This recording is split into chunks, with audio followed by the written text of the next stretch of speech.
For instance,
see the video's logo right here?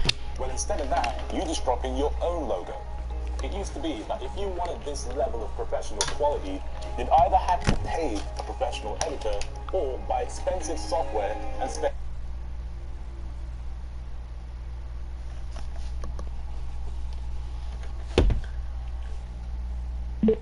Coronavirus as incompetent, if not racist. It's been said over and over again that you cannot trust this president. Not only is he a liar, he does not believe in anything scientific. So the president of the United States cannot be relied upon. Someone said he needs to be quiet. He needs to shut his mouth. And he should do that and allow CDC and NIH and others to deal with this issue and to help us through it. Waters said Trump should shut his mouth and let the experts handle it. You know the way the experts handled her hearing when she grilled the banking CEOs on their student loan debt, not realizing the banking CEOs were no longer in the business of providing student loans? Thank you. Today there are more than 44 million Americans that owe, this is student loan crisis, 1.56 trillion in student loan debt. Last month, this committee received testimony that last year 1 million student loan borrowers defaulted, which is on top of the 1 million borrowers who defaulted the year before. What are you guys doing to help us with the student loan debt? Who would like to answer first? Mr. Monahan, Big Bank. We stopped making student loans in 2007 or so. Oh, so you don't do it anymore. Mr. Corbett? We exited student lending in 2009. Mr. Diamond? When the government took over student lending in 2010 or so, we stopped doing all student lending. Thank you. What about small business? Yikes. Then somebody got fired. Ever have one of those days where you really want to be somewhere else? I love the way you decorated in here.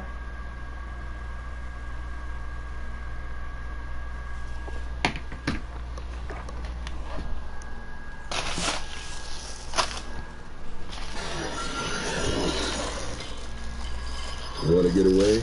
And then there was the expert Maxine Waters when she was threatening oil company executives or when she was trying to threaten them. The $5 will look like a very low price in the years to come if we are prohibited from finding new reserves, new opportunities to increase supplies. And guess what this liberal will be all about? This liberal will be all about socializing, will be about basically taking over and the government running all of your companies. I think the word she was looking for was nationalized. But hey, she rubbed some dirt on it, got back in the game. Meanwhile, CNN's Jim Acosta has accused the president of xenophobia. It's not racism. Why? Because the president referred to the coronavirus as a foreign virus. The other thing, Chris, that I think we should point out, at one point during this address, the president referred to the coronavirus as a, quote, foreign virus. That I think was interesting because as I was talking to sources earlier this evening, one of the points that the president wanted to make tonight, wanted to get across to Americans, is that this virus did not start here, but that they're dealing with it. Now, why the president would go as far as to describe it as a foreign virus, that is something we'll also be asking questions about, but it should be pointed out that Stephen Miller, who is an immigration hardliner who advises the president, is one of his top domestic policy advisors and speechwriters, was a driving force in writing this speech, and I think it's going to stack, it's going to come across to a lot of Americans as stacking of xenophobia, to use that kind of term in this speech, Chris. It's xenophobic to call a foreign virus a foreign virus? He's doing it to put blame somewhere else. We've seen over the last few days McCarthy and others saying the Chinese coronavirus, the Wuhan coronavirus. Who said that?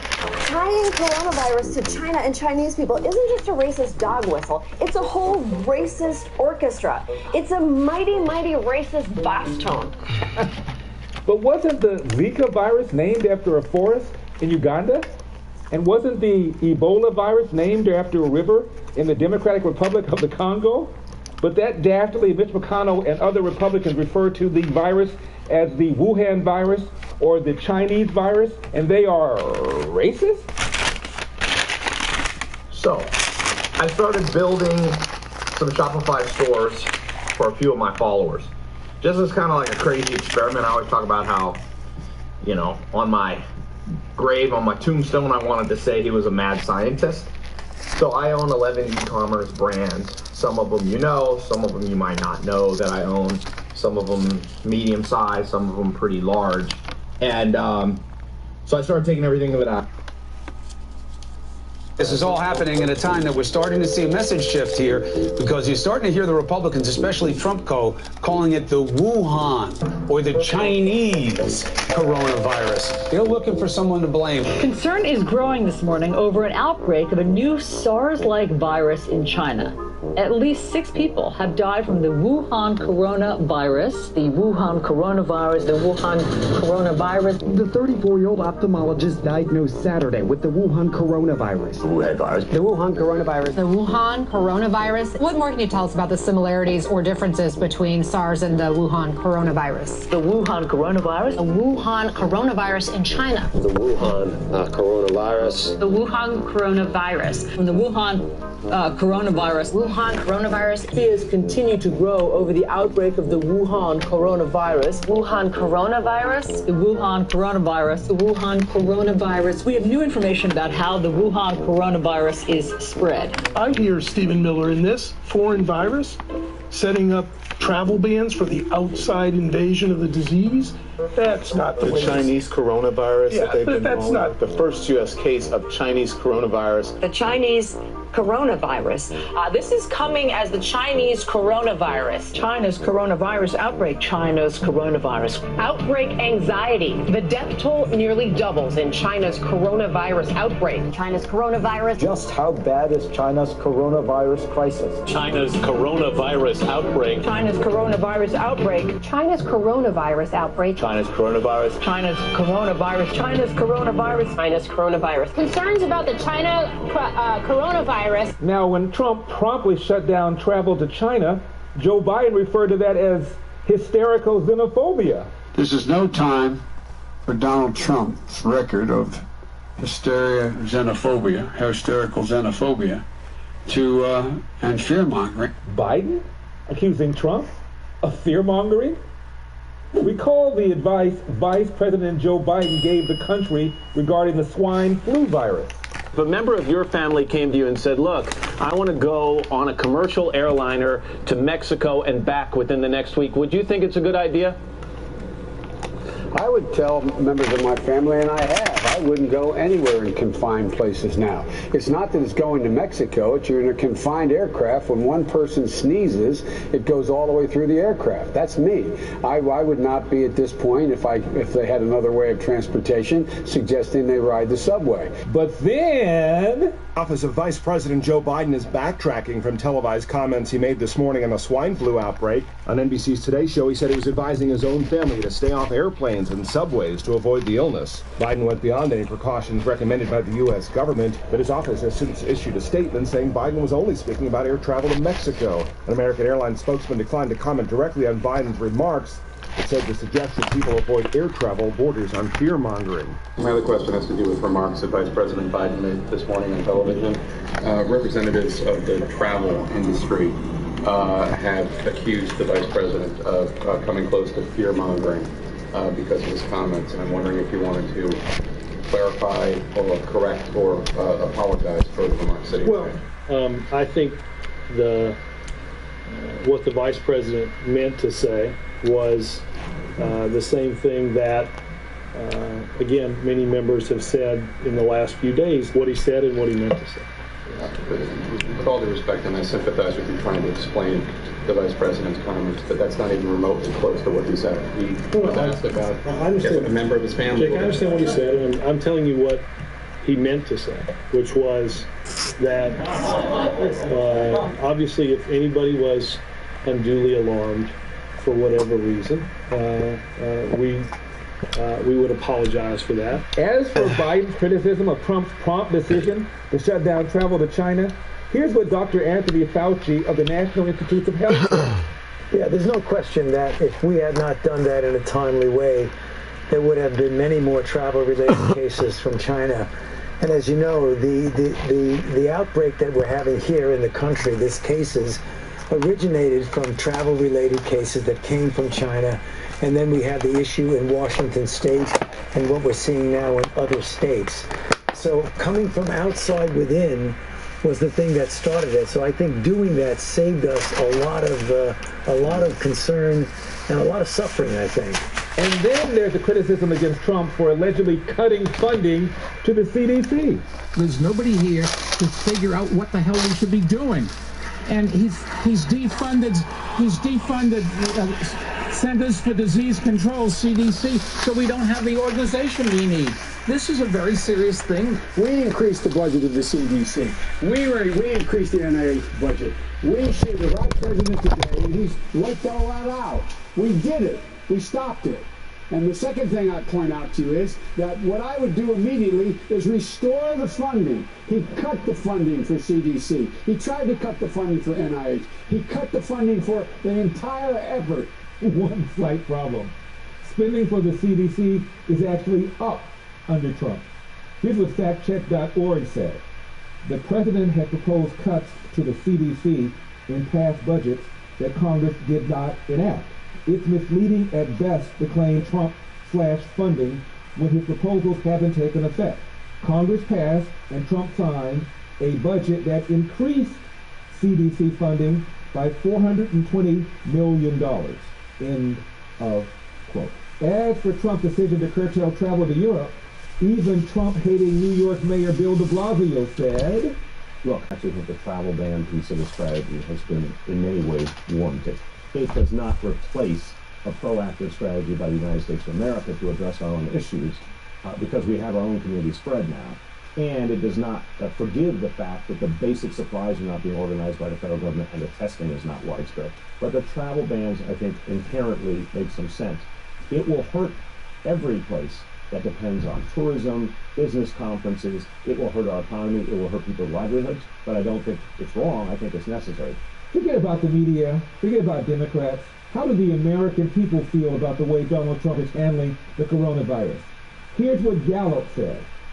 About 3 in 4 Americans say they are very or somewhat confident in the federal government's ability to handle an outbreak of the coronavirus. This is a higher level of confidence than Gallup has found for the government's handling of previous health scares.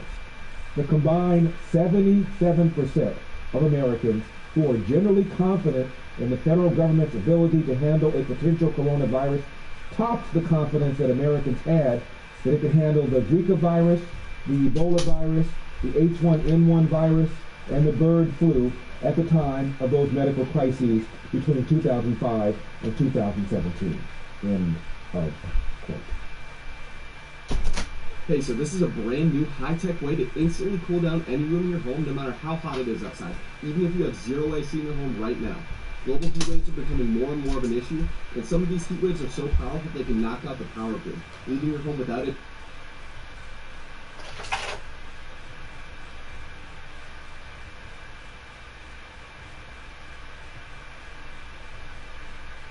Finally, is there something in the water these Democrats are drinking? To understand the ecological the spread of the virus. We hold these truths to be self-evident. All men and women created by God. You know the thing. Is it November yet? I'm Larry Elder, and we've got a country to save. I'll see you next time.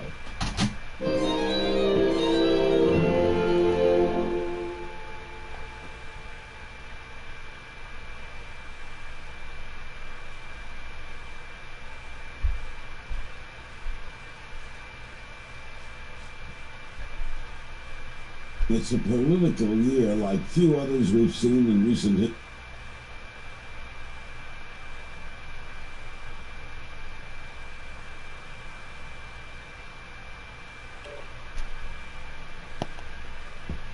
What's up, y'all?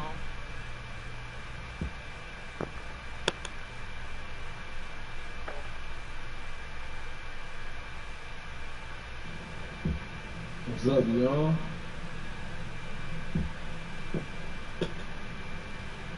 Trump 2020. What's up, y'all?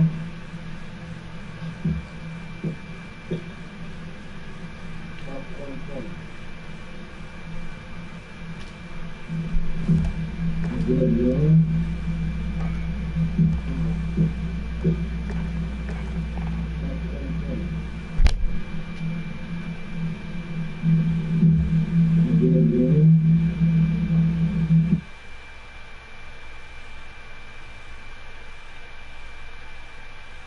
No insults. All kind of insults. All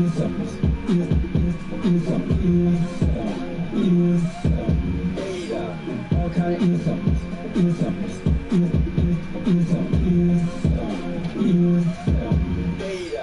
All kind of insults.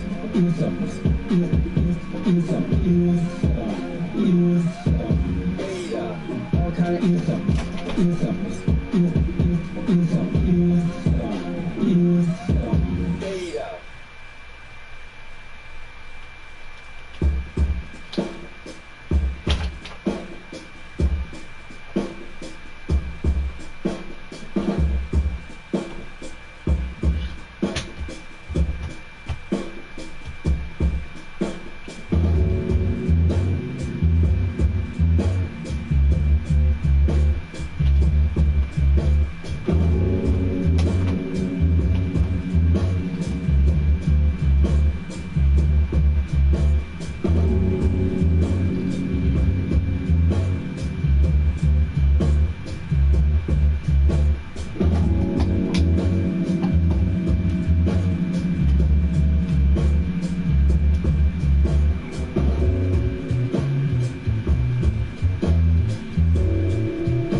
Uniting the races with truth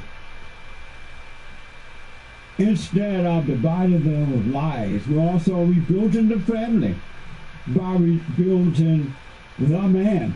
I am Jesse Lee Peterson. Good morning. How y'all? How y'all doing? It's Friday. Get it off your chest. It's amazing. It's Friday.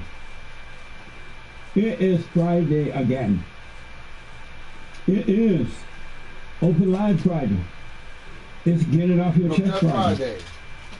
It is whatever's on your mind. Express yourself. Express yourself Friday. You talk like a mug. You need to go and get yourself bleached, because everything you say about black people, and you're sitting up there looking like a car baby. It might sound like a semantics argument, but he's a gray alien. I wonder if he been smoking pot. I became aware late Tuesday evening of a deeply disappointing and unacceptable social media post by one of our students.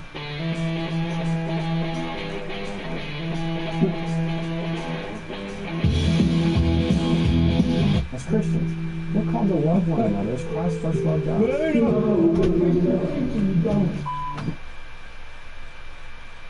Hate speech or racist comments by anyone are completely unacceptable. We must hold one another accountable.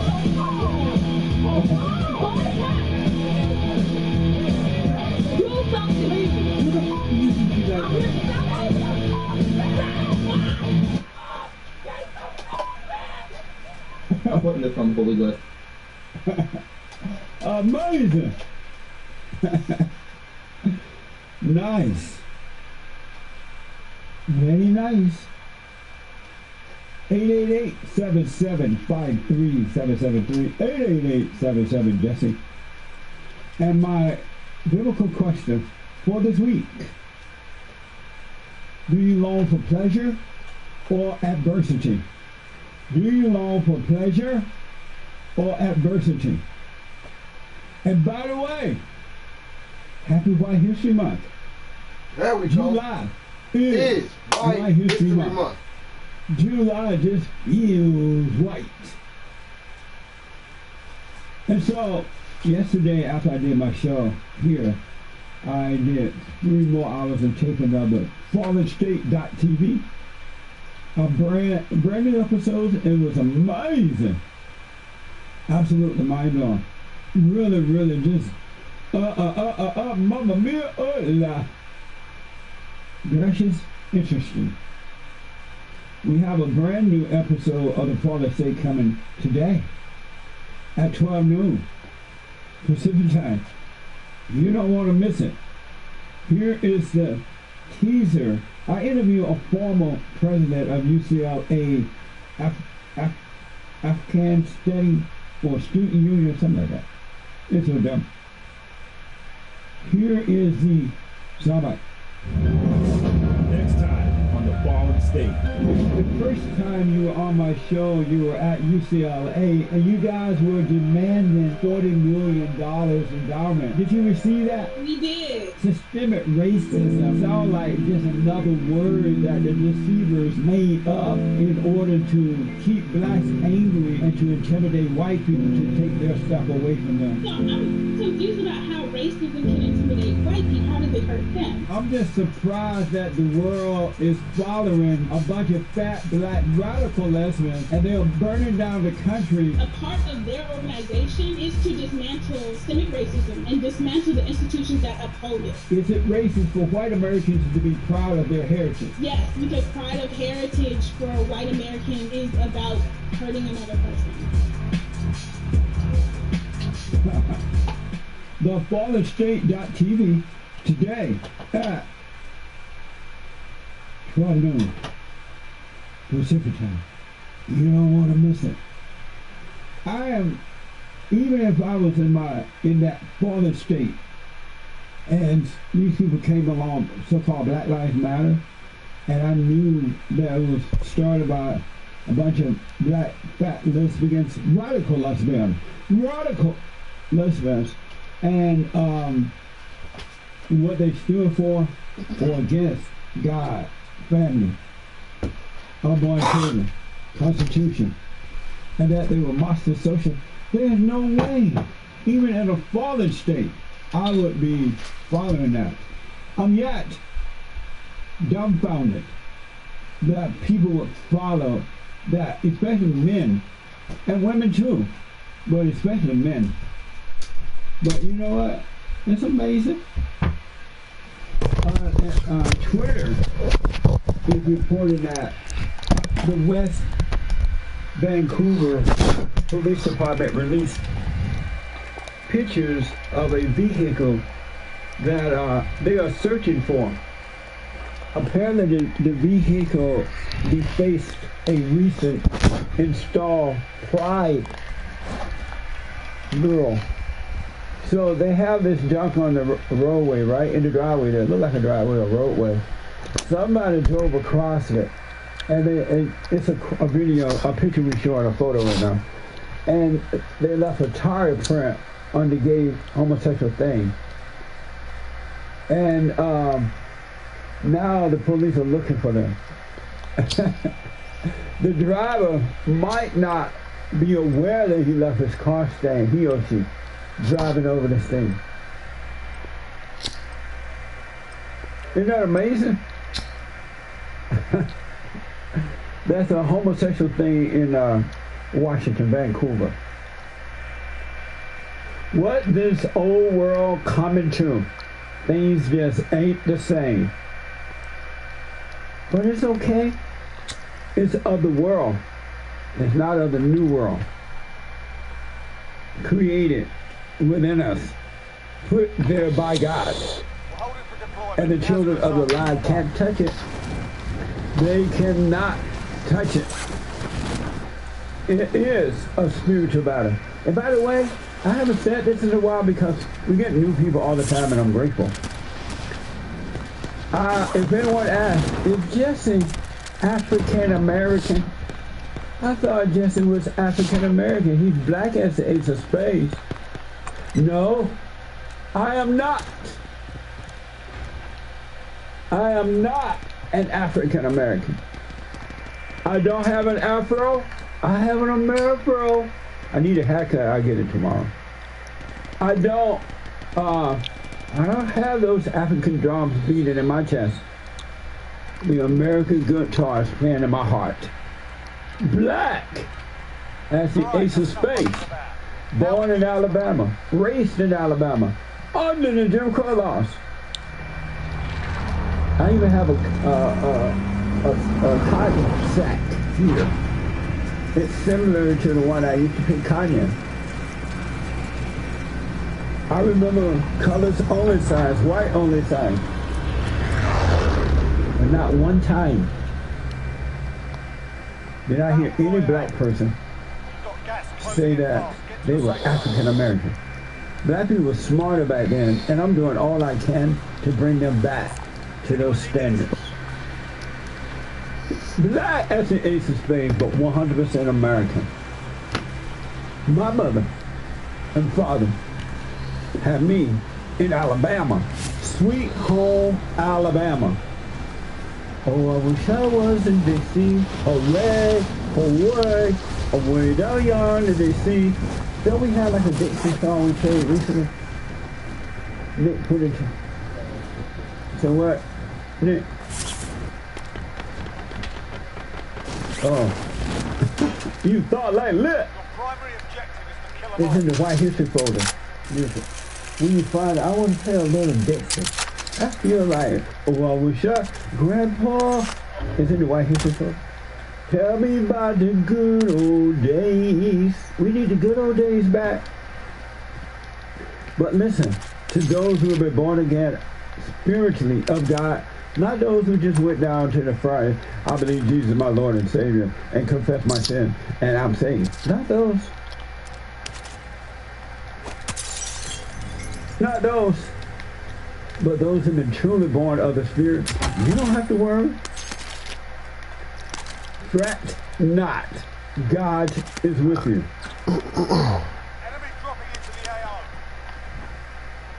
I want to show you really quick, and then I'll take some calls. It's open line Friday today. This is a picture of, this is from the Daily Mail, by the way, and it's a photo of some of the evil, most evil, dumbest people on this side of heaven.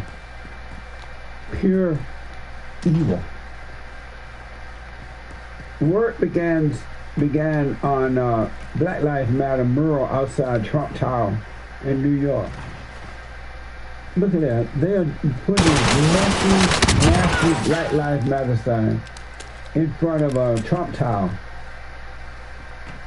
And they're in New York. As soon as they finish, I would go out there in my car and just ride all over it. And skid around and make marks all over it. That's evil. And believe me, they're only doing this for two reasons. One, to get back at the president. They hate the president, and they know he doesn't want that mess in front of his building. And that's why they're doing it. Number two, the mayor is married to a black woman, an ex-lesbian. And he got to do what she says. It doesn't matter what. Even when he knows that it's wrong. He's got to do what that black woman says. She's gonna, I'll rest my case. And they have a black daughter that very radical. Very radical. And I believe the mayor said that his black daughter told him that he has white privilege. And the last time I saw her, she was looking all wild-eyed and with a mohawk. What a mess. These are dirty, evil people running New York, and they're destroying it. And I was thinking about the number of people, over 50,000 people, I think. I may be wrong the number, so forgive me. Have left New York. They moved away. But I'm thinking that people need to realize ain't no mountain high enough, ain't no valley low enough, ain't no river wide enough to keep the children of the lie from following you. Really. They're going to go wherever you go because their whole intention, their whole purpose is to destroy America. And because you're running away from it, that's not the answer. And I understand why people are running, but it's not the answer. They're going to follow you. And will you run from the next place to the next place to the next place? How long will you be able to run? Or will you stand up and speak up and vote out these people and get involved? Will you do that? Or will you continue to run? And so they put in this nasty Black Lives Matter sign in front of the president's building there in New York. Mayor Bill de Blasio is ordering, or has ordered, cutting New York Police Department budget by $1 billion. They want to cut the police department budget. Look at that. That's horrible. It even looked like nasty Satan children doing it. Oh my God. If I sent my daughter off to school and she came back looking like that, I would put bars on the door and prevent her from coming in. I would disown her in the public. I would hold a press conference and I would say, that's not my daughter. That's not the child we sent away to school. Look at her. She looked like she saw a monster. Amazing. The president called the mural a hate symbol. This Black Lives Matter thing they're painting in front of his building on the street there.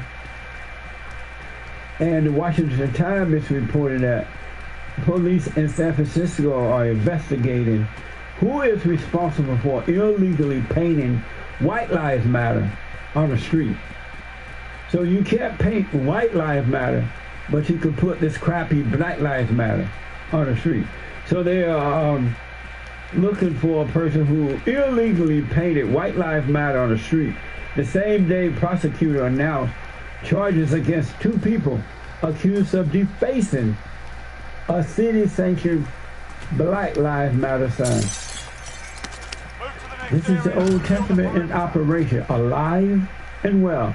Do we have Dixie song, the one that we played before?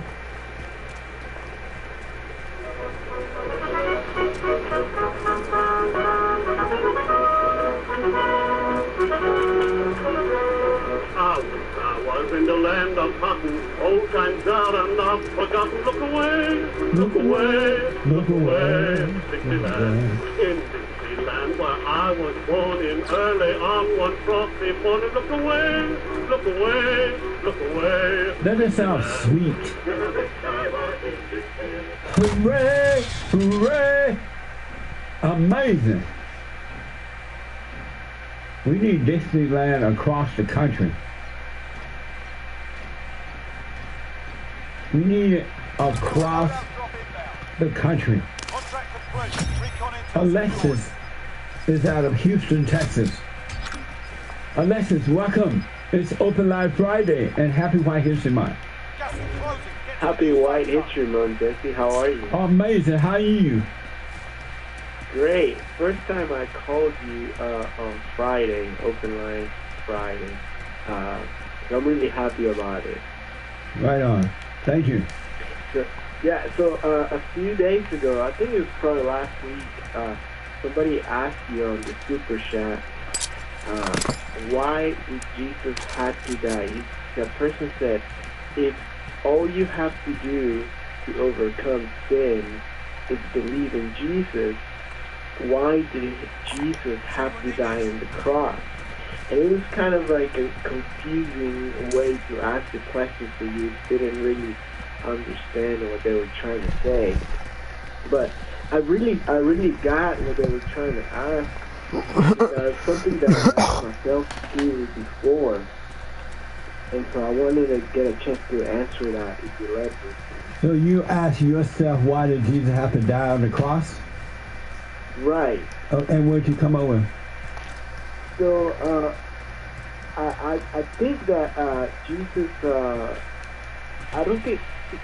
think that Christians, sometimes they, or a lot, they have been approaching Christianity really in like a magical way.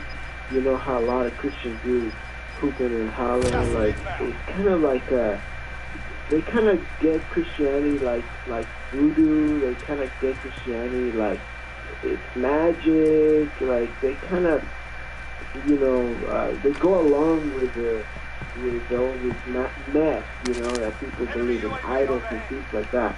So I feel like Christians see Jesus dying on the cross as an actual ritual, but I don't see it as if it was a ritual, but more as if it was something that Jesus knew that had to be done in order for him to really become a historical figure, for people to actually know who he was, for also him to show that he could conquer death, but not as an actual sacrifice, because we know that God doesn't need a sacrifice. God doesn't need somebody to die for him to forgive us, right? But Jesus knew it had to be done for him to show that he could conquer death, for him to, for us to know about him, because if Jesus had not died on the cross and rose from the dead, we probably wouldn't know about him. The reason that Jesus had to die for us, he did it in order to buy us back from Satan. Because prior to Christ coming, Satan owned everyone. He took them in, and due to sin, the people had turned away from God. So Satan owned everyone, and Jesus was sent to die in order to buy us back from Satan and to give us a way out, to overcome that. And so Satan took Jesus in hell, and Jesus had not done anything wrong. He had not committed a sin, so he took him into hell without him being guilty. He had no right to do that, and so he broke the law. Whereas with everybody else prior to that, they had committed sin, and so Satan had a right of ownership over them, but not a right of ownership over Jesus. And so when he took Jesus in, it was like stealing something that didn't belong to you and trying to resell it. It was, and by doing that though, Jesus was able to buy us back, to give us a way out, to overcome. All right, so I wanted to ask you another thing. Like, I talked to everybody who talked. I talked to Nick, but I never talked to Joel. And I wanted to see if I could tell Joel one thing. So you talk to everybody on the staff? Yeah, except for Joel. Why do you talk to everybody on the staff? Because I told James and I talked to Nick on the phone. Whenever he answers the phone. And why? But I've never talked to Joel. Why do you need to talk to everybody? I want to tell Joel. I said, why do you need to talk to everybody on the staff that you're calling them? Oh, I don't need to. But I've never said hi to Joel, and we watched Joel on the show. Oh, he's here now. Is Joel here? Okay, he can hear you. Go ahead, Alex. Okay. So I also used to think that Arkansas was called Arkansas. That's it. You're not the only one. Thank you. Are you Hispanic? Yeah, Mexican. This is a very common confusion. No. I don't know what world you guys live in. Amazing. That's it. Well, happy White History Month. You too. And you too, buddy. Call me again. All right. Bye. Amazing. So two people thought Arkansas was Arkansas. Amazing. A black and a Hispanic. I never thought of it being common confusion. And apparently Christians think so either. Chris don't count. He was exceptionally taught words. I know. Earl is out of Michigan. Earl, happy White History Month. Welcome to the show. Hola. Buenos dias, Jeffrey. Good morning, Earl. How are you? I'm good. No man is good. Only God is good. Yes, I can be good. No. It doesn't have to mean. I can think of many words for you. Good is not one. Well, good doesn't have to mean you're good, period. But you're not good, period. I can be speaking of a state of mind. I can be speaking of how I feel. I can feel good. When you ask me how I'm doing, I can say, I feel good. Wrong, I'm good. Wrong.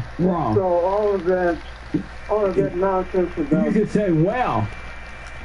I can say, well, I can say How good. about, we don't need the black grammar. We have Joel and Jesse to do that. No, just saying the fact that you play around with words and you think it only means one thing. Earl. But I like to talk about It's a not couple of facts. things. Couple of things that was Dylan Ruth and maybe George. Floyd George. Who is that? But you know that guy that was his knee on his neck. I don't remember him. But anyway, let me tell you this. You remember George? The proper answer of how are you is either well, fine, or great. No, it is not good. I know you went to a black school, but I understand. That's what you want to call it. You live your life the way you want. went to a black school, so I understand it. Well, you went to a school you couldn't pass, your dumb self, so don't tell me what's right or wrong. What school did I go to that I couldn't pass? How many A's did you make in your class? What school did I go to that I couldn't pass? How many A's did you make? No, you said I went to a school that I couldn't pass. What school was that? Not literally pass, but you was at the bottom of the you was at the bottom of the class. Yeah, there were 18 in my class. I was number 18. Yeah, you were the last. Yes. You're the dumbest. Yes. But yes. Before I said yes. I understand that. First, at least you agree that you're stupid and dumb.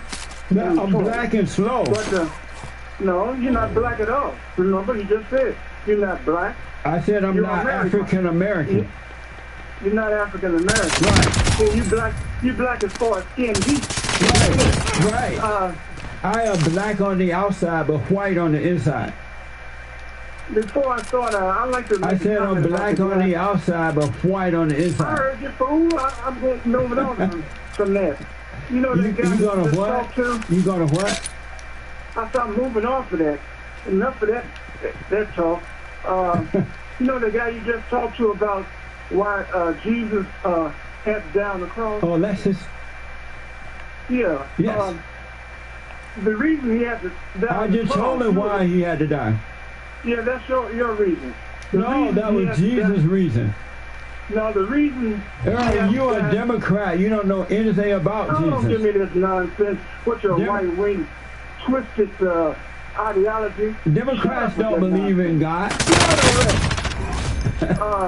Democrats do not believe in God, so how are you going to tell somebody about Jesus? That's why you say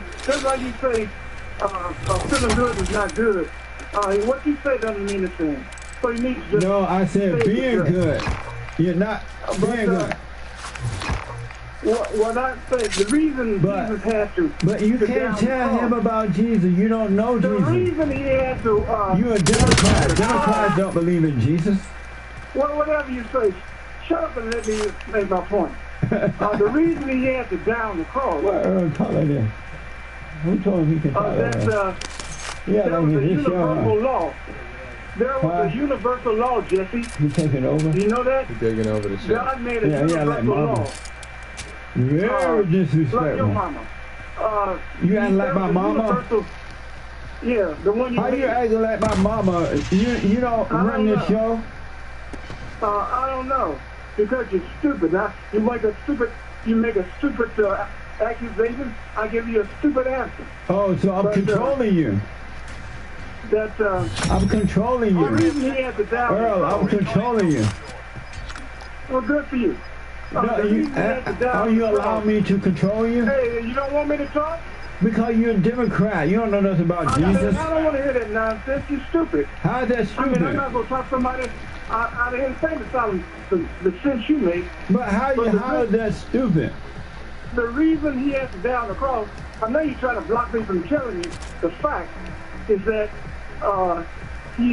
there was a universal law. The wages of sin is death. That penalty has to be paid.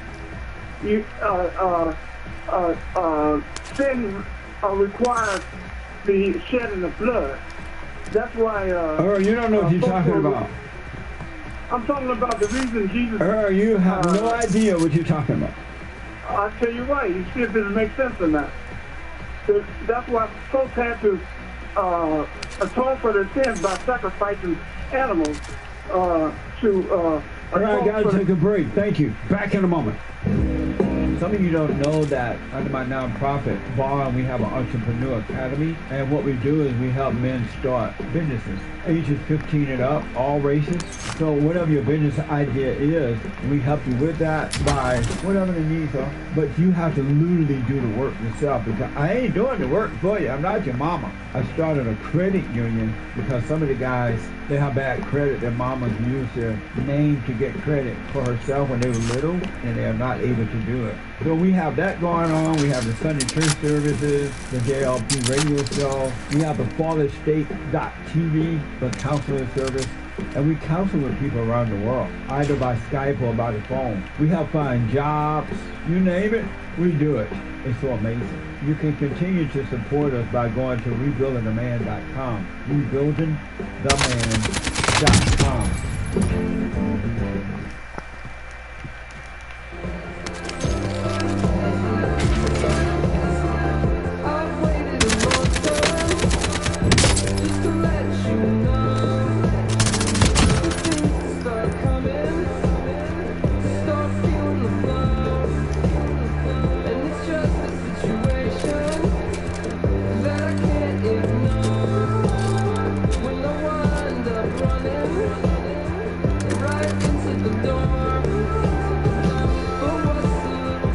All that Christianity, intellectual Christianity, is not working. Look how the Christians are on the run.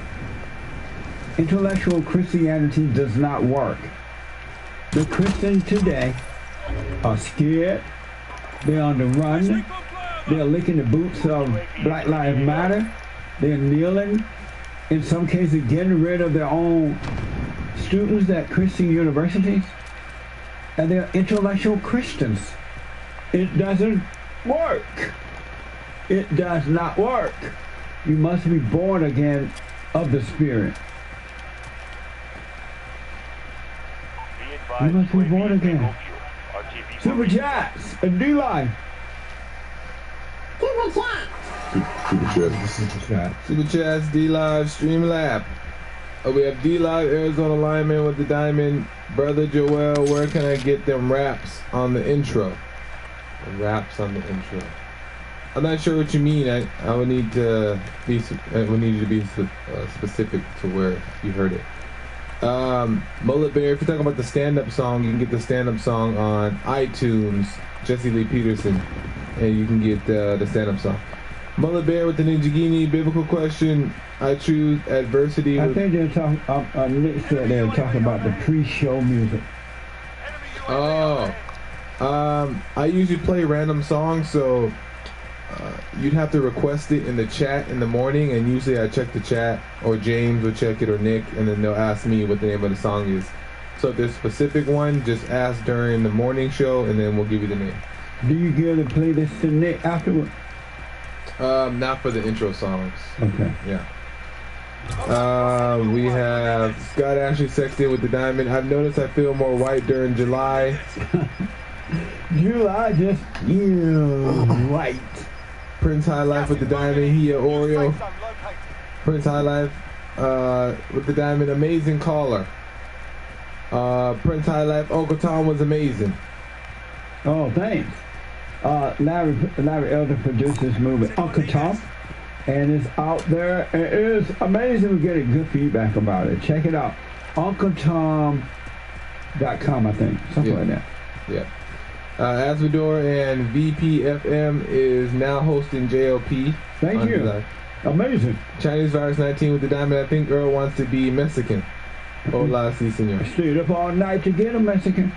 Streamlab King Alphaner. So let me get this straight. All parades and outdoor gatherings are canceled, but Black Lives Matter can still have their protest. That's why I don't understand why the normal people falling for the crap. What's good for the goose is good for the gander.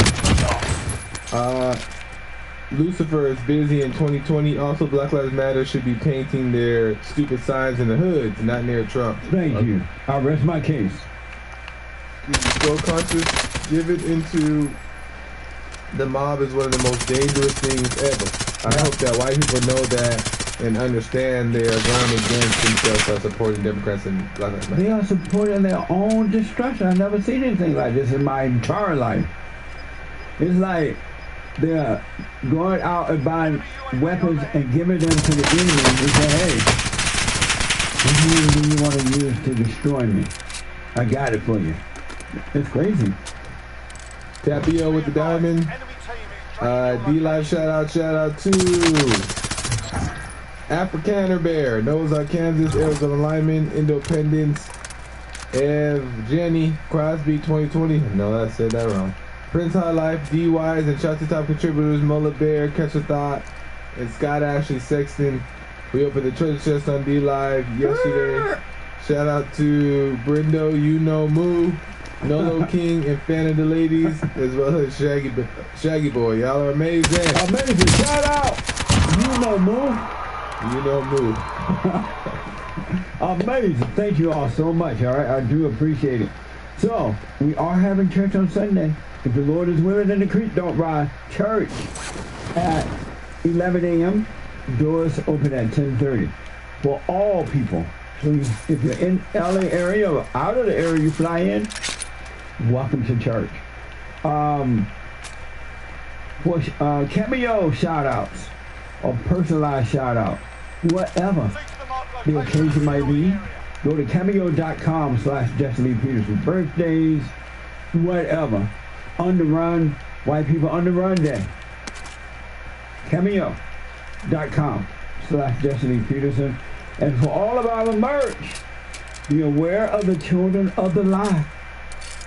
Go to rebuildingtheman.com/store. rebuildingtheman.com/store. We also have exclusive content on patreon.com, subscribe.com/Jesse Lee Peterson. And if you want to be on our mailing list, and I recommend that you do, because we send out information once in a while, snail mail, newsletters and things like that. We have one coming up soon, a newsletter. You don't want to miss it. Go to rebuildingtheman.com and put your address there, mailing address. We do not give out, sell out, or anything. All information that we get about you is private. We don't give out your mailing list, your phone number, or anything. All right? So go to rebuildingtheman.com, rebuildingtheman.com, and put your address there, mailing address, so we can send you some stuff. And or call 800-411-BOND, 800-411-2663. I do appreciate it. All right, and thank you all for your donations to Bond, my nonprofit. We are rebuilding the family by rebuilding the man. 30 years of doing that. Thanks to God and the church service and people who donate. Thank you. Nothing is taken for granted. I do appreciate it. Let me go quickly to, let me go find out who this on before I'll be right back. Oh, Guala. Is that the first time calling? Guala is out of Miami, Florida. Guala, happy White History Month. You're on the air. Happy White History Month. Get off your knees, boy, and stop licking boots. That's for sure. Get above your knees, boy. Straight up, man. What's wrong with these people, man? Oh, Lord. You gotta forgive them, man. You gotta forgive them. They know not what they have done. Well, one good thing about what's happening right now, I think that it's giving the people who are on the run, it's giving them a chance to really examine themselves, to see their relationship with God. And those who are committing destruction and all this thing that are happening, they are revealing themselves to those who can see who they really are, because a lot of people are surprised at the number of white kids, white fellas who are involved in this destruction. A lot of folks, and I hear it all the time, did not realize until now the real negative impact that the public school has had and is having on the children. And I know we've been talking about it for a long time. Don't send your kids to the public school. But now it is being revealed how brainwashed the kids really are. They're turning against their families, against the country, against the founders of the country. So a lot is being revealed right now, and I think from all of that, something good will come out of it. It's a massive awakening that's going on with a lot of people really peeping game and seeing what's going on. So he's putting the weak ones and putting them on that level, because they don't have the strong faith, and they're going on to that side. You know what I'm saying? But I do. You're right about that. You're right about that, man. And I never thought that I would see so many preachers and bishops and Catholic priests or whatever you call it. Yeah, who are like bowing down to Black Lives Matter, all in the name of Jesus. Well, you know what that does too? It's kind of like breaking down the church building structure, and a lot of real people on the internet, like you, like the Robertson, you got Peterson, you got Robertson, and people instead of going to their building churches, they're tuning into that, and they're getting the real. They're receiving true love. And it's like a gift, man. You gotta love these times that we're living in, man. If you really about love. It's definitely a wake-up call for a lot of people. Thank you, Guala. I appreciate it. And happy White History Month to you. This is from the Daily Mail. There's this black NYPD, New York Police Department officer. I want you to watch how he marked new soft police tactics of 2020. This is amazing. Watch this. Have Nick get the phone there. Okay. So I've been studying these tactical videos they got me watching, and here we go. I'm ready. Make sure that you're in a comfortable body state. Let me show you mine. Hold on. Make sure a firearm is not facing the subject. You do not want to scare them. And let me begin. Hello, sir. You are under arrest. Oh, you know what? Maybe we're just detaining you. We're not sure. And yes, we understand that you just shot at those people over there, and that you're not holding the firearm, so that's fine. But you did strike two of them. So what we're going to need you to do is lay down on the ground. Me and my counterpart here, who will remain off camera, are going to just approach you, touch your shoulder, and hopefully slide your arm to the back. But it's a little uncomfortable. All right, sorry. We'll use several cuffs just to make sure that your arms stay in whatever position you want them to be. But you need to lay down on the ground. What? Oh yeah, I need to call for additional. Yes. Oh, so let me get another additional unit over here to come talk with this guy with me. I'm bringing that. Yeah, but what? No, we don't have the mats. Bring the mats, sir. We need. Oh, the ground's too hard. Don't worry, we got the mats coming for you. Excuse me. Yes, sir. Okay, fine. So anyway, you may not be under arrest. I'm not sure. I have a supervisor coming who's going to supervise me, and he'll be supervised by a supervisor who's supervising the supervisor, and we're just all going to sit here and watch you tell us what to do. Yes. So, what's your name?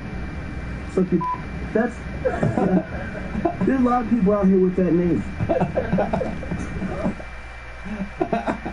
Amazing. Applause for him. Amazing. That's what it's coming to.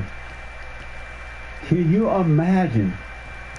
I'm thinking about all these people that are letting out of prison, rapists and murderers and robbers, and then they want to dismantle the police department.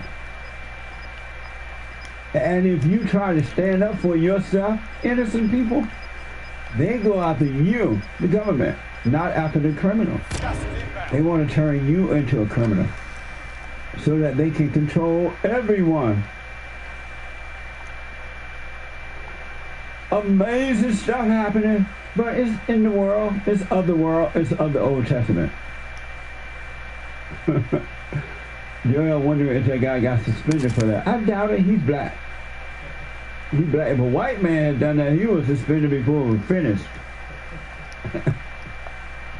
That was amazing. Joe is a first-time caller out of Fort Wayne, Indiana. Joe, happy White History Month. You're on the air. Hey, happy White History Month, Jesse. Thank you, buddy. Hey, man, amazing talking to you, and been a listener for many almost 2 years now. Yes. Putting in some time with silent prayers has really, again, given me the ability to wait and see. So I had a real tragedy in the family. My family's really kind of split apart, you know, with the Christians and the not-Christians. And unfortunately, I'm one of two out of seven. And just found out a brother that I actually work with, he holds a division in the company, just shot and killed himself. And, you know, I love him, I love his family, but, you know, just as I'm waiting and seeing, you know, I don't know if I should even be, you know, going down there to see the funeral, because it's just, you know, if that's, you know, if I'm crazy for just thinking that I just need to, again, let them grieve, and I'll grieve, you know, my own way and connect with them. But I feel like, you know, just kind of rushing and dropping things and spending money to go be with them, you know, may not be the best thing for me. And I just kind of thought you'd be the best guy to kind of, you know, mull that over with. And so, when you say the brother, are you mean a family member or a Christian? Yeah, family. Yeah, he's a family member. He's, you know. So he's your brother, your real brother. Yeah, real brother. We're not very close. He actually, we're not. Again, I know it's the Spirit that made a home in him. About a month ago, told me that we were brothers and to not speak of him or his wife or his kids, and that he wants nothing to do with me. And I kind of, you know, I'd seen this coming, and no one would listen to me because, you know, I'm just a crazy Bible preacher. Yeah. And if he told you all that while he was living, why would you even consider going to the funeral? Yeah, and that's why, again, it's just out of respect of his last wishes is to, you know, just love him from a distance and tell his family I wish him well and that I'm always here for him. And if they, you know, the big thing is, you know, the kids. Well, why would you even tell his family that? He didn't want you to have anything to do with him and his family. Why would you go that far? Yeah, because I love him and I love his kids. But if you love him, you will respect his wishes. Yeah. Again, that's why I don't, you know, I don't believe that was him talking on the phone. He was just enraged. That was him. Okay. Why you don't believe it? You didn't recognize his voice?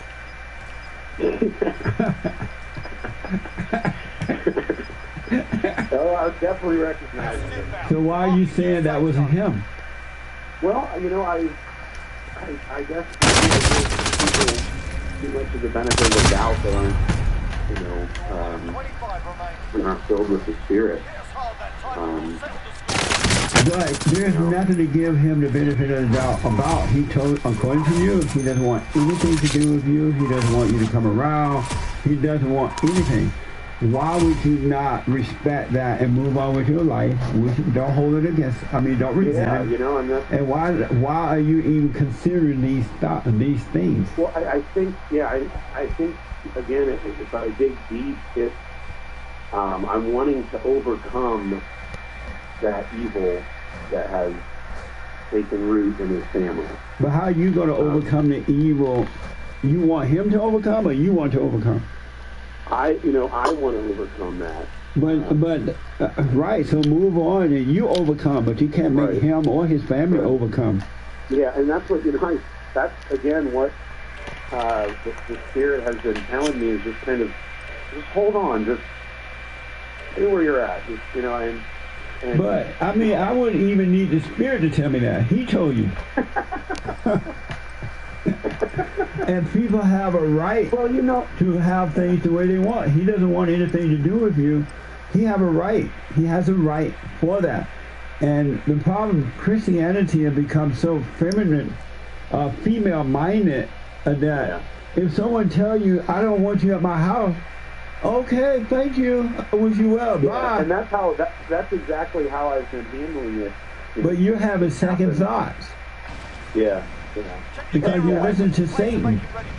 Well, I think also, it's the same cycle we get in, somebody dies and we have to drop what we're doing and go into this emotional ceremony and play these parts. And Why don't you stop playing the parts?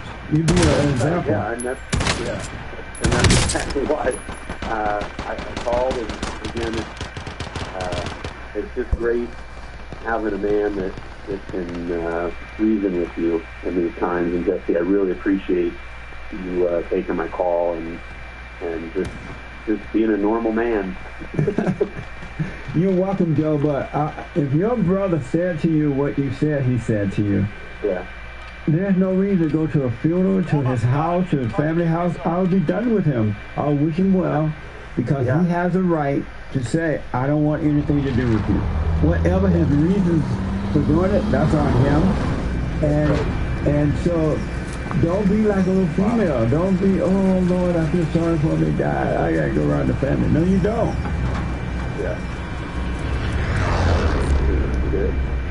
So stay out of your head so that Satan doesn't deceive you, because you would go out of this process of emotion and love, and when you get there, they're going to make a fool out of you. Yeah. They're going to say, what are you doing here?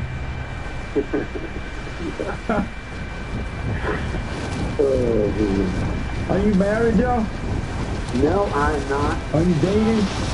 I got a mixed baby and a black baby mama, and I got living by myself in an apartment to take care of him. And I try to do my best to be that perfect example for him. Well, and how do you do that? To try to be a perfect example for him by doing what?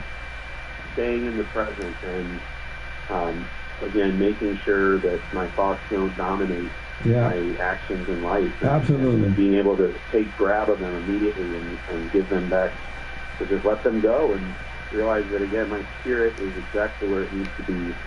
And I just need to continue to do what I need to do for today.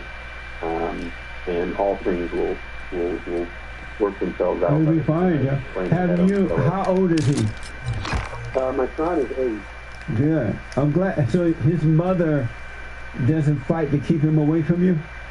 No, we've been very blessed that we've been through some tragedy. He was diagnosed with leukemia at 2 and went through 3 years of awesome treatments and just miraculous recovery. And through that, have really established an ability to get along. Yeah. Have you gone and forgiven your mother? I did. How did that go? At the time I did it, it went pretty well, but I could probably do it again. What do you mean? Well, at the time I thought I was getting married to another woman that, again, that was going to be a total beta move. Joe, can you hold for me, Joe? Yeah. Hold on, buddy. I got to take a quick break. This sounds interesting. I got to take a break 2 more hours to go, and I'm going to move call. All right? It's Open Line Friday. Back in a moment. I keep my chest on you don't want to see me flex. I know you are deeply vexed. I ain't feeling ill, I'm with the king with the PC mess. Okay, I'm rough around the edges. I just can't get down with a man wearing dresses. You a beta and a beta, you ain't going up to heaven. You need to go and be professional. I'm just telling it, they lucky that they cleaned up the shop. I read or heard that some Republicans are starting to pull their advertisements from Google or whomever, right? Because so many conservatives are being shut down, discriminated against, shadow banned, and all that kind of stuff. So conservatives are starting to fight back. It is happening to us too. I'm just taking it one day at a time. But you can go to jlptalk.com and find all the ways to support us.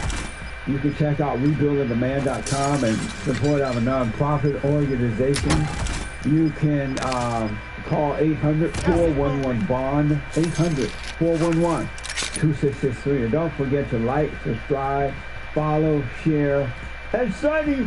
And also, we have the phone system. Ring the bell.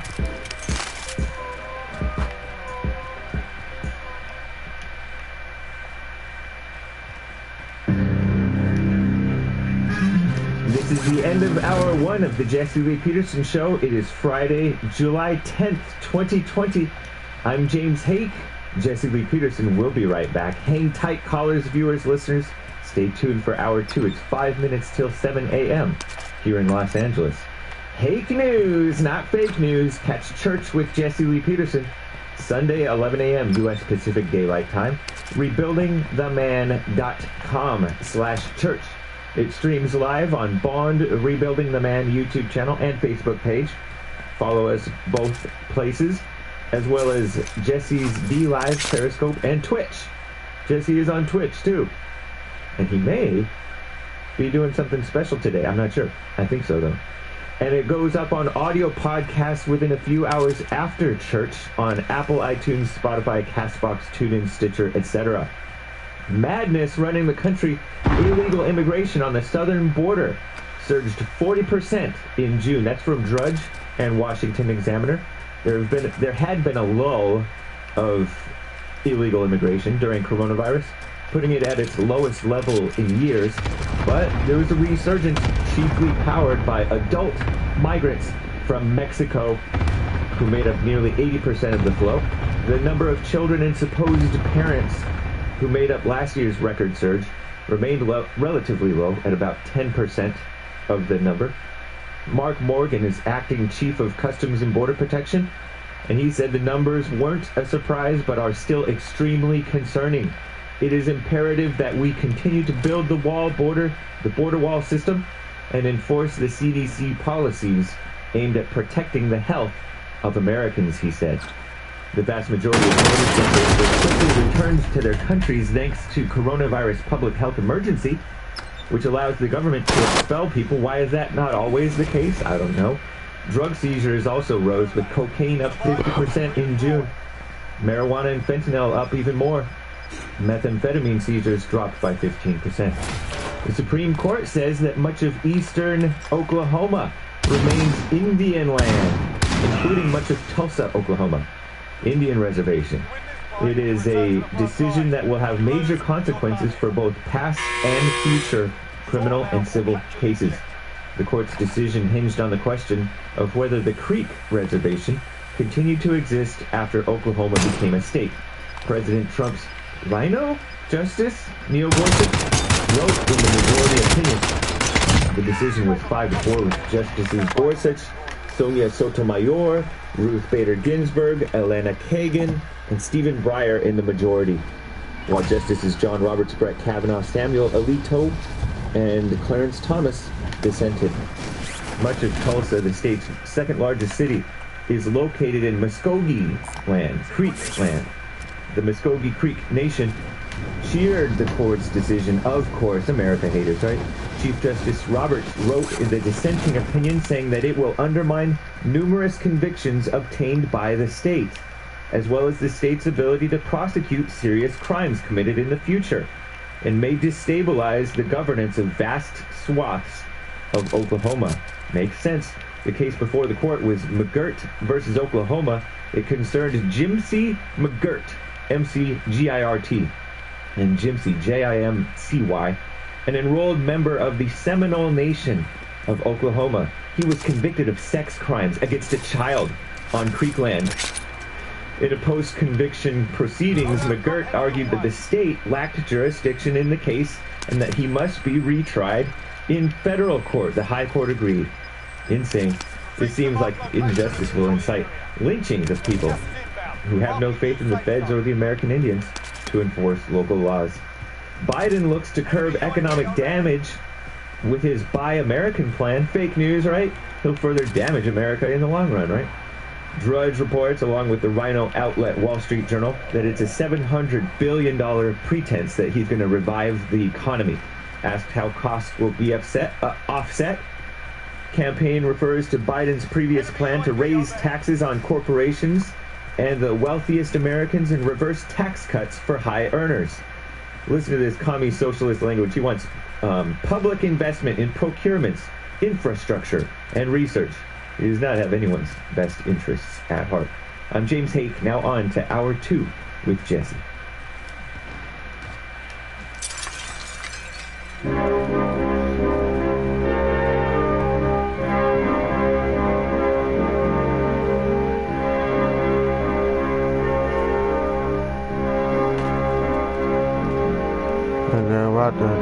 Tired today.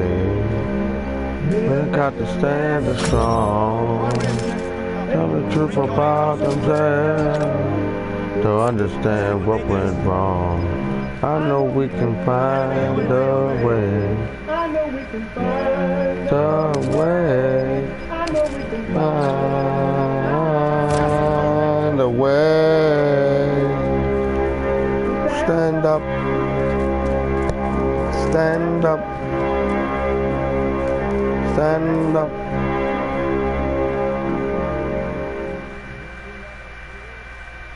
Uniting the racists with truth instead of dividing them with lies. We're also rebuilding the family by rebuilding the man. It is Friday. Get it off your chest day. It is also White History Day. Happy White History Month. July is White History Month. It's just being white. And it is Express Your Day Yourself Friday. Tom like a mug. You need to go and get yourself bleached, because everything you say about black people, and you're sitting up there looking like a tar baby. It might sound like a semantics argument, but he's a great alien. I wonder if he's been smoking pot. I became aware late Tuesday evening of a deeply disappointing and unacceptable social media post by one of our students.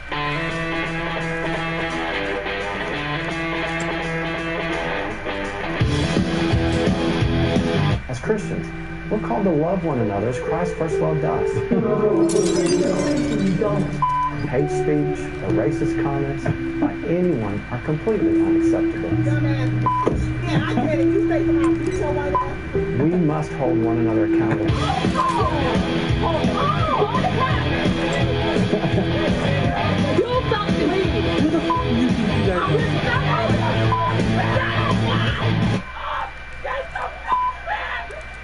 I'm putting this on the bully list.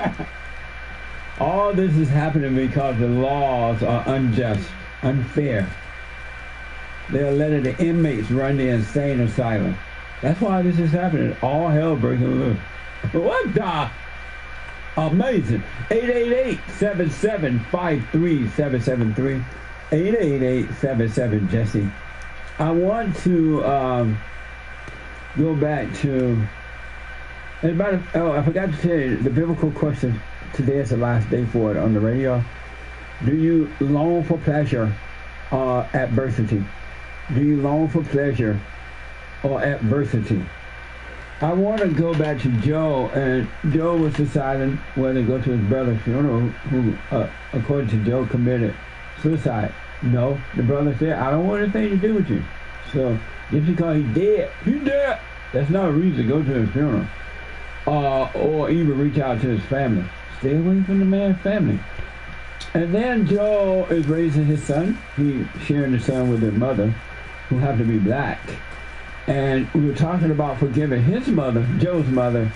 And Joe, are you still there? Yes, I am. So you went to your mother and forgave her, but you feel you might need to go back. For what reason? Well, again, when you start getting a little bit more beta than alpha, and I'll start getting angry at things that I'll find she did or said. I don't spend a lot of time around her, but I do sometimes get triggered still. By her? And yeah. But I'm constant, and that's why, again, anytime those thoughts come in, I let them go, and and I just know that's just how it's going to be, and I'll get better and better at it as I'm practiced in this new life. And why do you feel you need to go back and apologize again? I mean, forgive again. I'm listening to a voice that says, "Oh, it didn't work," when it's not a physical working; it's about a spiritual working inside. Yeah, do not listen to that voice, Joe. It's setting you up. One time is enough. Yeah, that's right. That's right. So you were saying that you were going to get married. You thought you were going to get married to someone else or something? Yeah, that's another interesting story. You know, was, again, I was doing everything right according to church. I was doing it. I thought doing everything right, and met this wonderful Christian woman who, and you said it before, warning people about a woman who loves the Bible, and she loves the Bible. See, one time, I went to a church in Chicago, and she made me spit my gum out. Beta! Put her hand out. Didn't even say it. Just put her hand out and gave me a look. Beta! Hey, Joe. Was she black or white? She was Hispanic. Oh, and you're white? Yeah. And did you spin it out? I argued with her for a little bit, because I'm a man, but I eventually spit it out. Beta! Joe, how old are you? I'm 38. And how old were you when that happened? I was 35. Wow! Yeah. And how old was she at the time? 41. She was older than you? Yeah. Amazing. And so, what? Are you going to end up marrying her? Oh, I was so convinced, Jesse, and I thought the Lord had ordained it, and that again, I learned about. Just listen to voices in your head that are telling you good things. That's right. And again, finding you allowed me to have a better discernment. And so you met this woman, made you spit your gum out, and you fell in love with her. Oh, she said she loved Jesus. Come back to your phone. Oh, sorry. She had said she, loved Jesus more than anything, and I thought that. Hey, Joe, come back to your phone. Can you hear me? Hey, everybody? Yes, sir. Go ahead. Okay. Yeah, she had told me she loved Jesus more than anything, and I thought that was, the prerequisite, thing that you need to check off, and but then God's grace preserved me, and I started to see again about her family, and she had children with multiple men, and raising a son, to be a beta, and it was just, I got to experience it. And were you having sex with her? We didn't at first, of course. We were reading all these books, and but obviously, we couldn't resist. Well, we could, but I was a beta, and yeah, we had sex a few times. Which and did it matter to you? Did you consider that she was older than you?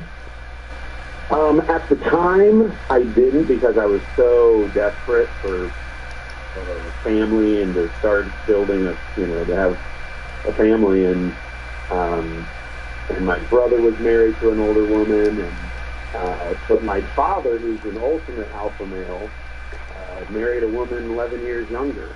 Right on. I've really seen that once my father passed away, all the children that didn't have a heavenly father have totally just turned into a mess. Joe, when you found out that this woman had, how many children does she have already? 2. When you found that out, why did you just walk away then?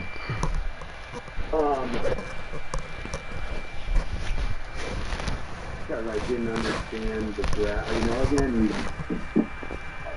probably out of ego, again, wanting to feed this ego and having this pretty woman that, answer my calls, and I can take out, and you know, it gets such a mess when you don't do it God's way.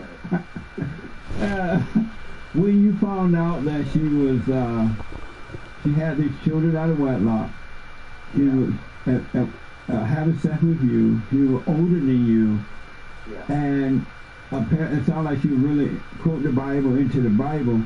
Why do you realize at that time, and I'm just asking, I already know the answer, but why do you realize this woman is not as much of a Christian as she's pretending, being into, with all this going on in her life? Yeah, right away, I realized that it's about, like, grace, like, really understanding, like, why do you take things personally that other people do? Like, why does that upset you? Like, that's what I kind of noticed right away was, you know, other people's actions was getting her totally upset. You know, if they're not a Christian, and they're doing this and that, and I'm like, what? And so, that's when I realized that she just didn't possess that true love. It's like, no, I love everybody. They're going to do stupid things, but it's not going to make me sleep. And so, how did you end it? I just, you know, I did the beta thing. I just ignoring and you know, but I think I finally just told her over the phone that this wasn't good, and that I wish her well. But and at least, you know, she still sends messages, and I'm still friendly with her. But there's definitely no more physical relationship. And then where did you get the black one from? I got her in Atlanta. I lived in Atlanta, just again in my fallen state, and did it all wrong. She lived in my high rise, so I thought that was convenient. And yeah, you know, I still, I think I love her, because God has loved me, and I just try to love her like that, and just try to be the best dad. And Are you still dating this woman? No, we don't go on dates. We don't. You don't live together or anything? No, we don't live together. She just bought a house that's like a 8-minute walk from me, and I think that's good for having my son. You know, short distance, but I don't try to, you know, rein in on her life. So why are you involved with white women? What made you go to blacks, Mexicans, and blacks? Well, yeah, that's a great question. When I was younger, I rejected my family. I grew up around a lot of you know, non-church people. I gravitated towards that, and got into gang culture. You know, white boy with lines in his eyebrows, and you know, hanging with this wrong crowd. And so, and you know, looking back at it, I think it was a you know, like. Were you involved with white gangs? No. And again, not gang banging or anything, but just attracted to that lifestyle and the dress and the music and the black lifestyle. That fake masculinity. Oh, I see. Okay. And you know, that's what I see going on today is just so powerful. Is that temptation that got me in when I was a young teenager is just so strong today. And yeah. Amazing. Your father, it sounds like your father aspired. Your father's not around, right? No, he did wrong. He wasn't able to discipline. That's kind of what I needed to forgive him. His inability to protect me from my mother, and see that, you know, he needed to put his nature in me, and he let her put her nature in me. So I never really identified, you know, he was much older too. I was the youngest of 7, so I would, you know, he kind of let his, you know, mom have the baby of the family. Amazing. So, your father expired? Yeah, he died about 6 years ago. Okay. Let me tell you this before I run. I want to invite you to stay with the silent prayer. When you do deal with your mother like a man, not like a child, not like her baby. You're an individual now. You're not your mother's child. So speak up, but don't resent. And if you don't want to be around her, you don't have to. You don't owe her anything. But don't resent her. But speak up for yourself. Is it right for me to, you know, I kind of view her as, again, she doesn't have a husband. She doesn't have a father. She's, you know, kind of just, you know, she's a child without a father or a husband, basically. Right. That's how I sometimes, you know, that's how I can, you know, keep from that resentment. Yeah, she can't help it. She's longing for a father's love. And so when you do deal with her, don't be like a little child. You correct her when she's wrong, but just don't resent her. That's right. And if you want to be around her, fine. That's up to you. If you don't, fine. Don't do it out of guilt, because that's not love. Oh, yeah. Yep. And you've been really helping me through this last year. I mean, I really feel like it was providence. You know, before all this COVID hit, I started practicing that silent prayer, and it really got me through. Because I traveled a lot for work in hospitals all across the U.S., and I don't prescribe to the mask theory, and I had a ton of pressure, and that was allowing me to stay in that just blissful peace through it all. So I really thank you for that. You're welcome, Joe. Joe, amazing talking to you, man. I wish you well. Man, thank you, and you as well. Thank you. Everybody there. And happy White History Month, and call me again, Joe. Hey, I definitely will. Happy White History Month, everybody. Have a great weekend. You too, buddy. Amazing. It's really, really amazing.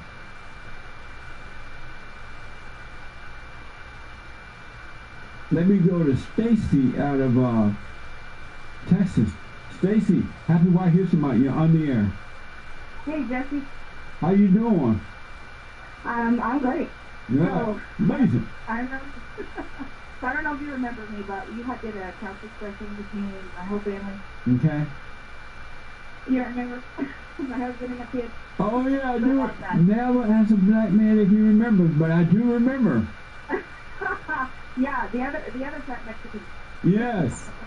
Yeah. I totally remember now. It's all okay. Well, I have been a terrible mother. I already know that, and she helped me with my son in a lot of ways and all those things. But we had never raised our kids about racism, white privilege, all this stuff. But it is true what you say, that sometimes in schools, you know, they just do what they do and they teach the things. So I thought that she was on the same page, and you know that she didn't really believe that stuff because we didn't model that for him or anything. Right. But I get why he does, because I made some mistakes. I was terrible, so I get that. So then, a while back, I'm not sure, it wasn't that far, but recently he blacked out his screen, but he didn't say anything like Black Lives Matter or whatever. So I wanted you to speak to him because, you know, I'm a woman, I'm not a man. I can't speak to him like a man. So, and my husband believes that there is types of racism and white privilege. So, and I believe there's not, because I was raised with no parents. My mother never taught us about racism, even though she was a terrible mom. I mean, she did what she did, you know, but she only said that the cops were the bad people, that she didn't use racism. She just say the cops were bad, but she was doing, you know, illegal things, so of course she would keep that. So I'm going to put you over to AJ so that you can speak to him. Here's AJ. Hello? AJ! Yes, sir. How you doing? I'm good, how are you? No man is good, but all is well. That's good. How old are you, AJ? I'm 18. Oh, okay. So this is your last year of high school? Yeah, I actually just graduated. I'm planning to move out in August. Right on, man. Amazing. So, you wanted to ask me about racism? I mean, I really didn't want to know, Mom, what you could talk to me about it. Do you want to talk about it? You're 18 now. You can make that decision.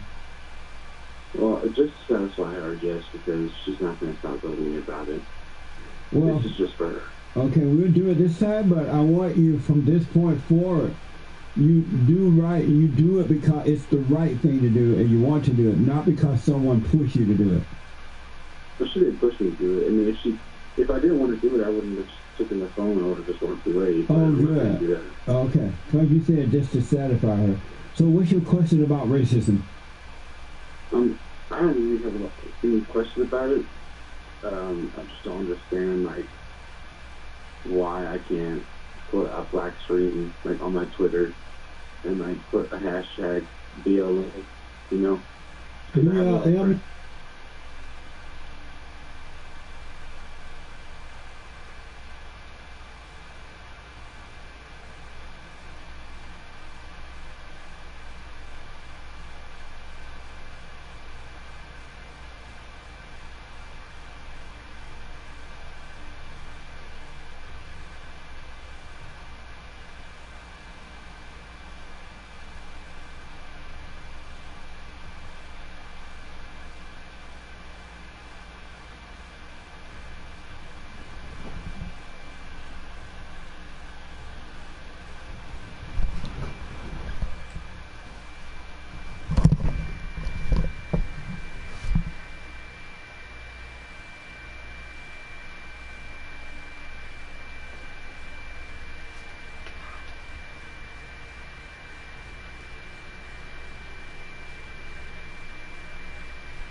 Then they could just have to check it out, you know? And it happens all the time. It happens every day, every 2,000 hours. And, you know, like, I really don't know much you can talk to me about it. Do you want to talk about it? You're 18 now. You can make that decision. Well, just to satisfy her, yes, because she's not going to start bugging me about it. Well, this is just for her. Okay, we'll do it this time, but I want you from this point forward, you do right, you do it because it's the right thing to do and you want to do it, not because someone pushed you to do it. But she didn't push me to do it. I mean, if I didn't want to do it, I wouldn't have taken the phone. I would have just walked away. Oh, good. Okay, because you said just to satisfy her. So what's your question about racism? I don't really have any question about it. I just don't understand, like, why I can't put a black screen, like, on my Twitter and, like, put a hashtag BLM, you know? BLM, you say? That have been, you know, racial profiles. You said that BLM. AJ, you said BLM? Yes, sir. Okay, and what else? And why you want to do that? Well, I mean, I just did it because I have friends that have been through some stuff. Like what, for example? Like they've been racially profiled and stuff just because of the way they look and how big they are. And I mean, it happens to me all the time at work. I mean, it really doesn't, I really don't care because, like, it's not benefiting. Hello? Sorry, I really don't care when, like, I get, like, racially profiled at work because I know that almost by the way they look or how big or small they are. I base people based off of, like, how they react to the world or how they carry themselves. But I just put that because I have friends, you know, that are going through stuff But I also just don't really care about politics. So I try to stay away from it. So anytime an argument happens, or just a conversation happens with my friends or with my family, I just stay away from it because I just care less about politics. Because it's just an argument that nobody's going to win, and it's just a mistake in an argument, and I really don't care. So you said you were discriminated against or profiled at work? I was profiled at work.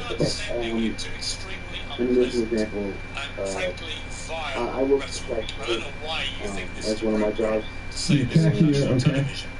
Yes, sir. And when the lines get formed up, they have to take you as a computer. Like this few, it was just the old way. So if you up and down, they just walk away from the other cashiers. It's like, and like I really don't care for them taking longer for them to get up the store than they could just pass through, check it out, you know? And it happens all the time. It happens every day, every 1,000 hours. And, like, I really don't care. It's just like it happens. It's just annoying. But, so you work as a cashier, and sometimes your line is empty, and there are long lines with the other cashiers. You say, hey, you can come over here, but you say the old white women look you up and down and don't come to your line?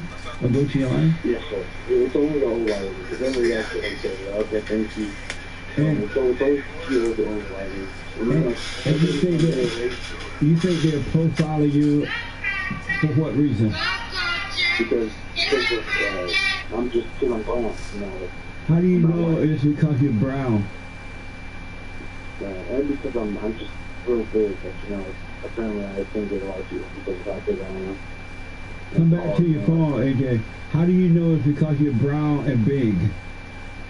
I don't, but I mean, it's kind of obvious when they look you up and down, and then they just go to the other cashiers that are white and smaller. But why are you assuming that if they don't say that to you and you don't ask them, why are you assuming that it's because of your size and color? Well, it's because I'm not gonna ask them like, yeah, why did you come to my line? Because I don't want to start a conversation. I don't want to start an argument because right, that's right. Because then managers will be brought up to the situation, and I don't want to, I would like to not have that situation.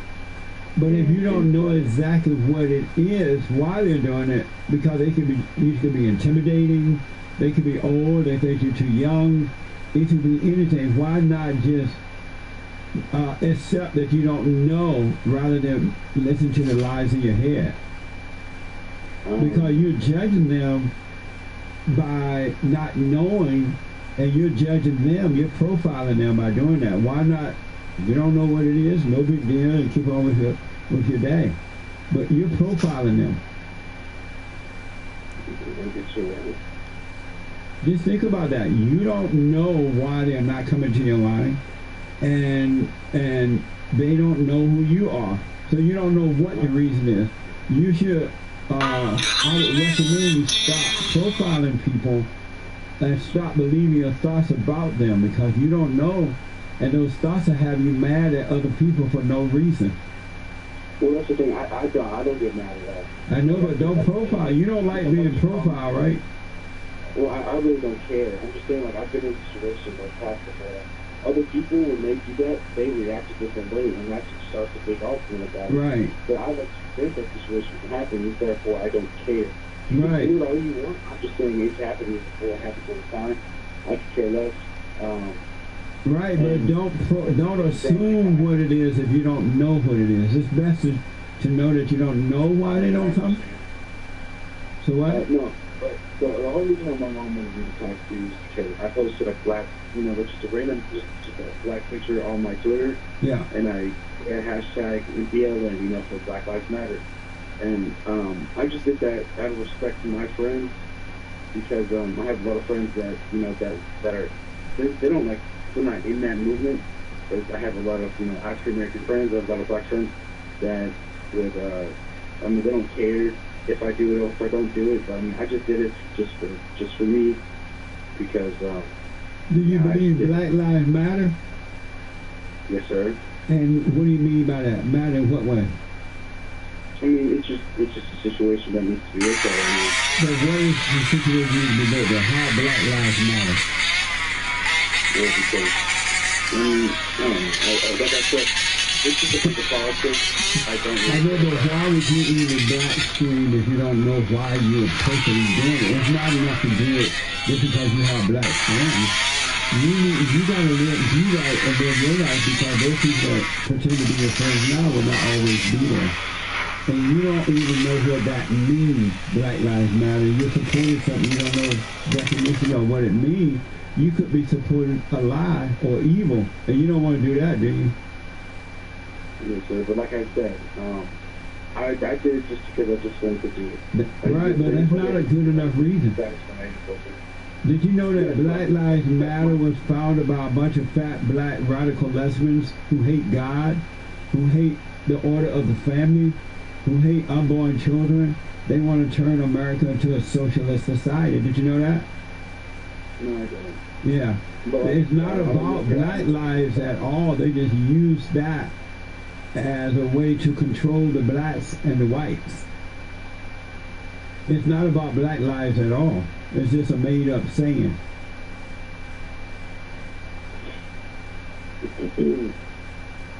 Did you know that? I guess I didn't know that. I didn't know. Yeah, don't support something unless you're clear about what it is, because you could be supporting evil. You are correct, but I didn't know. But then again, like, no, like it's my personal opinion what I choose to support.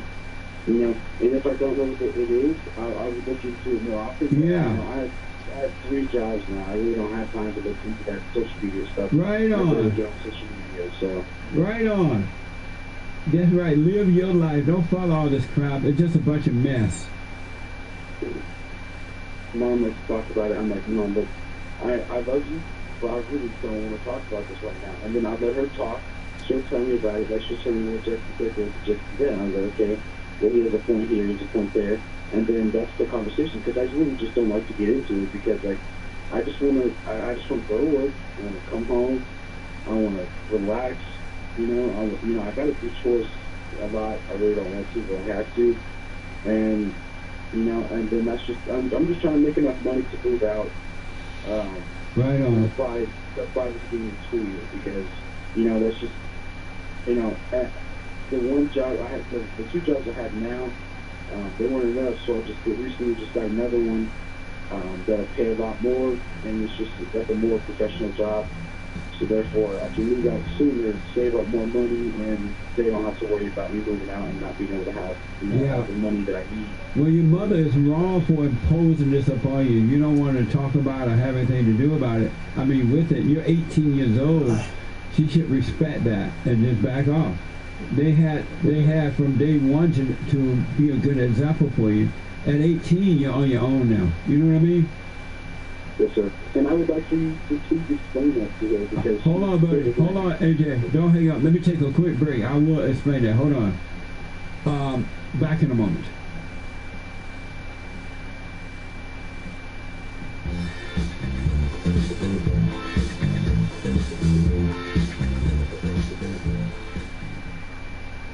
I have books that are amazing. I highly recommend you get them. The 7 Guaranteed Steps to Spiritual, Family, and Financial Success Guide. Even if you're not starting a business, but you have a job on your own welfare, it can help you if you do. Be doers of the word, all right? Parade to responsibility. Parade. That's what I write about in the first chapter, especially how I overcame scam. How the black leadership exploits black Americans. They're using them. Blacks are too willing to be used.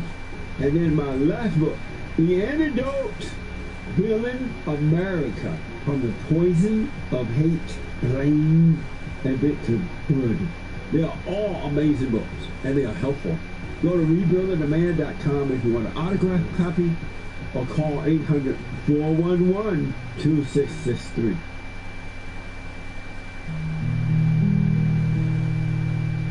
What do I do when you are far away?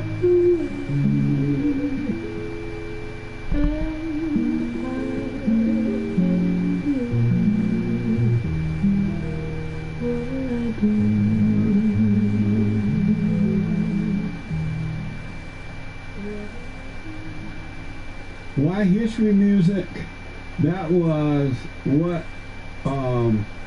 would I do by Irvin Berlin.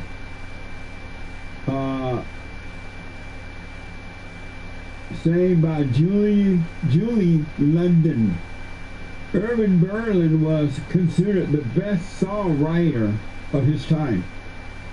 And so that was a little nice melody of White History Month. Happy White History Month, folks. White History music. Let me go quickly back to AJ out of Texas. AJ is 18. He wanted his mother to back off and stop telling him about all this crap. He's an adult now. AJ. Sir. AJ, can you hear me? Yes, sir. So when you tell your father to tell your mother to back off, what does he do? Well, usually when my mom well, the thing is, it's not that my mom's like, I don't want her to back off. It's just that when I, don't want to have a conversation about like this movement that's going on. Yeah. Like, she's like, well, I want you to hear me out. You don't have to say anything, but can you just hear me out? And I was like, okay. So I just hear her out, and that's it. Like, she doesn't like attack me like, she kind of used to, but I mean, it's fine now. It's just like, she was trying to explain to me about like the Black Lives Matter thing, like if you're supporting something you don't know about, and then you told me about it, so I was like, oh, okay, well, I didn't really know that it was just, founded by fat black radical lesbians. Oh, lesbians? I thought you said Mexicans. Fat black radical lesbians. I didn't know about that. So yeah. You learn something every day. That's right. And so, when you tell your mother you don't want to hear about it anymore, talk about it, does she leave you alone about it? Well, I mean, like I said, she'll be like, well, can you just hear me out, please? Like, yeah, I don't care, you don't say anything, just hear me out. And I was like, okay, I'll listen to her because she approached it in a different way. Right. And once you hear her out, is she done with it then? Yes. And then later on something will happen and she'll ask you like a video will be posted or something. Like this guy will record or other people will record like this lady getting like she's like like a Karen, she's getting apparently she's claiming to be harassed in the park because her dog is so small and this guy is walking his dog in the park and all that stuff. Like those videos I think are hilarious because it's just people overreacting about situation. Right. And I don't understand why they're recording stuff because it's not going to go anywhere. If they call police, they're going to be like, well, what's the situation? They're going to be like, this is just a little bluff call, just don't waste our time. Yeah. And then they go there, it's just wasting people's time to just waste it. So that's why it's hilarious. Does your father help you deal with your mother? Sometimes he'll just be like, look, AJ, just listen to her and then you'll be done with the conversation other than arguing with her because that's just going to start the argument. I don't want to hear, you don't want to hear, she doesn't want to have, so just listen to her, hear her out, and then the conversation's done. They'll just tell me, like, just don't fight it. Just when she asks you to listen to her, just listen, and then that's it. It's just, and he helps a lot because he's dealt with her, like, longer than I have. Yeah. And so he just knows how to get around certain things just so like other things don't happen, like arguments. I'm not sure. That's a nice way to deal with it, but that's not quite the right way to deal with it. Your father should tell your mother to back off AJ. If he doesn't want to hear it, leave him alone. He doesn't need to hear it if he doesn't want to hear it. He needs to protect you from all that. Why do you want to move? Why are you in a big rush to move? To move out? Yeah. One, because I'm kind of tired of like living in a place where I have to be told, what to do all the time. Yes. As in like other people's chores I don't want to do. Like I want to be able to come from work, do my chores, and also it's just a learning place in life. My parents, they had to grow up real early. Like they didn't really get to have a childhood of their own. And I have, and I thank for that, but it's just time for me to grow up. I'm 18 now. I'm a legal, grown up now. Like I have to learn things for my own. Like I'm learning how to been paying bills recently. My dad's making me take responsibility. My mom's helped me save money. I've been, saving a lot now. I'm just I'm just taking these steps to becoming like more of a man, and I just want to take that extra big step to where I can learn to live on my own. And yes, I understand it's a huge step, but it's just a part of becoming a man. Well, it's not a huge step, it's the right step. You're 18. Let me ask, when you say do other people chores, what do you mean by that? If something is messed up in the backyard, or if there's trash everywhere, or if there's plates or something, or like dishes, like I want to be able to come home and do my dishes, because I don't really use a lot of dishes, and if I do, then, you know, I'll make sure to do them later. But like when there's a full like kitchen of dishes, and they're not all my dishes, you know, if they have to be done, so I'll do them, but like, I just don't want to have to do them. You know, I'm kind of forced to do them, but I don't want to. Why doesn't your sister do them? She does sometimes, but usually, like, the thing is, I'll have a job, right, and it'll be my turn for dishes. I'll come home late. I usually close around 10:30, so I'll come home late, and they'll be like, it's your turn for dishes. And I'm like, I'm exhausted. Can I just go in my room, lay down or something? Can I go play the game? Can I go, you know, like watch a movie or something? Like, no, they need to be done, otherwise I'm going to wake you up at 4 in the morning to do them. So I have to do the dishes, that, you know, and it's going to take about like 20, 30 minutes, and it's not really a long time, but it's just like, I just want to be able to come home, like a long day of work, and dealing with people all day, and relax. Because like, once I get my own place, me and my friend, we're going to move out together to get a place, so it's just going to be me and him, you know, we're like brothers, so we're going to be able to take care of our own stuff, you know, we're going to share with each other, you know, we're just going to take turns, you know, doing our dishes. The thing is, me and him aren't going to be able to use the amount of dishes that my family uses here. Why don't, in your family, why don't everybody do their own dishes? If they wash their dishes as soon as they're done, they wouldn't pile up like that. I really don't know, because like I don't do that myself. It's just a habit where like it's just where like if we use the dishes, we'll put them in the sink, or we'll put them on the side of the sink, and then whoever has dishes will do them that night. And it is a pretty smart idea to when we use the dish, clean it and stuff. We also get real busy. Like my mom, she was like in daycare.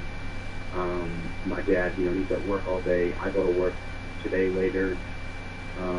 So it's just like if we all get busy, and then we forget, and then we procrastinate, and then it follows up. Right. That's why it's best for each individual to wash their own dish when they're done. That way they don't pile up, and it wouldn't be difficult for people like yourself who are working and you get home late at night if everybody washed their own dish. That's the best way to do it. But so do you want me to speak to your mother about anything? I mean, I kind of explained to her on the break that he was saying that you kind of need to back off, but you know, could you actually explain to her what you were telling me about how my mom kind of needs to back off? Well, not kind of need, but she needs to back off. Okay. Period. All right. Well, AJ, my advice to you, before you move, make sure you deal with your mother like a man, not with anger. But speak up. But speak up for yourself, but don't argue with her. Never argue with a woman. They love argument. That's how they control men. But yeah, I know that's for fact.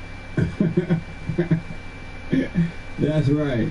So so make sure you learn to speak up, so when you move out in the world and you start dating or whatever, you can deal with women in the same way, with courage and not with fear, all right?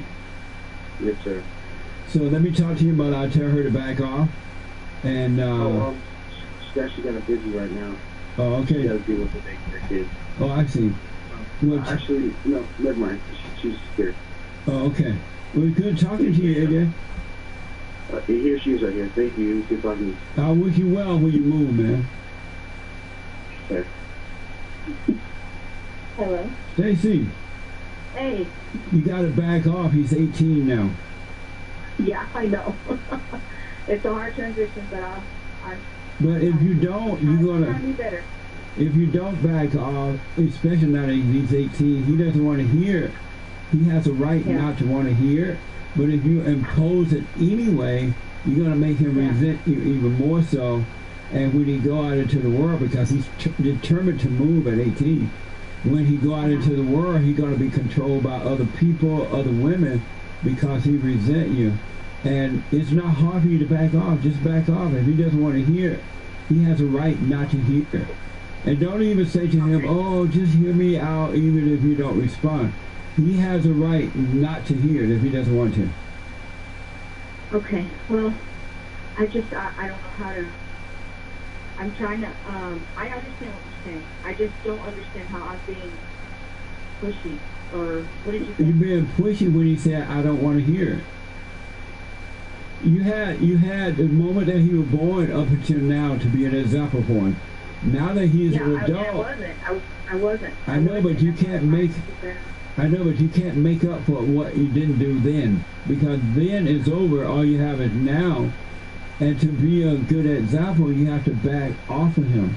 Treat him like he's a young man, and he doesn't want to hear it. He doesn't want to hear it. You can't make up for what you didn't do when you were young.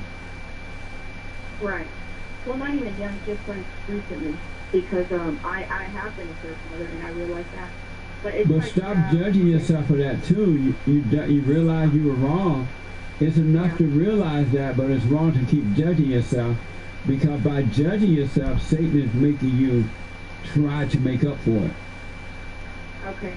So if he, like, when he's in front of his friends and they'll start, there's something being said that's just, I'm like, what in the world are you saying? So you're saying don't say anything about it, just let it happen. Right, he's 18 now, because once he moves, you're not going to be there to do that for him all the time. Yeah. He got to learn. He got to learn for himself now, because he's going out on his own, and you got to. I recommend you treat it as though he's on his own now. Let him learn. Yeah. Well, he is a smart kid. I mean, I thought I had completely moved him, but obviously I haven't.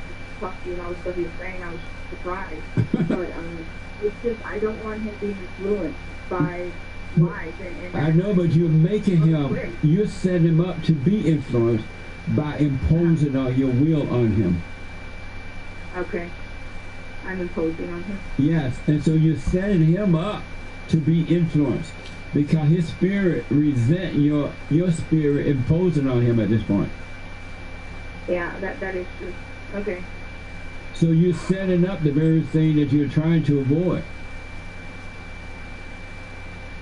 Well, I thought it was, it's like I see it coming sometimes, or the feeling that comes up about whatever's happening, and I can stop, and other times I guess it just flies over me, Yes. Because I'm not like I was before, because I've noticed myself. And like when you said, God allows me to see myself, that is so true. Yes. It really, really is. Like, it's instant. It's not like I was always taught, in the church, not taught because I didn't have parents, but that, you're growing into it, if you're growing, you're becoming better, or, no one's perfect. But I know now that it's a complete lie. Yes. I know it because I just see it in myself.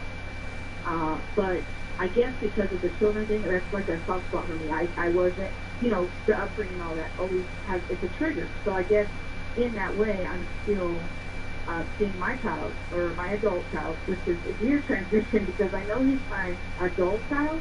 It's just doing it. I'm going to tell you something. White people are so good at this. They're like, you're an adult, you think you're an adult. And I don't know if it's a culture thing. I don't want to put my culture before, my beliefs or before Christ or anything. And sometimes that happens. So it might be a cultural thing on what's happening right now with me. Because, your kids never grow up. It's it's just awful. So, are you doing the silent prayer?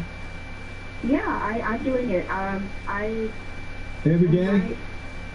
Yes, every day. At night? Yes, at night, and morning, at night, because I know myself. I know that when I don't, and I have in the past, only done it, when whatever. Right. And so I said, okay, if I don't make this a habit, I'm just never gonna, I just know myself. I won't do it. Stacy, you got to doubt every thought. Your thoughts are not your own, and they're telling you to impose on AJ, oh, they're leading him the wrong way, or you got to tell him this. You don't have to do that. AJ will be fine. And I know that. I said that before, too. I mean, I know that. So then you got to treat it that way, because you're setting him up by forcing these conversations on him when he doesn't want to hear them. Okay. Yeah, that's true. Man, when you think you're getting it right. or your banner, and it comes out. Oh my gosh. When I heard him talk about the tour thing, that's only because in our, in Hispanic, well, how we're, how it's supposed to be is that everyone has chores, and that's how you pay rent.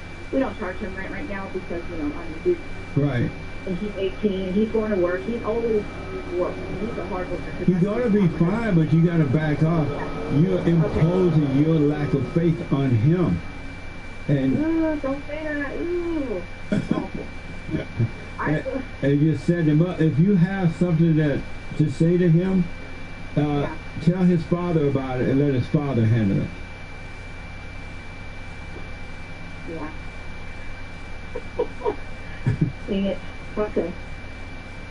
And I understand this thing with the Hispanic community too. It's somewhat like the black community where the woman is always trying to impose, right?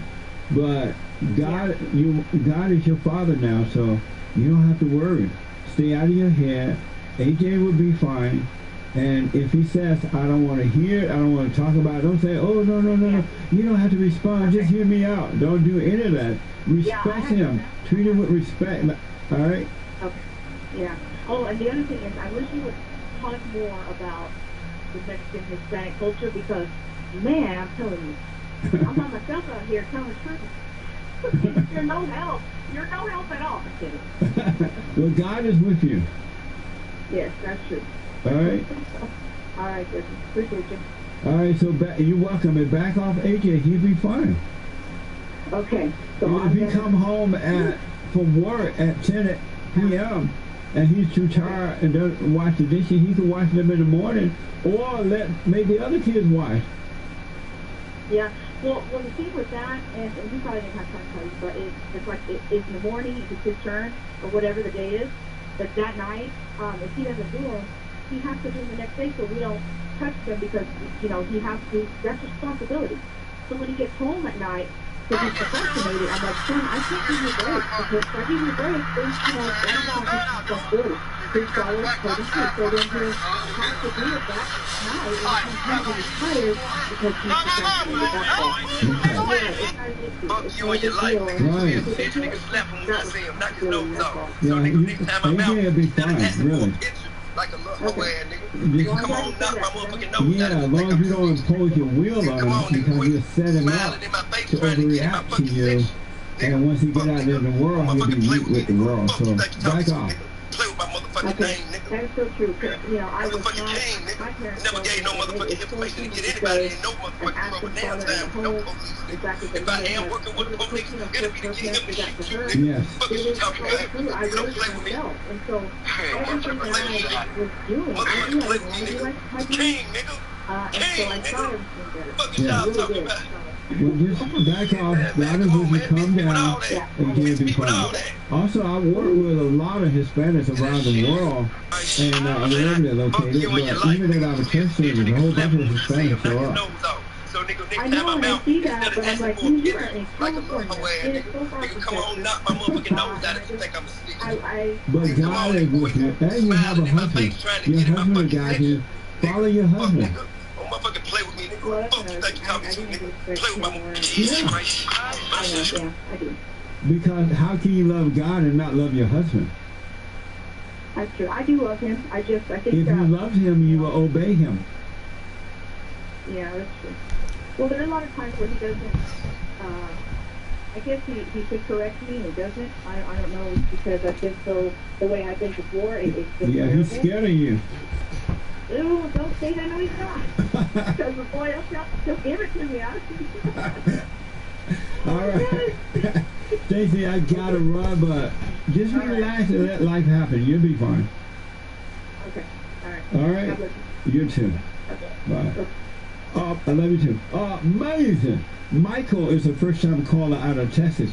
Michael, happy White History Month. You're on the air. Hey, Jesse, what's going on? All is well, Michael. Happy White History Month. Happy White History Month. Thank you. I'm so excited that I get. I've been trying to get in. Amazing. I'm glad you made it. Yeah, amazing. I wanted to talk about Father's Day. has already come by, and I wanted to talk about let's see. My grandfather was 93. He passed on the 26th of June. Of this year? Yeah. Okay. Yeah, this year. Okay. This June 26th. Right. He was 93, man. Amazing. He was a World War II vet. At 18, he was drafted for the last 5 months of World War II.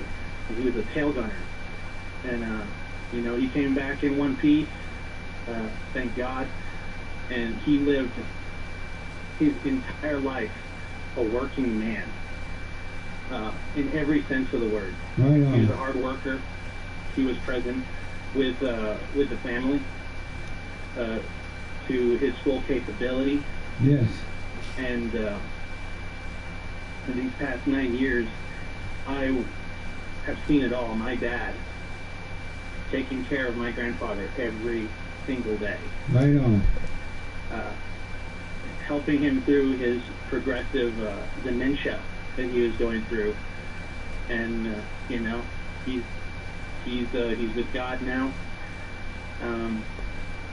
And I've been listening to your show lately for the past few weeks, and I noticed that you talk a lot of you speak on a lot on the relationship between the son and the father, and it's had me thinking a lot about my relationship with my dad. Yeah.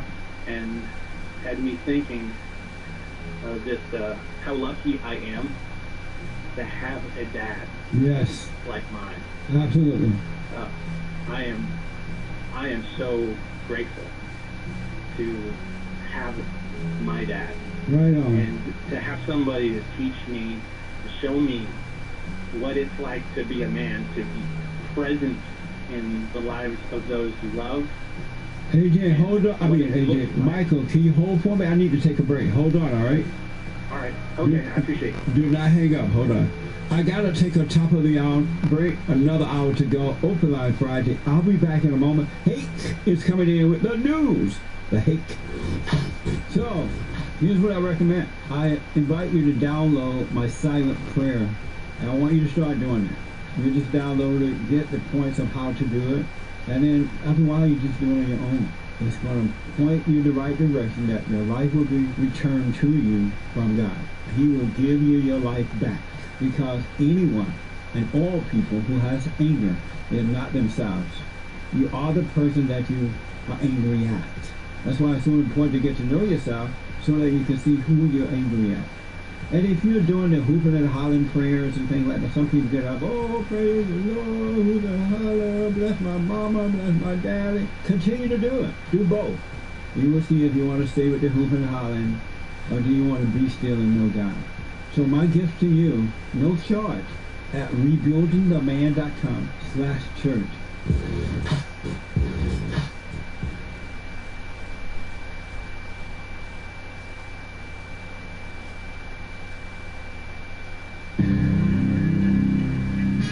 This is the end of hour 2 of the Jesse Lee Peterson Show. It's Friday, July 10th, 2020.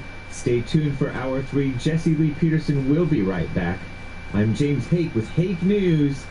Hopefully not fake news. After the Jesse Lee Peterson Show, catch the Hake Report, thehakereport.com/show. And speaking of JLP-related content, check out the latest Fallen State teaser. UCLA African Student Union, spelled with a K instead of a C. Student Union President joins Jesse for round 2. That upcoming episode 180 is coming soon. She was once on 3 years before this woman. Black UCLA students freak out over white privilege and cultural appropriation. That was episode 55, and that has over 1 million views. Speaking of mess, Socialist City, Daily Mail reports 1 in 4 New York City tenants have not paid a single cent in rent since the coronavirus pandemic supposedly started in March. The Community Housing Improvement Program, CHIP, estimates that 25% of the 5.4 million renters in New York City have not made a payment since March. Overdue payments have left 39% of landlords unable to pay property taxes for July. Meanwhile, people are seen holding a cancel rent, #cancel rent, banner at a protest on Sunday. Ridiculous. Experts warn that economic hardships are pushing the city's so-called affordable housing crisis to a breaking point. Get rid of subsidized housing. That's the solution. The number of people unable to cover rent is expected to increase next month after the federal government's $600 weekly stimulus runs out. They also need to open up the city. Bloomberg Business Week had the info, and they tell a sob story of this woman, Jessica Lee, age 25, and her husband, who live with 2 roommates in their 4-bedroom, $4,000 a month apartment in Bedford Stuyvesant neighborhood of Brooklyn. During the pandemic, all of Lee's housemates lost their restaurant jobs, leaving her as the only one with income from her job at a company that makes hand sanitizer. Their landlord is now threatening to take her to court over $20,000 in back rent that she has no ability to pay on her own. Nobody is hiring in the food industry, Lee said. I'm on the hook because I'm the only employed person on the lease. The landlord and the system demand the impossible of me, she added. And there's no end in sight. Move out. I've talked about this evil woman before. The Daily Mail reports Charlize Theron, I don't know how to pronounce it, calls for better representation in Hollywood as she talks about being a mom to 2 small black girls. But the problem is, they're one of the problems, among many. They're not both girls. Theron said, I want more representation, just selfishly, for my own girls. She is evil. She wants her children to see themselves represented in both cinema and in life. The actress is 44 years old, adoptive mother to 2 so-called daughters. Jackson is 8 and August 4, but Jackson is a boy. And she has said that she wants them to grow up being accurately represented in film and television so that they can feel they belong. Pretty retarded, huh? She can't even accurately represent her son. Adopted son. Charlize said this mess on the podcast The Big Ticket. I've talked about this woman before. Last year, she said that she's raising a black African adoptive son as a transgender at age 7. A wannabe girl. Crazy.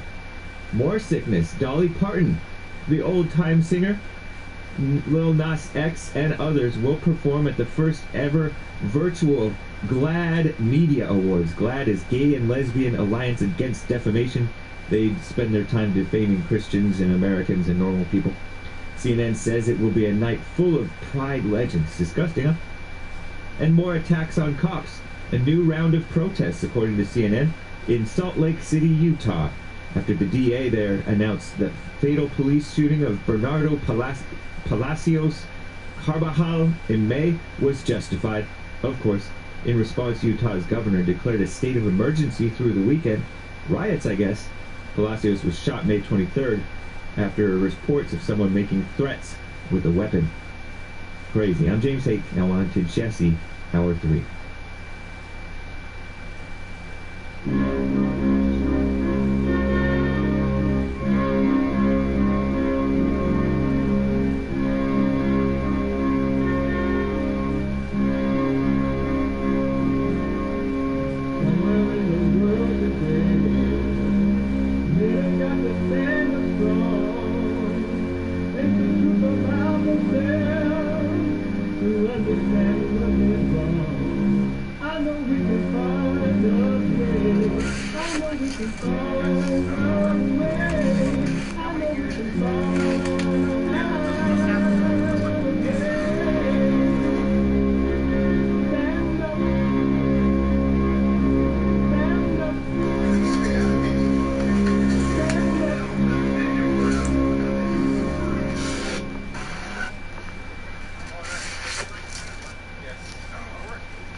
Uniting the races with truth instead of dividing them with lies. We're also rebuilding the family by rebuilding the man. I am Jesse Lee Peterson. Welcome to the 3rd hour of the show today. It's Open Line Friday. Get it off your chest day. Wherever whatever is on your mind, express yourself. You calm like a mug. You need to go and get yourself bleached, because everything you say about black people, and you're sitting up there looking like a tar baby. It might sound like a semantics argument, but he's a great alien. I wonder if he's been smoking pot. I became aware late Tuesday evening of a deeply disappointing and unacceptable social media post by one of our students.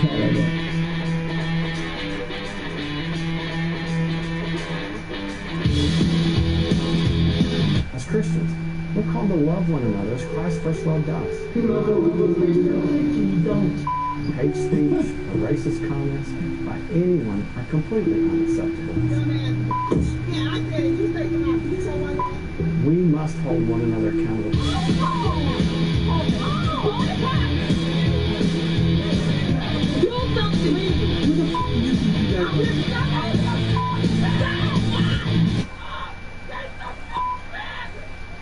I'm putting this on the bully list.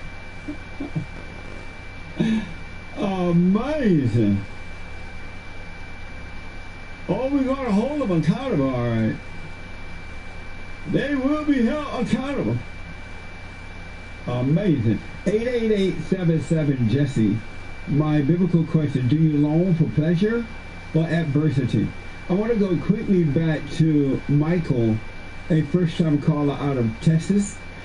And Michael was talking about his father. And it's amazing to hear Michael talk about his father. Michael, how old are you? I am 27 today, my birthday. Happy birthday, Michael. Yeah. This song for you, Michael. Huh? This song is for you. Birthday to ya. Happy birthday to ya. Happy birthday. Happy birthday. Happy birthday, Michael. 27 today. On White History Day.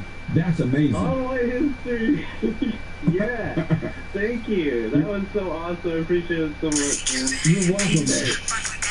What else? Well, happy birthday, Michael. And so you were saying about your father. Go ahead.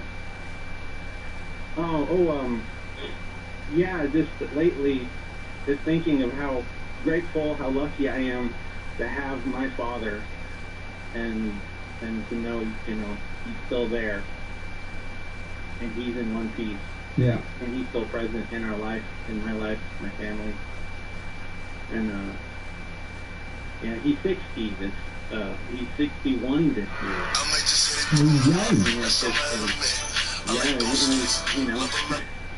The clock's ticking, the clock's ticking. That's also another thing that's been on my mind, is that I have a finite time with him. I have a finite time with those I love. And so I had this question that I'd like to present to you. And okay. The question is, how can a child express more gratitude towards their father today, right now? By not resenting him. Just don't have any anger toward him. Love him, and it will happen naturally. All right. That's, yes. Because when you love your father, when you love your earthly father, it will cause you to love God, and God will work through you, and each moment, each day, you will see how to treat your father. So the primary thing is not to resent him. Yes. Are you living on your own now? Currently, I'm living with my dad. I've been helping him out with taking care of my grandfather. Oh, okay. His dementia got pretty intense. Right on. In the past years. And, okay. Every day, man. Every day my dad's been with him, taking care of him, looking after him. And he's even taking care of all the paperwork, death certificate, tax stuff for my grandfather. He's been an amazing son. You are blessed that you have seen that and that you love your father. Yeah. So just don't resent him, and you'll see each moment, each day, how to deal with him and to show your gratitude for him. It'll happen naturally. You don't need to plan it. Don't worry about it. Just love what's right be right, and you would see how to deal with your father the right way. I really appreciate that, Jesse. You're That welcome. means a lot to me. You're welcome, And man. that gives me that gives me a lot of energy. Right on. And I've been doing silent prayer. Stay with I've it. been doing silent prayer. What do you think about it?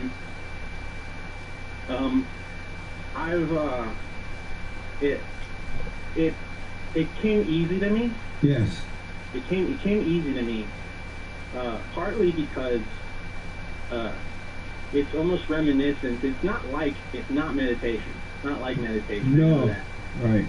But it's reminiscent of a certain technique of meditation called the no manipulation method, and I found it easy to go into silent prayer, applying it. Right on. And it's easy.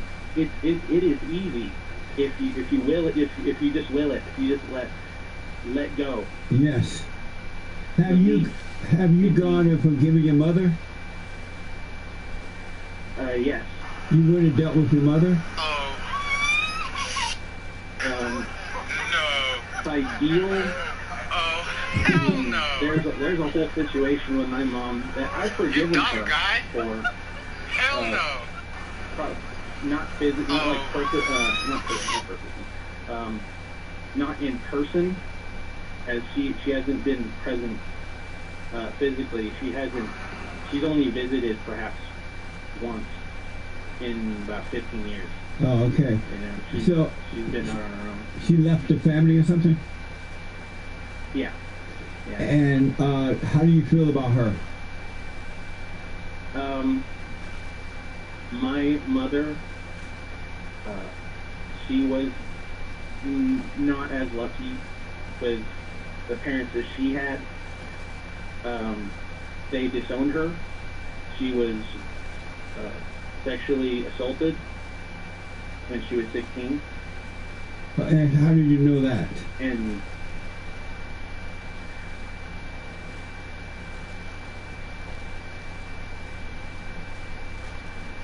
that's a good question.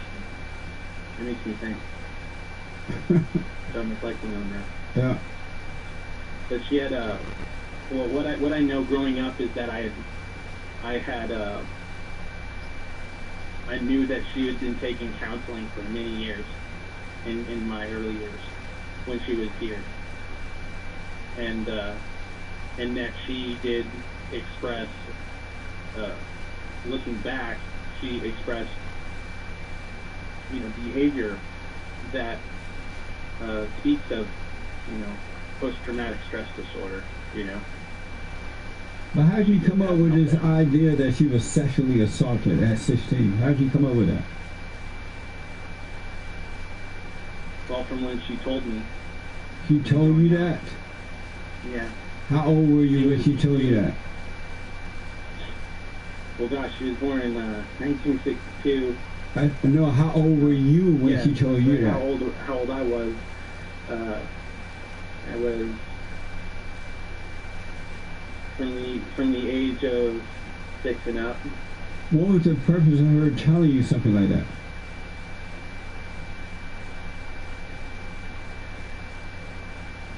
Well, what my mom shared with me is how to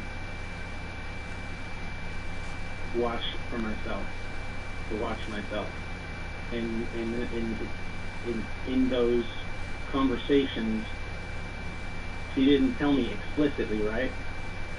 But it came up over the years as I got older and as I could understand more, but not just explicitly telling me that she was assaulted, She was evil for even bringing that up to you at all. You were a child. There's nothing you can do about it. And most of the time, women lie about that kind of stuff.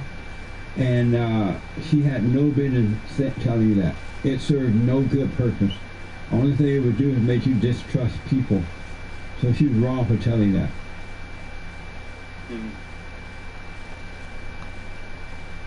Yeah, when you ask that question, it makes me, look inward and see how it's true.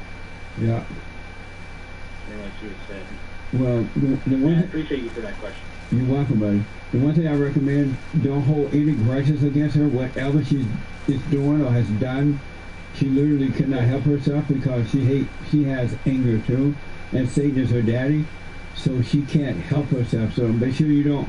It doesn't mean you gotta hang out with her and all that. And you're fortunate to be close to your father, but don't hate your mother for her. She can't help herself. I have a healthy relationship with my mom over the phone. We keep in touch with her often, and we do have good conversations. We keep up with what's going on. But don't let her put crap in your head. Yes, sir. Yes. Alright? Yeah.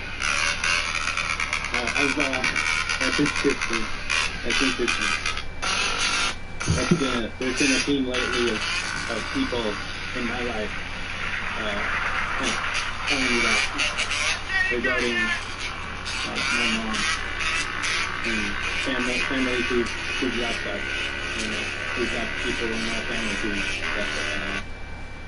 Yeah. You should be mindful of what I say and what's really going on with them. And I don't even know. I don't know the case. Right. I don't even know from my direct experience. I can't know for a fact. I just have it there. Yeah, but don't let her put crap in you. And Michael, you're doing very well. Stay with the silent prayer. Don't resent your father.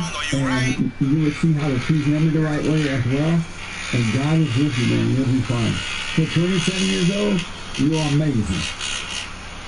Thank you. And same for your age, young age. Thank you, Michael. I appreciate it, buddy. I appreciate you too. Thanks for talking with me. It's a pleasure to meet you. Pleasure to talk with you. You're welcome. It's a pleasure to talk to you. Listen, to call me again, all right? All right. Thank you very much. Okay. Amazing. Happy birthday, Michael. Amazing.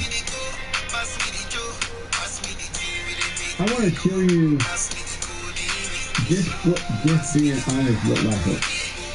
This is from WIVB, B as in boy. In this interview from a few years ago, a white man living in Buffalo, speaks frankly about race to a reporter asking questions about alleged hate crimes happening in the area. Watch this. You lived here for 30-something years. They're classifying this fire as a potential hate crime. What do you think about that? I think that if people just stayed in their own side of town, their own neighborhood, that things like that wouldn't happen. What do you mean by that? Well, every race and color has their own section of Buffalo in it, so if they just stay on their own side, things like this wouldn't happen. People in these neighborhoods don't want those types of people moving down here and ruin the property value and destroying the neighborhoods, and when things like that happen, it shouldn't be such a shock. What do you mean by those types of people? Minorities. African Americans. Are you suggesting that they should stay on the east side rather than coming here to South Buffalo? Well, they've already wrecked the east side. Why should they come down to the south side and wreck that neighborhood? Do you think that by saying these things, people on the other side of the city get offended? Do you think that there's some sort of a bias, potentially? A lot of people feel this way, they just won't say it. But you are. Yeah. Why are you coming out and saying these things? Because I own a home and I see what happens when they move into the neighborhood. Property value goes down, kids on the corner, crime goes up. The east side used to be a beautiful place. Look what they did to that. Do you think that there's an issue, though, in what you're saying? Well, I'm sure there is, but, I mean, you got to take a look at why it's an issue. What do you mean by that? I mean, they just ruin neighborhoods. I guess what I'm getting at is that you're generalizing tremendously. These people might have just been here looking for a different way of life, a better way of life. Maybe people are afraid that if you got one family and then more of them come in. You know? That's just how it is around here. Do you think there's anything wrong with what you're saying? I don't feel there's anything wrong with it. A lot of people would feel wrong about it, but I don't. What do you think about that, Joe? My expert, Joel, I was in here and the founder of thegiftedofdance.com. Check it out. That's good. I would have said when he asked, do you feel anything wrong with what you're saying? I would have said, is it true? Because I noticed that when people say things like that make other people offended, yeah, they're worrying about being offended, but they always gloss over the fact, is it true? Right. They never admit to it being true or not. Yeah. It's more so about them being offended by it. So that's right. That's a very good point. I think what he said was 100% correct, and he's right. Everybody's thinking it, but he said it. That's amazing. That's the same thing I would say. Well, what the man is saying is true. Just because he's a white man saying it, it doesn't make it racist. Right. The guy's telling the truth. Black people screw up neighborhoods. And that's just the truth. It's just look how they screwed up a country. He wasn't trying to be mean to the black. Yeah. It's just the facts. And you would think that people want to hear the truth so they can get better, right? Right. And but they're trying to call him racist and all that. But the guy was just telling the truth. And black people, you know that's true. I know that. Why do you think Snoop Dogg and everybody moved away? You don't see Snoop Dogg and those guys living in the hood when they make money. Right. Amazing. That was hardcore truth. It was so hard it makes your stomach hurt. Well, it's the truth. And black, you gotta change it. If you don't want the truth to be said, then you gotta change it. You gotta change it. The guy was just being honest. Amazing. Let me go to AC out of Atlanta, Georgia. AC, welcome to the show. You're on the air. Good morning, Jesse. How are you, sir? All is well. Happy White History Month, AC. Well, thank you, sir. I appreciate that. Yes, sir. You had some great callers today. You had the young man, AJ. You talked to Michael. But Joe was pitiful. Joe was pitiful. Sitting out the gum thing. Oh, that was funny. But he's that overcoming that now. That might be the worst thing I've ever heard. He admitted he was a beta when he did that, so he's overcoming it. He has, and I think a lot of men can learn from that. Yes. The moment he did that, the woman knew she was his God. Amazing. That's right. Y'all, you remember Exodus? Moses left 15 minutes to go to Mount Sinai, and they built a golden calf. That's what happens. When your dad leaves 15 minutes, you get a golden calf, a Mexican woman. A very good point, man. Absolutely. Yeah, I think that's what happened. But I just wanted to say, Jesse, I ordered your book before the July 4th weekend. I read it over July 4th weekend. I'm talking about 7 Steps.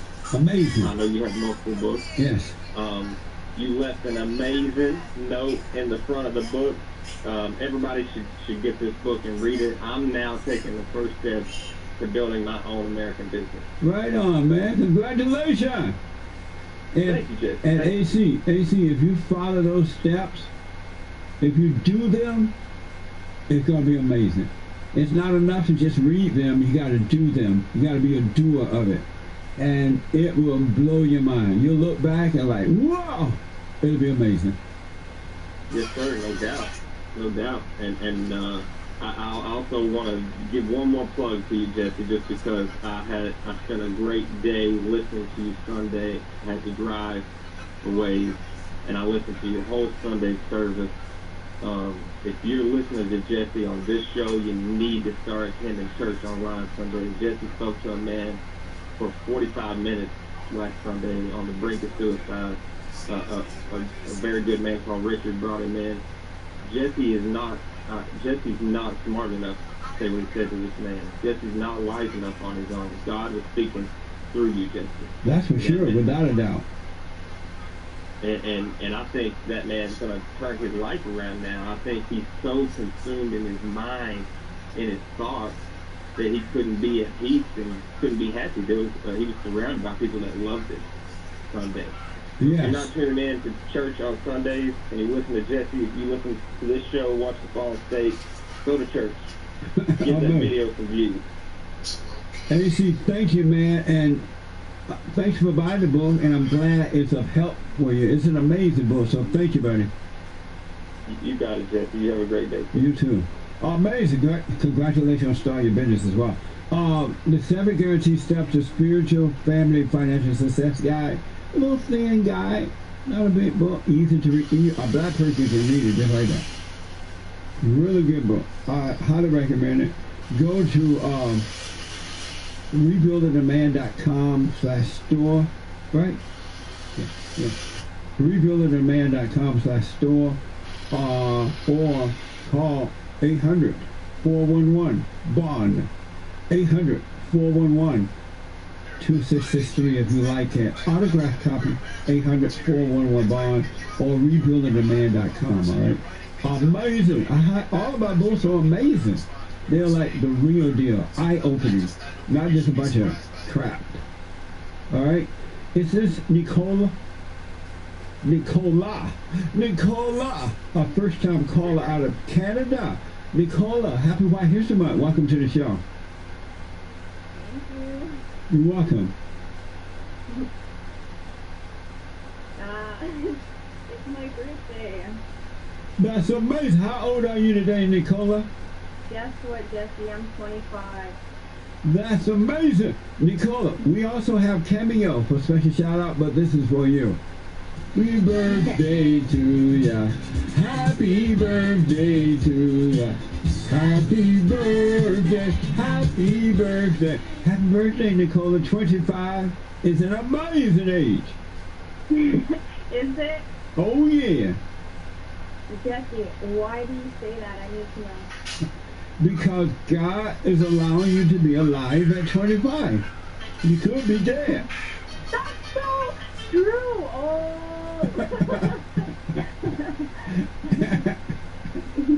Amazing. Wow. Yeah, that is amazing. I needed to hear that totally. Yes.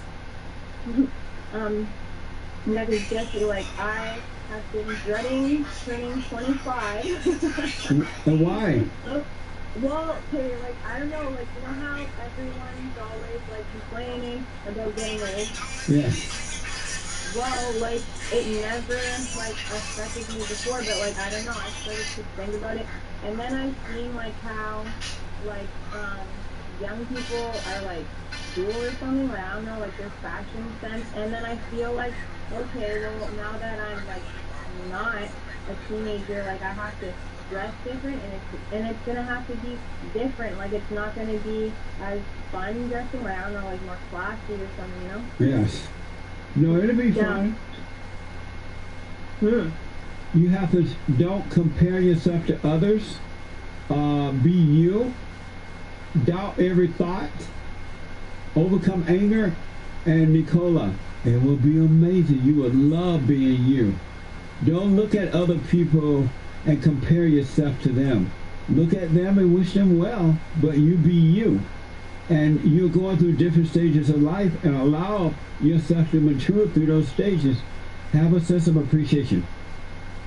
Yes, I know, Jesse. Like, I feel like lately I just haven't been at all. I don't even know, like, why. And, like, I mean, I guess, like, in the last days, like, they just get, like, the Lord says that it will happen, but, like, I'm not saying that has to happen at all to me. It's just I feel like it has been, like, it's almost like appreciation, like, would be dead, and, like, was, like, I just feel like it was, and, like, I've been, like, praying about it, but, it doesn't have to be like that. I'm not quite understanding. Are you living an appreciated life? You appreciate gratitude, or you're not gratitude? Oh, well, so yeah, like it's like I am, but at the same time, when I should be, like, it's not there. You got to overcome your anger, and then it will always be there. You got to overcome your anger. You're letting Satan control you through your imagination, through your thoughts. How? By not overcoming your anger. Anyone who has anger, Satan is their daddy, and so he's influencing them in the mind. He makes you think things. He builds you up. He lets you down. He let you down, build you up. He made you compare yourself to others. You're living in darkness and you don't realize it. You got to overcome your anger. How? By forgiving your mother. Forgive your mother. She made you that way.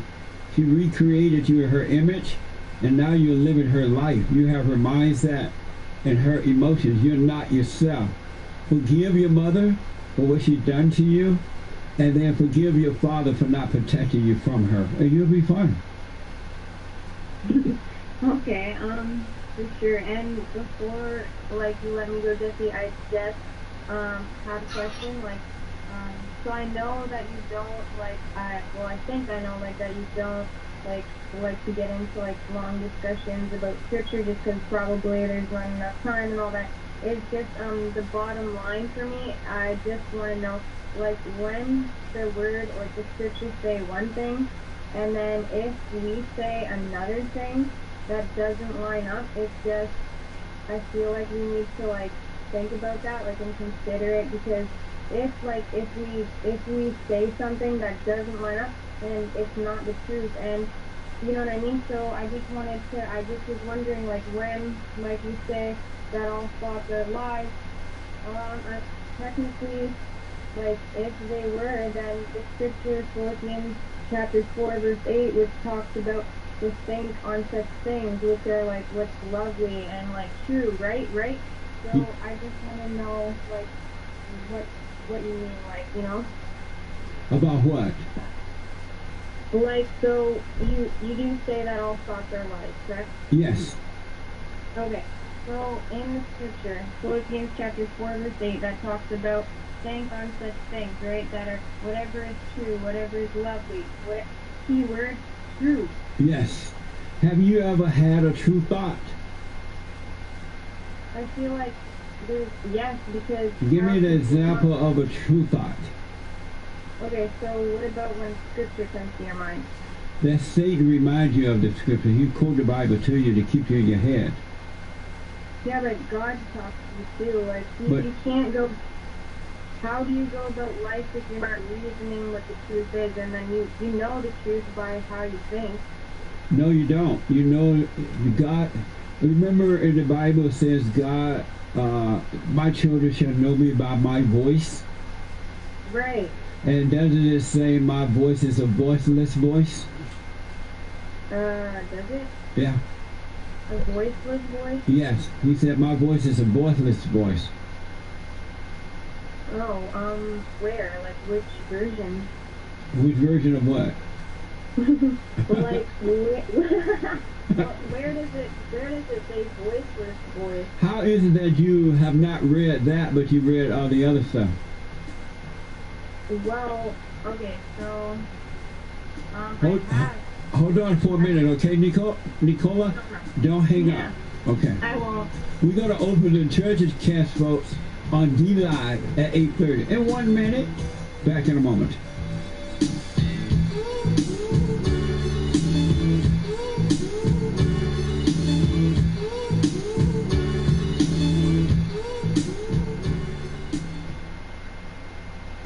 Some of you know we have, under my nonprofit Bond, the Brotherhood Organization of a New Destiny, and we have been rebuilding the family by rebuilding the man. We have a home for young men. We tutor, we counsel, we help find jobs. We have church services. We have men's forums the first Thursday night of every month. We also have women's forum the third Thursday night of every month. And Sunday morning meetings for everybody, men, women, and children, everybody. And it's growing. It's growing. So, and for those who are stuck in there, they're doing amazing things. Those who want quick fix, they're not, right? Everything is a growing thing. You grow into love. You grow into life. You grow into wealth. You grow into everything, right? So check us out on rebuildingtheman.com. Rebuildingtheman.com, all right? Or call 800-411-BOND.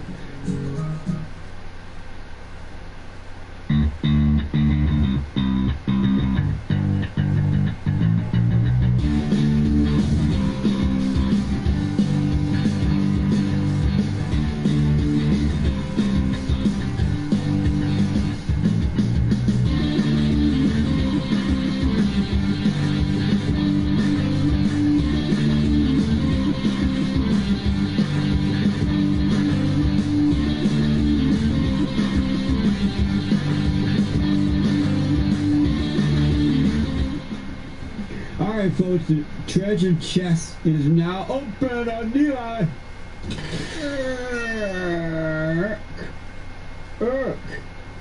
We're going to get to all of that good stuff in a minute here. So let me go back to Nicola out of Canada. Nicola, if you read in the Bible where it says, my children shall know me by my voice, and my voice is a voiceless voice, would you believe it? Well, I would believe it for sure if it was in scripture. I just need to know what scripture is that, like, where do I find that? Oh no, I don't know. You have to find it on your own. Okay, yeah. But do you know those? Yeah.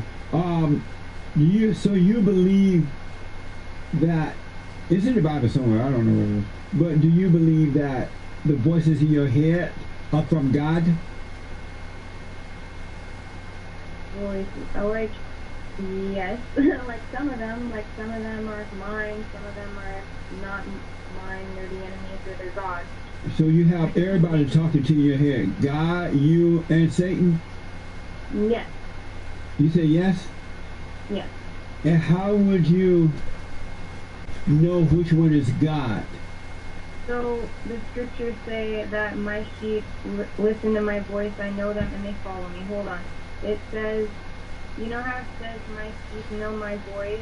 As strangers, they do not, like, I think it says listen, instead they run from it. Repeat that?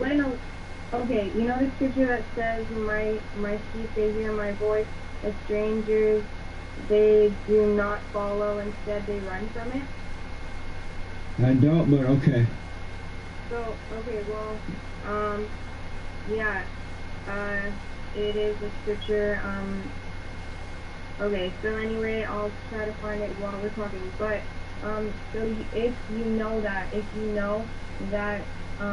sheep, hear his voice, right, but the stranger's voice, they do not follow, instead they run from it, that way it's saying that you can discern a lie from the truth. You know when Satan is speaking to you.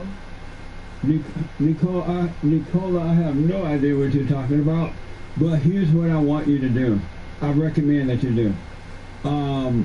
You know how God said to bring every thought into captivity?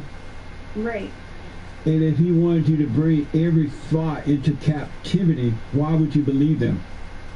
So, okay, so that's what you're saying, bring every thought into captivity to line up to the obedience of Christ, right? So that means that your thoughts need to be in obedience of Christ. That would mean that your thoughts have to be of truth, like, you know what I mean? Okay. So are you having a perfect life? Of course not, no. But if you're lining up every one of those thoughts with the word of God, why aren't you having a perfect life? Well, it's as perfect as it could be by being in the will of God, but if you're will of God, why isn't your life perfect? Well, maybe because tribulations come. But if you line up with the word of God, why can't you handle the situations? Well, how old are you, Nicola? I'm 25. Oh, okay. I am handling it, Jesse. Like, I can handle it. That's what I said to Nick. I said I can handle it. I may have problems. It's just, I feel we need to talk about our problems, because if we don't talk about them, how can you get help or have someone, if you don't expose it, like, the darkness to the light, like the problem, then... And where is the light? The light is just bringing it out in the open. Where is the light?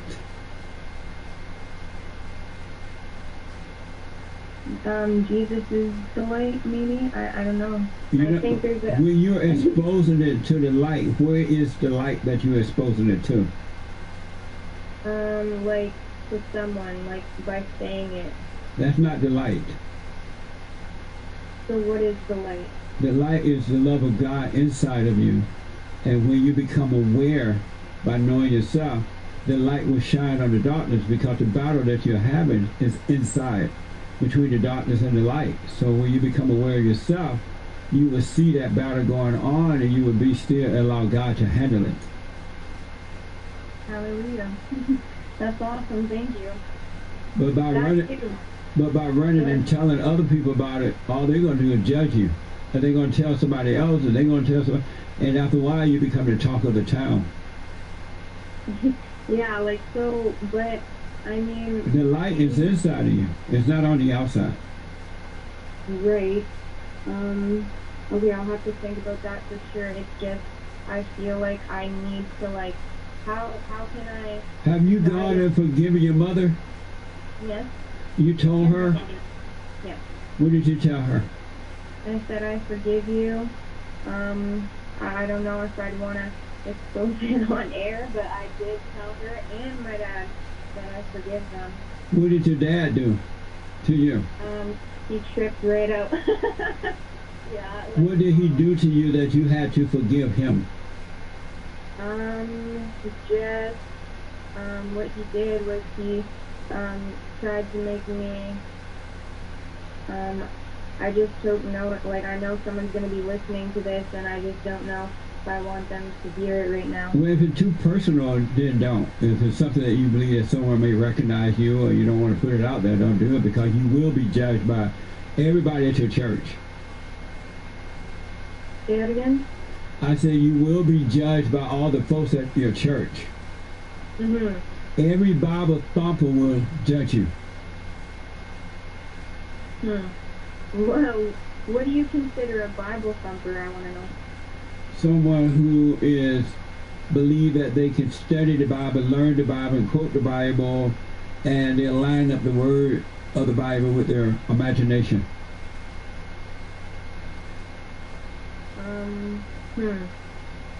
So how do you do it? Like, how do you live? Like, I don't know. You live by getting to know yourself, and you will see that God, Christ, and the Holy Spirit is inside of you, and God will guide you, the Holy Spirit will teach you, and Christ will be there to help you. You live by living by the light within, by being, and letting God will be done. You live by not trying to live.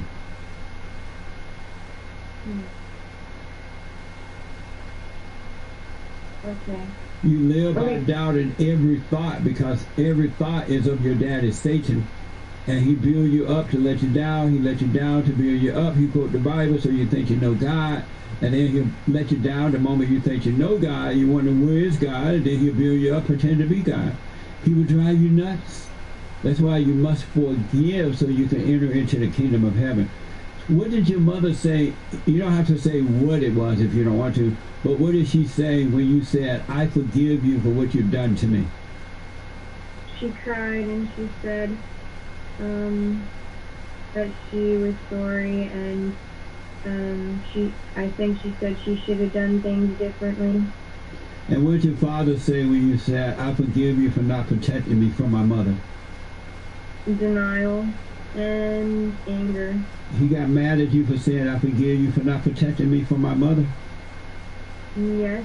Well, forgive him. He's a beta male. He hasn't overcome his mother. But don't resent him, all right? Right, yeah, exactly. Yeah. And, yeah, like, you can't judge them when it's a spirit. Right, absolutely. But Nicole, get to know yourself. Are you doing my silent prayer video? No. And do my silent prayer video. Still do your hooping and hollering and Bible thumping. Do all that. And Jesse, I just wanted to say that, like, the guy I'm seeing, like, ordered me your shirt that has you on it that says beta. That's amazing. So you're dating. Tell your guy I said thank you. I will. Do you wear it? Have you worn it yet? Honestly, I haven't yet, but like I'm gonna. Right on. In public. That's right. So listen, so you're dating? You have a boyfriend? Well, I'm dating, but it's not official yet. What do you mean official yet? So it's not like, it's not proceeding to the next level yet. What's the next level? Okay, like, so, I mean, I feel like it's, like, hard to, like, go into, but just, yeah, so I feel like I can't open up emotionally unless I can trust him. What do you mean by open up emotionally unless you can trust him? So if there's things that I feel, like, unsafe about, like, I know it sounds beta. Beta! Yeah. Yep. What? I don't understand what you're saying. I know. Okay, so say I know it might be totally difficult for you to even like picture this because I had no idea like your life, like to be able to compare what I'm even saying to understand. But and plus you're a man, so it's different. I don't know. Like so say. You're right. Men are wiser than women. Women are not wise. Explain. But finish your dating thing first, the next level. Go ahead. Okay. So, like, I don't know how I'm going to get you to understand, but, so I guess as a woman then, I guess, say there's things there that, like, I see, say, like, being treated a certain way. Like what? For an example.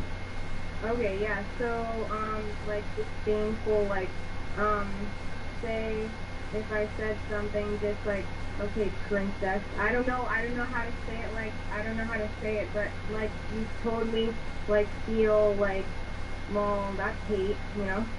If you call him princess? No, he calls me princess, like, and... How is that hatred? Well, the way he said it, like, trust me, like, the way you say something, you know when someone's hating you by how they act. And so you believe that your boyfriend hates you? Yes. And why are you dating a guy that you know hates you? Well, you're not gonna believe it, but like I know he's supposed to be my husband. So a man that hates you is supposed to be your husband? Yep. Do you smoke pot? No, I don't, Jesse. Like, if there was time to talk to you, I would explain it. Do you have sex with this guy? No. Have you had sex with the guy? No. Wait, what? Have you had sex with him? No. But you can't marry a guy that you already know that hate you. Well, the thing is, it's the Lord. The Lord what? He's working. Working on what? On him. So the Lord sent you a guy that hate you, and now the Lord trying to fix it? Yep. Yeah. Literally. Who told you that? Satan? No, God did. God told you, I'm giving you a man that hates you, but don't worry about it, I'll fix it. Yes. Are you sure you're not on pot, Nicola?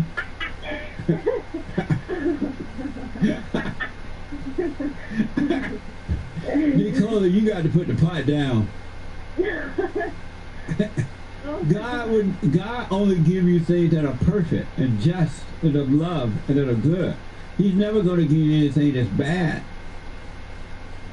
I know. I don't know how to explain it. It's just Satan lied to you. You believe Satan. No, Jesse. Okay, like you know when you hear from God, right? Like you know. But you don't know though. But I do. Not if you listen in your head. That's not from God. He reveals. He doesn't. God reveals things to you. Quiet, still, voiceless voice. Satan talked to you in your head, and he quotes scriptures. Yeah, but I'm saying this isn't just in my head. Like this is like everything in life is just the Lord showing me how it is. Oh God! Do your boyfriend, is he aware that you think that he hates you and that he came from God, and he still deal with you? Yeah. Yep. Lord have mercy. Nicole, call me again so we can finish this conversation. For sure I will. Can you have your boyfriend call me? Yeah. Tell him to call me. Maybe he can explain it better. I don't think even knows how to explain this, because I don't think he even understands. But So you don't think that he know that you think he hates you? I think, you know, Does yeah, he no, does he know you think he hates you? yeah, he knows. It's just hard. Yes, I don't know how to explain it. Just he doesn't understand how. I don't know. I don't know how to explain it. Is he a now. Christian? That's, yeah, I was just gonna say he just got saved on Easter, and that's one of the things. What got him saved? What does that mean? What got him saved? I mean, I just talked to him about the Lord again, and he wanted to give his life to the Lord. So you got him saved? I guess, yep. He gonna suffer. What? He gonna suffer even more so. Jesse. Every time a man listens to a woman, he suffers. Have your boyfriend call me. Jesse. What? Aren't we his helper? Aren't we Yeah, but not to bring him to the Lord. You're a helper by having his children, watching over his children, keeping the house going, buying the grocery, watching over his children for him. That's how you help him. Well, I feel like we could get into like a huge discussion on every belief that we have, just because I actually want to talk to you about the way you think, just because I want to not only understand, but I feel like we need to talk. Well, call me again, all right? Okay. I enjoyed talking to you, Nicola. And do your hooping and hollering, and then do my silence. See which way you want to go. Yeah. Let me know, all right? I will. All right, God bless you, Nicola. Bless you too, Jesse. Thank you. Amazing call. Yeah. All right. Amazing call. Amazing. Have your boyfriend call me.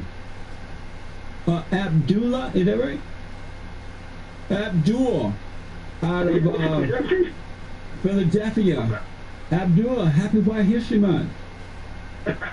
What's going on, Jesse? How you been, man? Happy White History Month. Oh, well, I only celebrate Ramadan month. Like, that's the only holiday you got to celebrate.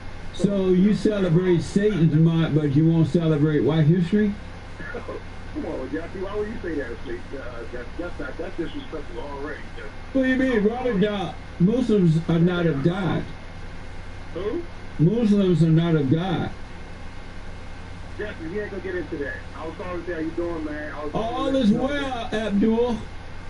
Okay, that's good. But listen, I called to let you know how much of a bad influence you're on, man. On you?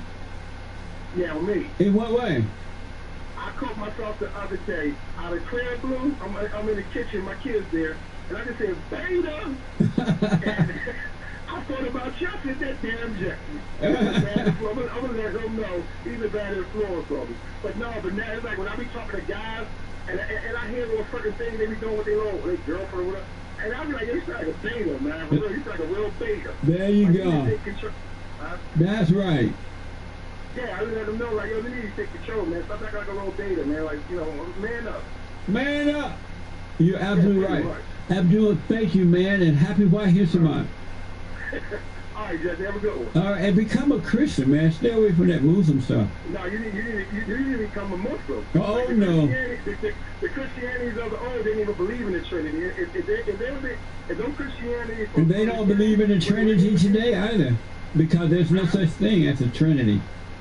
Well, from what I understand, yes, they do. They believe in the God, the ghost, the Holy Spirit, and I ain't no telling what they got. I don't know. Probably another 2 years, they might gonna believe in something else. So they gonna add, amazing. Add on top of it. I gotta run because of time, but call me again, buddy. Call me again, all right? All right. Okay, thank you, man. Jason is a first-time caller out of Minnesota. Jason, happy White History Month. How you doing? Amazing. Happy White History Month, Jason. I was just going to call to let you know I was listening to you on my headphones, and my son hit the Bluetooth on the speaker across the room, and right when he did, he set out, anytime a man listens to a woman, he just suffer. Yes. That was the only thing that my son heard from you, so it was just a funny moment that I just want to share with you. Amazing. Thank you, man. Have a wonderful day. God bless everyone. Are you celebrating White History Month? I, not this year, I guess. It's just this feeling in the world. I just, the way the world's going right now, I'm not 100%, so it's not one of those things that I'm grateful for at the moment. But if we ever needed White History Month, Jason, now is the time. I agree. Thank you for everything that you've done. Y'all have a wonderful day. Okay? You too, buddy. What? All right. Don't be afraid to celebrate White History Month. Really. Super chats and by the way, the hate report is coming up at 9. I forgot to mention that. Forgive me. I have sinned. HateReport.com at 9 a.m. It's on 2 hours a day now. Monday through Friday, and then Sundays at 9 a.m. Pacific time. Church this Sunday, you're all invited, all right? At 11 a.m. church start, and at doors open at 10:30. Excuse me, at 10:30 a.m. And you can watch it online as well. Super chat by going to rebuildingtheman.com/church. Super chats and D-Live. Super chat. Super chats. Super chats D Live. Streamlab. Honda Bear is hosting JLP and Dark Side of the Bear. What? Thank you. Hockey Peter Smell with the diamond. Jesse Sweetback Peterson. Amazing. Hockey Peter Smell with the diamond. The suspect needs to consent to you arresting him. I guess referring to that funny. Oh, that funny video. That's funny. And that was. I wanted to play that again. We will next week. J Russ 89 with the diamond, much love. Phantom the ladies with the diamond. What do you think Earl looks like? Happy White History Month. I have no idea, because I realized that the mind try to cause you to get an image of what the person looked like based on how they sound. But when you see them, they look nothing like what you imagine that they did. So I have no idea. But you look a mess. I believe it. Sierra Lord, how about Bob Ross for White History Month? Bob who? Ross. Who's that? A singer, maybe? I'm not sure who that is. Tater Flaps on Streamlab. Jesse. A painter? Who was the painter what? They say you're a painter on a children's show in the 90s. I'm not aware of that. Amazing. So, let me turn this down a little bit. So, Streamlab, we have Tater Flaps Jesse. The other day while driving through Atlanta, I stopped at Wendy's for breakfast and it took forever to get my order. Now I know why that man fell asleep in the drive-thru. And they burnt my biscuit. That's like burnt biscuits. The Deacon from Detroit says, Jesse, keep teaching and triumphantly schooling the Democrats. That's right. Amazing. And he sends a tip of a guest for the following state. Send it to producer. We got producer at JessePeterson.com. Someone get Bill with the Ninja Genie. Jesse, July 10th is National Lineman Appreciation Day. The lights are on at Bond. Y'all welcome. Thank you. Kochinsky with the diamond. Second wave of dancing nurses will be worse. Prince High Life. 4 more years. 4 more years. Zadikiel. That's gay with the H. Prince High Life. Jesse, you sir are amazing. Thank you. Let me just say that we're so out of time. We'll finish these up on Monday. I do appreciate them. The hate report is coming up next, and they're going to cut it. This computer thing will cut us off in a minute. But the hatereport.com. I'll see you at church on Sunday at 11 a.m. Pacific time. And thank you all. Amazing calls today. Absolutely amazing. I do appreciate them. Have a good one. Thank you for everything, folks.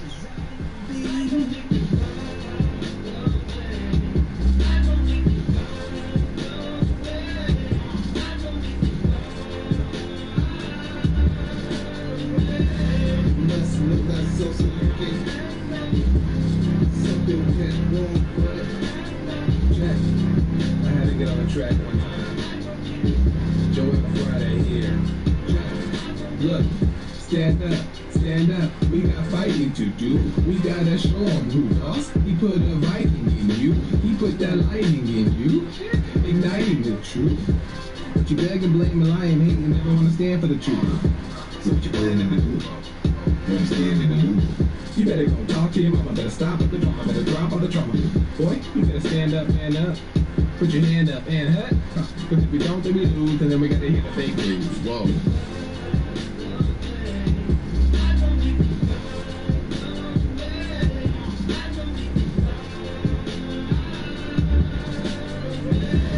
Must know that's so significant. Something went wrong, but they should have met yourself just. First class killer, cuz.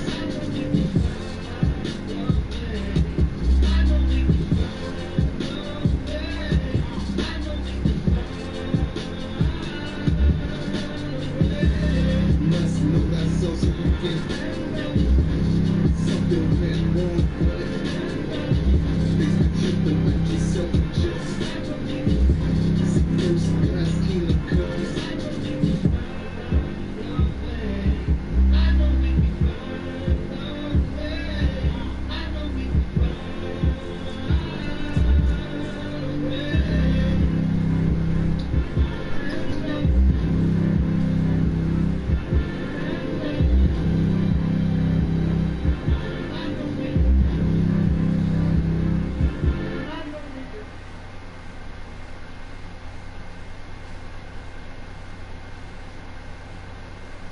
I read or heard that some Republicans are starting to pull their advertisement from Google or whomever, right?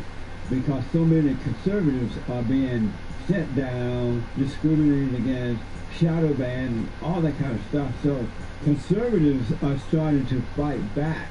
It is happening to us too. I'm just taking it one day at a time. But you can go to jlptalk.com and find all the ways to support us. You can check out rebuildingtheman.com and support our nonprofit organization.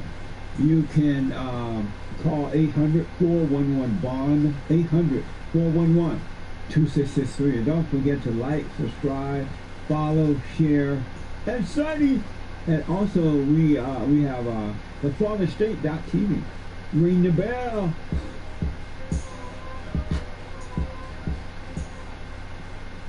I have books that are amazing. I highly recommend you get them. The 7 Guaranteed Steps to Spiritual, Family, and Financial Success Guide. Even if you're not starting a business, but you have a job, or you're on welfare, it can help you if you do. Be doers of the word, all right? From rage to responsibility. From rage. That's what I write about in the first chapter, especially how I overcame scam. How the black leadership exploits black Americans. They're using them. The blacks are too willing to be used. And then my last book, The Antidote, Healing America from the Poison of Hate, Blame, and Victimhood. They are all amazing books, and they are helpful. Go to rebuildingtheman.com if you want an autographed copy, or call 800-411-2663.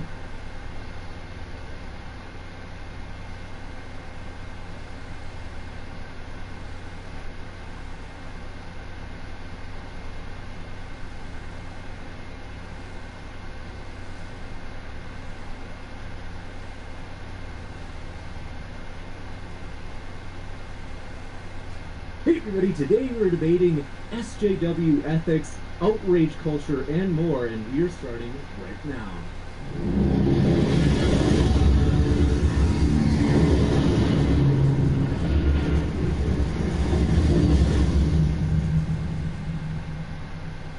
Amazing. Ladies and gentlemen, thrilled to have you here for another epic discussion. As we have two very distinguished guests. This is going to be a lot of fun, folks. So, by the way, if it's your first time here, consider hitting that subscribe button, because we have a lot more debates coming up. So, for example, this Friday, we are very excited that we'll have on Jonathan Sheffield and Matt Dillahunty debating on whether or not the Gospels were authored by Jesus' own disciples. So that should be a lot of fun. And want to let you know as well, as you're listening today, And you, as you're listening, you're like, oh my gosh, I can't get enough of this guy. I want to hear more. I need to hear more. I've put their links in the description. So that way, while you're listening, if you want to hear more, conveniently, you can just go right down to that description box for this video and click on their links to hear more. So, with that, gonna let you know that it's just a very easy going kind of style today, just a conversation. I will get the ball rolling by just asking one or two questions, and then I might step in and add another question if it seems like the conversation's starting to die down. We are going to have a Q&A at the end, which should be about 25 to 30 minutes. So if you have a question, feel free to fire it into the live chat, and I will pull those questions into a list. Following that, I will ask as many at least that we can get to during the Q&A. Obviously, you can't really get to all of them. Also, super chats are an option, in which case you can ask a question or make a comment for one of the speakers if you're doing a super chat. And the super chat will also push your question or comment to the top of the list for the Q&A. We ask that whether it be a question or a comment in your super chat or questions, that you just be your regular friendly selves. And we really do appreciate our guests being here with us today, who I'm about to introduce. So with that, I want to let you know, on your left, Jesse Lee Peterson, also known as Reverend Jesse Lee Peterson, is an author, activist, pastor, counselor, and the host of the Jesse Lee Peterson radio show and the popular YouTube series The Fallen State. And he writes for WND.com and is founder and president of Bond, a nationally recognized nonprofit in its 29th year, dedicated to rebuilding the family by rebuilding the man. Also, you may have seen him on Fox News, CNN, BET, C-SPAN, InfoWars, The Young Turks, and/or heard him on national radio programs, including The Sean Hannity Show. So a lot of appearances. And if you have somehow not heard of Dave Farina, he is on your right and has the juggernaut science YouTube channel called Professor Dave Explains. So I've gotten to see the content of both of these guys, and as mentioned, both of them, I put their links down in the description so you can check them out. So with that, we do really just want to say first, thanks so much for being with us today, guys. Have me on, appreciate it. Absolutely. And with that, we will jump into this conversation. I guess one of the more controversial ones we will start is the degree to which racism is a problem in our country today. In particular, I'll just ask, we can go first, we'll just go left to right with Jesse, and then to Dave. Jesse, do you think that racism is a significant problem in our country today? Not at all. Racism has never been a problem in this country at all. And you're hearing this from someone who grew up in Alabama. I was born and raised in Alabama. I was raised on a plantation there under the Jim Crow laws. And we didn't have this so-called racial problem at that time. And it's a made-up word by the so-called black civil rights leaders, the white liberals who have no values. They love what's evil and hate what's good. And so this word racism is just made up to divide and conquer, to control the blacks by causing them to vote for whomever they want to vote for. And most of the time it's for Democrats. And also it's to put fear in white people in order to make them feel guilty about nothing and use them for personal gain. There's no such thing as racism at all. It has always been a lie, and it's a lie today. All right, we'll kick it over to Dave. Okay, I mean, that's a, wow.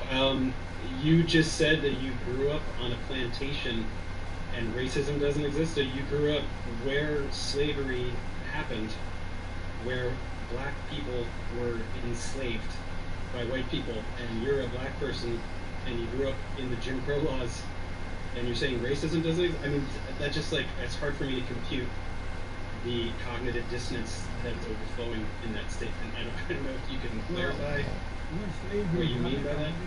When slavery happened 150 years ago, it was about slavery. Yeah. It wasn't about racism. The air. You don't think it's racist? You don't think it's racist for one race to enslave another race? That's not racism. So, are you saying that when the blacks were in Africa, and they were enslaved by other blacks. Was that racism? It's a real place. Was that racism? Sure, yeah.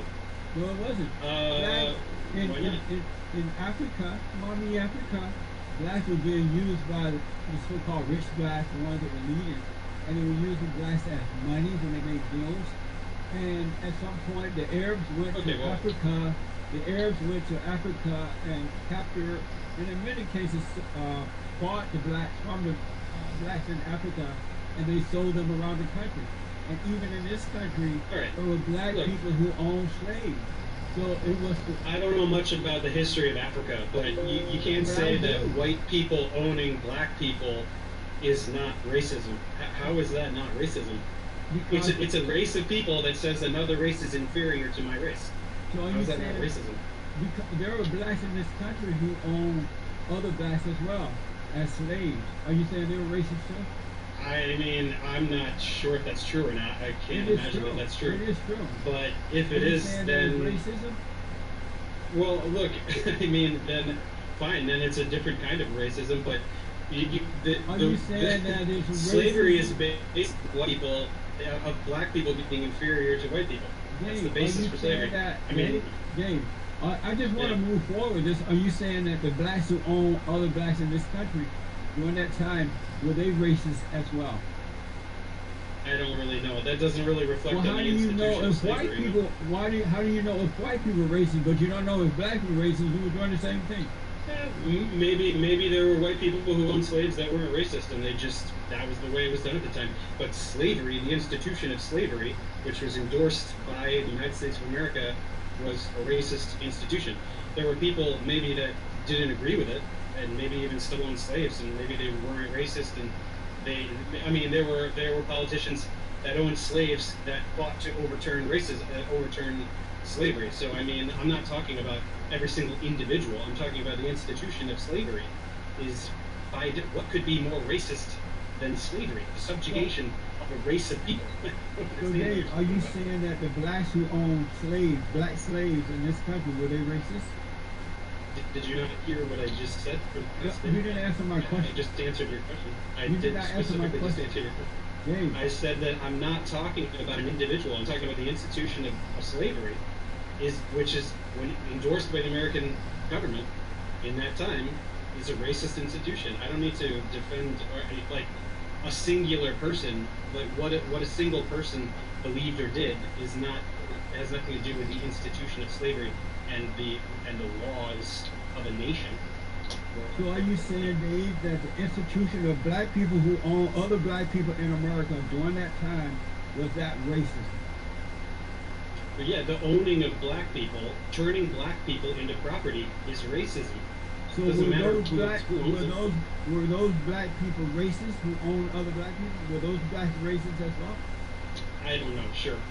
What do you mean? I don't know. Sure, you seem mighty sure when you accuse the white. Look, you can. There were millions of people in America at that time, and you can go through every single person and say, what did this person think? What did this person think? What did this person? I'm talking in a broader sense. I am There's too. no defense. There's no defense of black people who own other black people. Are you saying? No, you're trying to use a very tiny subset. This is not the norm. No, I'm not. Right? White people enslaved black people. Dave, they're trying to take like the one or two people. Dave, are you saying those black people, there were more than one or two that own black people, were they racist? That's all I want to know from you. How is turning a race of people into property not racism? I think that's. You realize you're not answering my question, right, Dave? No, I did though. When I said that I'm talking about slavery as an institution, so you want to fixate. Why is it so easy for this is very obvious apologetics. I mean, why is it so easy for you to accuse white people who own slaves as racist, but not the blacks who own slaves own blacks as slaves? Well, I mean, it's fine. Okay, then they're racist if that's what you want to hear. Sure. Well, that's what I want to hear that from you, Dave. Okay, well, you said fine. Why is it so hard to accuse the whites but not the blacks? Why is it so hard to accuse it? Because it's not the norm. You want to talk about the majority of people. You tell the truth. Do you think the majority of slave owners were white by an incredible margin? I don't know how many slave owners were black? I don't know about incredible margin, but I know. Jesse, look. there were more. You're really blacks obsessed owned- about these black slave owners. So how many were there? Tell me. You seem to have some data that you're looking at there. How many slave owners were there? Dave, I'm not looking at data. You don't have a number. You don't have a number But for I'm that. telling you that it was more white people because this is a white man's country. He founded, he built the country. Yeah. So it was more white people here than there were blacks. And so And then they went and stole black people and enslaved them. Actually, How is that not slavery? you're going to have more black people, white people own slaves, but you people who want to accuse white people of being slavery tend to love accusing the whites, but you don't want to accuse anyone else. I don't love accusing anybody of anything. White people owned black slaves. That's just a historical fact. And it's a racist thing. That's a historical fact. How many were there, Doesn't matter Jesse? how How many? Yes, it does. If you're talking about one versus 100,000. Why does it matter the number? Because it's a statistical anomaly. It's not reflective of what the nation was doing. The nation of the United States of America enslaved black people, and they made them their property. Let's move forward, but why are you having a problem Alright. calling it racist? And we can see that you have a problem with that, Dave. I specifically said it was racist. I conceded that point twice. So you're saying those blacks who own other blacks were racist? Sure. For the sake of moving forward. You're being sarcastic about sure. But you're Well, because I about don't. the blacks. Because you're using a statistical anomaly to challenge the idea that slavery is racist. I mean, it's ridiculous. The mental backwards, particularly as a black person. I mean, come on, man. What does that mean, particularly as a black person? I don't understand how you have no sympathy for your own ancestry. What does that mean? My ancestors were not enslaved. Okay, okay. I don't know your particular lineage, but still. My ancestors were not enslaved, eh? We might. How do you know? We might go into more so the question of moving from the past to today. Is racism a significant problem today as we kind of live in 2020? Well, it is. I mean, blacks are disproportionately targeted by police brutality. I don't think there's any denying the statistics there. That's the first example that comes to mind in terms of racism. I think there are other things that are more subtle. And I'm not really an expert. This is, I have more of a science background. I'm not really too much of a politics and sociology guy. But I mean, you can't deny that blacks are disproportionately targeted for police brutality, and arrests are disproportionately targeted in other ways as well. That's another made-up lie. It's not true that blacks are targeted because they're black. There's no such thing as police brutality. The reality is that black people today, not all, but most, black people suffer due to the lack of moral character, due to the lack of family, because when I was growing up, under the Jim Crow laws, we had family. We had fathers and mothers who were together, grandfathers and grandmothers who were together, they worked, and they showed us the right way to go. They didn't blame the white man. They treated everyone the way that they would like to be treated. But so you're saying that they were treated, in your time, and they were treated in the way that they would like to be treated. And so in your time, black people had family. Hold on, Dave. Let's give them a little bit, and I promise we'll come right back to you, Dave. And so what happened was the civil rights movement came along, the worst mistake that ever happened to black people. And the civil rights leaders, Jesse Jackson, Martin Luther King, all those guys, they said to black people, we're your leaders. Stop thinking for yourself and let us tell you how to think. And the blacks, most, not all, turned their lives over to the civil rights movement. And then along came the Democratic Party under Lyndon B. Johnson. And the black civil rights leaders of Lyndon B. Johnson, the Democratic Party made an agreement. Hey, let us have the blacks on the Democratic plantation. We'll keep them there for 200 years, and we'll provide for them. We'll give them welfare. We'll give them free stuff. And then just to they can't have a father in the home. Just because there's a lot. Yes, and they took the fathers out of the home. The so-called black corrupt race hustler became the head of the people, and the Democratic Party began to use them, and they have not recovered. Let's wrap it up. Just because there's a lot of points, we'll kick it back over to Dave. Okay, so you're the entire basis for this fantasy narrative that you're spinning is that when you were young. One sec. Hey, let me get a few words out here, buddy. Your whole thing is that when you were young, there was family in the black community, and now there's not. Yes. Kind of gist of it. So what are you basing it out of? Do you have some kind of census statistics? Where are the black people that were without family? Give me some numbers here. 70% or more black babies born out of wedlock today. Everybody. Where are you getting that from? Give me a citation. Give me a citation. Everybody. Give me a citation. Hey. You don't have a citation? Everybody and their daddy in jail. Black people hate white folks. They're relying on the government. Jesse, you're just making things up. I mean, you're literally making things up.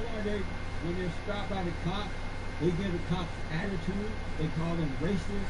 They attack the cops. What do you expect the cops to do? Because the blacks have been brainwashed. What I don't expect the cop to do is to shoot an unarmed man. I do not expect the cop to shoot an unarmed man. That's what I don't expect them to do. And that the cops are racist. They're told that Jesse, this is a really cool story. I mean, it sounds like a really fun story and a real fun thing to talk about, but you're basing it on nothing. You just said 70% of black babies are born out of wedlock, and I asked you for a citation. You talked over me because you knew that you don't have one and you don't want to provide one because you're making that up out of thin air. You have nothing to back that up at all. That's your narrative that you're spinning. I'll send you an intellectual. I understand that intellectual people have no logic. And I believe it. Intellectual people have no logic. Right. Yeah. Okay. Have you noticed that? No, I haven't. I think actually intellectual people have logic. No. That's kind of what makes them intellectuals. No, that's why the world is going crazy because the intellectuals have no logic. Right. And the people are following people are following them. But according to the census, 70% of black babies are born out of wedlock. Are you saying which census? Where are you getting that data? Are you saying that you're not I said the word census. You're just repeating the word census that I used. Dave, are you aware? Are you saying that you're not aware of that information? I'm saying that is a lie that you made up, and you have nothing to back that up. Okay, so you're saying you're Give me a link. Give me a citation. Tell me something where you find that. You're saying that you're not aware that between 70 and 77% of black babies born out of wedlock. I'm telling you that I don't believe that, and that you have nothing. You have no citation to provide me, and I think I know why you don't have any citation. Hey, Dave. I'm not aware of the lie that you're saying. Right? I told you intellectuals have no logic. So if you lie to me and I don't believe your lie, I am an intellectual without logic. Do you love black people? Are you a chicken? Dave, do you love black people? Yes, I love all people. Are you happy that they're coming from broken homes? They're relying on the government. They don't think for themselves. They're having babies out of wedlock. They're having abortions like 90 going north. They're whining and begging and blaming and acting like victims. Does that make you happy, Dave? This story that you're telling? No, I don't really like this story because it's a misrepresentation of an entire race of people. I think that black people are disproportionately under the poverty line, but all of these things that you're saying, black people are whining. Black people are whining. Do you know every black person? I mean, how can you say something like that? Under the poverty level. Well, I think that's because of racism. You know what I mean? I think that just because blacks were given the right to vote by Democrats, by the way, by civil rights. I'm not a Democrat, by the way. I mean, I don't identify as a Democrat. I certainly don't identify as a Republican. But obviously, Democrats have been the ones to enfranchise black people with the vote. And by the way, we should talk about other races too, Arabs and such. Well, the Democrats fought against the blacks voting. It was the Republicans who pushed for the blacks to vote, and the Democrats fought against it. But I do want to tell you, you just talked about Lyndon Johnson. You said that the blacks are under poverty. They are in poverty, poverty levels, right? I think so. I mean, I'm not prepared with statistics either because this is not really my field, and I'm really prepared for this at all. I think that's true. If you want, we could Google it. And we could also Google your claim about the 70%. We could see if that's true or not. Do you want to turn this over to a Google party and check your statistics? You want to let your friend over there Google? Let me ask you this. If the blacks were to get married and they have father and mother in the home, the father and mother worked and provided, did it the right way, were a good example for their children, would they be under poverty level, or whatever you say? There are plenty of family units. I asked you, would the blacks be under poverty level if they have fathers and mothers in the home? Yeah, and I'm answering your question, so maybe don't cut me off and actually listen to the words I'm saying. I'm saying that there are plenty of familial units, married people with children, that are currently under the poverty line. So I don't know what you're talking about. Are you able to will you answer my question now? I just did. So I didn't maybe ask you didn't about understand. Other people, Dave. I asked about the blacks. You said, would black people be above the poverty line if they got married and did it the right way? And my response to you is that they do it the right way and are still under the poverty line. So it's a dumb question. That's my answer. You're not an honest man, Dave. This is difficult. Rasta. I'm not. So when I demonstrate that you lie, I'm not. When I demonstrate that you lie, I'm not an honest man. Is that what's going on? Do you enjoy seeing blacks play victim? What do you mean play victim? Give me an example of playing victim. What does that mean? Pretending that they're in poverty, pretending that the white man is holding them back. Well, the poverty line is objective. People that are under the poverty line aren't pretending. They are under the poverty line. Who's pretending that they're under the poverty line or not? Are you happy? Anybody. Are you happy to see the blacks as victims? No, I don't want to see anybody as a victim. And what is the solution? Well, that's a very good question. I mean, I would say, I'm not an expert, but I think we need a massive redistribution of wealth. I think we need to redistribute some of the wealth at the very top of the 10th of 1%. We need to get companies like Amazon to actually pay taxes. We need to redistribute that amongst the community. We need to put money back into education, social services. Yeah. You're saying that you're saying we need to take Oprah, Bill Cosby, Barack Obama, and all those guys, we need to take some of their money and give it to the blacks. I'm talking about people much richer than that. I'm talking about like Jeff Bezos. Not Oprah or Obama. I mean, Oprah's super wealthy. I think she could give a little more. Are you talking about? I mean, we could take a little more from Oprah. I mean, Bill Cosby. I mean, he's in jail. Obama, what's he worth? He's worth more than you and me. Oh, he's definitely worth more than me. I don't have anything. I mean, sure. Let's bump him up another 5%. I don't know. See, the problem is this is the conservative. So sorry for the blacks that you want to take from the whites and give to them. Yes. So this is not an issue of race. This is not an issue of race at all. Rather than making the blacks earn their way, you want to take from the whites. But wealth inequality is a problem that transcends race. And I'm not saying we should take it from white people and give it to black people. I'm saying we should take it from rich people and give it to poor people. The richest people. Who do you want to take it from? I didn't mention Bill Gates, but sure, fine, Bill Gates. I don't know. The richest. I definitely did not mention Bill Gates. I was talking to Obi, I didn't hear you. Nobody mentioned Bill Gates. I said Jeff Bezos.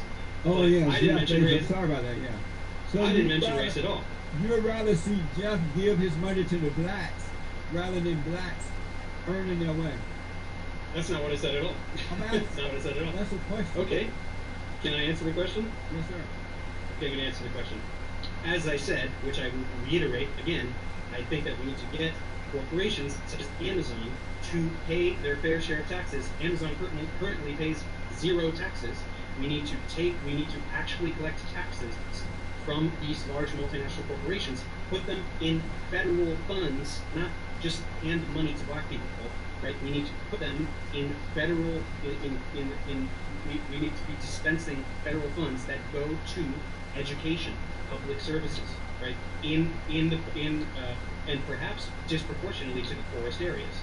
If they're black, great. If they're not, fine. If they're white, I don't care. Poor people need more money. How will that help the blacks?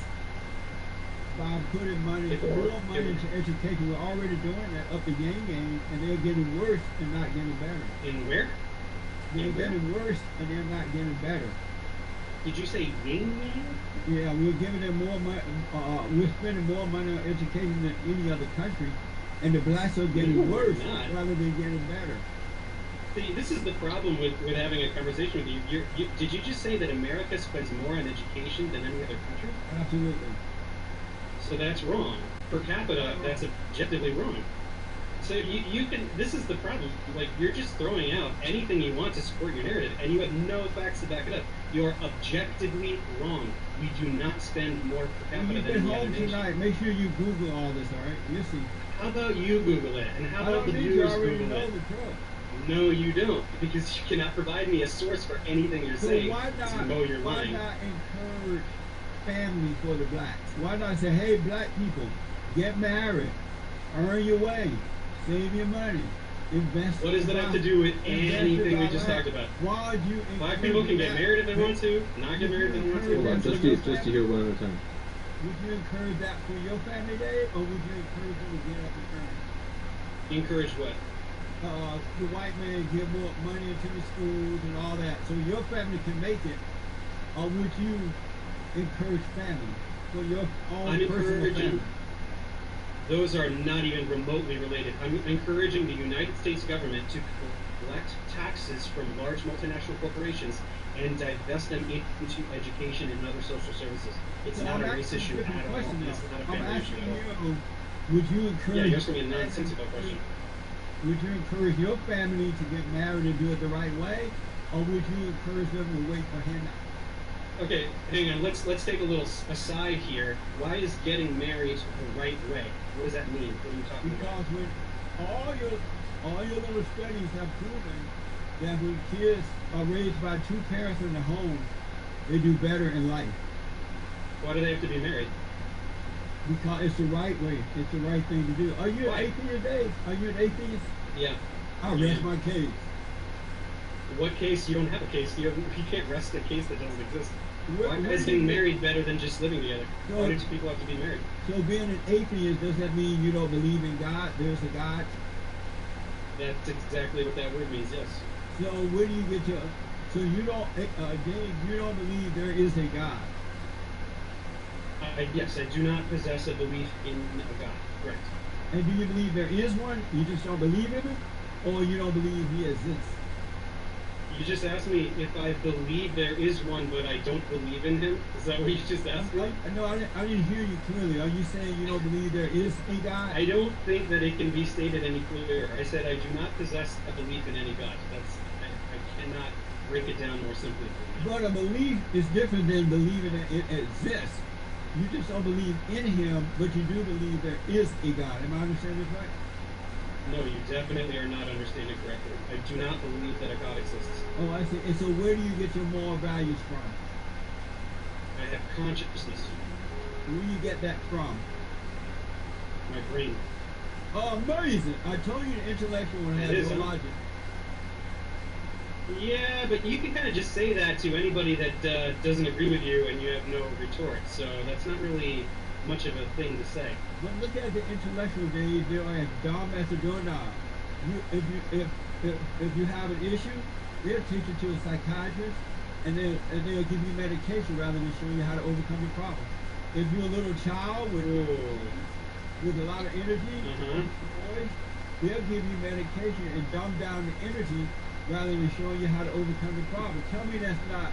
Dumb down the energy. That's the most pseudoscientific sentence I've ever heard in my entire life. So why don't you expand on that? Tell me about a problem that a child would have and what drug you think might be prescribed for it and why you think that that is a bad thing. It's happening every day, Dave, when little kids go to school, for an example, and especially boys, because boys and men are hated in this country today. When they go to school, they have a lot of energy, and the teachers can't handle them because they're beta teachers, beta. They tell the parents, get them antidepressant, get them something to make them calm down, and cause the kids to become drug addicts. So you think that kids that are hyper are given antidepressants, and then they become drug addicts? Because the intellectual have no common sense. They do not know how to help you or tell you how to overcome the issues, so they drug you down. And now you is it that, or you just have no idea what you're talking about and you're not a trained kids become young adults who are relying on drugs because they've been dumbed down in the schools. Which proportion? What proportion of people are relying on drugs, and which drugs, and where are you getting that data from? One is too many, Dave. One is too many? Having one person on drugs is too many? Are Which you drugs? saying you're not aware of that, Dave? I'm saying I am not aware of the lie that you just made up. Yes, because you What just was made the it up. lie? How could I be What was aware the of it? lie? You just said that most people, you're talking about children that are hyper, given antidepressants, and are now addicted to drugs, and then you said that most people are addicted to drugs or something. You know what the intellectuals call it? They call it HDD or something dumb. They make up a name for it, and they throw drugs down the kids' throat and destroy their energy. And now the kids. I think you were trying to say. I think you were trying to say ADHD. Yeah, something dumb like that, because the intellectuals Okay. have no idea what they're doing. So we can look at this. This is amazing. We just found one tiny little thing that we agree on a little bit. I'm going to tell you what it is. There was a time, I think in the 90s, it might have lapsed over into the early 2000s, where Ritalin was overprescribed. That's true. That is true, and it has happened that certain medications have been overprescribed. I will agree with you on that. Thanks for being honest, Dave. And most, if not all, most of the children, especially who have received the medication, did not need it. I don't think you can say most. I said overprescribed. But here's the problem. You're taking that and you're making this gigantic leap of logic to say, what did you say, that most people are addicted to drugs or something along these lines? I mean, you're basically trying to invalidate the entire field of psychiatry, Because which is when they insane. when they do either graduate from high school or college or leave high school, they reach out to other drugs because now they can't deal with society. They don't know how to deal with the issues of life, and so they tend to reach out. They tend to go for pot. Some of them use other forms of drugs because they've been. Where's your data? Because their brains have been bent and they have not been able to deal with the issues. Where's your data? And now they Where's have your to, data? Now they have to rely on some form of drug or another. So what's the difference between that being true and you just having made that up? I did not make that up, Dave. Most people know that. How do we know? How do we know you didn't just make that up? Do you have data? When you get home tonight, look at Google. I'm currently home and I'm aware of what Google is. So Do you when want we're to turn this done into here, a make Google sure- party? When we're down here, be sure to look at Google.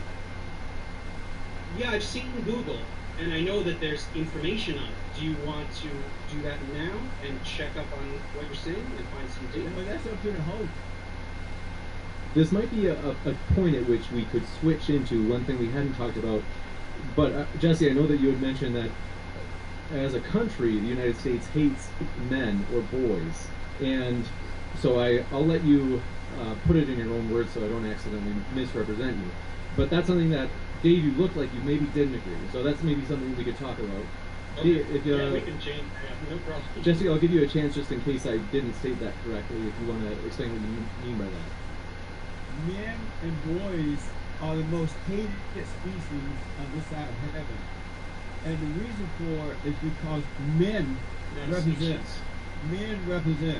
love, they represent authority, they represent the right way to go. And there are men, mostly women, who hate good. They hate men because they are jealous of the power that's in a man. Whether we realize it or not, accept it or not, there's a spiritual order to life. And that order is God in Christ, Christ in man, man over woman, and woman over children. And whenever that order is reversed, we have hell on earth. Men become weak. They are always put down and destroyed. But when that man is in order, the love comes from God through Christ, through the man to the woman.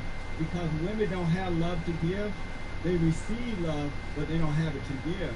But when that role is reversed, you only get anger and hatred from the woman, and that's why you have so many problems. That's plenty to work with. That's plenty to work Well, with. let's give him just a few more seconds. I promise we'll come back to you. Okay, let's give Dave about 3 minutes to be sure we can try to address as many. No, I don't need 3 minutes. I just need to cut off like the river of bullshit to get to.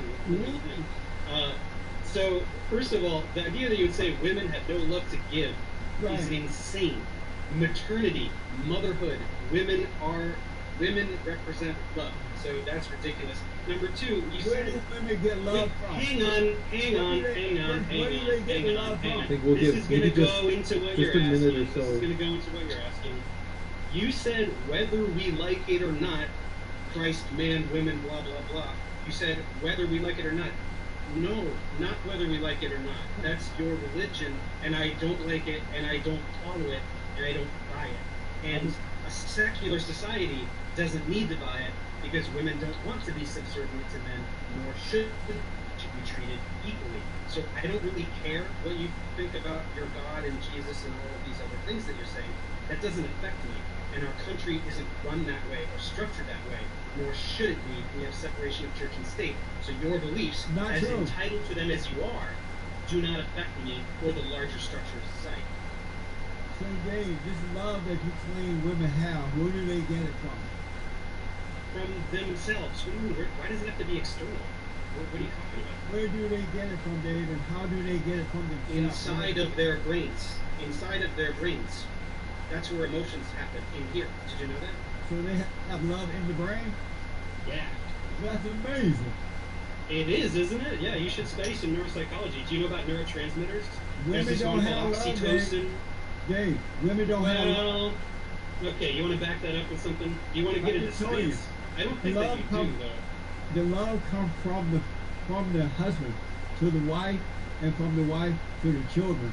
What about a woman? What about a woman that has no Yeah. husband and has children? Can a woman love her child without? I'm sorry? Can a woman love her child without a husband? Only if she loves her father.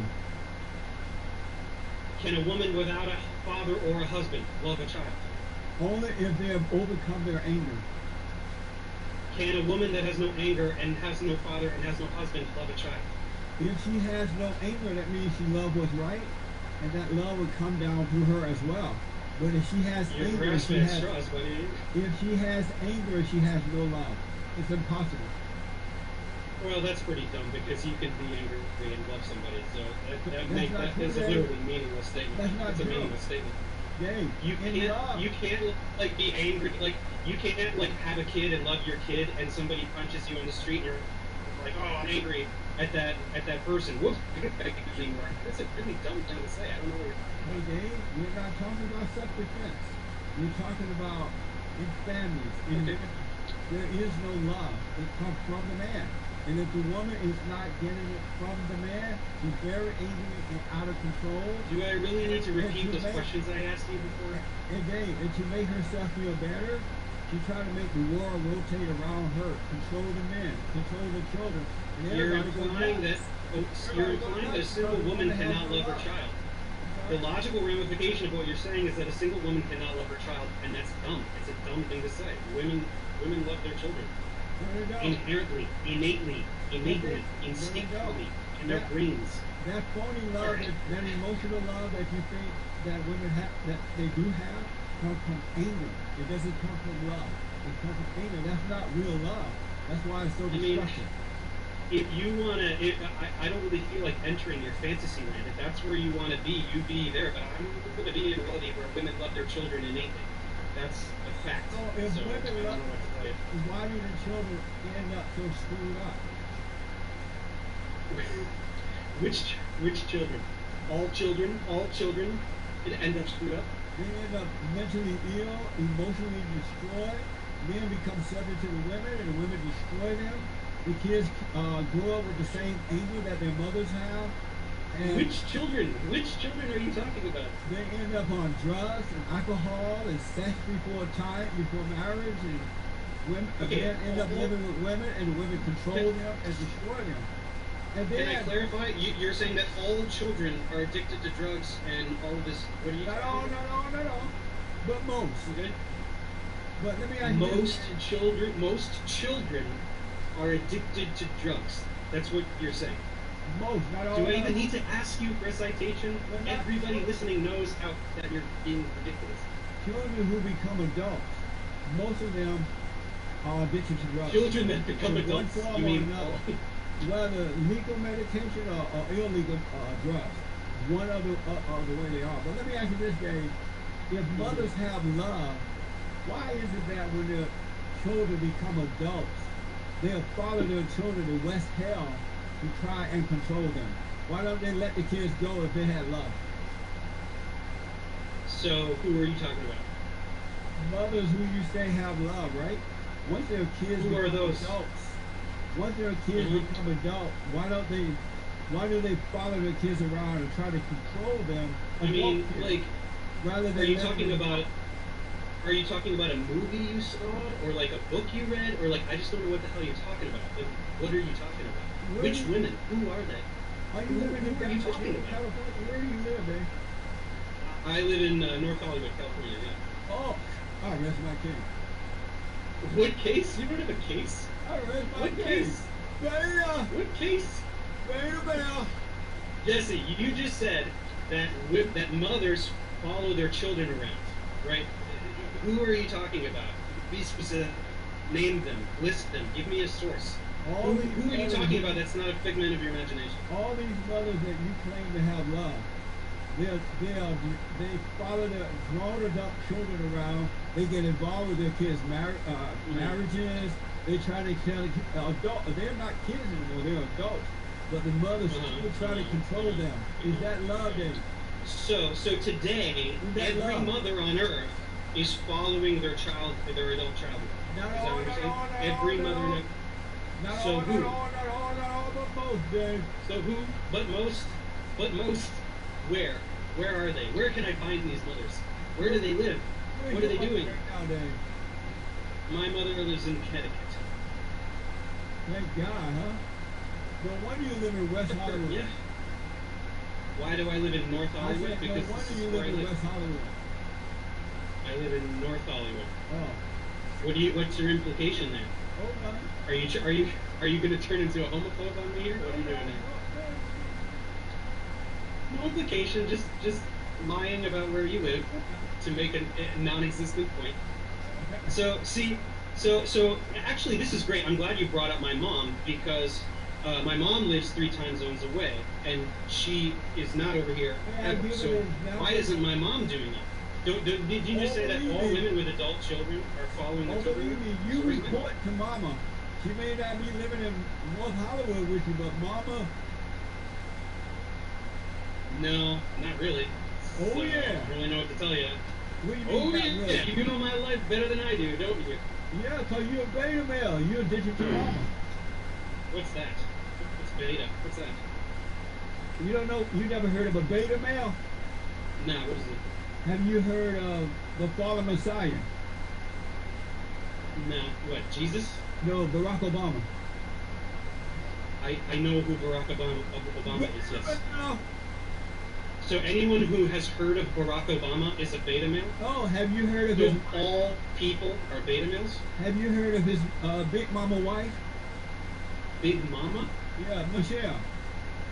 I know who Michelle Obama is. Yes. Would you marry Michelle? Be honest.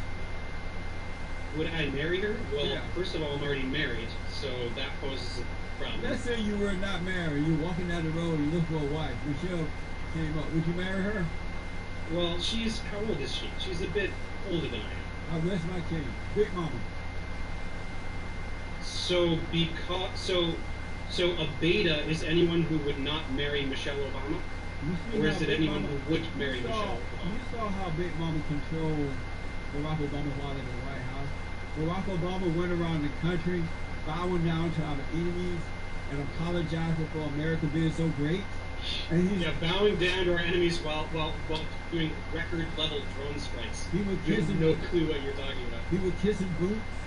I don't know much about politics, but you know way less. I don't think we need to be talking about this. He said that Big Mama Michelle was his boss. She knows she's the boss. He allowed Big Mama to run over him. He's a beta male. And any man that Obama has anger, and you and I will agree that any man who has anger is a woman. No, we will not agree on that. But at least one more thing, Dave. Come on now. No. Any man that has anger is a woman? Right, because if you notice men who have anger, they get angry, they go off, they're insecure, they have doubt, they have fear, they have worry. They have the mindset of a woman which came from their mothers. And so there's so many ways. There's so many ways we can go with this. Number one, males are more aggressive, slightly more aggressive biologically. So to attribute women with anger is just ridiculous. Number two, isn't your God like a pretty wrathful God? Like, you believe in God, right? Absolutely. You believe in the God of the Old Testament, right? Absolutely. Yahweh. So doesn't he like regularly kill everyone and stuff, and like give them plagues? Doesn't your God like kill everybody and start again and send people to hell and give them plagues and just like kill people all the time? Don't you think that's pretty wrathful, angry behavior? Is your God a beta? Is that what you're saying? No, I don't think that's angry behavior. That's what love is.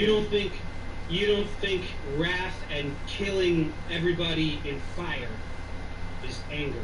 You don't think that that's anger? What is anger? What is anger? When did he kill them in fire? Have you read the Bible? No, I'm asking you, when did he do it? All like Sodom and Gomorrah and stuff, and like big fireballs, and then like in Egypt with the plagues and the locusts and killing the firstborn. He killed all the firstborn.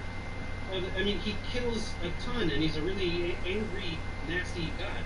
So your God is a beta. Wouldn't you agree? What made you think that was wrong for him to do that?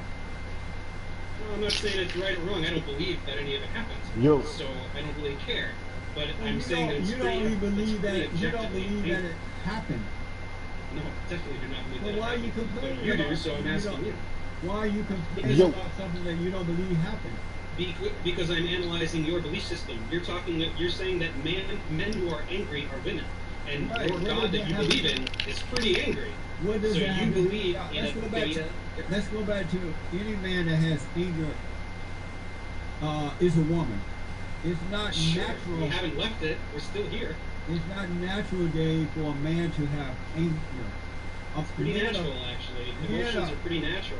The natural state of a man is logic, is love, and he guides his family in the right way to go. Any man that has anger has not overcome his mother, so he has the mindset of his and emotions of his mother, because you will become like what you hate. And most men, if not all, most men resent their mothers, and in return they resent all women, and they can't get away from it until they forgive the mother, so their mind can be renewed. Because every woman they get involved with is their mother until they overcome their mother. They got to forgive the mothers for what the mother has done to them, turn them away from the fathers, and when you turn a boy or girl away from his father, you recreate them in your image. I get it. So at this point, it would be very futile for me to continue to ask you for data to support anything you're saying, because I know you're making it up off the top of your head. So let's think about why you're making it up off the top of your head. What is your relationship with your parents? I would like to know about that person, if I could ask, if I can inquire. Yeah. Amazing. Are you open to talking about that? Yeah, I just said amazing. Yeah, so let's hear about it. I would like to hear about your relationship with your parents, because it seems to me that a lot of this stuff is very personal, and you're projecting it on the human race. So I'd like to know if that's true or not. Tell me about your parents. My relationship with my parents are amazing. It is? Oh yeah. Are they alive, or where are they? No, they dead. Okay, so what did they do? What was your relationship when you were a kid? Did you get along with them, or what? When I was at one point, my mother tried to turn me away from my father because she was angry at him because he didn't do the right thing by her. So she became angry. What's that? What was not the right thing? One way, he didn't marry her when he got her pregnant. But she ended up getting married before I was born, because at that time black people had values and mores and character, and it was embarrassing to get pregnant out of wedlock. It was a more, so she got married to my stepfather before I was born. That way I would not be born out of wedlock. But the problem is she resented my father, and as a result of resenting my father, she tried to turn me away from him. Make him look like a bad guy. And did that make you angry when she did that to you? Did that make you angry? Really fast. I'm getting to that really fast. And the worst thing that can happen to children is when mothers turn them away from their fathers, because you take on the mother's identity you think that she's a victim. In reality, she's a victimizer. And so I grew up, at some point I realized my mother was wrong for doing that. And I went and forgave her for doing that. I told her, hey, that's wrong for you to turn me away from my father. The problem with you and my father had nothing to do with me. Our father loved me, but she tried to pretend that he didn't. And as a result, I went and forgave her. I went and had a talk with my father. Everything changed, Dave. I overcame the brutality of the mother and returned to my father. Do you really lack the self-awareness involved in realizing that everything you're saying and your entire ethos is just a projection of your own childhood and your anger towards your mother? Are you really not aware of that? Do you have a therapist or something? How do you explain becoming angry as your mother? You're just like your mama. How do you explain that? I would not say I'm just like her, and I'm not angry at her. Even though you don't want to be, you try not to be, you are there. So how do you know that? Because I can see your mama in you, Dave. You have no idea. You don't know anything about her, nor me. So I see. What's your basis for that statement? When I see you, Dave, I see your mama. Oh yeah? What's she look like? Tell me about her. You have her spirit, right? Like me? I have her identity. What's my identity and what's her identity? It's anger, insecurity, beta mentality. Oh, so women can be betas too? Yeah, there are beta women for sure. Are you the head of your wife, Jay? The head of my wife? Yes. What does that mean? Are you the head of your wife? My wife has her own head that she uses to speak and eat and things like that. Does your wife obey you? Does she obey me? No, I'm not. I don't own my wife. Beta! I'm her boss. I told you you were beta. You married to your mom. Wait, I thought being beta was being angry. That's so now you're changing it. But it's because of Is it, or is it being angry? Hey, Dave. It's because of your anger recreated in your mother's image. And every woman you get involved with is your mother. That's why you can't have her now. You got to get over your mother. No. With your mother. Jesse, we've already established that this whole thing is your projection of your childhood. I did not have this experience with my mother that you had. I understand that you were angry at your mother, and I understand that you were angry at your father, and I understand that you're angry about your childhood. Dave, this is a bit much, don't you think? I have no anger, but why can't you be honest with your mother the way she... You just said that you were angry with her. Why can't you be honest with her? Why can't I be honest with my mother? About what? How evil she is. Okay, so how do you not see the absurdity of you taking a person that you just met and a relative of theirs that you definitely know nothing about and doing what you're doing here? Everybody listening can see how transparently absurd it is. Why can't it's you really be desperate. Why can't you be honest about your mother, how evil she is? You're not answering me. You didn't ask me a question. You didn't ask me, is my mother evil? Do you want to ask me that? I don't have to ask. I see her in you, Dave. Oh yeah? Well, how come you couldn't tell me what she looks like? How come you couldn't tell me? So wait, are you saying that you're psychic? Are you saying you're clairvoyant and you can see people? I see her identity in you. What does she look like? Dave, how do you explain the reason you could not stand up to your wife? What do you mean stand up to me? So you're switching it. You're saying that I obey her now? Is that what you're implying? Dave, you're an intellectual. Why are you acting as though you don't know what I'm talking about? Because I genuinely don't know what you're talking about, because when you talk, it doesn't make any sense. Why can't you deal with your wife, Dave? So you don't know her or our relationship whatsoever, so why are you pretending that you do? You're not answering the question.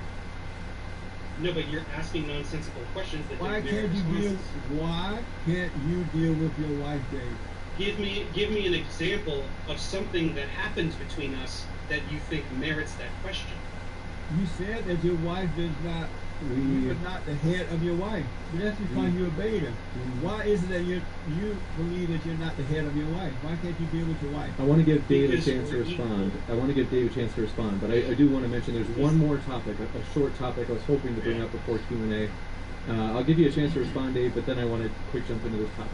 Yeah, I mean, there's no response. I mean, you have an agenda of what you want to pretend is reality, and you have no basis for it. So you're inferring a bunch of things about my relationship that doesn't exist. So my question in response was, name a thing that happened between me and my wife where you think I didn't stand up to her. You cannot possibly have an answer to that because you do not know her or me or anything about us, which is why everything you're saying is ridiculous. Just to be sure that we get to go to that next point. Let's maybe go to the next topic because this is not a fruitful. You didn't answer my question as to why you could not. You don't have a question. You don't have a question, Jesse. I think that why can't you stand up to your wife? Hold on, gentlemen. One sec. Just to be sure that we get into this next topic because I think that it will be relevant in terms of the earlier we talked about the Obamas. We talked a little bit about politics, and so Donald Trump we haven't talked about yet. I'm kind of curious if you guys have the same opinion on Trump. I kind of guess not, but we'll hear it from you guys. So. Jesse, Trump or no Trump? Trump all the way. As a matter of fact, I call Trump, I call the president the Great White Hope. The Great White Hope. The president is the best president. The president is the best president that we have ever had in this country. Thank God for the Great White Hope. And he's hated by the children of the lie.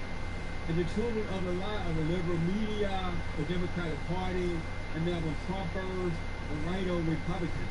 And the reason they all hate him is because he is a straight, white, conservative, Christian man of power. And those type of men are in the way of the liberals turning America into a socialist society. Thank God for the Great White Hope, and especially now during the Chinese virus issue. If we were in the hands of crooked lying Hillary or the fallen Messiah Barack Obama, it would be over with for this country. Okay, so I mean, I hate him, but I don't really need to elaborate why. I'd like to focus. Yeah, I hate him. I'd like to focus on what you said. You said that liberals and the liberal media hate him because he is a straight, white, conservative Christian man. Yes. That's right? Absolutely. Okay, so how is that different from almost every president ever? What does that mean? Almost every president ever has been a straight, white, conservative Christian man. But not of power. What's more powerful than the president of the United States? Donald Trump. If you know today, he is the president. If you know Donald Trump is more powerful than the president of the United States. That we just said. Dave, I'm not just talking about the power. I'm not just talking about the power given to him as president. I'm talking about the power of this man being a man and being white and being straight and being a Christian. Christians are like every single other president ever, except Obama's half black. Christians, number one, Christians are hated in America. But there's never been a man that I'm aware of in the White House, such as President Trump. He doesn't matter what color you are. It doesn't matter if you're male or female. It doesn't matter if you're rich or poor. When you're wrong, you're wrong. He cons you all the same. And he put America first. I don't know of any other president that's put America first. And he fighting against his enemy, and he's making America great again. No other president has ever done what the Great White Hope has done today. Yeah, no other president has ever been the president, is basically what you're trying to say right now. Here, let's get concrete. What is one thing that Trump has done that is good? Let's start there. Number one, and I hear it all the time, I hope you've heard this, more black people until this Chinese virus thing was employed under President Trump than any other president. The president brought the economy back until the Democrats are trying to screw it up with this phony idea of the Chinese virus being all bad. Tell me concretely how that statistic is related to something that he did. The president has brought back more jobs than any other president in the history of America. How did he do that? We are once again feared and respected around the country. Now, Dave, if so you're just going to steamroll? You don't want to respond to anything? If you don't have any ideas about those things, I don't know where you've been. No, I have ideas in terms of reality, and I understand what you're saying, and you're trying to correlate things that don't deserve to be correlated. So you're saying that Trump brought back more jobs, and you're saying that more black people are employed? Where am I wrong? I think that you're not even saying anything. How did he do that? Where am I wrong, Dave? Can you explain why you think that?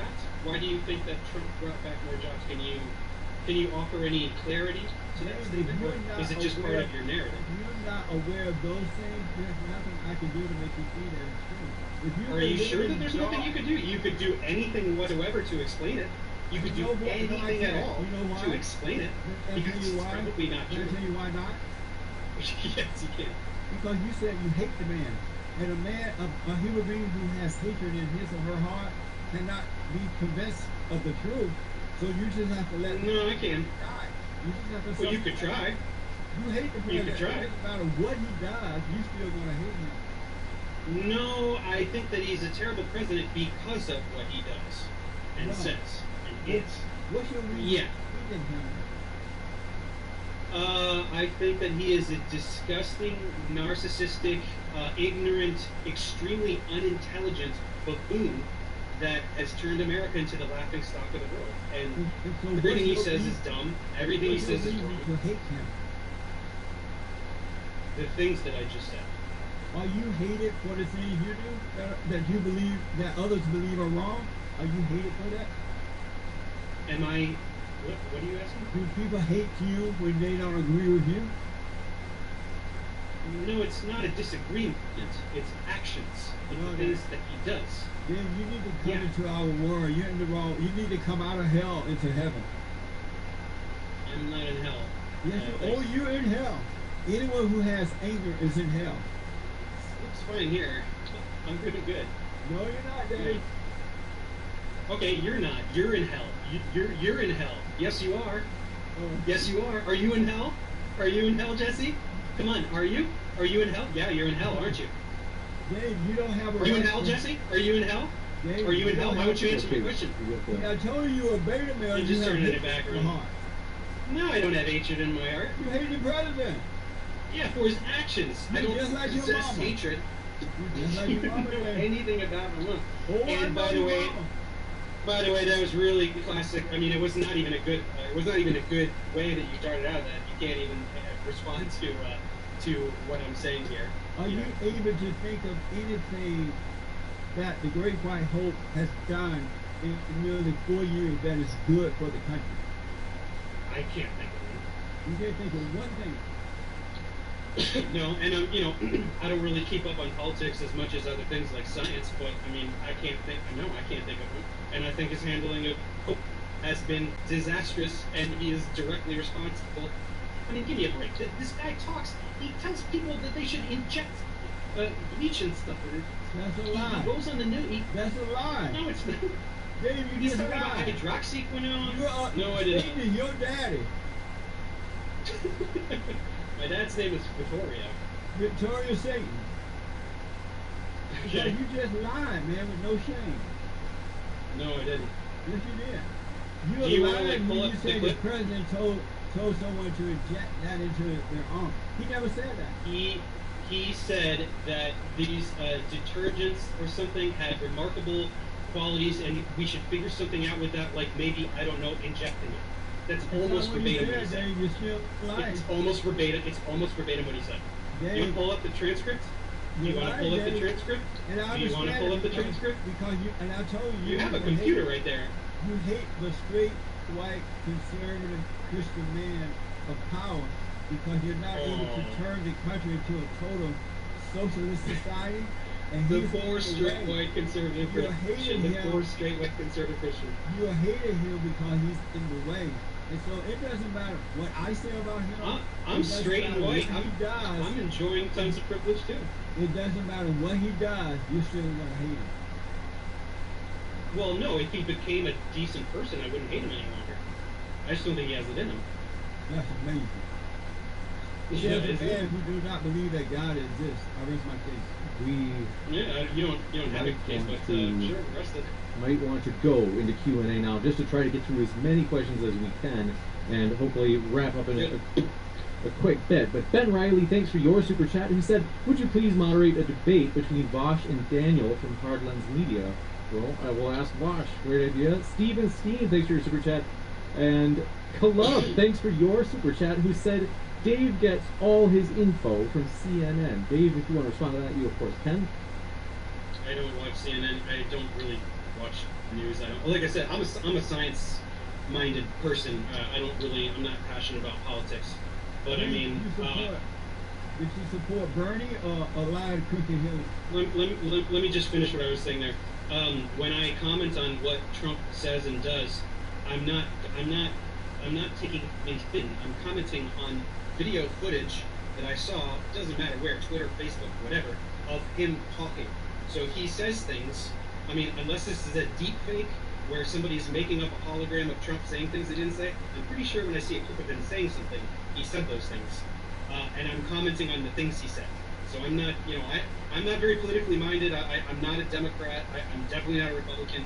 I'm disenfranchised by the political system. But I look at Trump and I see a complete moron. And every time he speaks, he embarrasses himself in the country. And that's, mainly what Did you support Bernie or Hillary? I supported Bernie and I did not support Hillary. I rest my case, you're a socialist. And that's why you hate the president. Hey, what's socialism? We have to. So sorry, gentlemen. I hate to do this, but just to get through as many questions as we can. I would love to demonstrate that Jesse does not know what socialism is, but let's go to the next question. Mothra J Disco, thanks for your super chat. This one I think is for you, Dave. They said gun laws were made up to stop black gun owners, and this is a fact. They say. Which gun laws? I don't understand. I'm not sure which ones they mean, to be honest. I've never heard this before.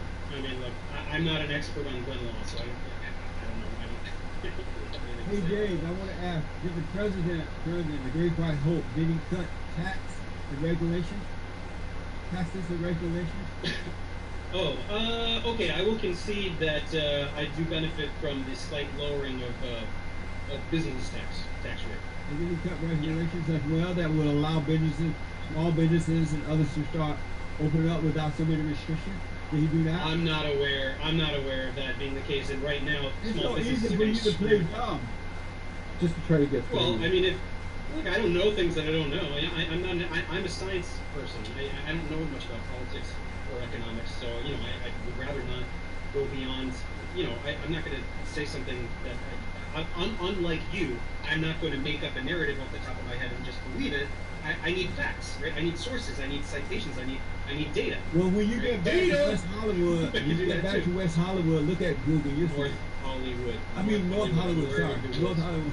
North Hollywood. But aren't you happy? I just gave you another thing that I agreed with you about. I told you one thing that I liked that Trump did. So you're right. I did think of one thing that Trump did that I liked. Amazing. Amazing, right? And Mark Hidalgo, thank you for your super chat. He said, Jesse Lee Peterson's source is the Washington Examiner. That's not true. I've never read the Washington Examiner. Gotcha. Terry James, thanks for your super chat as well. Said, for Jesse, what would you have done if you were in the 1830s and a slave at that time? Would you have repelled, tried to escape, or comply? If I was in the 1830s?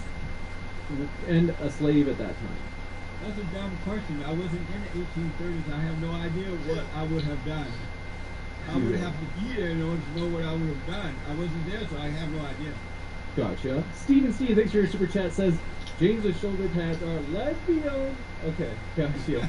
Serious Startups, thanks for your super chat. He said, Dave, it's well-known data in that, it's well-known data on 70% or more being born to single moms.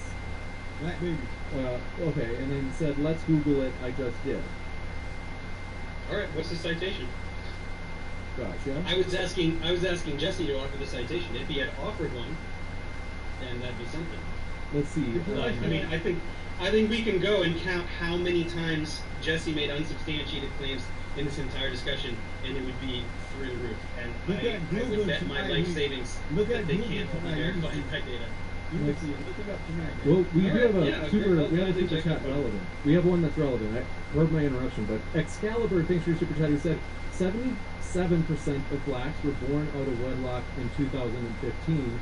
Dave, you, in all caps, need to Google it. You also need to, let's see, let me just They said, you did not prove that Jesse lies. Sad. So we'll give you a chance to respond to that, Dave. No, I will respond to that. So, of those born out of wedlock, how many were born to single mothers? Gotcha. Uh-oh, that's not part of the statistic, is it? So what if black people just disproportionately choose not to marry? How about that? How about if the majority of that 77% are born in a nuclear family, they just aren't married? Gotcha. So is that part of the statistic? Gotcha. I don't think so. So maybe you should dig a little deeper with your searches. Gotcha. You are a real intellectual and a socialist. I want to give Dave. What is socialism? In a sentence, what is socialism, Jesse? Can you tell me? Dave. You can even Google it if you want. I said Dave. Okay, yeah. Gotcha. Okay, that's the Uganda, not Wakanda. Thanks for your super chat. They said that beta male Dave is using studies as a way to shut down discussion, and they said, do you have a study saying studies are the only way to know something? Wow, isn't that a fun little meta thing there? What I'm saying is that you can make up anything you want, and it's not necessarily true. So, yes. Then how do you know studies are right? Because they study things. What do you mean, how do I know studies are right? But there's so many studies out there now that are built on ego or made on ego. People, when they want to control you, they can make up any kind of studies they want. Remember when okay.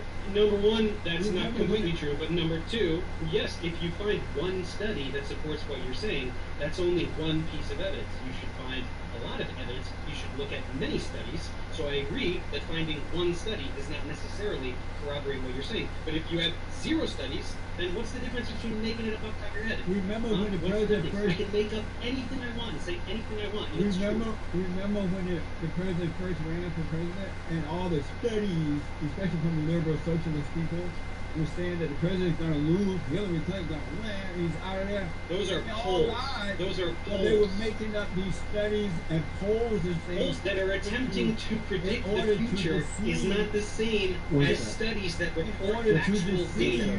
In order to deceive. Sorry, guys, just to be sure that Jesse, do you not know the difference between a poll and a far study? down the rabbit hole. Mothra J Disco, finally one for Jesse, giving you some pushback, Jesse. They said Jesse's arguments are legit defeated by basic U.S. history. That's all they said. Did they complete the question? That was all that they had charged you with.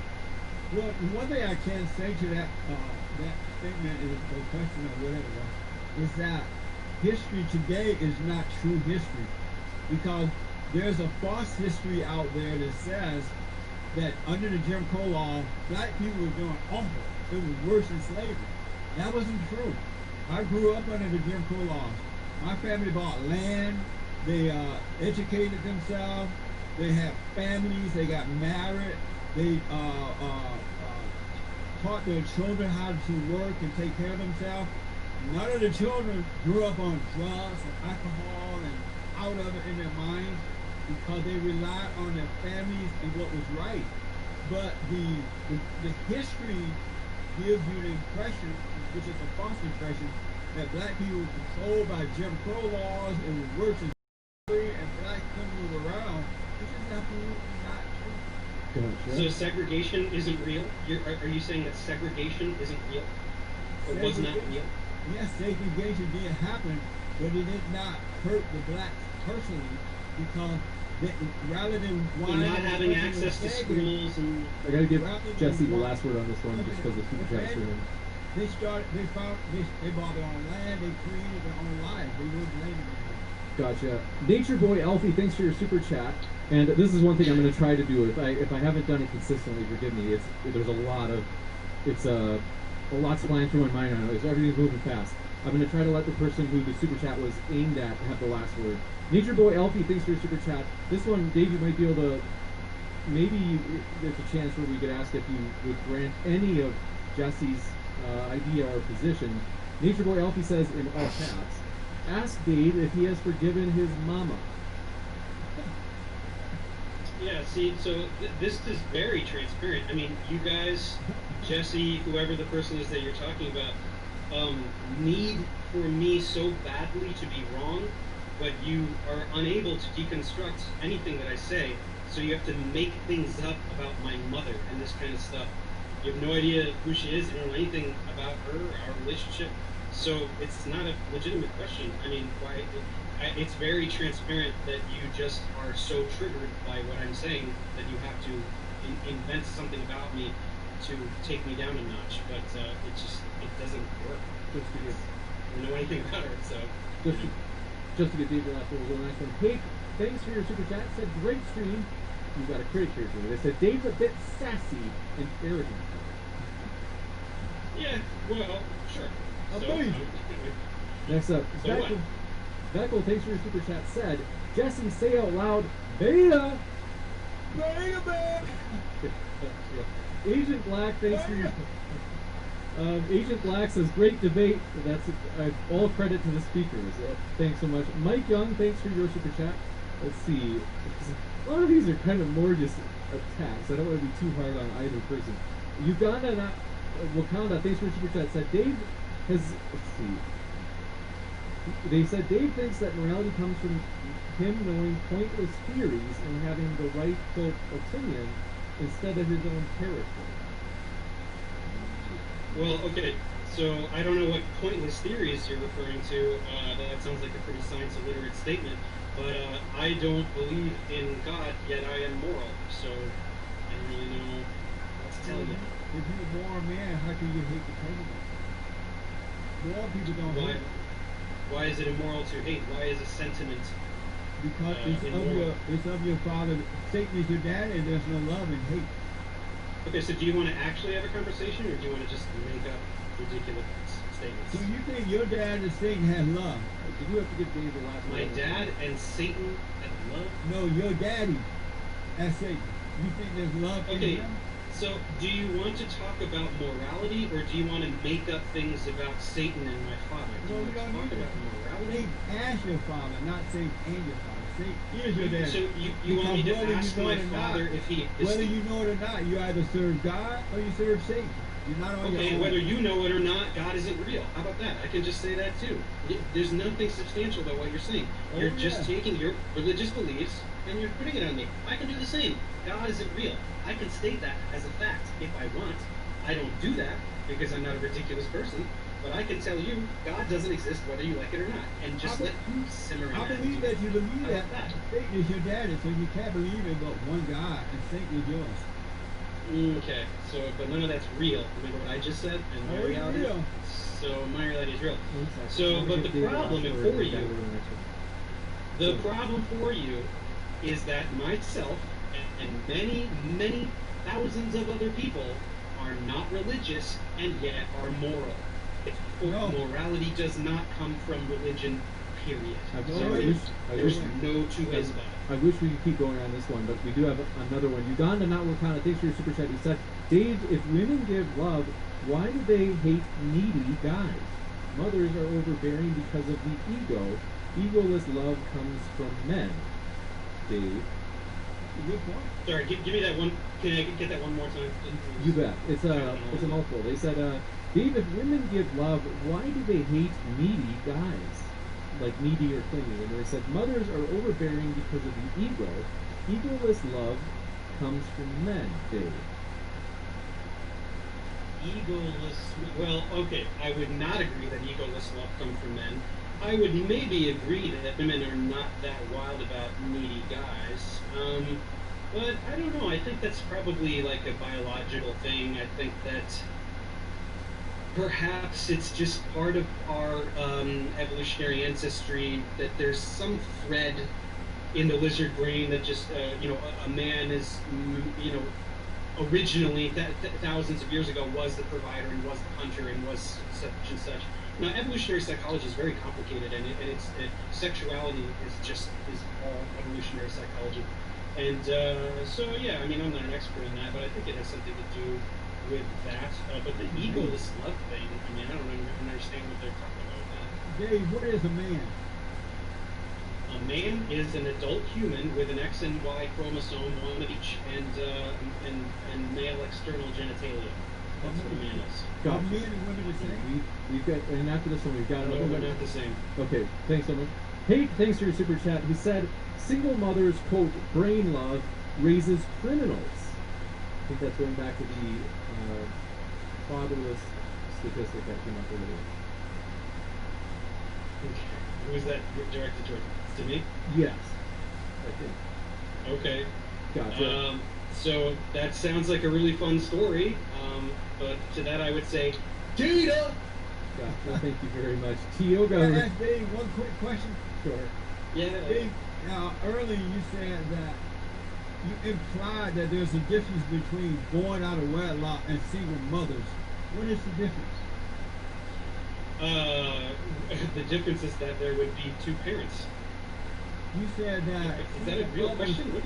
You said something, and it went kind of fast, but you said something about single mothers and born out of wedlock. So, women who are having children and not married, are they having them out of wedlock? Yes, but there's still two parents. They're still co-parenting a child. So this statistic is not reliable. What if it is simply the person they had the baby with? They just didn't get married. I know tons of people that have babies that aren't married to each other, and they're just like everyone else that isn't married. Yes, they are. I'm telling you, I know, Jesse, and they're not married, and yet you wouldn't know. It's just that they don't have a little thing right here, but everything else is the same. So what if black people just disproportionately don't get married, but they still co-parent the child? I don't know. All I'm saying is that the statistic is not enough to derive this ridiculous conclusion. It's not a family. Yes, it is. Yes, it is. Yes, it is.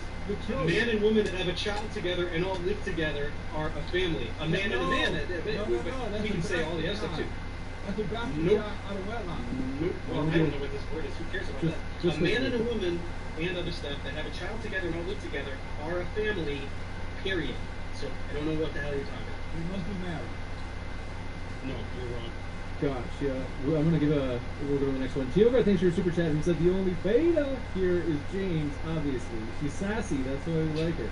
Next up, nobody. Let's see, we've got Dirt. Let's see. Some of these are just insults. Okay.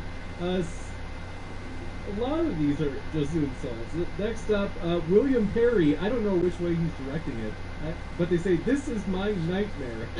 I don't understand. Michael McCaffrey, thanks for your super chat. Said, let's see.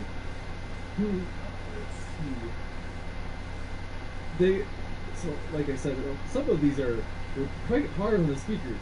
Hello, thanks for your super chat. Said, oh, I appreciate this. I'll pay you back for this later. He said, when I grow up, I want to be an alpha like James. Thanks so much, Caleb. We'll pretend that was real. Next up, thanks for your super chat. Who said, from our dear friend Fred, said, Jesse sees complicated subjects in black and white when there are many more shades of gray. No gray area. It's only black or white. It's only right or wrong. There's no gray area at all. Is it right or is it wrong? No middle ground. Gotcha. Thanks so much. Snake was right. Appreciate your super chat. It said Trump was talking about nebulized hydrogen peroxide. I think that's regarding. My only guess is I've never heard this before, but I think it's regarding the idea that Trump told people to invest in something that kills germs. I can't remember the word. Let's just put it this way, without saying anything specific. Trump says very ridiculous, baseless things regarding medical topics that he has no business saying. Let's keep it general. Amazing. Yeah, pretty amazing, right? This is the guy that he's your guy, and yet he says this stuff. Yeah, sure. I don't know. Whatever. You said one time, Dave, the Great White Hope. No, I don't want to say that. I don't tell you what to say. You can say whatever you want. Why don't you say data? Next one. Data. Lily. No. I said data. Lily Arho, thanks for your super chat. I think this is a criticism towards you, Jesse. I think that they say, Jesse, Proverbs 16:5 says, everyone who is arrogant in heart is an abomination to the Lord. I don't know if they're saying that you're arrogant or if they're saying that they're agreeing, like if they think that Dave is arrogant. I don't know what's going on here. But I think they're referring to Dave. Gotcha. That sounds like it's directed at me. Gotcha. Okay. Ben Riley, thanks for your super chat, said, don't forget about Vosh and Daniel. Okay, well, definitely yes. Okay, Spacebar Apologetics, thanks for your super chat. Said, thanks for the debate, James. All credit to the speakers. He says this has honestly been one of the more engaging discussions I think maybe the most we've ever had. And he said, what do you think, Dave, Jesse, what do you think Dave should do to move forward? He needs to overcome his mother by forgiving her for traumatizing him and return to his father, and his whole world will start to change. But as long as he has his mother identity and can't be honest about it, he's not going to get better. Now, if you were my therapist and I had told you anything whatsoever about my parents and my childhood, then I'd listen to you. But you aren't, and I didn't, so everything you're saying is meaningless. Oh no, you want to smoke on this, Dave, because you know right. Did you grow up close to your father?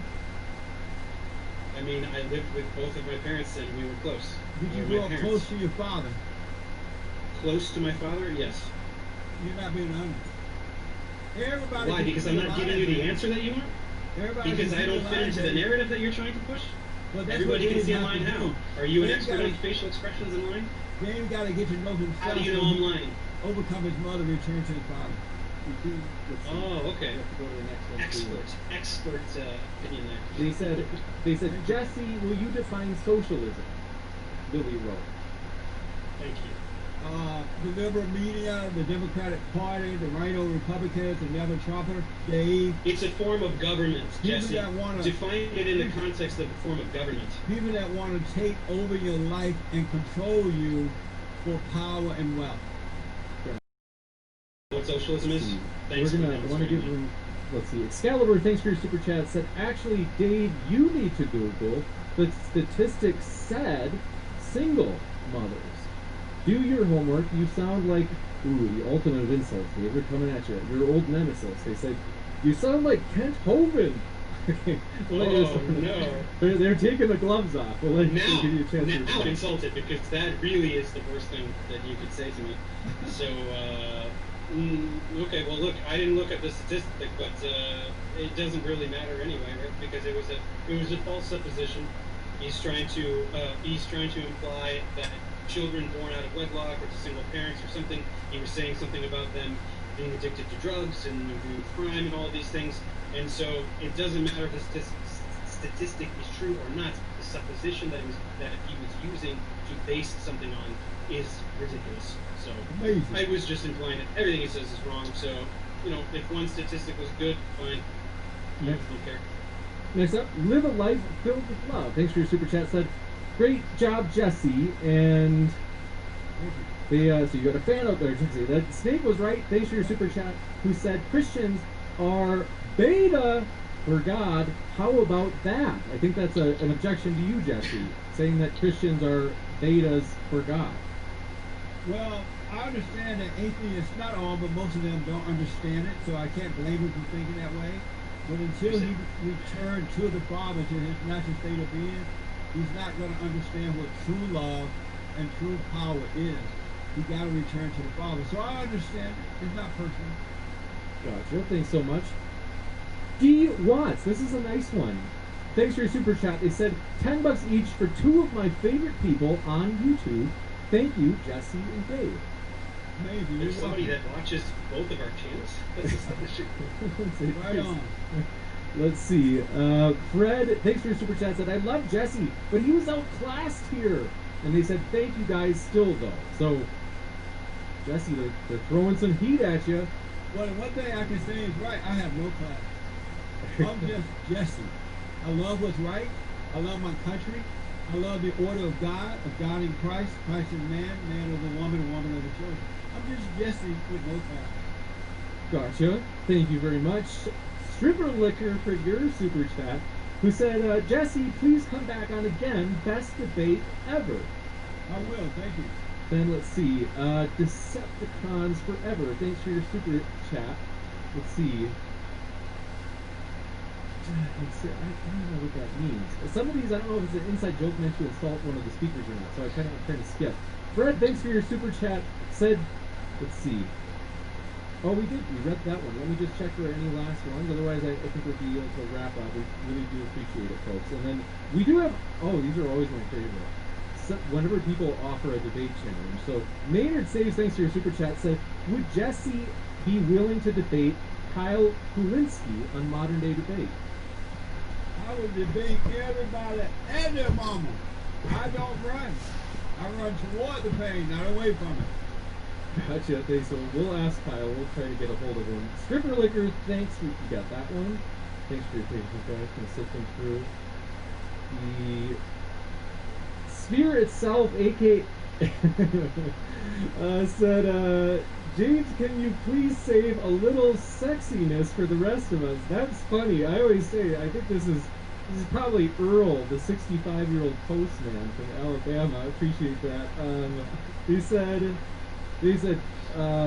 Excalibur, thanks for your super chat. He said, Trump was talking about internal catheter UV light that is FDA approved to reduce lung viral load and O3 infusion in the body. Google it, Dave. In all caps. No, he used the word injection. Dave hates Trump, so he's never going to be honest about the man. You know, I hate the word. I know what he said. I saw the clip. He used the word injection. Hey, James. Yep. I'm so sorry, but my time is up. I got another appointment. They're rushing me. Okay. But so I have to run. I wish I didn't, but I will come back if you're happy. Totally. That's no problem. We'll wrap up then. We want to say thanks so much, folks. Sorry if we didn't get to your question, but hopefully we'll get to have these guys on again. Who knows who it'll be against. It's been a true pleasure, guys. Want to let everybody know these guys' links, I put them in the description, so if you want to hear more of these guys, you can by clicking those links. So thanks so much, folks, for being with us, and thanks especially to Jesse and Dave. Thank you too, Dave. And Dave, it was good to meet you, man. I enjoyed that. Good to meet you as well. I think I had fun. Yeah. Stop being a beta. Get some data. Very nice. Yeah, excellent. Well, thanks so much, folks.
First and foremost, we respect Dean Joseph Stanford for steering the project to success. And we promise we wouldn't have to say much for just Stanford.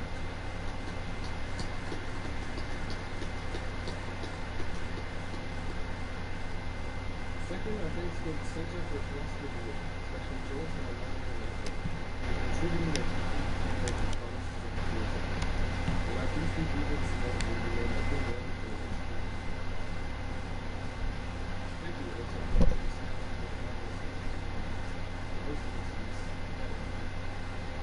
Gratitude also goes out to English those who institute this function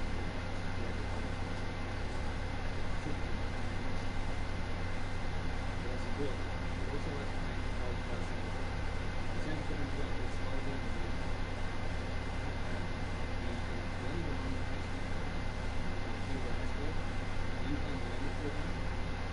philosophy, program and legal studies, and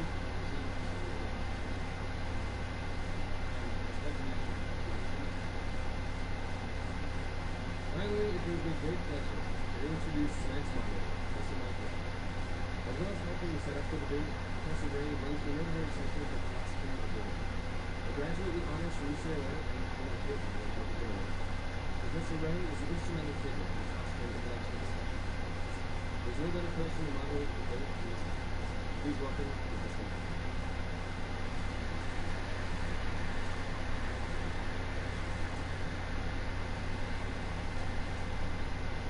Thanks, Malcolm and Daniel. Thanks to all of you for being here.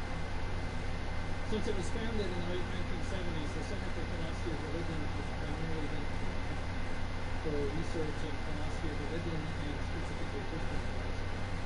More recently, though, we've started to look for ways to promote more serious philosophical reflection and dialogue about religion and the Christian faith within the undergraduate community on campus. Remarkably, just as we were beginning to think about how we might do that, Daniel O'Duffy walked into my office, dropping not only the idea for tonight's event into our laps, but also over 2/3 of the funding and more than half of the organizational work already completed. Over the past several months, we've watched really in awe as Malcolm and Daniel worked in religion. They've taught us how to put together an amazing show that will sell out to a crowd of students and many minutes flat without even a hint of football in the title. I'm excited to be here tonight, and I'm also excited about the prospect of putting on more events like this one in years to come. The topic to be discussed tonight is the question, is religion the problem? Hitchens says religion poisons everything. Is he right? Even if it doesn't poison everything, does it at least poison our minds? Is religion, belief in God, just a virus of the man with which it helps these things? Or is it the case, as the symbol says, that even belief in God is perfectly right? These are the sorts of questions that we're here to talk about tonight. On that note, then, we're delighted to welcome our two speakers, Christopher Hitchens and Dinesh D'Souza. Named one of America's most influential conservative thinkers by the New York Times, Dinesh D'Souza has spent decades at the forefront of politics, serving as a policy analyst in the Reagan White House, but teaching at Stanford University. Since the arrival of the so-called new atheists, however, D'Souza's focus has turned to defending religion. Having written the New York Times best-selling books, What's So Great About Christianity and Life After Death, The Evidence, D'Souza has fast become one of the world's foremost apologists, championing Christianity and Catholicism in particular in print, on television, and in debates around the world. Christopher Hitchens, a self-described Marxist and anti-theist, is, one might say, the polar opposite of this. He was ranked as one of America's most influential liberals by Forbes magazine and has been hailed by the London Observer as one of the most brilliant journalists of our time. As with many of us, his life and thought have been significantly impacted by the religiously motivated violence and cruelty that he has witnessed firsthand and from afar. But unlike many of us, he has identified religion itself as the problem and has taken on the mission of opposing it. He's the author of numerous books, including the bestseller God Is Not Great, How Religion Poisons Everything, and he is now commonly characterized as one of the four horsemen of atheism. Teaming up with the other horsemen, Miller, Crowley, Layden, outlined against the equal of Kyrgyzstan.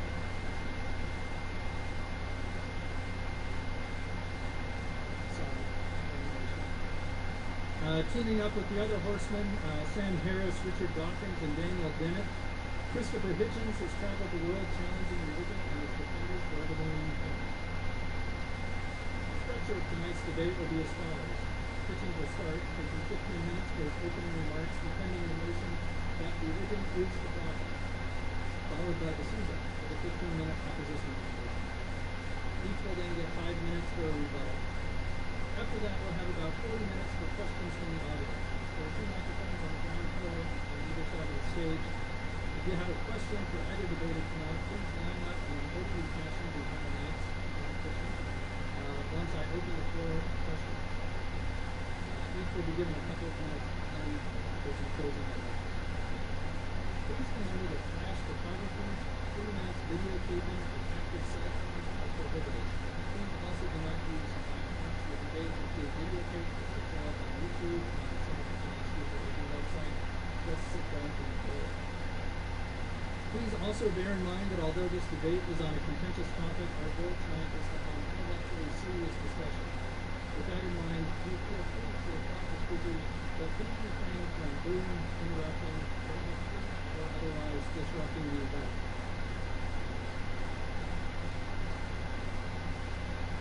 Finally, please remember that Notre Dame is the world's #1 institution in the philosophy of religion and also has one of the world's best theology departments. Any questions that don't get answered tonight, you can ask of your local faculty or its department.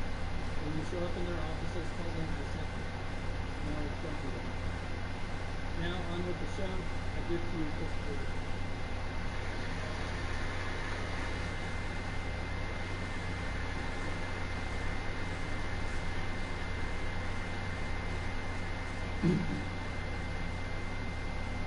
Thank you, Professor. Very generous introduction. Thank you, ladies and gentlemen. My first duty, which is also public, is to thank the University of Notre Dame for inviting me into its today. And Mr. Bentley in particular, and Mr. Francis, I identified, I believe, with the great history of people of Ireland, taking the revenge of arrangement for English weather to greet me. Now, I could, I've been given 15 minutes, which isn't that much, and I could do it in a way in 2, like this, as a proposition. When Gertrude Stein was dying, some of you will know the story, she asked, as her last final prayer, well, what is the answer? And when no longer want that bad spoke, and rephrased, and said, in that case, what is the question? And I'm speaking tonight, we are speaking tonight, the next night, and the greatest obligation that we have is to keep an open mind and to realize that in our present state in society, we are more and more overborne by how little we know and how little we know about more and more, or if you like, how much more we know, and the less we know, as we find out how much more and more there is to know. In these circumstances, which I believe to be undeniable, the only respectable intellectual position is one of doubt, skepticism, reservation, and free and stress-free and unfettered inquiry in that lies as it has always been. Our only hope. So we should beware always of those who say that these questions have already been decided. In particular, for those who tell you that they've been decided by by revelation, that there are handed down commandments and precepts that predate, in a sense, ourselves. And the answers are already available if only we could see them, with the obligation upon ourselves to debate ethical and moral and historical questions is thereby resolved. It seems to me that that is the one position, is what we the third position, that has to be discarded first. So, after your time,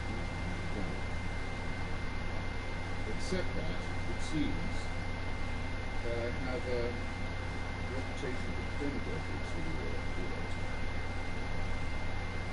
When I come to a place like this, I read the local paper, the Campus Observer in this case. I was sorry to see that you are not considered up to the standards of rather which we have done. These exacting standards, I dare say, and I was also sorry to see myself and others represented in other papers, in particular by distinguished male in some people's mind with Chicago, they speak to which this almost approach sounds like a champion message. So that either I myself or part of Chicago, persecution people only to the Jews, with the church in mind. This is the question of the accused of being Catholic government persecution. But as long as it's going on, we also have the extended program I've ever heard of that's led by small deaf and blind children whose previously justice is ignored. And while that is the definition of the program, I'll continue to support it because I think it demonstrates very clearly the moral superiority of the secular concept of justice in Europe over common law and religious law with its particular emphasis on self-exculpation in the guise of forgiveness and redemption. That's not the only reason why we're looking at this problem. It's a problem principally because it is man-made. Because to an extent it is true, as the church used to preach for a couple of decades, that we are, in some sense, originally sinful and guilty. If you want to prove that, you only have to look at the many religions that people have constructed to see that they are indeed the product of an imperfectly evolved primate species about half a chromosome away from a chimpanzee, with a prefrontal lobe that's too small and a dominant gland that's too big, and various other evolutionary deformities about which we're finding out ever more. A species that is credit-free. Man is a wolf to man, homo homini lupus, as has well been said. A species that's very fearful of itself and others and of the natural order. And above all, very, very willing, despite its protestations of all its modesty, to be convinced that the operations of the cosmos and the universe are all operating with us in mind. Make up your mind whether you want to be modest or not. But don't say that you're made out of dust, or if you're a woman out of the blood, or if you're a Muslim out of the blood of blood, you're an abject sinner, born into guilt. But nonetheless, just cheer up. The whole universe is still designed to be a man. This is not modesty or humility. It's a man-made fierce consolation. In a nutshell, and it does break the moral down. It begins by warping what we might call our moral sense of proportion. I wish that was all that could be said, but I think that's the most important thing. I ought to say why I think it ought to be credible. I ought to have my colleagues, Richard Gordons and Daniel Dennett, to be very generous in this respect. This debate would be uninteresting if religion was one-dimensional. Religion was our first attempt to make sense of these numbers. It was our first attempt at cosmology, for example, to make sense of what goes on in the cosmos. It was our first attempt at what I call the most study literature.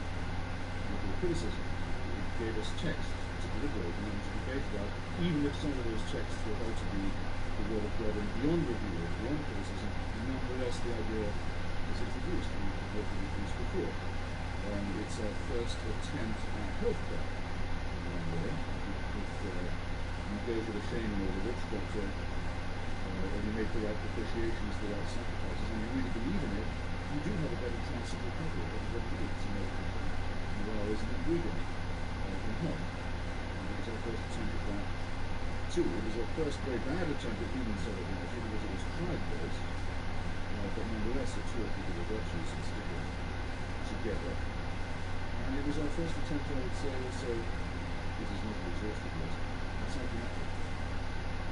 Dealing with the terrible loneliness of human condition, what happens when the individual spirit looks out shivering into the enormous void of cosmos and contemplates its own extinction and deals with the awful fear of death. This was the first attempt at any bargain to add all the question.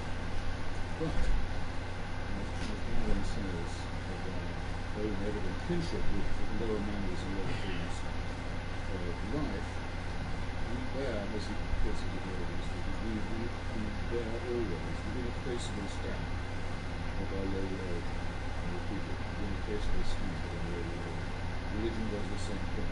It quite clearly shows that it's the first, the most primitive, the most crude, and the most deluded attempt to make sense. It is the worst attempt, but partly because it was the first. So the credit can be divided in that way. And the worst thing it did was to offer us certainty to say, these are truths that are authoritative, they're handed down for our time, and we only have to learn God's will and how to obey it in order to free ourselves from these dilemmas. And that's probably the worst of us all. And we find ourselves that if we're in a dark wood, in a dark night, and you don't know where you are, and you've never been through this territory before, you may be well advised to hire as a guide the local mad, blind old man who can feel his way through the forest, because he can do something fun. But when the dawn breaks and the light comes, you would be silly and continue to operate with this kind of old man who was doing his best with the best attempt. To give you just two very contemporary examples, to have a germ theory of disease relieves you of the idea that plagues are punishments, that the church used to preach. The plagues come because the Jews have poisoned the wells, as the church goes on to preach, or that the Jews even exist and are themselves a plague, as the church used to preach when it got standing up. And also, there's no we can often have such evidence. You can free yourself from the idea that diseases are punishments or visitations. If you study plate tectonics, you won't do what the Archbishop of Haiti did the other day, speaking to a sorrowing people. His predecessor had been buried in the ruins of the cathedral of Port-au-Prince, along with a quarter of a million unfortunate patients, and miserable numbers of girls. And to say that the Prime Minister's looking next to him, God had something to say to those people, and this is the way he says. So, if you study Beethoven's techniques in the world, then you will free yourself as with the pouring burden from our superstitions, fearful, harmless,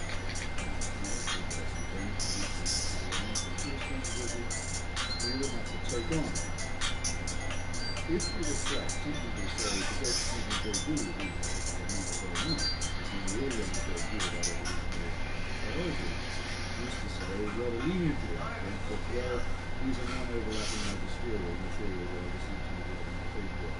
I think not overlapping is too simple. I think it's more question really increasingly of it being a matter of compatibility or, that's what to say, irreconcilable. Just if you reflect on it, it's a question. And it's funny, by the way, isn't that to say I'm on the other side. You'll be very good. When we reflect, the rate of expansion of our universe is increasing. It was thought until Hubble, the universe was expanding, but surely Newton would teach us that the rate would diminish. The rate is increasing. Fucking shit, we get fucking bags, bitch. South done. It's one of the come on my head. Here and while we wait for that, we can see that it's one of the come on my head. Yeah, before you fucking his heat ass bitches, yo. Come on, grease me up, bitch. Yeah, I'm trying to that bag like 22. I know bread 22. Like, right? Put that bag, drop that bag on the only replaces the question. Faith is the real use of discipline. And that's on the macro level. In the macro to the micro, 99.8% of all species ever created a human atmosphere on the face of this planet have already become extinct, leaving no descendants. And that advocate that number, 3 or 4 branches of our own family, and the sapiens, branches of it, the Cro-Magnons, the Neanderthals, who were living with us until about 50,000 years ago, who had tools, who made art, who decorated graves, who clearly had a religion. He must have had a God. He must have had a God. He must have let them go. They're no longer with us. We don't know what their last cars were like. And our own species was down to about 10,000 years before. Out of there, unforsaken this time or so far, you can have to know what to matter. Our own solar system is only half the reports of what it's now before it's blown up. And there's some nothing died. The great astronomer of the world, Professor of Cosmology at Cambridge, reached into it. Leading Anglican says, by the time there are creatures on the earth who look at the science of humans, they're not good. With all the humans, you see this happen if features that Roger Patton will be is far different from us as we are from the leader of that tour. Faced with these amazing, overarching, titanic, I would say awe-inspiring facts, like the fact that ever since the Big Bang, every single second, a star the size of ours has blown up while I've been talking. Once every second, a star the size of our sun.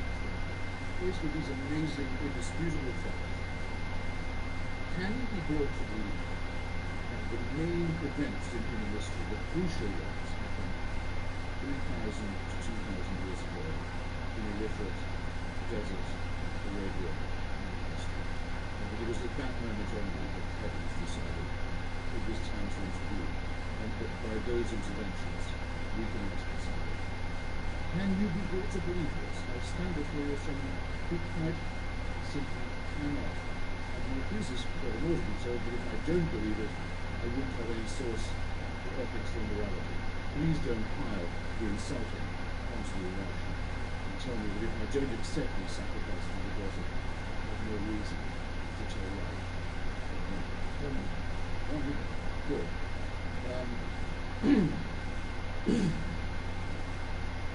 Then I'll have to prove, and you'll be the losers, but there's a rebuttal coming. Alright. Look at contemporary religious scene. I return to religion as well as faith and belief. Israeli settlers are stealing other people's land in the hope of bringing on the Messiah and a tribal war. On the alternative side is the case that said there is no harvest declaring a war without end, a faith-based war based on the opposite factor of suicide murder. And all of these people believe it.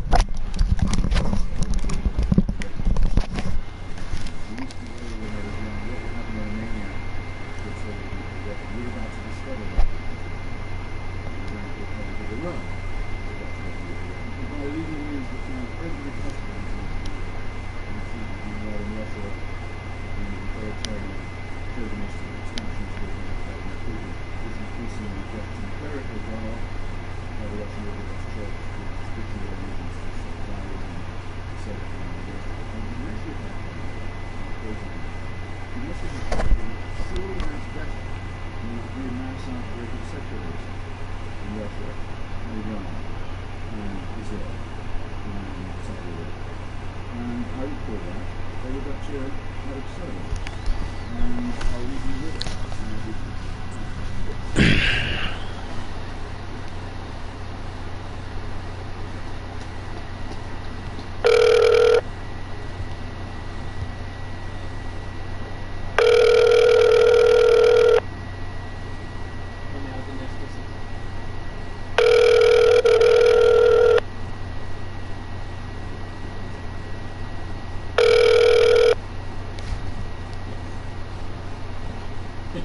Thank you very much. I'm delighted to be here.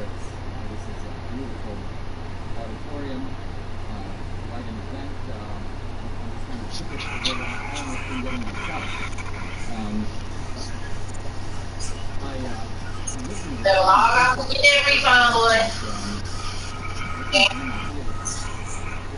yeah, I just feel you. I'm gonna smack your line back whenever I come back though.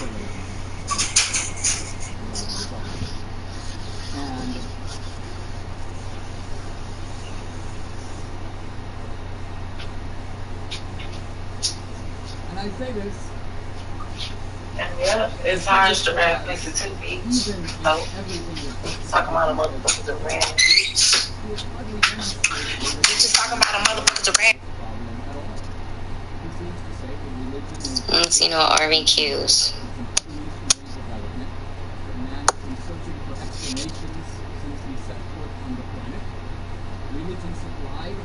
What's your baby father name? You just told me before you know his baby father name and everything. And why you not sending me screenshots of all this proof you got? I guess messages going back and forth. Like, fuck?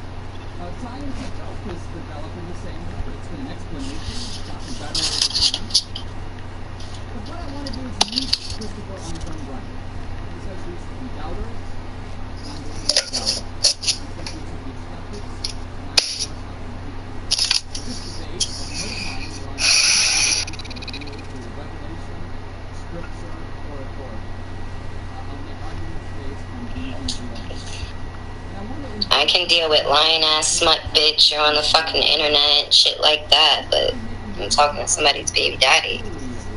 Fuck no. I know how it feels to be at home and you can't keep your man or get him to keep.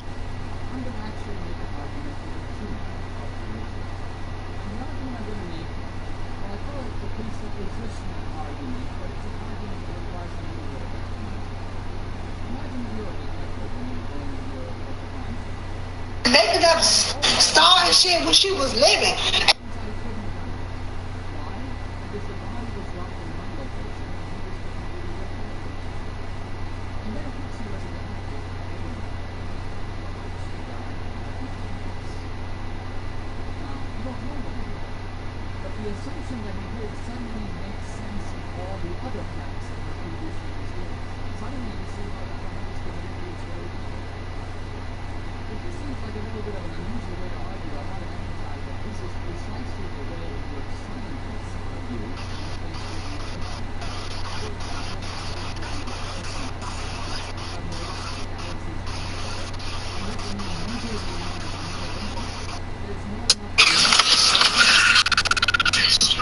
I want to get older.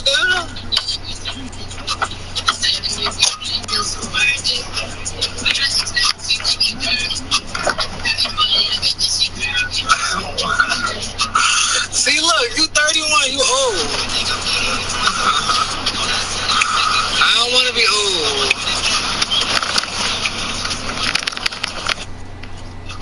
I don't want to be old. I want to stay in my 30s. I mean, my 30s, in my 20s.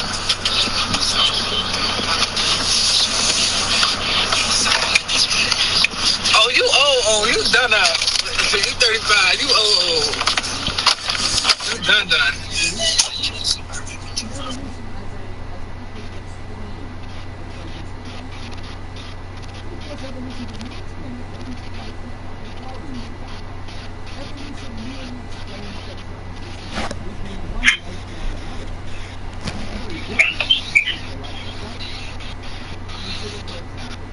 I got this. Nah, believe in what you put.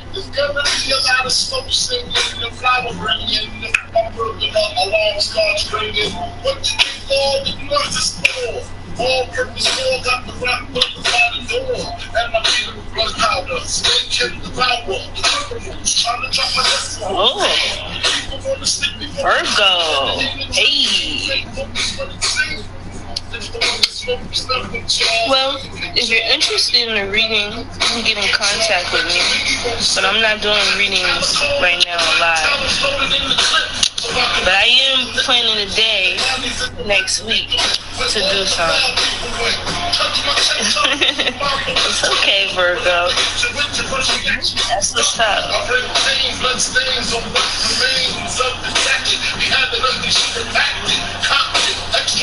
I feel your anxiety, I tell you that. I'm gonna tell all of y'all right now, start meditating. Okay? It's gonna help tremendously. You know what I'm saying? Oh no, I know what you meant. Thank you. You as well. You know, that's gonna help. You know what I'm saying? For real. Yes, thank God for that. And thank God for you coming in here. Everybody, all of y'all. Love. The vibes is always good. Even when I'm not reading, you know, I like to come on and talk and, you know, catch up with the gods and the kings and the queens. You know? You said you took your time. You didn't think to call me, but here I sit, trying not to cry, asking myself why you do. Heartbreak Hotel.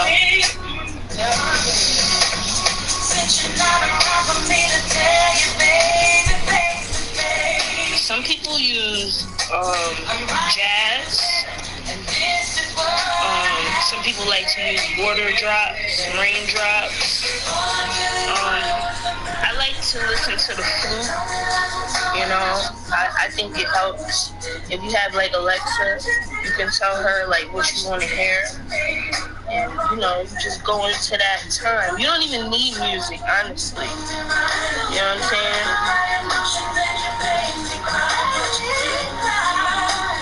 That's a good one. That's a good one. Something relaxing. You know, I always say, like, I'll be like, Alexa, play meditation music, and then she'll play it.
Or evolution appears to what can be called reciprocal advantage. You scratch my back and I'll scratch yours.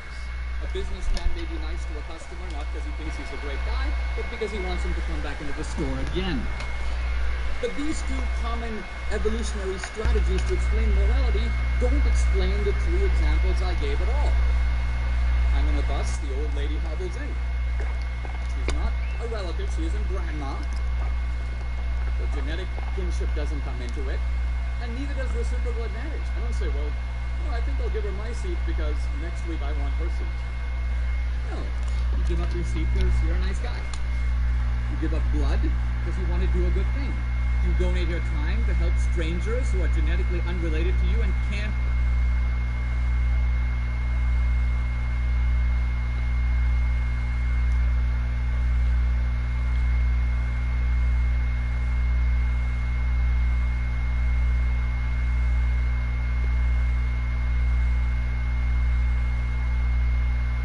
When you think you're getting it right, or you're better, the truth comes out.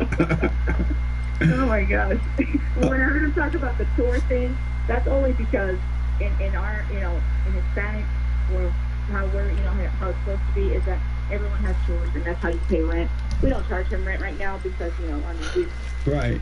He's 18 and he's going to work. He's always working. He's a hard worker. He's going to be fine, but you got to back off. Yeah. You're imposing your lack of faith on him.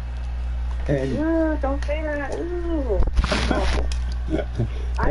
And you set him up. If you have something to say to him, tell his father about it and let his father handle it. We're holding for deployment. Now's a good time to warm up. Dang it. Okay. And I understand this thing with the Hispanic community too. It's somewhat like the black community where the woman is always trying to impose, right? But God is your father now, so you don't have to worry. Stay out of your head. Everything will be fine. And if he says, I don't want to hear it, I don't want to talk about it, don't say, oh, no. You don't have to respond. Just hear me out. Don't do any of that. Respect him. Treat him with respect. All right? Okay. Yeah. Oh, and the other thing is, I wish you would talk more about the Mexican Hispanic culture because, man, I'm telling you, I'm by myself out here telling the truth. You're no help. You're no help at all. Well, God is with you. Yes, that's true. All right. All right, Jesse. Appreciate you. All right, so you're welcome. And back off AJ. He'll be fine. Okay. So if he come home from work at 10 p.m. and he's too tired and doesn't wash the dishes, he can wash them in the morning, or make the other kids wash. Yeah. Well, the thing with that is it's like it's in the morning, if it's his turn, or whatever the day is, but that night, if he doesn't do it, he has to do it the next day, so we don't touch them because, he has to, that's responsibility. So when he gets home at night, because he's procrastinated, I'm like, son, I can't give you a break, because if I give you a break, then, I'm just not taking responsibility. His father told him to, so then he'll have to do it that night when he comes home because he's tired, because he's procrastinated, that's all. Okay. But you're right, it's not an issue, it's not a big deal, and Right. I make it a big deal, it's just about responsibility, that's all. Yeah, AJ will be fine, really. Okay. Just, as long as I just said that, yeah, as long as you don't impose your will on him, because you set him up to overreact to you, and once you get out there in the world, he'll be weak with the world, so back off. Okay, that is so true. I was not, my parents spoke, and it is so true to say an absent father in the home, the fact that the mother has anger, because, of course, her parents did that to her. Yes. It is so true. I raised myself, and so everything that I was doing, I knew I didn't want to be like my parents, and so I thought everything better. Yes. I really did. Well, just back off. God is with you. Calm down. Yeah. AJ will be fine. Okay. Also, I work with a lot of Hispanics around the world, and wherever they're located, but even at our church service, a whole bunch of Hispanics show up. I know, and I see that, but I'm like, you here in California. It is so hard to catch you. But God is with you, and you have a husband. Your husband will guide you. Follow your husband.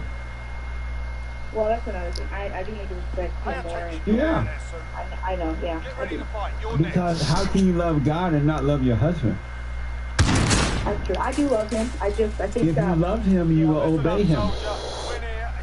Yeah, that's true. Well, there are a lot of times where he doesn't, I guess he could correct me and he doesn't. I don't know, it's because I've been so, the way I've been before, it's been... Yeah, he's scaring you. Because before I he'll give it to me, Stacey, I gotta run, but just relax and let life happen. You'll be fine. Okay. All right? You too. Bye. I love you too. Amazing. Michael is a first-time caller out of Texas. Michael, happy White History Month. You're on the air. Hey, Jesse, what's going on? All is well, Michael. Happy White History Month. Happy White History Month. Thank you. I'm so excited that I get on, man. I've been trying to get in. Amazing. I'm glad you made it. Yeah, amazing. I wanted to talk about Father's Day has already come by, and I wanted to talk about one second. Let's see. My grandfather was 93. He passed on the 26th of June of this year. Yeah. Okay. Yeah, this year. Okay. This June 26th. Right. He was 93, man. Amazing. He was a World War II vet. At 18, he was drafted for the last 5 months of World War II. He was a tail gunner. And, he came back in one piece, thank God. And he lived his entire life a working man. In every sense of the word. Right on. He was a hard worker. He was present with the family to his full capability. Yeah. And these past 9 years, I have seen it all. My dad taking care of my grandfather every single day. Right on. Helping him through his progressive dementia that he was going through. And he's with God now. And I've been listening to your show lately for the past few weeks, and I noticed that you talk a lot of you speak on a lot on the relationship between son and father, and it had me thinking a lot about my relationship with my dad. Yeah.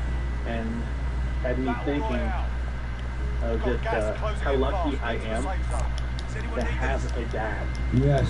Like mine. Absolutely. I am so grateful to have my dad. Right on. And to have somebody to teach me, show me what it's like to be a man, to be present in the lives of those you love. AJ, hold on. I mean, AJ, Michael, hold on, all right? All right. Okay, I appreciate it. Do not hang up. Hold on. I gotta take a top of the hour break, another hour to go. Open line Friday. I'll be back in a moment. Hate is coming in with the news. The hate. So, here's what I recommend. I invite you to download my silent prayer. And I want you to start doing it. You just download it, get the points of how to do it. And then after a while, you just do it on your own. It's going to point you in the right direction that your life will be returned to you from God. He will give you your life back. Because anyone and all people who has anger is not themselves. You are the person that you are angry at. That's why it's so important to get to know yourself so that you can see who you're angry at. And if you're doing the hooping and hollering prayers and things like that, some people get up, oh, praise the Lord, hoop and holler, bless my mama, bless my daddy. Continue to do it. Do both. You will see if you want to stay with the hooping and hollering, or do you want to be still and know God.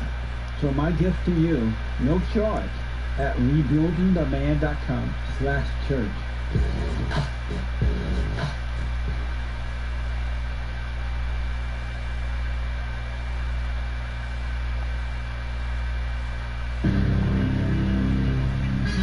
This is the end of hour 2 of the Jesse Lee Peterson Show. It's Friday, July 10th, 2020. Stay tuned for hour 3. Jesse Lee Peterson will be right back. I'm James Hake with Hake News. Hopefully not fake news. After the Jesse Lee Peterson Show, catch the Hake Report, thehakereport.com/show. And speaking of JLP-related content, check out the latest Fallen State teaser. UCLA African Student Union, spelled with a K instead of a C. Student Union President joins Jesse for round 2. That upcoming episode 180 is coming soon. She was once on 3 years before this woman. Black UCLA students freak out over white privilege and cultural appropriation. That was episode 55, and that has over 1 million views. Speaking of mess, Socialist City, Daily Mail reports 1 in 4 New York City tenants have not paid a single cent in rent since the coronavirus pandemic supposedly started in March. The Community Housing Improvement Program, CHIP, estimates that 25% of the 5.4 million renters in New York City have not made a payment since March. Overdue payments have left 39% of landlords unable to pay property taxes for July. Meanwhile, people are seen holding a cancel rent, #CancelRent banner at a protest on Sunday. Ridiculous. Experts warn that economic hardships are pushing the city's so-called affordable housing crisis to a breaking point. Get rid of subsidized housing. That's the solution. The number of people unable to cover rent is expected to increase next month after the federal government's $600 weekly stimulus runs out. They also need to open up the city. Bloomberg Business Week had the info, and they tell a sob story of this woman, Jessica Lee, age 25, and her husband, who live with 2 roommates in their 4-bedroom, $4,000 a month apartment in Bedford's Stuyvesant neighborhood of Brooklyn.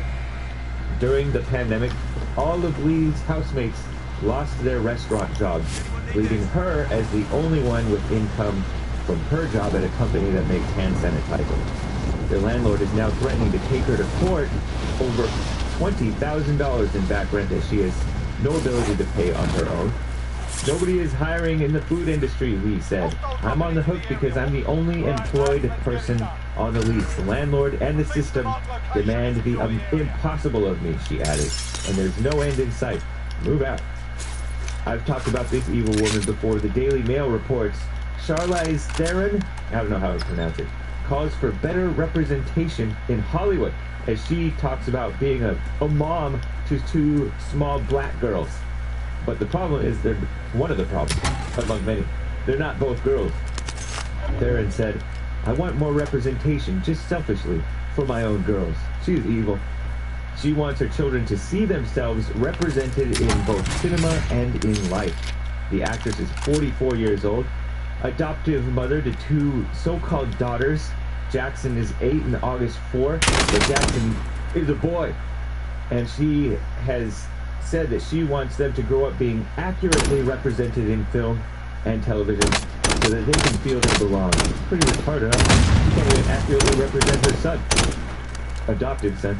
Charlize said this meant on the podcast The Big Ticket. I've talked about this woman before last year.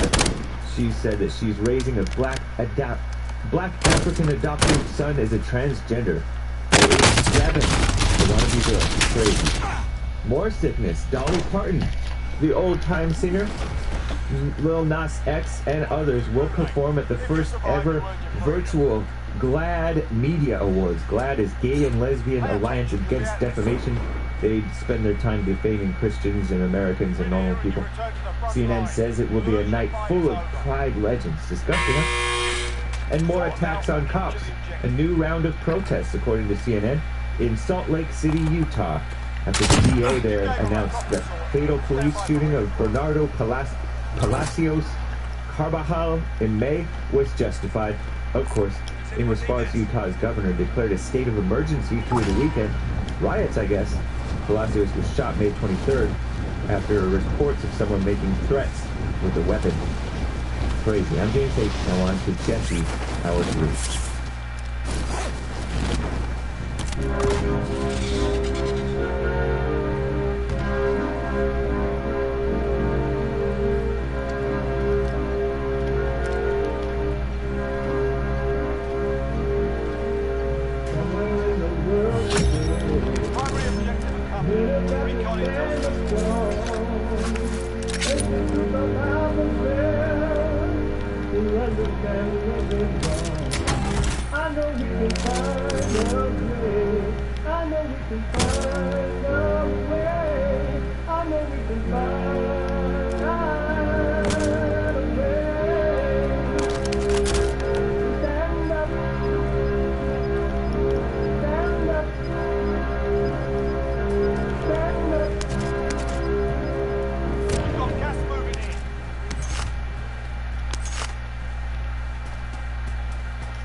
Unites in the race this with truth instead of dividing them with lies. We're also rebuilding their family by rebuilding the man. I am Jesse Lee Peterson. Welcome to the 3rd hour of the show today. It's Open Line Friday. Get it off your chest today. Wherever is on your mind, express yourself. You calm like a mug. You need to go and get yourself bleached. Because everything you say about black people, and you're sitting up there looking like a tar baby. It might sound like a semantics argument, but he's a great alien. I wonder if he's been smoking pot. I became aware late Tuesday evening of a deeply disappointing and unacceptable social media post by one of my students.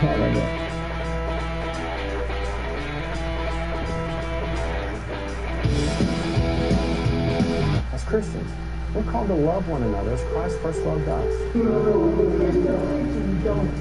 Hate speech or racist comments by anyone are completely unacceptable. We must hold one another accountable.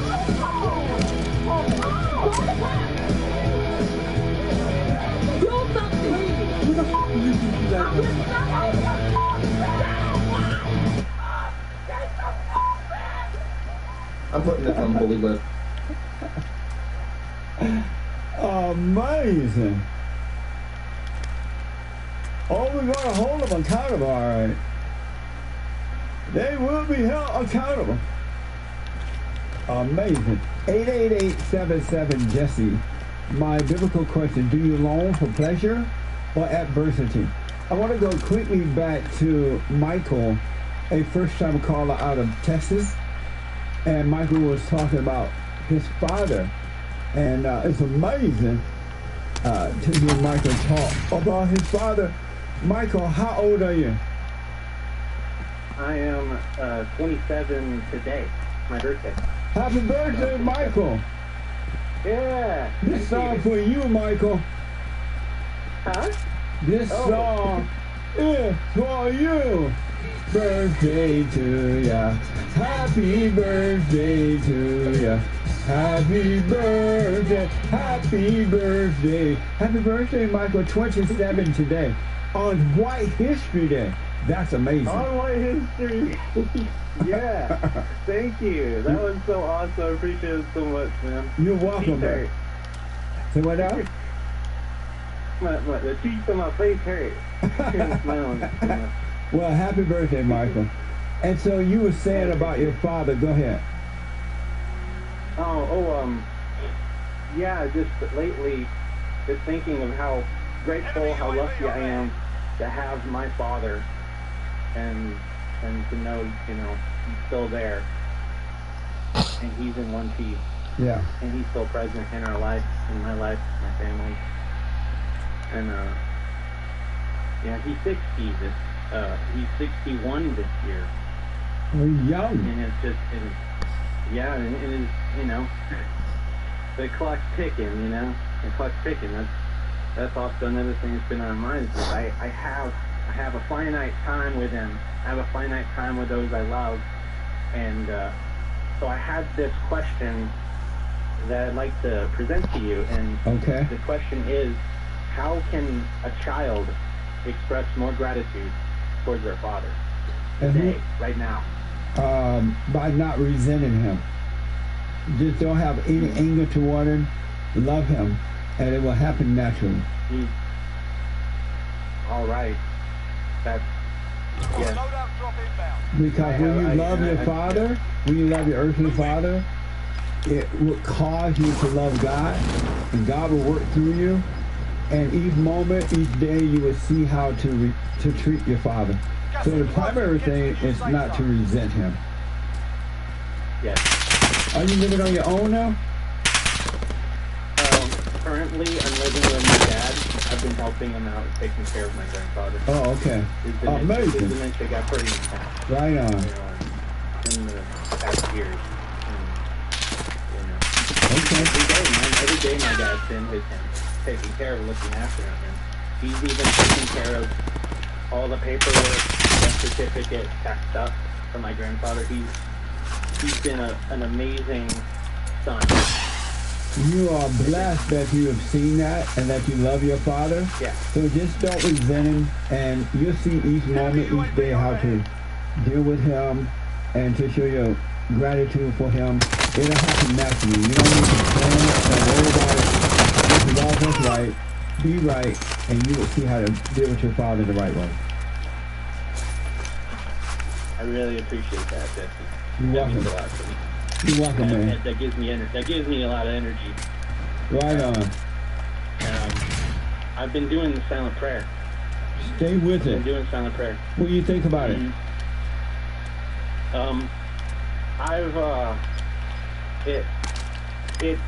It came easy to me. Yes. It came easy to me. Partly because it's almost reminiscent. It's not meditation. It's not like meditation. No. Right. But it's reminiscent of a certain technique of meditation called the no manipulation method, and I found it easy to go into silent prayer, applying it.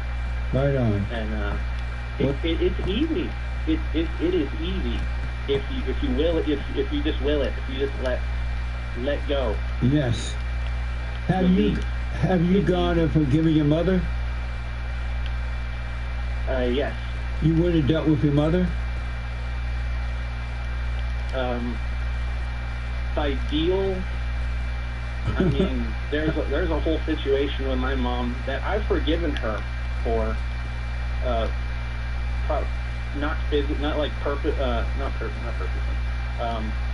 Not in person, as she hasn't been present physically.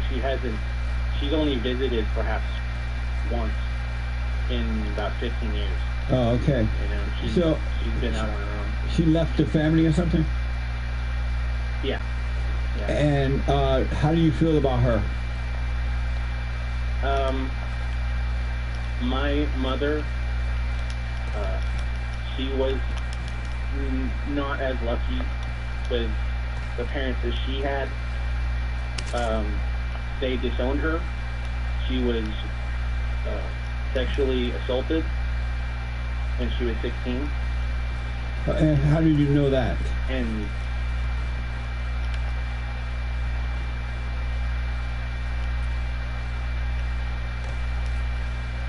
that's a good question. It makes me think. So I'm reflecting on that. Yeah. But she had well, what I know growing up is that I knew that she had been taking counseling for many years in my early years when she was here, and that she did express, looking back, she expressed, behavior that speaks of, post-traumatic stress disorder, But how did you come up with this idea that she was sexually assaulted at 16? How did you come up with that? Well, from when she told me. She told you that? Yeah. How old were you when she told you that? Well, gosh, she was born in 1962. I know. How old were you when she told you that? How old I was? I was from the age of 6 and up. What was the purpose of her telling you something like that?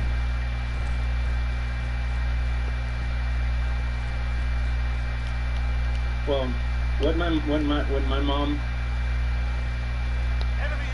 mom shared with me is how to watch myself, and in those conversations, she didn't tell me explicitly, right? But it came up over the years as I got older and as I could understand more, but not just explicitly telling me that she was assaulted, She was evil for even bringing that up to you at all. You were a child. There's nothing you can do about it. And most of the time, women lie about that kind of stuff. And she had no business telling you that. It served no good purpose. Only thing it would do is make you distrust people. So she's wrong for telling you that.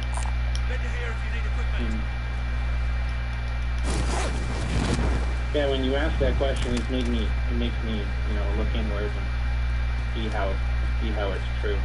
Yeah. And what she said. Well, the one I appreciate you for that question. You're welcome, buddy. The one thing I recommend, don't hold any grudges against her. Whatever she is doing or has done, she literally cannot help herself because she has anger too, and so does her daddy. So she can't help herself. So make sure you don't. It doesn't mean you got to hang out with her and all that. And you're fortunate to be close to your father, but don't hate your mother for it. She can't help herself.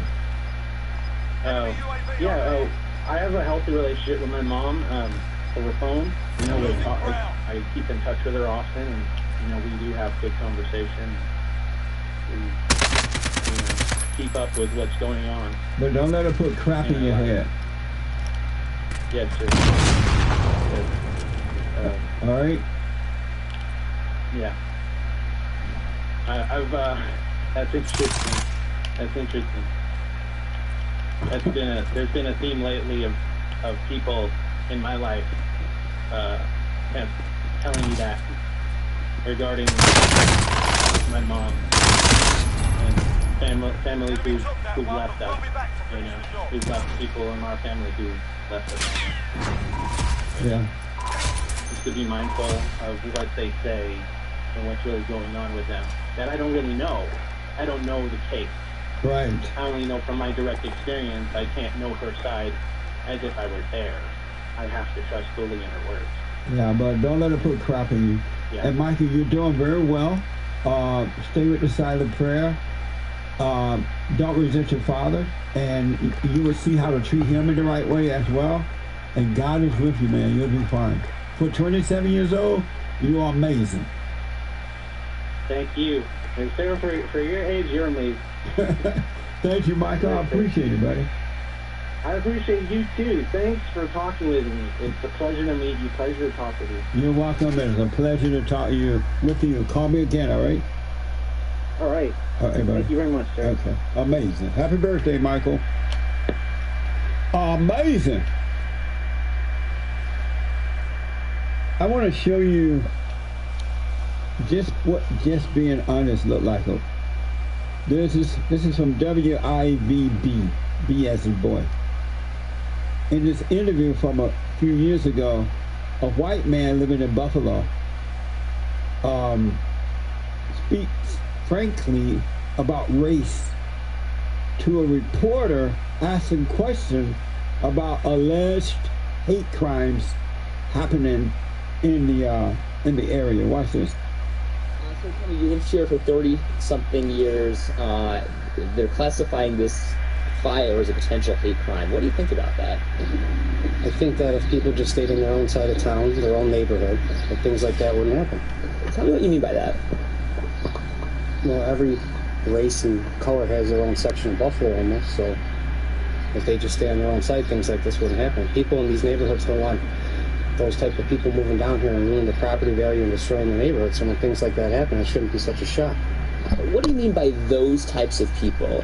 Minorities. African Americans. So are you suggesting that they should stay on the east side rather than coming here to South Buffalo? Well, they've already wrecked the east side. Why should they come down to the south side and wreck that neighborhood? Do you think that by saying these things, people on the other side of the city get offended? Do you think that there's some sort of a bias, potentially? A lot of people feel this way. They just won't say it. But you are. Yeah. Why are you coming out and saying these things? Because I own a home and I see what happens when they move into the neighborhood. Property value goes down, kids on the corner, crime goes up. The east side used to be a beautiful place. Look what they did to that. Do you think that there's an issue, though, in what you're saying? Well, I'm sure there is, but, I mean, you got to take a look at why it's an issue. What do you mean by that? I mean, they just ruin neighborhoods. I guess what I'm getting at is that you're generalizing tremendously. These people might have just been here looking for a different way of life, a better way of life. Maybe people are afraid what if you let one family in, then more of them come in. You know, that's just how it is around here. Do you think there's anything wrong with what you're saying? I don't feel there's anything wrong with it. A lot of people would feel wrong about it, but I don't. What do you think about that, Joel? My expert, Joel, audio engineer and the founder of thegiftedofdance.com. Check it out. Nice plug. I would have said when he asked, do you feel anything wrong with what you're saying? I would have said, is it true? Because I noticed that when people say things like that make other people offended, yeah, they're worrying about being offended, but they always gloss over the fact, is it true? Right. They never admit it being true or not. Yeah. It's more so about them being offended by it. So that's a very good point. I think what he said was 100% correct, and he was true. It's right. Everybody's thinking it, but he said it. That's amazing. That's just exactly what the man is saying is true. Just because he's a white man saying it, it doesn't make it racist. He's a guy telling the truth. Black people screw up neighborhoods. And that's just the truth. Look how they screwed up a country. You weren't trying to be mean to the black. It's just the facts. And you would think that people want to hear the truth so they can get better, right? Right. And but they're trying to call him racist and all that. But the guy was just telling the truth. And black people, you know that's true. I know that. Why do you think Snoop Dogg and everybody moved away? You don't see Snoop Dogg and those guys living in the hood when they make money. Right. Amazing. That was hardcore truth. It was so hard, it makes your stomach hurt. Well, it's the truth. And black, you gotta change it. If you don't want the truth to be said, then you gotta change it. You gotta change it. The guy was just being honest. Amazing. Let me go to AC out of Atlanta, Georgia. AC, welcome to the show. You're on the air. Good morning, Jeff. How are you, sir? All is well. Happy White History Month, AC. Well, thank you, sir. I appreciate it. Yes, sir. You had some great callers today. You had the young man, AJ. You talked to Michael. But Joe was pitiful. Joe was pitiful. Sitting out the gum thing. Oh, that was funny. But he's overcoming that now. That's the worst thing I've ever heard. He admitted he was a beta when he did that, so he's overcoming it. He has, and I think a lot of men can learn from that. Yes. The moment he did that, the woman knew she was his God. Amazing. That's right. Y'all, you remember Exodus? Moses left 15 minutes to go to Mount Sinai, and they built a golden calf. That's what happens when your dad leaves 15 minutes. You get a golden calf, a Mexican woman. Very good point, man. Absolutely. Yeah, I think that's what happened. But I just wanted to say this.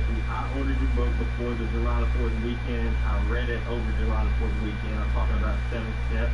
Amazing. I know you have multiple books. Yes. You left an amazing note in the front of the book. Everybody should get this book and read it. I'm now taking the first step to building my own American business. Right on, man. Congratulations. And AC, if you follow those steps, if you do them, it's going to be amazing. It's not enough to just read them. You got to do them. You got to be a doer of it. And it will blow your mind. You'll look back and like, whoa, it'll be amazing. Yes, sir, no doubt. No doubt. And I also want to give one more plug to you, Jesse, just because I spent a great day listening to you Sunday. I had to drive away, and I listened to your whole Sunday service.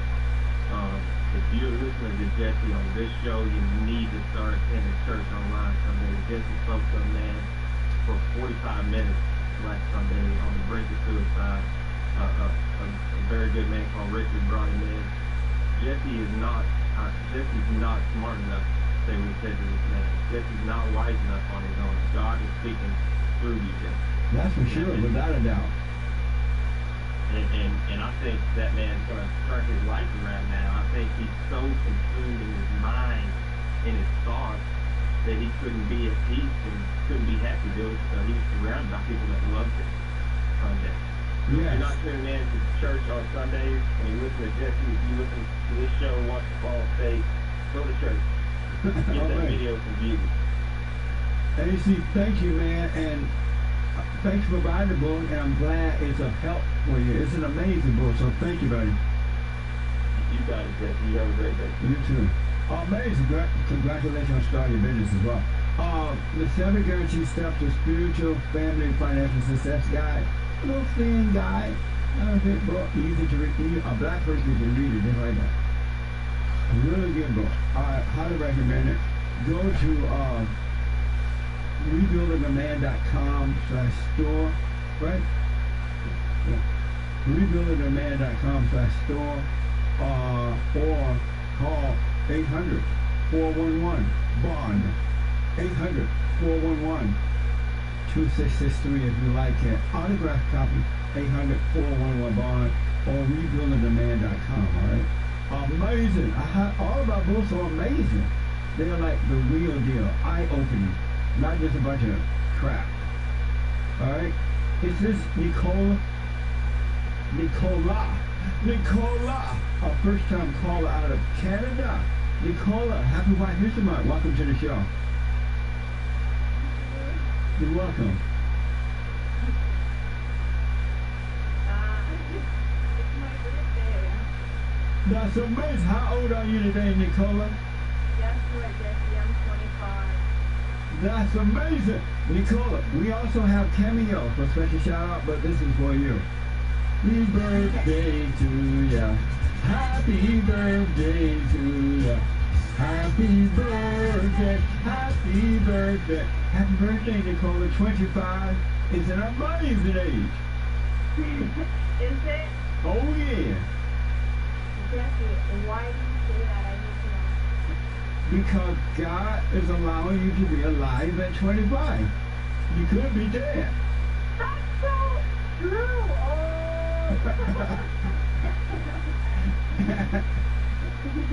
Amazing. Yeah, that is amazing. I needed to hear that totally. Yes. That is Jesse, like, I have been dreading turning 25. And why? Well, okay, like, I don't know, like, somehow everyone's always, like, complaining about getting old. Yes. Well, like, it never, like, affected me before, but, like, I don't know, I started to think about it, and then I've seen, like, how, like, young people are, like, cool or something, like, I don't know, like, their fashion sense, and then I feel like, okay, well, now that I'm, like, not a teenager, like, I have to dress different, and it's gonna have to be different, like, it's not gonna be as fun dressing, like, I don't know, like, more classy or something, you know? Yes. No, it'll be fine. You have to, don't compare yourself to others. Be you. Doubt every thought. Overcome anger. And Nicola, it will be amazing. You will love being you. Don't look at other people and compare yourself to them. Look at them and wish them well, but you be you. And you're going through different stages of life, and allow yourself to mature through those stages. Have a sense of appreciation. Yes, I know, Jesse. Like, I feel like lately I just haven't been at all. I don't even know, like, why. And I mean, I guess, like, in the last days, like, they just get, like, the Lord says that it will happen. But, like, I'm not saying that that has to happen at all to me. It's just I feel like it has been. Like, it's almost like appreciation, like, would be dead. And, like, was. Like, I just feel like it was. And, like, I've been, like, praying about it, but it doesn't have to be like that. I'm not quite understanding. Are you living an appreciated life? Do you appreciate gratitude, or you're not gratitude? Well, so yeah, like it's like I am, but at the same time, when I should be, like, it's not, like, it's not there. You got to overcome your anger, and then it will always be there. You have to overcome your anger. You're letting Satan control you through your imagination, through your thoughts. How? By not overcoming your anger. Anyone who has anger, Satan is their daddy, and so he's influencing them in the mind. He makes you think things. He build you up. He let you down. He let you down, build you up. He makes you compare yourself to others. You're living in darkness, and you don't realize it. You got to overcome your anger. How? By forgiving your mother. Forgive your mother. She made you that way. She recreated you in her image, and now you're living her life. You have her mindset and her emotions. You're not yourself. Forgive your mother for what she's done to you, and then forgive your father for not protecting you from her, and you'll be fine. Okay, for sure. And before, like, you let me go, Jesse, I just had a question, like, so I know that you don't, like, well, I think I know, like, that you don't, like to get into, like, long discussions about scripture because probably there's not enough time and all that. It's just, the bottom line for me, I just want to know, like, when the word or the scriptures say one thing, and then if we say another thing that doesn't line up, it's just, I feel like we need to, like, think about that, like, and consider it, because if we say something that doesn't line up, then it's not the truth, and you know what I mean? So I just was wondering, like, when, like you say, that all thoughts are lies, technically, like, if they were, then the scripture, Philippians chapter 4, verse 8, which talks about the same on such things, which are like what's lovely and like true, right? So I just want to know like what you mean, like, you know? About what? Like, so you do say that all thoughts are like, correct? Yes. Okay.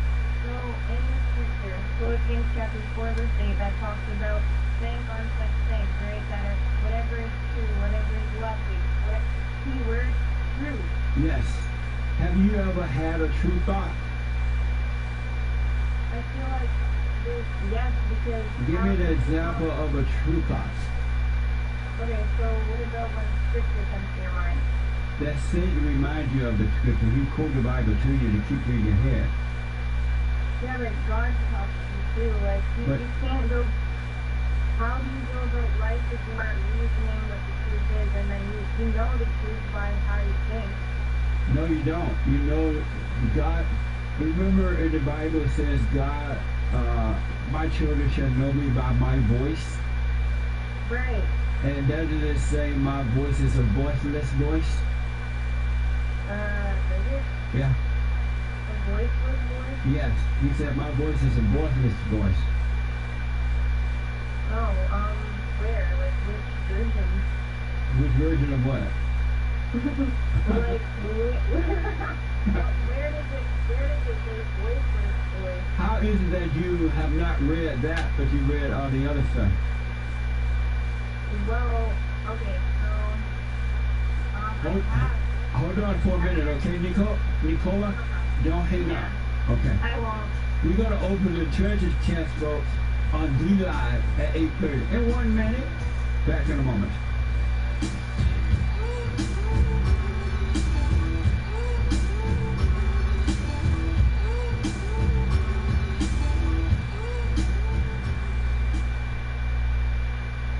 Some of you know we have under my nonprofit bond, a brotherhood organization of a new destiny, and we have been rebuilding the family by rebuilding the man.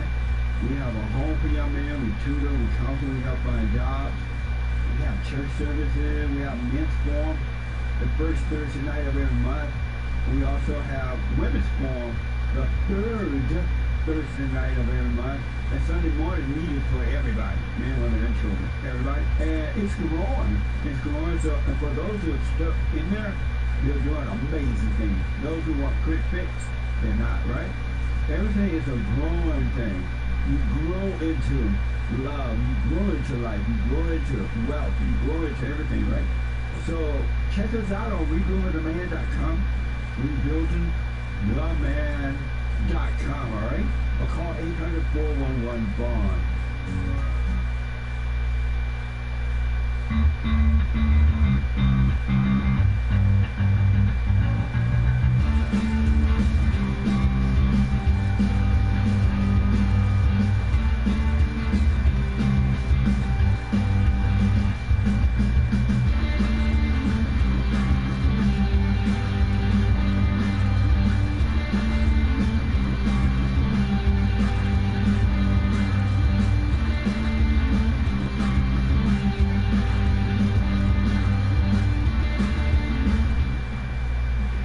Folks, the treasure chest is now open on Neon.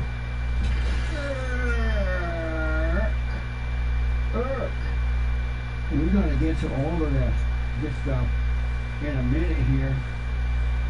In a minute here. So let me go back to Nicola out of Canada. Nicola, if you read in the Bible where it says, my children shall know me by my voice, and my voice is a voiceless voice, would you believe it? Well, I would believe it for sure if it was in scripture.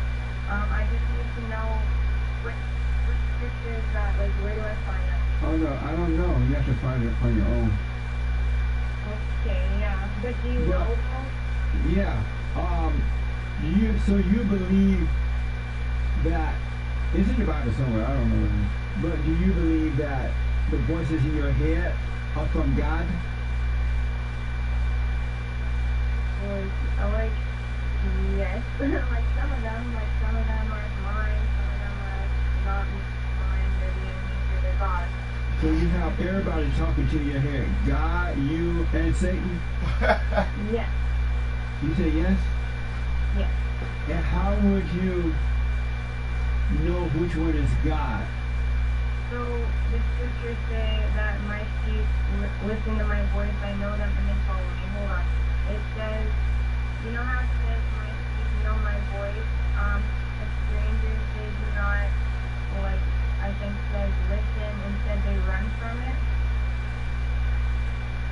Repeat that?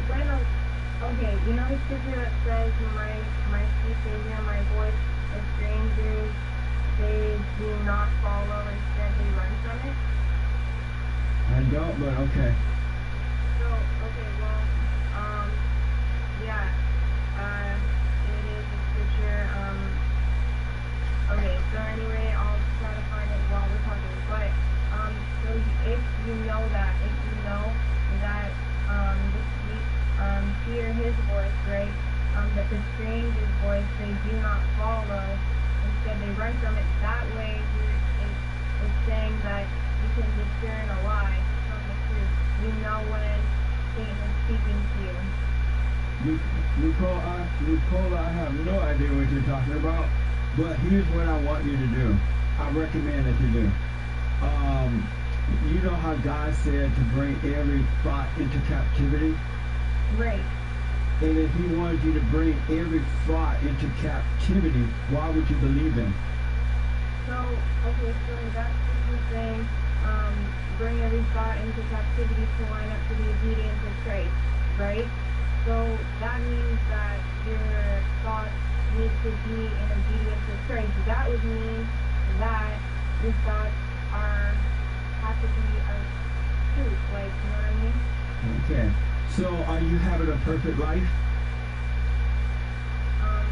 Of course not, no. But if you're lining up every one of those thoughts with the word of God, why aren't you having a perfect life? Well, it's as perfect as it could be by being in the will of God, but if you're will of God, why isn't your life perfect? Well, maybe because tribulations come. But if you line up with the word of God, why can't you handle their situations? Well, how old are you, Nicola? I'm 25. Oh, okay. I am handling it, Jesse. Like, I can handle it. That's what I said to Nick. I said I can handle it.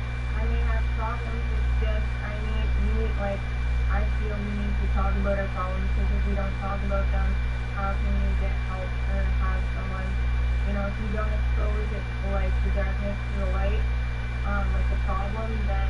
And where is the light? The light is just bringing it out in the open. Where is the light?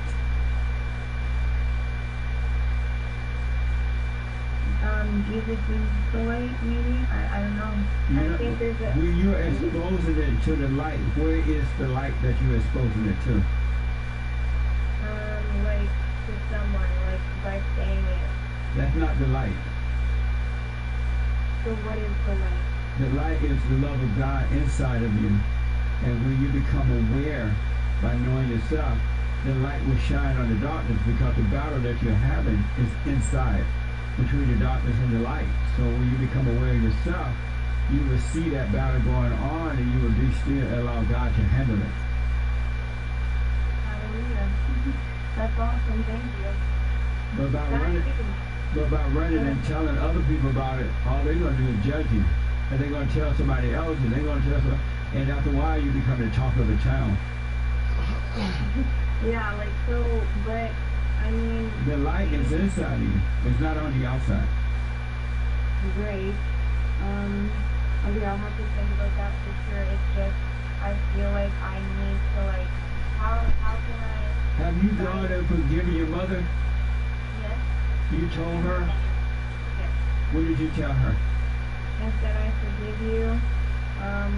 I don't know if I'd want to expose it on air, but I did tell her and my dad that I forgive them. What did your dad do to you? He tripped right out. Yeah. What did he do to you that you had to forgive him?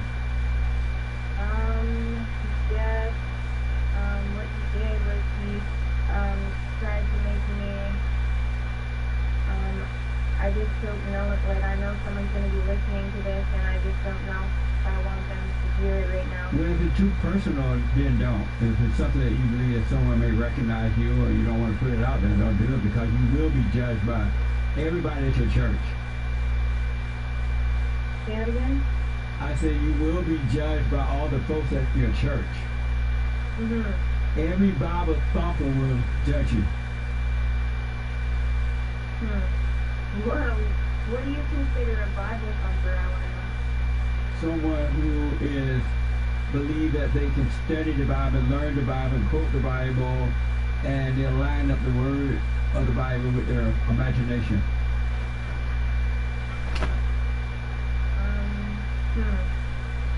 So how do you do it? Like, how do you live? Like, I don't know. You live by getting to know yourself, and you will see that God, Christ, and the Holy Spirit is inside of you, and God will guide you, the Holy Spirit will teach you, and Christ will be there to help you. You live by living by the light within, by being, and letting God will be done. You live by not trying to live.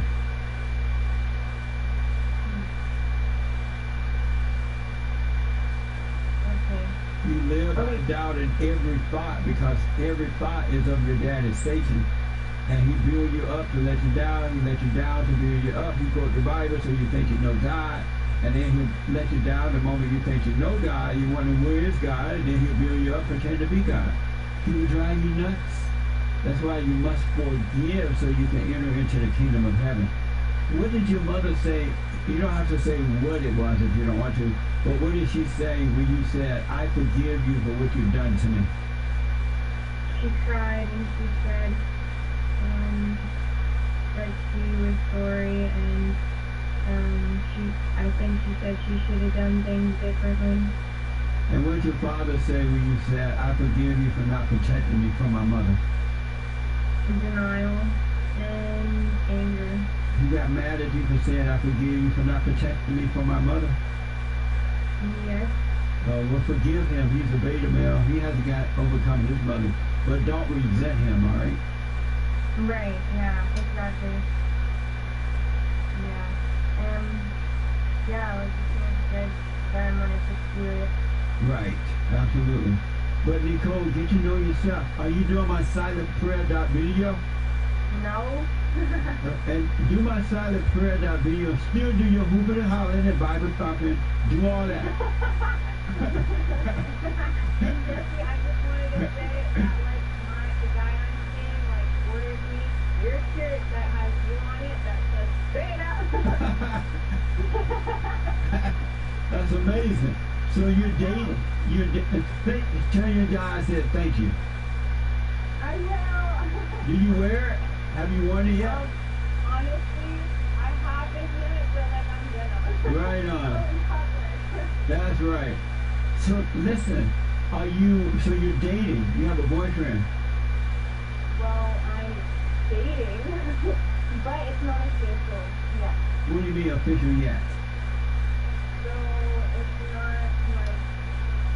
it's not proceeding to the next level yet. What's the next level? Okay, like, so, I mean, I don't know if it's, like, hard to, like, go into, but that, yeah, so I feel like I can't open up emotionally unless I can trust them. What do you mean by open up emotionally unless you can trust them? So, if there's things that I feel, like, unsafe about, like, I know it sounds beta. Beta! What? I don't understand what you're saying. I know. Okay, so today I know it might be totally difficult for you to even like picture this because I had no idea like your life, like to be able to compare what I'm even saying to understand. But and plus you're a man, so it's different. I don't know. Like so say. You're right. Men are wiser than women. Women are not wise. Explain. Well, finish your dating thing first, the next level. Go ahead. Okay.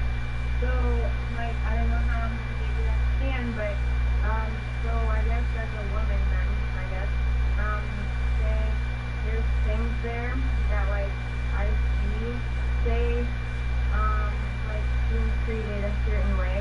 Like what? What example? Okay, yeah, so, like, it's painful, like, say, if I said something just like, okay, princess, I don't know how to say it, like, I don't know how to say it, but, like, you totally, like, feel like, well, that's hate, you know? If you call him princess? No, he calls me princess, like, and... How is that hatred? Well, the way he said it, like, trust me, like, the way you say something, you know when someone's treating you by how they act. And So you believe that your boyfriend hates you? Yeah. Yeah. Why are you dating a guy that you know hates you? Well, you're not gonna believe it, but like I know he's supposed to be my husband. So a man that hates you is supposed to be your husband? Yep. Do you smoke pot? No, I don't trust you. Like, if there was time to talk to you, I would explain it. Do you have sex with this guy? No. Have you had sex with the guy? No. Wait, what? Have you had sex with him? No. But you can't marry a guy that you already know that hate you. Well, the thing is the Lord. The Lord what? He's working. Working on what? On him. So the Lord sent you a guy that hates you, and now the Lord trying to fix it? Yeah, literally. Who told you that? Satan? No, God did. God told you, I'm giving you a man that hates you, but don't worry about it, I'll fix it. Yes. Are you sure you're not on pot, Nicola?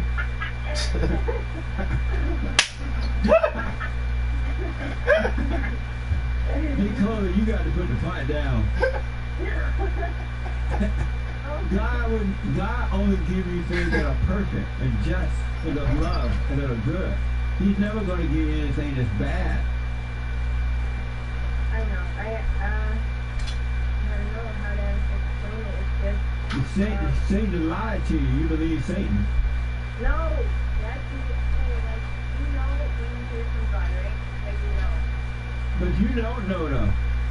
But I do. Not if you listen in your head. That's not from God. He reveals. He doesn't. God reveals things to you. A quiet, still, voiceless voice. Satan talks to you in your head, and he quotes scriptures. Yeah, but I'm saying this isn't just in my head. Like this is like everything in life is just the Lord showing me how it is. Oh God! Do your boyfriend, is he aware that you think that he hates you and that he came from God, and he still deal with you? Yeah. Yep.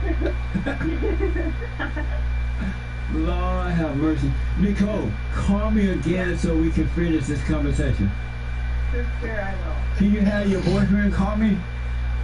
Yeah. Tell him to call me. Maybe he can explain it better. I don't think he even knows how to explain it, because I don't think he even understands. But so you don't think that he knows that you think he hates you? I think, no. Does he know you think he hates you? Yeah, he knows. It's just hard. Yes, I don't know how to explain it. Just he doesn't understand how. I don't know. I don't know how to explain it. Is he a Christian? I was just gonna say he just got saved on Easter, and that's one of the things. What got him saved? What does that mean? What got him saved? I mean, I just talked to him about the Lord again, and he wanted to give his life to the Lord. So you got him saved? And that's, yep. He's gonna suffer. What? He's gonna suffer even more so. Just see. Every time a man listens to a woman, he suffers. Have your boyfriend call me. Jesse. What? Yeah, but not to bring him to the Lord. You're a helper by having his children, watching over his children, keeping the house going, buying the groceries, watching over his children for him. That's how you help him. Well, I feel like we should get into like a huge discussion on every like belief that we have. Just 'cause I actually want to talk to you about like the way you think, just because I wanna not only understand, but I feel like we need to talk. Well, call me again, all right? Okay. I enjoyed talking to you, Nicola. And do my side, do your hooping and hollering, and then do my side and see which way you want to go. Yeah. Let me know, all right? I will. All right, God bless you, Nicola. Bless you too, Jesse. Thank you. Amazing call. Yeah. All right. Amazing call. Amazing. Have your boyfriend call me. Abdullah, is that right? Abdul, out of Philadelphia. Abdul, happy White History Month. What's going on, Jesse? How you been, man? Happy White History Month. Oh, well, I don't really celebrate Ramadan much. Like, that's the only holiday I celebrate. So you celebrate Satan's month, but you won't celebrate White History? Come on, Jesse, why would you say that? That's disrespectful already, Jesse. What do you mean, Ramadan? Muslims are not of God. Who? Muslims are not of God. Jesse, you ain't gonna get into that. I was calling to say how you doing, man. All is well, Abdul. Okay, that's good. Well, listen, I called to let you know how much of a bad influence you're on, man. Are you? Yeah, me. In what way? I caught myself the other day out of clear blue. I'm in the kitchen, my kid's there, and I just said, Beta! And I thought about you. I said, that damn Jesse. I'm gonna let him know he's a bad influence on me. But now it's like when I be talking to guys, and I hear all certain things they be doing with their own girlfriend, whatever. And I'm like, it's like a beta, man. But he's like a real beta. There you go. That's right. Yeah, I just let him know, like, yo, you need to take control, man. Stop acting like a little beta, man. Like, you know, man up. Man up. You're absolutely right. Abdul, thank you, man, and happy White History Month. All right, Jesse, have a good one. All right, and become a Christian, man. Stay away from that Muslim stuff. No, you need to become a Muslim. Oh, like, no. The Christianities of the old didn't even believe in the Trinity. If no Christianity... And they don't believe in the Trinity today either, because there's no such thing as a Trinity. Well, from what I understand, yes, they do. They believe in God, the ghost, the Holy Spirit, and I ain't no telling what they got. I don't know. Probably another 2 years, they probably gonna bring them something else. So they gonna add my hand on top of it. Abdul, I gotta run because of time, but call me again, buddy. Call me again, all right? All right. Okay, thank you, man. Jason is a first-time caller out of Minnesota. Jason, happy White History Month. How you doing? Amazing. Happy White History Month, Jason. I was just going to call to let you know I was listening to you on my headphones and my son hit the Bluetooth on the speaker across the room. And right when he did, he said out, anytime a man listens to a woman, he's going to suffer. Yes. That was the only thing that my son heard from you. So it was just a funny moment. That's I just wanted to share with you. Amazing. Thank you, man. Have a wonderful day. God bless everyone. Are you celebrating White History Month? Not this year, I guess. It's just this feeling in the world. The way the world's going right now, I'm not 100%, so it's not one of those things I'm grateful for at the moment. But if we ever need a White History Month, Jason, now is the time. I agree. Thank you for everything that you've done. Y'all have a wonderful day. You too, buddy. What? All right. Don't be afraid to celebrate White History Month. Really? Super chats and by the way, the hate report is coming up at 9. I forgot to mention that. Forgive me. I have sinned. HateReport.com at 9 a.m. It's on 2 hours a day now. Monday through Friday. And then Sundays at 9 a.m. Pacific time. Church this Sunday, you're all invited, all right? At 11 a.m. church start. And at doors open at 10:30, excuse me. at 10:30 a.m. And you can watch it online as well. Super chat by going to rebuildingtheman.com/church. Super chats and D-Live. Super chats. Super chats, D-Live, Streamlab. Honda Bear is hosting JLP and Dark Side of the Bear. What? Thank you. How can Peter smell with the diamond? Jesse Sweetback Peterson. Amazing. How can Peter smell with the diamond? The suspect needs to consent to you arresting them. I guess referring to that funny. Oh, that funny video. That's funny. And that was. I wanted to play that again. We will next week. J Russ 89 with the diamond. Much love. Fan of the ladies with the diamond. What do you think Earl looks like? Happy White History Month. I have no idea, because I realized that the mind try to cause you to get an image of what the person looked like based on how they sound. But when you see them, they look nothing like what you imagine that they did. So I have no idea. But he look a mess. I believe. Sierra Lord, how about Bob Ross for White History Month? Bob who? Ross. Who's that? A singer, maybe? I'm not sure who that is. Tater Flaps on Streamlab. Jesse. A painter? Who is the painter what? Nick said he was a painter on a children's show in the 90s. I'm not aware of that. Amazing. So, let me turn this down a little bit. So, Streamlab, we have Tater Flaps Jesse. The other day while driving through Atlanta, I stopped at Wendy's for breakfast and it took forever to get my order. Now I know why that man fell asleep in the drive-thru. And he burnt my biscuit. That's like burnt biscuits. The Deacon from Detroit says, Jesse, keep teaching and triumphantly schooling the Democrats. That's right. Amazing. And he sends a tip of a guest from Palm State. Send it to producer. Yeah, producer at JessePeterson.com. Someone get bail with the Ninjagini. Jesse, July 10th is National Lineman Appreciation Day. The lights are on at Bond. Y'all welcome. Thank you. Bochinsky with the diamond. Second wave of dancing nurses will be worse. Prince High Life. 4 more years. 4 more years. Sadiq Gill. That's gay with the H. Prince High Life, Jesse, you sir are amazing.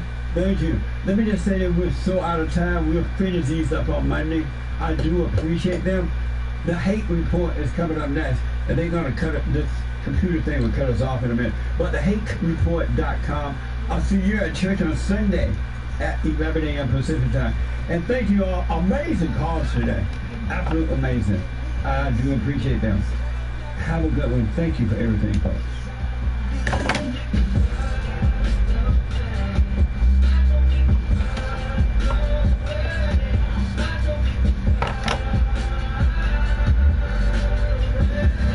That felt so wicked.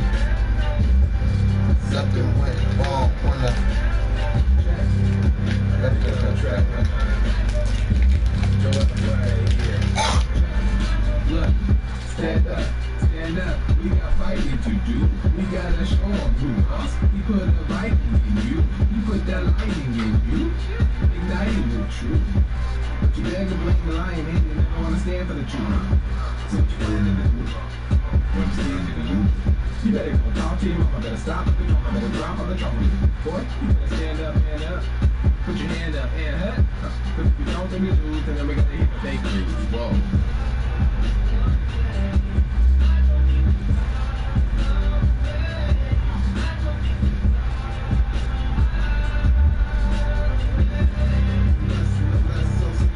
Stand up.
read or heard that some Republicans are starting to pull their advertisement from Google or whomever, right? Because so many conservatives are being set down, discriminated against, shadow banned, all that kind of stuff. So conservatives are starting to fight back. It is happening to us too. I'm just taking it one day at a time. But you can go to jlptalk.com and find all the ways to support us. You can check out rebuildingthemand.com and support our nonprofit organization. You can call 800-411-BOND, 800-411-2663. And don't forget to like, subscribe, follow, share, and study. And also, we have thefatherstate.tv. Ring the bell.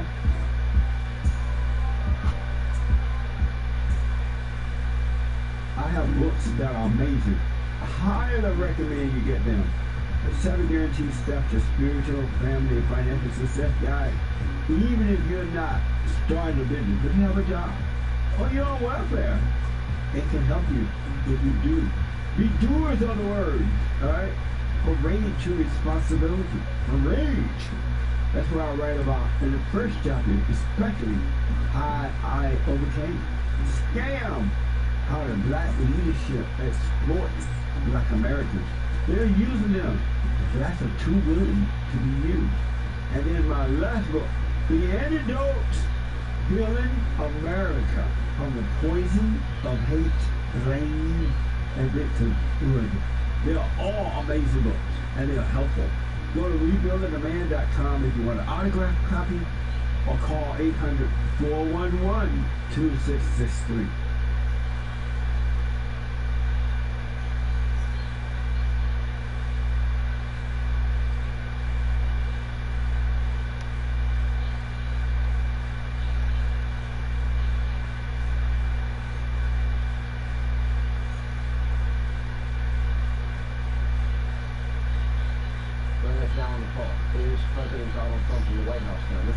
Thank you, sir, for being with us. Well, thank you very much. And how good is Mark? Mark's on fire tonight. There's no doubt about it.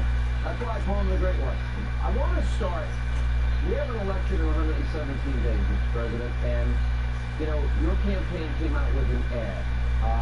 The issue of law and order and safety and security are now key in this country. We'll go over Joe Biden's comments, but your campaign released this ad. I'm of the view that nobody pursues happiness if you're not safe and secure. Let's roll tape. You have reached the 911 police emergency line. Due to defunding of the police department, we're sorry, but no one is here to take your call. If you're calling to report a rape, please press 1. To report a murder, press 2. To report a home invasion, press 3. For all other crimes, leave your name and number, and someone will get back to you. Our estimated wait time is currently 5 days. Goodbye. I'm Donald J. Trump, and I approve this message. Mr. President, I'm going to read the comments of Joe Biden, if I may. He said, surplus military equipment for law enforcement. By the way, they used it in Ferguson, Baltimore. They don't need that. The last thing you need is an up-armored Humvee coming into a neighborhood. I haven't noticed that. It's like a military invading. They don't know anybody. They've become the enemy. They're supposed to be protecting the people. Then asked about funding. Do you agree we can redirect the funding? Absolutely. Okay. Mr. President, I would argue that no American could be happy if they're not safe and secure, or pursue happiness without safety and security. Well, I agree with that 100%. And we need safety, we need security. We can't defund our police. And we can't abolish our police. They want to abolish our police. And as far as the surplus equipment, I've given out hundreds of millions of dollars. This is stuff that was sitting in storage houses all over the country. It wasn't even old, but it was never going to be used again. It was gathering dust, and I gave it out to all of our police forces all over the country. Saved many, many police lives, and many lives, I think, period.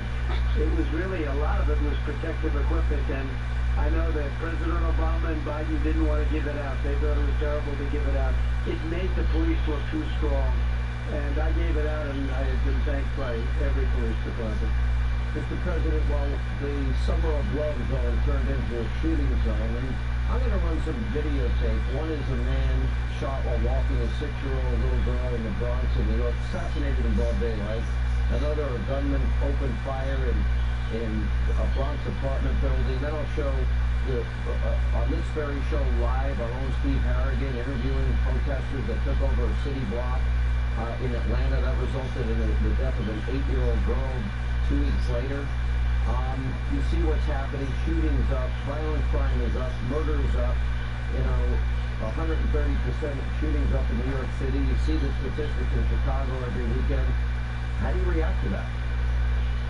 Well, first of all, New York City is not recognizable. Crime is way up, shootings are way up, murder is way up. It's just unbelievable. Chicago, what's going on in Chicago, and we are looking at it very seriously because we're going to have to do something. We've asked them, we're really supposed to be asked to come in and help the federal government, and we have the greatest people in the world, and we can solve it.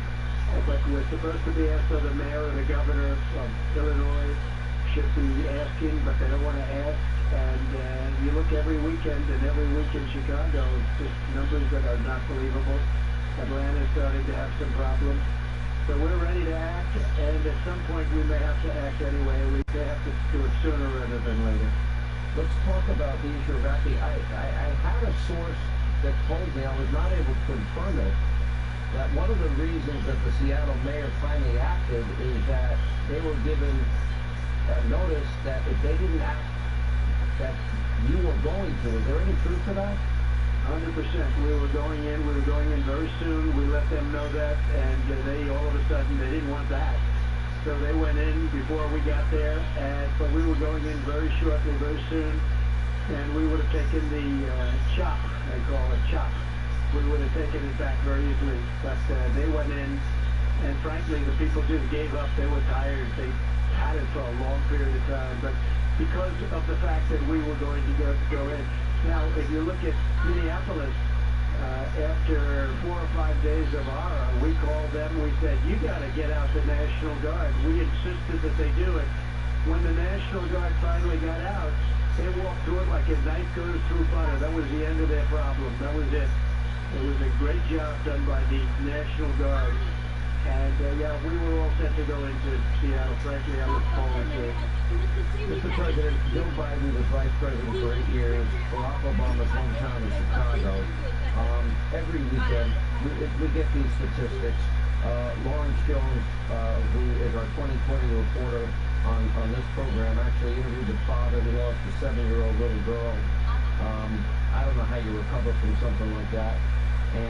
But Biden and Barack Obama, President Obama, Vice President Biden, they barely ever talked about the violence in Barack Obama's hometown. What specifically can you do? I know you've offered to help New York City. I know you've offered to help Chicago. I know you offered to help Seattle. I know you did help Minneapolis and you did help D.C.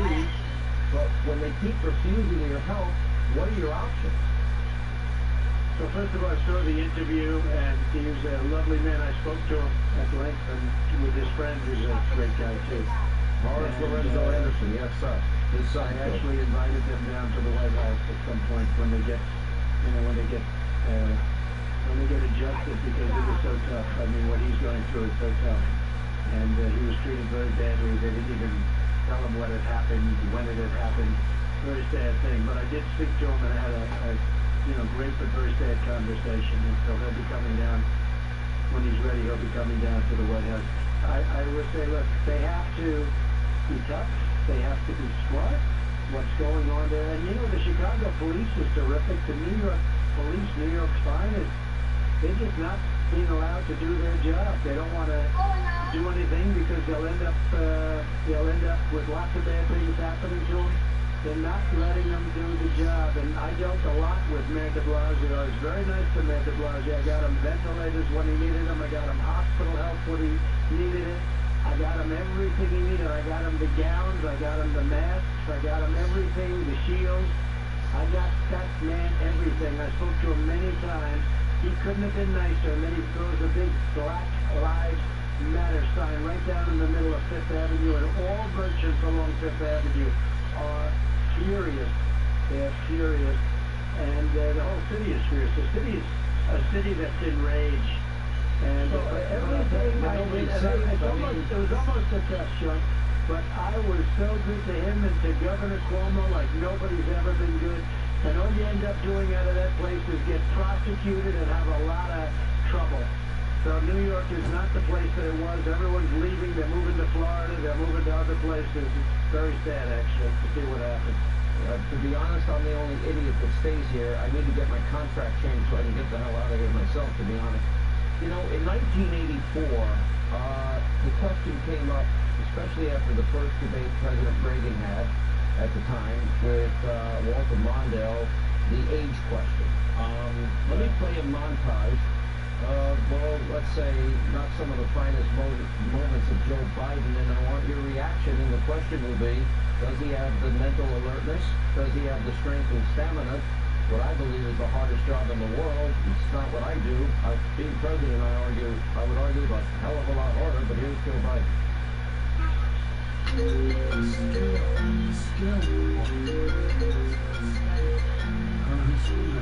Still lost his statement.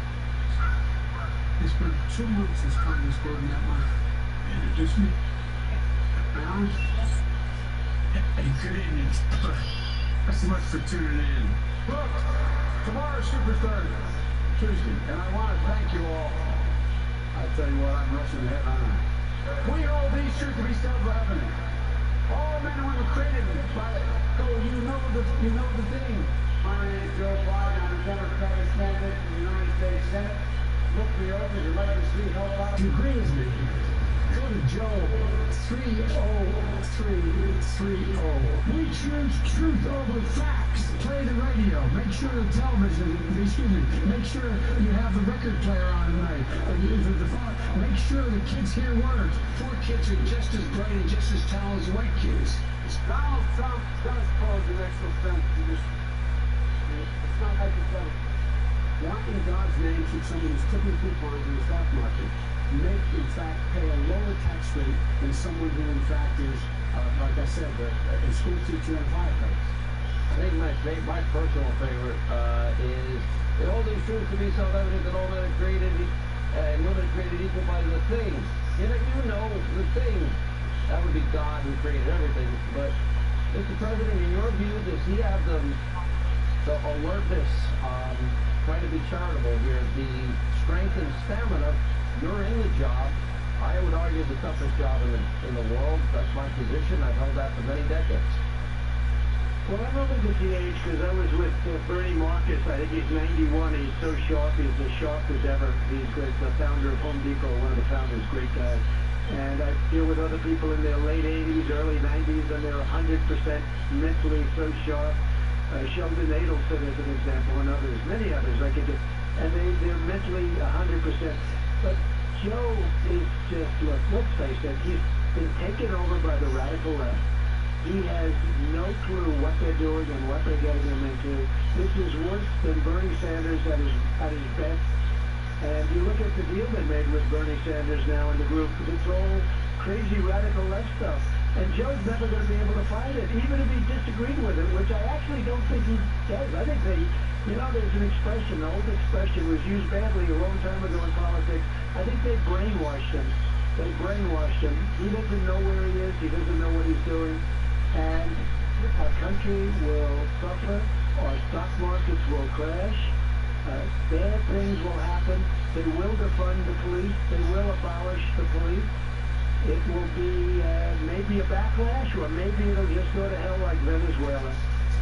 You hear stories now, and Thomas Friedman of the New York Times is wanting to now create all new conditions for Joe Biden to agree to debate you. Now, he apparently says that he has many cognitive tests. He's tested all the time cognitively.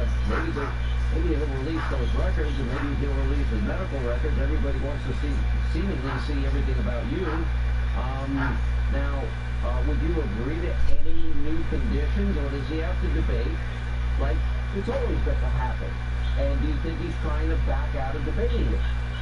Well, yeah, the answer is yes, absolutely. But, he missed the COVID test. the COVID test. He didn't mean cognitive. He meant COVID. No, he said cognitive. I know, but he didn't mean that because, you know, you don't have those tests that often. I take them all the time.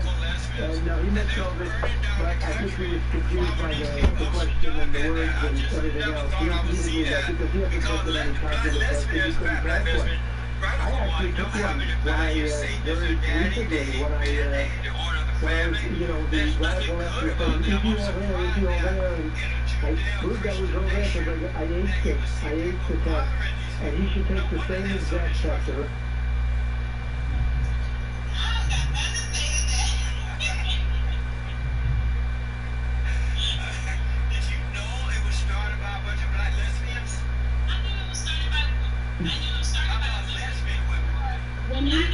Yeah, radical lesbian. I don't think they would want you to call them women.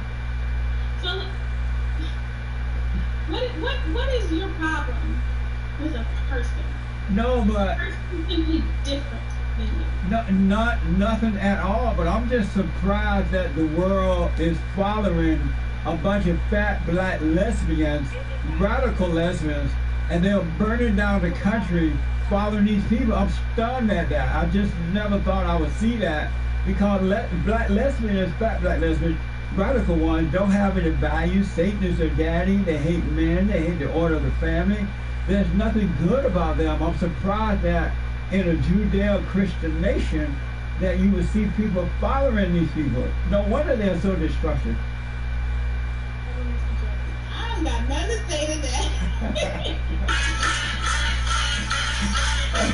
Did you know it was started by a bunch of black lesbians?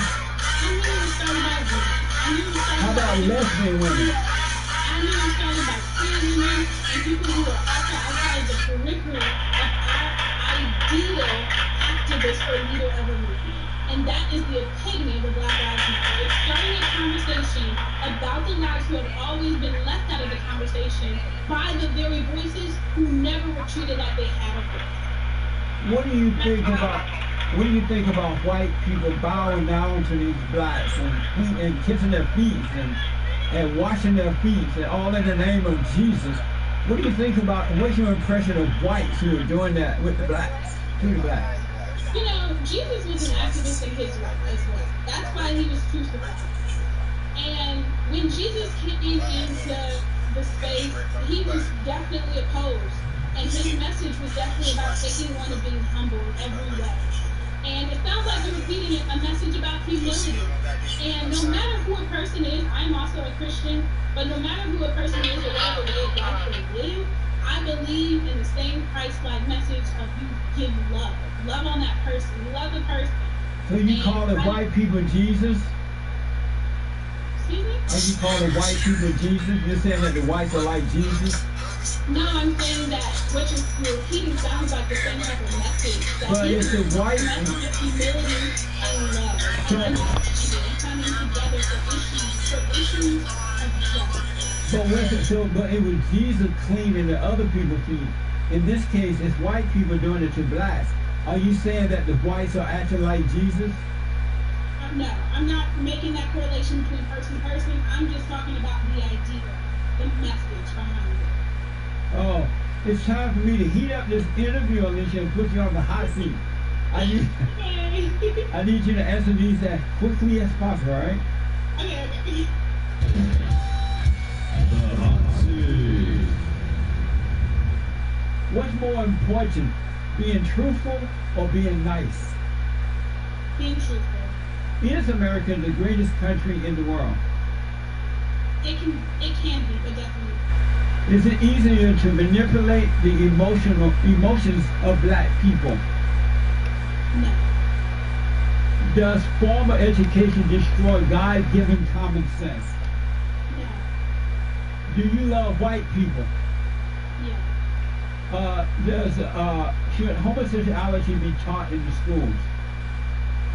I think personhood should be taught in schools.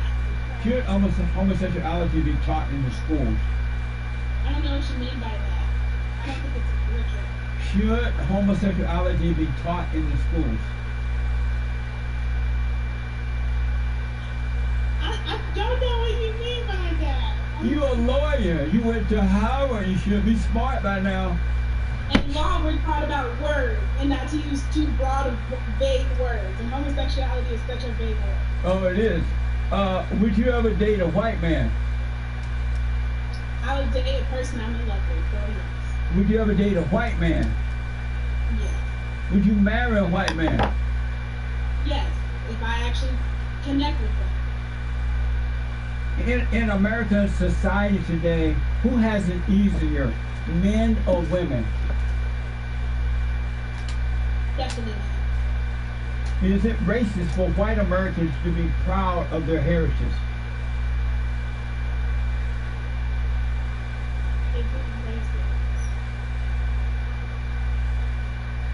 Yes, when it's built off of violence and hurting the other chances of other people. Is it racist for white Americans to be proud of their heritage? Yes, because pride of heritage for a white American in America is about hurting another person. Is it racist for black Americans to be proud of their heritage? No, because we never had a heritage from the point that we stepped foot in America. Do you love the Great White Hope? I don't know what that is. The president, President Trump. Do you love President Trump?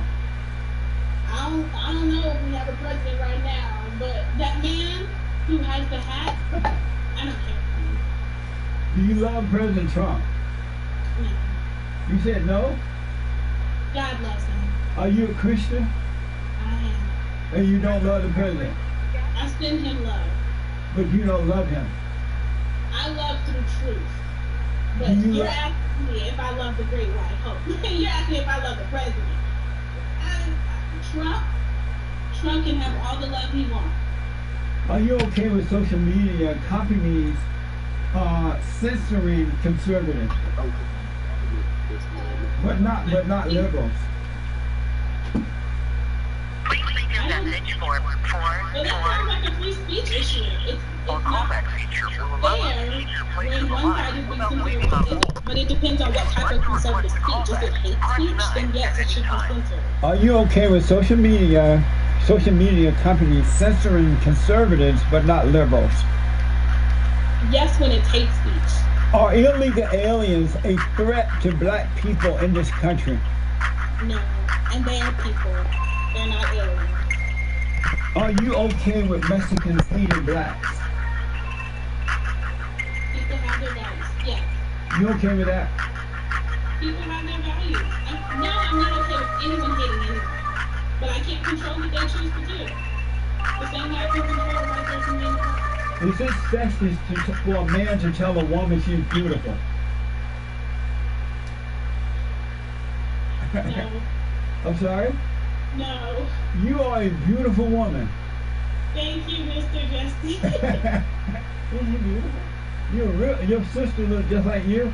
Have you got your identical twins? It's a little, it's weird, but yes. Physically, we're identical.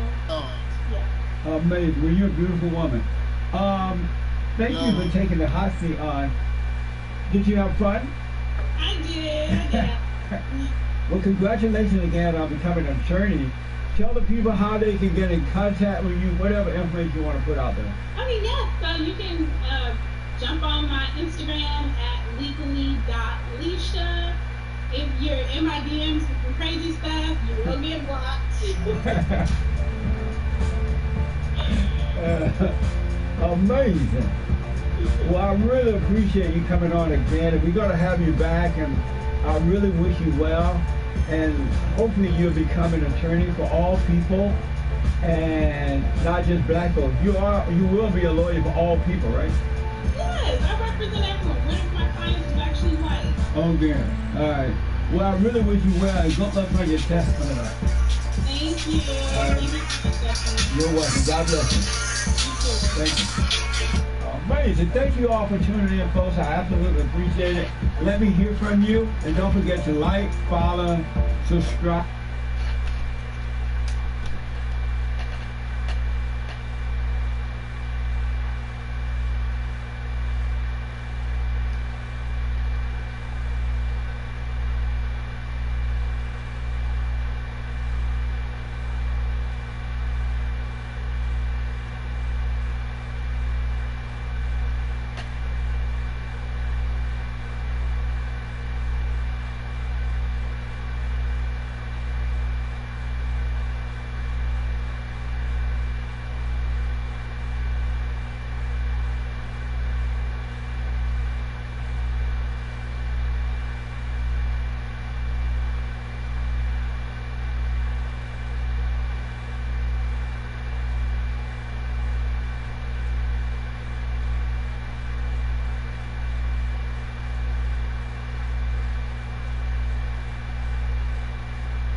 look like money. Subscribe, Patreon, ring the bell for notifications, and all of that good stuff, our merch, and all of that. Thank you so much. Take care. Next time on the Fallen Stage. AME is African Methodist, right? African Methodist Episcopal Church. To have that righteous heart, that perfect spirit, that passion to follow the ways of God. Is homosexuality, LSGBTQ, is that right or wrong? I would just say that it's not right in the scripture. Did you know that Black Lives Matter is a far-left liberal radical organization founded by fat black lesbians? I don't see that that's relevant. You are reverend, you shouldn't follow evil, right? Are you saying they're evil because of their preference? Because of their purpose, to destroy and not to build. To belittle the organization helps nobody. Are you saying that I'll be littered by telling you that it was founded by a bunch of fat black lesbians? You looking for the destruction of the black community.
Hear stories every day of people who have been in the doctor's office or who have gone to the emergency room complaining of headache or dizziness, only to have been blown off or discharged. Impending strokes have effective treatments, but those effective treatments can only be put into place if the doctor or healthcare provider that you see recognizes the need to put that treatment into play. So if you or somebody that you know have been diagnosed with a stroke and you have recently received health care, either in a physician's office or in an emergency, you need to have that case evaluated. And we are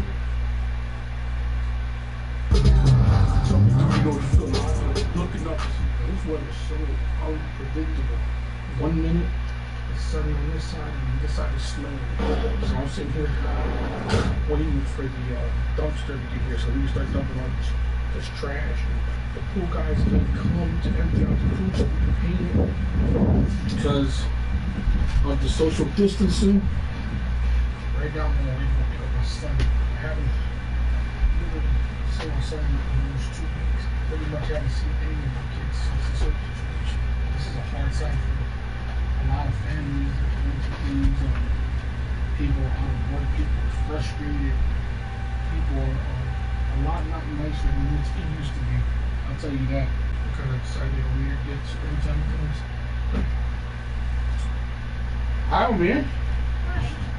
Ready to have fun? Yeah. You see what so the first thing you do is come in the car and eat chips. Huh? Philadelphia. There's so many people still outside out here. It's crazy. It's like the whole entire Philadelphia is like still outside. It's like regular freaking day. The cops aren't sending people home or nothing. People are just still doing what they want to do.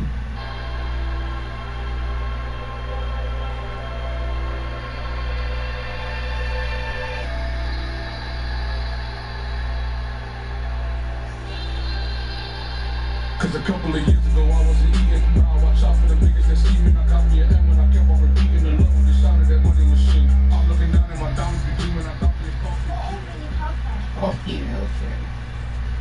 they say I fell off. It's alright. I want to turn red. I'm comfortable In right the now. car. That G-Wagon is something special. That paint and this like. You like the G? You like the truck, the G-Wagon? Oh shit, we got copy the chef. You know I'm probably like you know. What the hell y'all watching? Oh my god. Yo, PlayStation is gonna be banned in this house. See, Xbox. You know, somebody gave me a gift. Got a photo. This is outside? Open it. Come on, open it. You gonna kill mine? We need him. What the hell you got on? Look like a white Power Ranger.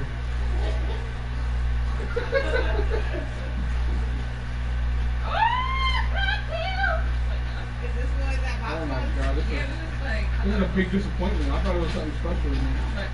So got all these monitors here for the podcast is gonna go here. I'm gonna go a little crazy on this room, LED. I'm gonna make this thing look incredible. No joking. I swear to God, I've never heard of this brand, but I love these looking for a podcast. So I'm trying to start a podcast, but it's like Amazon isn't delivering. Everything's taking forever to get here. You know, I can't clean the pool out because the pool guys ain't working. My son, I don't understand how, but turn around, let me see your shirt. I don't understand how he gets spaghettis on his shirt. I gotta spend time with all my kids, but I'm making sure that they're okay and fine before I go pick them up.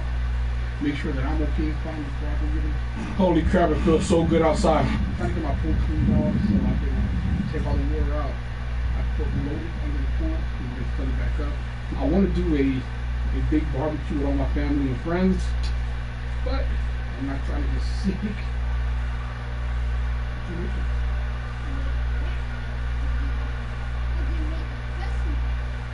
For the customers? I don't know what customers he's talking about. He took the damn thing off. Dang, shit left to the women. Oh, and she got a lot of seeds in it. Oh my god. You didn't, oh. This is gonna be nasty now. So we have to strain all the damn seeds out. Yeah. You ready to taste it? Homemade lemonade. Kids never lie. It's good? What was it? They got pulp in it. So Amir says he wants to put a stand. You want to put a stand outside? You're going to sell everybody so they can drink it? How much are you going to sell it for?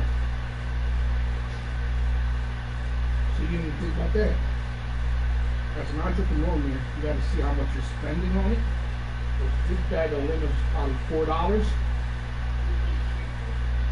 Then you got to count the sugar. So how much are you going to sell it for? $1 or $2? Or 50 cents? $50? The hell you see? Podcast room. This looks good. My boys came over and said, remote control cars. Why are you so camera shy? So this thing, you can't hold this on camera, but this thing is huge. He's like 400 pounds, and look how small that car. I was bring that shit into my ankles, you'll break it. Damn. Yo, alright, girls, the last time I seen electric like this, bro, was like, no, you're good.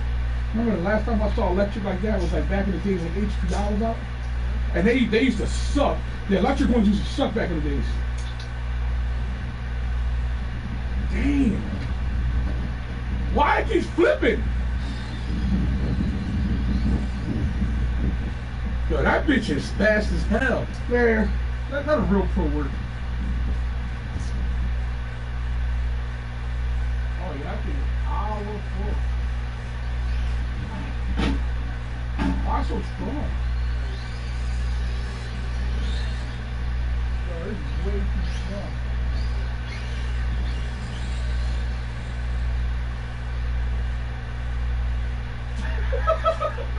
You can put less torque in it? Why they don't make it in four-wheel drive? No, it's not. The back tire got way more torque than the front tire. Oh, jeez. Oh! How do you hit something that's been parked? See what's in my way? How do you hit something that was parked there the whole entire time? I don't think we're social distancing. You got all this space. You got over here, you back. Let's try to make it off. You go this one. You left parts for that one. Good job. Yeah, she just burped right in the spot. So this is going to be sort of like the podcast setup. That's going to be your table there, right? This table here. Oh, I have to go to the table. Okay, big ass table. Because I'm the master of disaster. All right, go ahead. Start off the podcast. Ready? I don't know. Say something.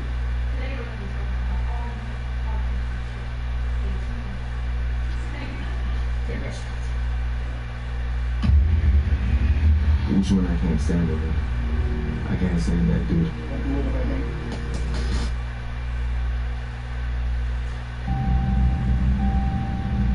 It looks pretty cool, right? Because on the side of the truck is yellow, and the top car is yellow. Look at this beauty. I know it doesn't feel good during these times to get this car, but this is like a self-accomplishment, you know. I started my vlogs with this car, and I worked my way back up to it. I'm happy, man. This is my favorite car I have. Shit, no need for a G-Wagon now. Oh, man.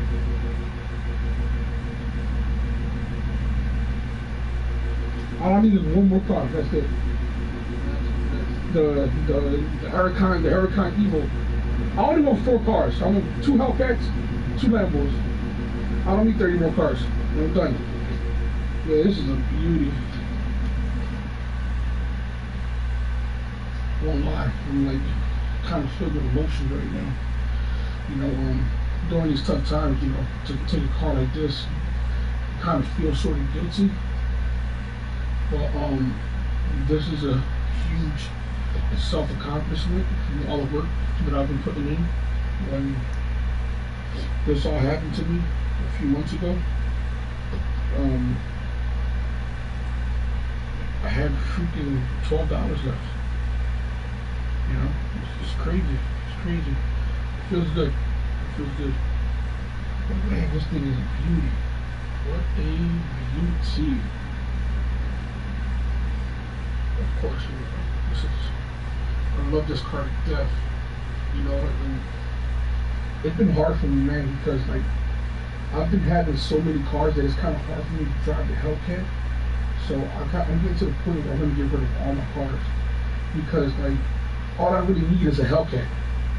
I'll get, you know, this in another Lambo, but I just want my Hellcats. I don't want to keep driving dirty different cars, having $17,000 in fucking insurance a month. Fuck that. All my cars are good. I'm getting rid of the G-Wagon. I'm getting rid of the Camaro. Even though I just got it, but I don't need all this cars, man. I'm gonna keep that because you know me. I bought me that car.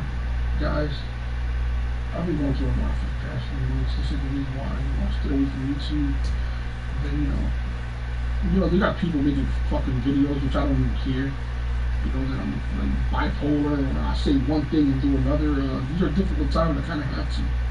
If I say I'm going to do something, half of the time I'm not going to do it. If I say I'm not going to do it, half of the time I am going to do it. It's a confusing time, you know? I have all eyes on me. I have to relax for a little bit. And, you know, it's a bad time for me. You know, lost my brother right before I started. YouTube is the only thing that saved my life, honestly. And I can honestly say that. You know, I lost my brother right before YouTube. So that's what, you know, kind of propelled me into YouTube. Then, there's a bunch of shit. You know, there's a bunch of shit. And then, you know, losing my dad.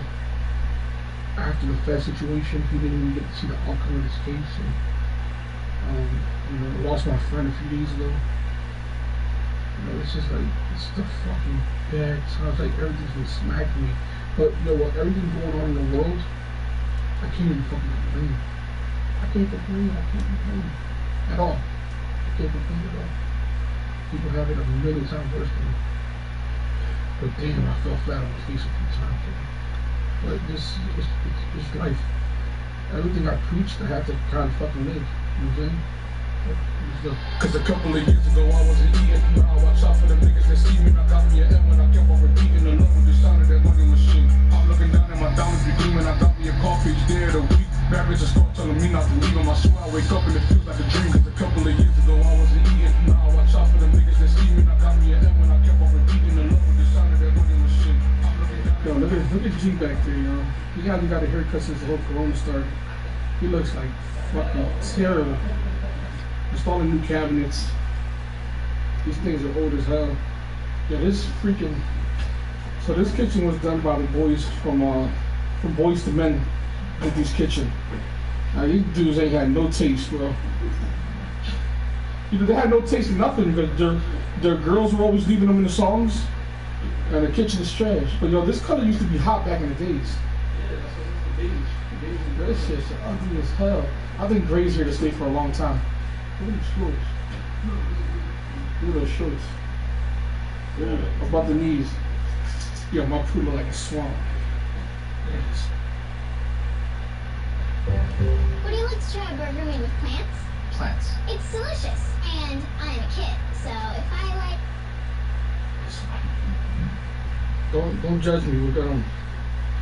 We're actually gonna redo the whole pool. We're gonna redo this whole house. Little by little, you know. Raise my kids in here. Take my time. Live the slow life, guys. Live the slow life. Oh, look at this, guys. Mimi's has been working. Oh my God, look at that. Welcome to Reloaded Merchandise. I'll block you. No, you won't. You know what? We'll put a big chicken over your head. No, I promise you. Look, guys, this is the chicken head. What's going on right here is that Mimi came up with this crazy idea to come up with these boxes that are randomized. How do you say it? I'll keep the camera pointing toward me. A mystery box. So the mystery boxes are $50 and $100, and they're like almost double for what they retail for.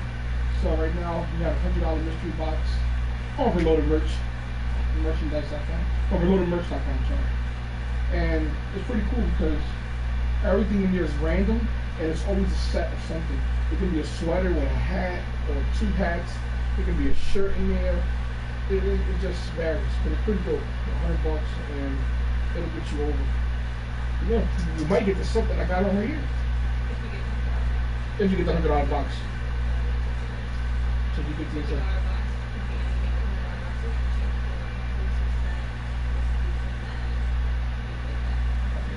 Here at Reloaded, we take time and effort into making every shirt handcrafted.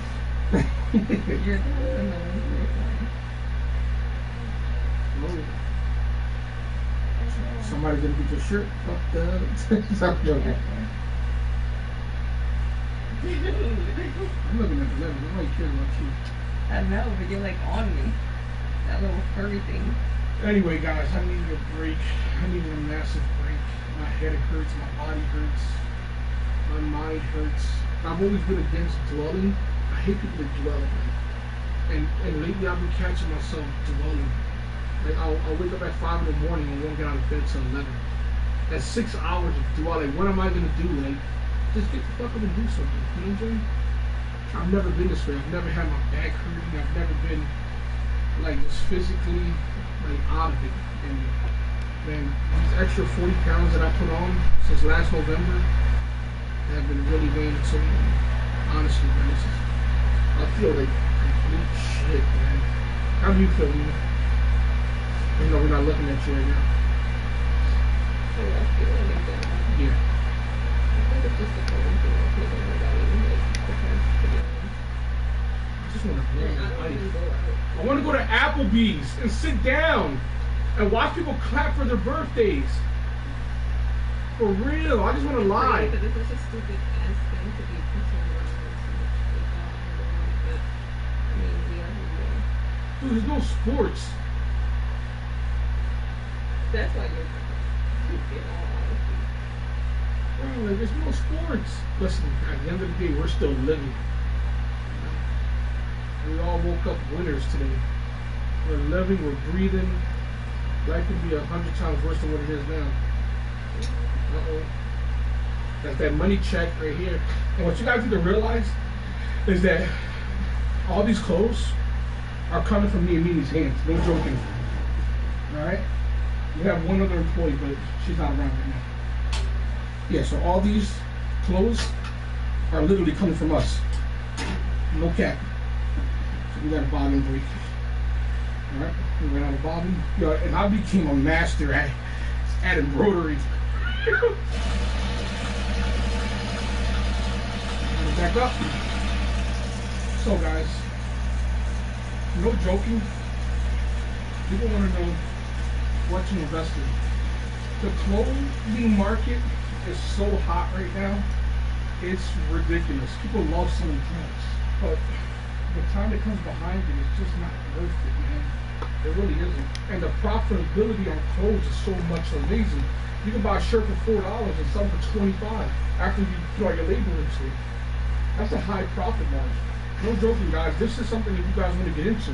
It's the clothing business. No joking. It takes work. It takes hard work to get into it. It's not as easy as you think. You know, it takes money. But if you do it the right way, you're going to make good money. Trust me. They got this guy and like he's going to do something. Oh shit, like Jay finally smiling. He got a haircut. Look at this guy. Oh, he's gonna break.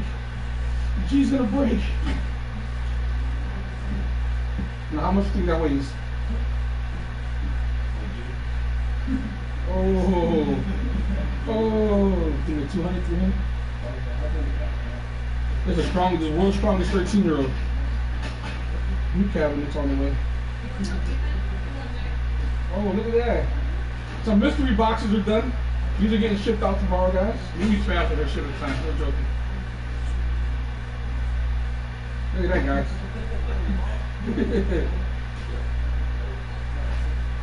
Yo! Look at my man! Look at my man! Look at my man here! Here, you can put it back on. I'm joking. Here. He hasn't had a haircut since quarantine, right? Holy crap. The 13-year-old only haircuts. Would you like to try a burger made with plants? Plants. It's delicious, and I am a kid, so... Alright guys, so I haven't really been in the block. We've been sitting here, you know, just putting up new cabinets. Freaking, my boy yesterday hit my damn Hellcat. Oh my god. So all of you is asking, no, you do not need permits when you're just putting up cabinets. Now, if you're ripping out existing walls and electrical and all that shit, then yes, you need permits. But you don't need permits if you're dealing with just funky old cabinets. Yesterday, my boy was backing up on his truck. He took the damn quarter panel off of my Hellcat. Now, thank God it wasn't nothing major. It was just the flare. So he took off one of the flares off my car. Oh man, I'm so depressed right now. So I need this damn heater so that I can start working on these DTG shirts. It's almost impossible to do it with heat presses, and it leaves like these ugly little wrinkles. I'm emptying out the pool because this thing is disgusting. So I'm gonna empty it halfway. They gotta come re-plaster it and do it. Working on the kitchen floor. Oh crap!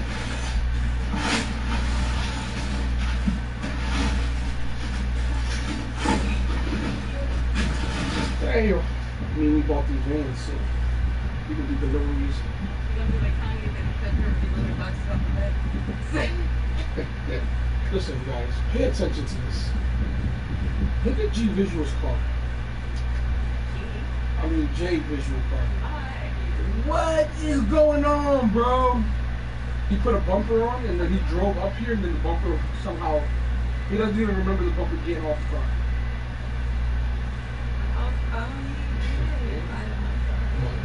My son's gonna be, both my kids are gonna be coming, you know, during the school year to live with me, and you know, I just gotta drop them off at school. You know, I can't wait to be like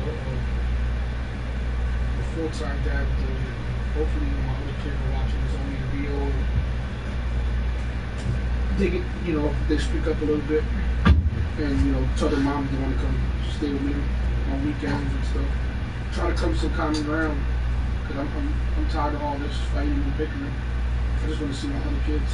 So hopefully we can get on common ground. I've been bickering back and forth with his mom since like 2009. It's time to get over it. The past, and you know, my kids are already old. My son's gonna be 14. He needs to start coming home. It's a burger made from plants. Right? America's favorites made from plants.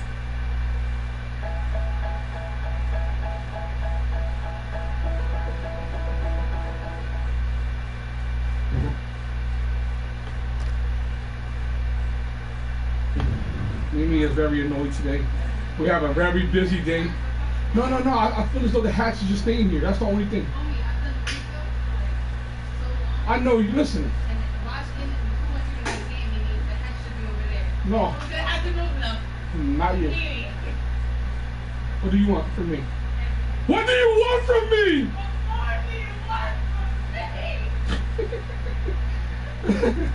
Yo, I know how you felt that moment. Let me tell you something. Losing your kids is one of the hardest things, man. And when you feel helpless, man, you just have an emotion. Listen, I have breakdowns all the time. I've been acting so light-skinned. It's ridiculous. But nah, man, we gotta clean up this warehouse. We got a lot of orders coming in. We're about to go into retail to Edge Boutique down in Aramingo and Cotton and Edge Boutique. Everything. We're getting our own manufacturing done. Now it's gonna be crazy. Like all the, you know, in a few months, the little logos are gonna say reloaded, and it's gonna be incredible. You know, building this company right before your eyes, guys. I know I took a 2-month break, but I've been so busy with this. It's like there was nothing really interesting to show you, because my life is just revolving about opening a successful printing company, and excuse me, not only printing company but blanks. I want people to buy my blanks so they can do their own companies. You know, it'll say reloaded on the inside, but you can, you know, still sell your things at a disclosed price. I'm not going to be open up to everybody. Only people in my vast network are going to be able to get my materials. You know, these boxes right here are pretty cool. These are the $100 boxes. You know, yo, he's being very perverted. That's the closest you've been to a girl in a long time. Oh, look at Young Mox is back. This dude right here is tall for nothing. And he can't play no ball. What you doing? Tubing? You too old to go tubing. How old are you? Hi. You can't go tubing. You too old to go tubing.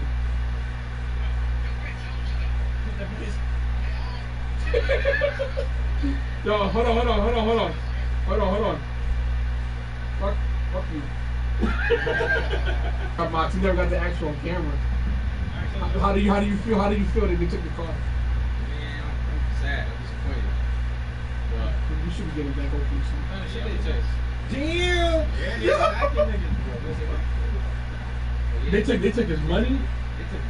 How come they ain't take your chain? I don't know, that's the question. That's what I said. They took your son's chain off for him?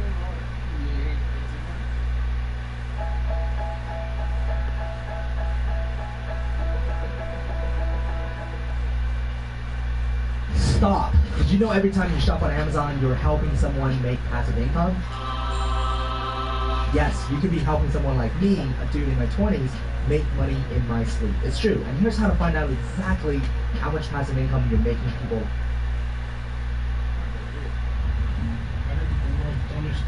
Doing these freaking orders on these embroidery machines. So I'm over here making these machines and shit. And all of a sudden, I put my finger. I don't know why the fuck I did it. Like an idiot. I stuck my finger in the damn machine, you know, trying to fix a thread in the machine. Fucking right now in the middle of my finger. the middle of my finger. The needle went through and it broke inside of my hand. Like literally, I could feel it went through my bone. So it went through his finger. It went through my finger and my bone. I mean, fucking the worst pain ever. So I'm headed to the hospital now, probably to get surgery. I'm gonna have to I can twist my finger, so I'm hoping that it missed my bone. But I can feel that the needle wants to rip out the other side of my hand. So the needle is stuck inside my hand right now. So so tired. Dude, this is crazy. This man screamed when he got his finger, but apparently it went through his finger or something. I don't know. I'm gonna see a surgery. I'm not going to the hospital because of this COVID situation, which stinks. And I feel bad. Like, I would hate to do it. So. Alright, guys. So, yes, I'm finally back. A whole new finger. Just been bugs around here, man. Oh, look at these bugs. I'm sorry, Peter. We gotta zap these motherfuckers. There you go, zap them all. Yeah, Peter. They're like the bugs! I don't care. Don't find a way to talk to my moths and butterflies too. Zap them all.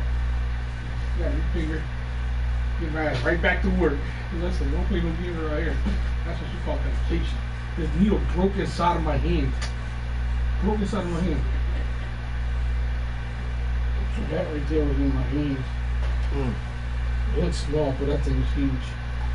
This is the other piece. Working in the house. Putting on the fridge and stuff. But we have another surprise today. I know this video is all over the place. Pretty much, retired for a few months. I needed the time off. But we had a special surprise. I wanted to not have too many cars anymore. I got rid of everything. But we wanted to join the supercar community again.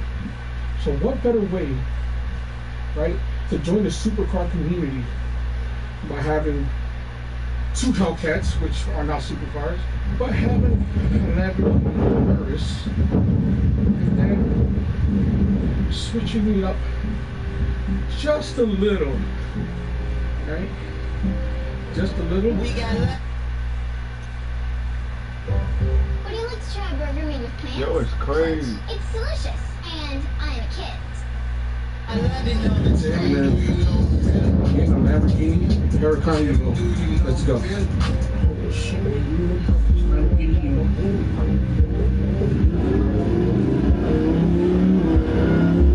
Oh yeah. You guys know that. Know that the Huracan Evo, or the Huracan in general, is my favorite car. It runs the best. It is the best. Reminds me of an R8. So you have an R8. It's an incredible vehicle, just like this one. I just wanted to, have a minimum of cars. Don't want to have 30, 40 cars in my driveway anymore. I think 2 Hellcats and 2 Lambos is just fine for me right now. I get to enjoy making real content with real people and what real people go through. Nah, I won't lie. Gaining 30 pounds, going 32, makes it kind of hard to get out of. But what a badass fucking, we got the Hellcat, 2 Lambos, and the other Hellcat back there. That's the reason why I like this car, because they open up regular. That way, it's fat friendly. Open it all right. They don't come up like the Aventador. This thing's such a beauty. I gotta get rid of those orange calipers, man. I don't like that at all. So my friend hit the car the other day. He backed up straight into it and messed up the whole flare. So shout out to my boy. He got the whole flare painted up real quick. Looks fantastic. I gotta get back to work. Oh look, she's working. Holy crap. Boxes going out. I don't know if you guys remember we grabbed 4 of these. 1, 2, 3, 4. And I started ordering. And let's just say I'm not the brightest light bulb in the other heat strip, but I got it down packed enough. So these 4 were EMT pluses. and now they're EMT XS because of the new bottom of the arm. So I went ahead and ordered another 4. See, I was on my way, with these 4 I was going to switch over to Barrington with Tajima, but I was more to Barrington. And no joking, man, this probably was the most frustrating time to learn how to embroider around a time like this. And I've been going under a lot of knuckles comment section. There's a lot of frustrated people. And I'm here to tell you right now, man, this is probably the way to go. This new arm is fucking revolutionary. The machine virtually has no noise. I haven't seen a thread break in 2 days. I'm going to see how these run for the next month, and then I'm going to order an additional 4, and then probably switch to an additional 4 more. So I'm going to be running about 16 machines. And I want to thank everybody for all the orders, man. It's been crazy. I had 500 orders in the last 2 weeks that we ran through. I stopped promoting now, but I know with this video coming out, I'll probably get 1,000 to 1,500 orders. So I gotta prepare for this shit. So Hugo's over here, freaking, just testing out these hats, right? He just, just testing out the threads. So if you order a hat or matter of fact, if you order a mystery box from reloadedmerch.com, if 500 people buy, right, out of the next 500 orders, this hat will be inside of it. And if you get this hat, you win $5,000. So out of the next 500 mystery boxes, so a mystery box is basically you pay for a box. It's a sweatsuit, a jogging suit in there. There's 2 t-shirts and a hat. It's a jogging suit with 3 items, which comes up to like over $150. So you don't pick out the color, just pick out the size of the box from a little lip background, and you pretty much just get something random in the mail, like a random box. So we sold 500 of them in the last 2 weeks. But in the next 500 boxes, if you, and I'm going to show you guys the orders that come in, by the way. So if you receive this really ugly hat, yeah, you will win. And I'm going to start on the inside so somebody can't remake the damn hat. There's going to be a serial number, a 6-code number inside the hat to make sure it's authenticated. And you just make an Instagram video and tag me in it, and you automatically win $5,000. We'll send you over a check. Right? And if you're in the area, I'll come over personally, and I'll just bring you $5,000 in cash. In fact, in the cashier's check. I need to write this stuff off. I'm already nuts on the taxes. So we're going to have 1, 2, 3, 4. These were printed upside down. So these were printed upside down. These are the rare ones. So if you get these in your boxes, you will win $10,000. All right, this will be 100. This will be 1,000 boxes. So the winner out of those 500 boxes will win $5,000. The winner out of 500 boxes again will win another $5,000. And these right here, these will be 1,000 boxes that we sell, courtesy of HT Embroidery. You're gonna win 20 grand, all right, in 2,000 orders, which each video gets a couple $100,000 views. So 2,000 orders is not that much. And by the way, my salesman Gerald. So make sure when you buy one of these damn machines, that you tell them, yeah, only sent you. Tell me, do you know the feeling? Looking up to see what's up. Looking down to see drip. That's right. Neck worth $500,000. Niggas mad cause I'm living. On Instagram trying to kill them. But I'm too busy fucking bad bitches getting M's, nigga, I'm chillin'. Twin sides had to sleep on it. New crib dropped 3 on it. Would you like to try a burger made with plants? Plants. It's delicious, and I'm a kid, so if I like it... Morningstar Farms, America's favorites made from plants. And try Incognito. Why are we doing this? Why are we doing what? Using my Old Spice moisturize with shea butter body wash? All I wanted was to use a body wash. And all I wanted was to have a body wash.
man, Miami, man. I'm out here. I done went to all the damn motorsport stores. I want to buy a jet ski with speakers on it. They're trying to force me to buy this jet ski right here. Is this the best jet ski you can buy? It's one of the best jet skis you can buy. Man. What's the best? I'm saying this is the top of the line right here. These two right here, you can't go wrong. How much is this? It's around like 19, the same thing other day. Tell my friends. Like 19K, man. He's about to catch how out much on is the RT? The RT is like 21, but it's because it's a bigger hole. There's three. It's bigger. It's longer. It's a longer hole. I want that one. Nobody got it, man. Why? Give me an RT right now with no. I go with miles. They got miles. No, they go by hours, man. It's like 72. The RT is like 72. So 0 hours. Bro, send me an RT right now. I got $20,000 for your cash. 15, 20. I want the speakers on my shit. I guess I'm at the fuck way. I want my shit. And I want to rap. Who gonna rap my jet ski? Rap my jet. Hey man, I found my jet ski. Now I need the rap man. I want my whole jet ski this color. If you are in the greater Miami area, and you rap jet skis, and you got pink and black rap, you need to call me now. I'm finna leave the act, send my brother DMs, rap saucy. I need you to rap my shit in my house. So when I wake up in the morning, I am black and pink, making a bitch think, wink, and blink, okay? Cash is on hand and demand. Please, I need my shit pink like these 50s. I do not want to ride no fuck slime green. I need my shit pink. You feel me? Fuck a snake. Okay, Miami, I found. Hey, man, pull up.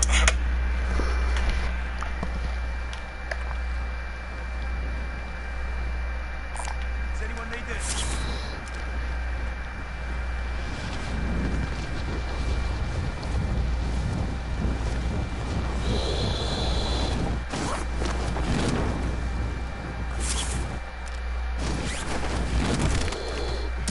Eliminate all targets in the AR. Objective updated. Secure that position.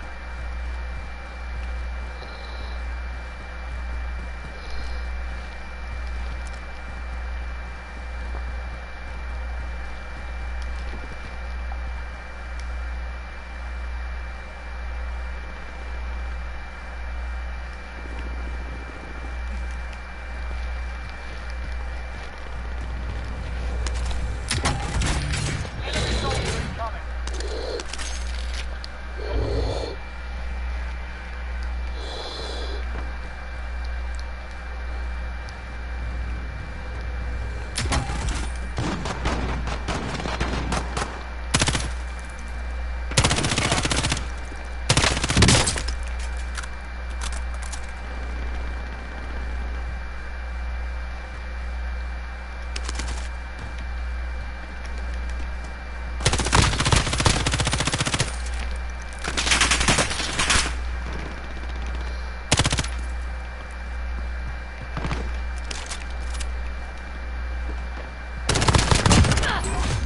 Most wanted target neutralized. Well done.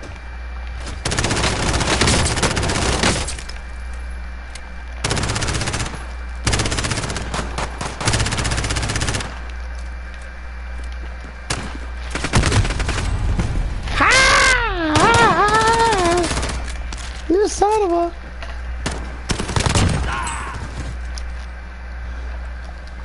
Gulag now. Fight to earn redeployment. Get ready to fight. You're next.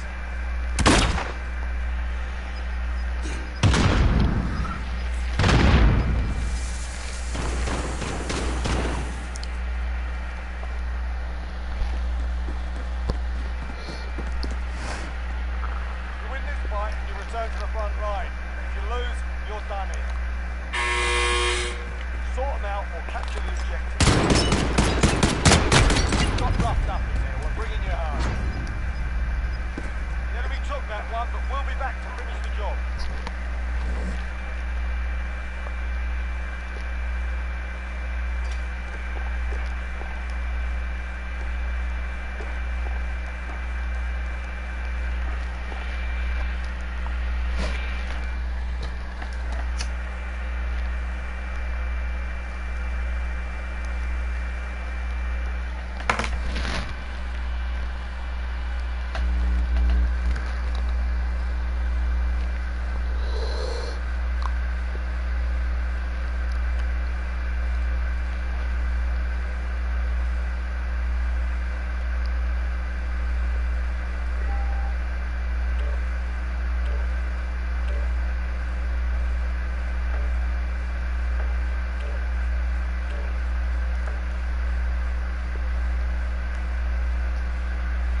Yo, I finally figured out the way that I want to drop music. At least as far as like me being able to drop it like rapidly and me creating a catalog, like I found a way. So basically what I'm gonna do is I'm gonna drop my music in capsules. So basically like a capsule could have anything in it, meaning like it's gonna have like 1 or 2, 3 items in it, maybe 4 items. And basically it could be a song, a video, 2 songs, a video, a feature. Maybe the whole capsule could be a feature with just 1 artist, all 4 songs, 2 songs.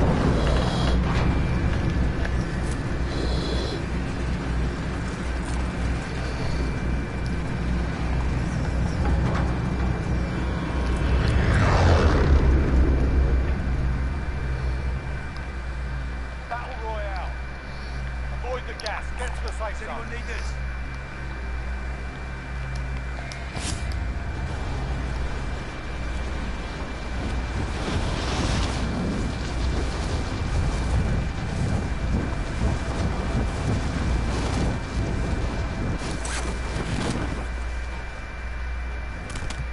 Enemy soldier incoming. Reach the marked location and secure the area. Eliminate all targets in the AO.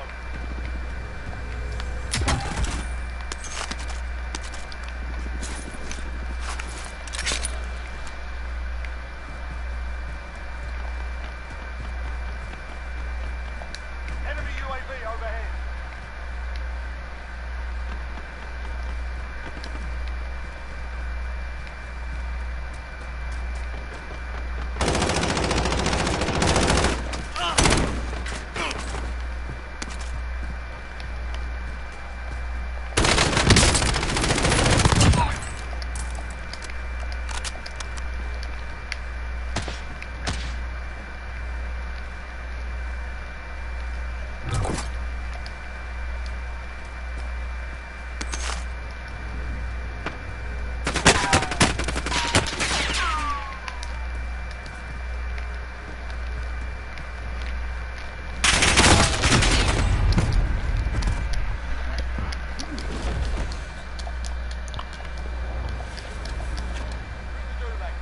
Fight to earn redeployment.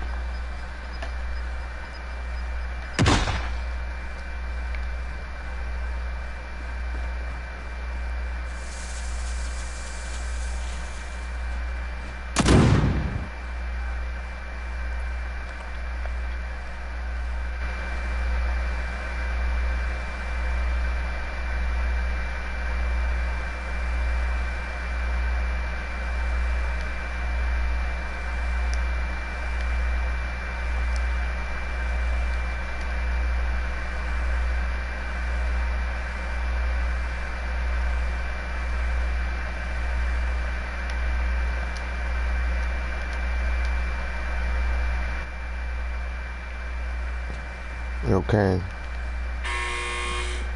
Fight's on. Get ready to fight. You're next.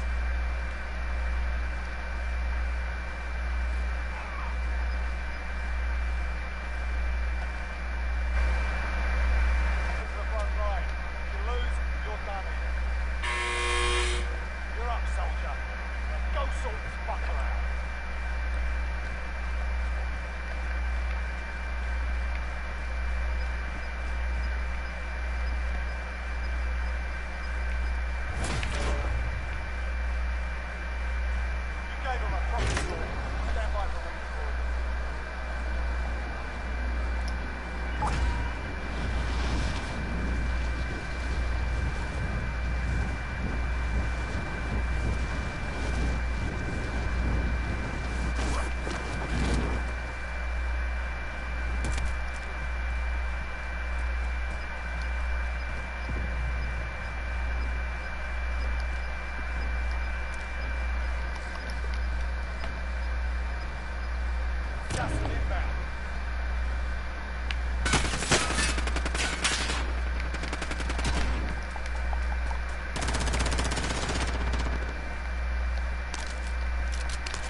Leinenkugel Summer Shandy. Take back summer.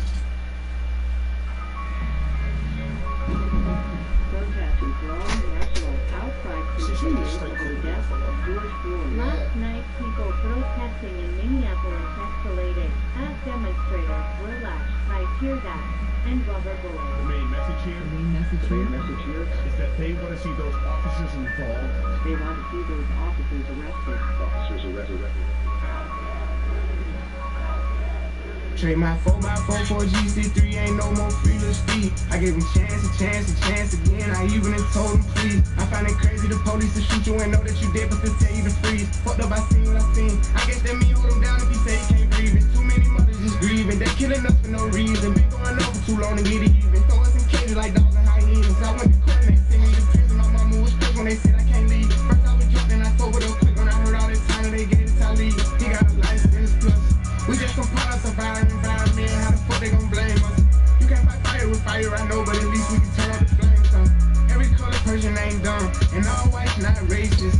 I be judging by the mind and heart. I ain't really in the face. Fuck up the way that we living is not getting better. You gotta know how to survive. Crazy, I had to tell all of my lovers to carry a gun when they going outside. Stay in the mirror whenever you drive. Overprotect, go crazy for mine. You gotta pay attention to the signs. Seem like the blind walk around the blind. Thinking about everything that's going on. I put security up in my home. I'm with my kind and they right or they wrong. I call him now, he'll pick up the phone and it's 5 in the morning. He waking up on it. Tell him wherever I'm at, then they coming. I see blue lights, I get scared and start running. That shit be crazy, they supposed to protect us. Swords and handcuffs and arrest us. Why they gon' come at night, that shit messed up. No, we needed help, they neglect us. One of them who gon' make them respect us. I can see in your eye that you fed up. Fuck around, got my shot, I won't let up. They know that we a problem together. They know that we can storm anywhere. That's bigger than black and white. It's a problem with the whole way of life. It can't change overnight. But we gotta start somewhere. I might as well go ahead and start here. We done had a hell of a year. I'ma make it count while I'm here. God is the only man I fear. Fuck it, I'm going on the front line. He gon' bust your ass if you contact that gun line. You know when the storm go away, then the sunshine. Got put your head in the game when it's crunch time. I want all my sons to grow up to be monsters. I want all my daughters to show out in public. Seem like we losing our country, but we gotta stand up for something so different when it comes to every video I see on my country. I got power now, I gotta say something. Corrupt the police been the problem where I'm from, but I'd be lying if I said it was all of them. I ain't do this for the trend, I don't follow them. Lost the cases with the law, had a lot of them. People speaking for the people, I'm proud of them. Stick together, we can get it up out of them. I can't lie like I don't rap about killing and dope, but I'm telling my youngest to vote. I deal what I did, cause I didn't have no choice and no hope. I was forced to just jump in and go. This bullshit is all that we know, but it's time for a change. Got time to be serious, no time for no gang. Ain't taking no more, let us go for them chains. God bless they soul, every one of them names. It's bigger than black and white. It's a problem with the whole way of life. It can't change overnight. But we gotta start somewhere. Might as well go ahead and start here. We done had a hell of a year. I'ma make it count while I'm here. God is the only man I fear. They training officers to killers, then shooting protesters with these rubber bullets. They regular people, I know that they feel us. These scars too deep, they heal us. What happened to COVID? Nobody remember, it ain't making sense. I'm just here to vent. It happened to one of your people, it's different. We get it, the system is wicked, just learn how to pick it. Knowledge is power, I swear I'm a witness. I know that I'm gifted, I won't go too deep, cause I'm scared they'll get me. Ain't scared to admit it, some shit I can't mention. It's people who can, but here's a chance. I won't take a stand, but I'll take a stand for what I believe. Must not be breathing the air that I breathe. You know that the way that I bleed, you can breathe. I never been a fan of police, but my neighborhood know I try to keep peace. So it's only right that I get in the streets. March for a reason, I just on GP. How people die for us to be free. Fuck do you mean? This was the dream. Now we got the power that we need to have. They don't want us with it, that's why they mad. It's bigger than black and white. It's a problem with the whole. Start somewhere, might as well go ahead and start here. We done had a hell of a year. I'ma make it count while I'm here. God is the only man I fear. It's bigger than black and white. It's a problem with the whole way of life. Can't change overnight. But we gotta start somewhere. Might as well go ahead and start here. We done had a hell of a year. I'ma make it count while I'm here. God is the only man I fear.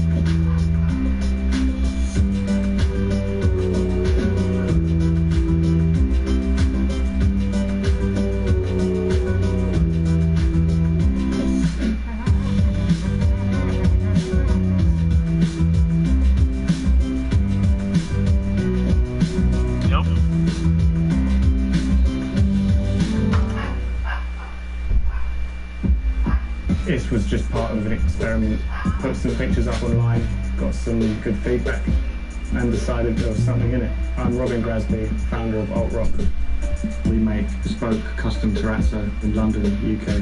What really makes it something real is the brand. At the start of it, the website is the brand. So finding a platform like Squarespace to produce something very professional looking is really important.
Everything litty, I love when it's hot.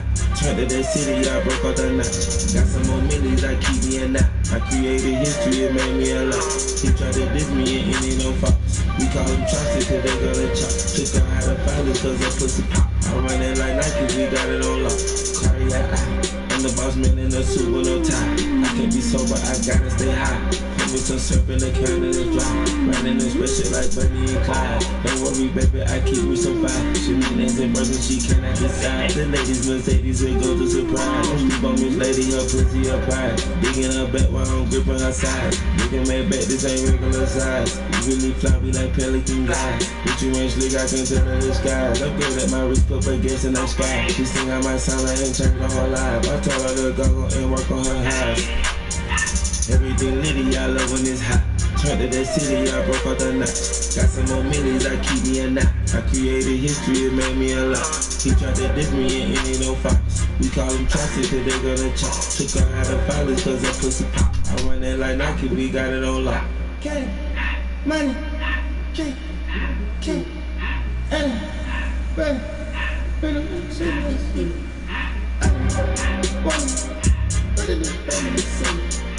I just passed it to the dog. I took the Billy cool back in the hot that it kind. I put this bitch in front of the Billy in front of the driver.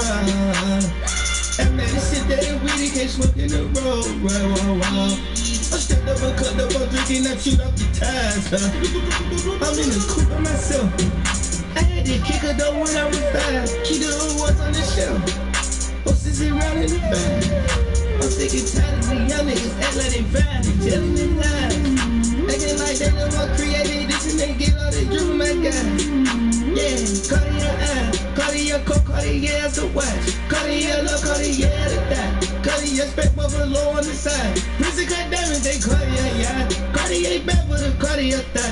See, I ring the cool with 200 the dash. Cartier jeans, ain't no way I can say. Ain't no way I'm ever gonna go out. Man, I can't go out, no way I'm gonna go out. I just grip on her ass and I show out. I sit like a chef and I wait on her whole lot.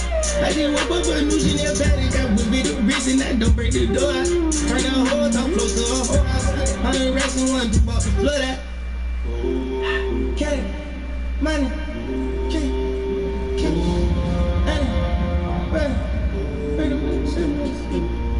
I don't wanna I just passed it to the dog. It's lit. I like the 504 boys, how I move through the live, babe. Sit so tall and play behind just to show you the time frame.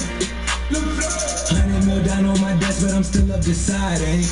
Smashing M's in my account to the truck in my driveway. I'm in that photo by myself. Know it's 100 more niggas outside. Know they gon' ride to the death. Had some good years, ain't no way I get tired. I gotta do what I feel. Every day Super Bowl, fuck it, oh well. I put a lot on myself. And then for Richard Mill, I'm like, Odell. Let's go. She split her head, now my best is the granite torpedo. I had to go back and legal my songs like a 15 and 0. It's lit. I told her, baby, this not the remix, this is a part of the sequel. No, we not living the same, we not making the same, we not equal. Yeah. Your mama can fly. Had some troubles, put that shit in the sky. Thought the angels know the devil will try. It's so hot, you thought Paris Hilton said it. When we come out, we can't help but be damaged. After party, astro roll at the planet. Let them out, but they didn't understand it. When I'm home, know that I fuck on a Grammy. Yeah.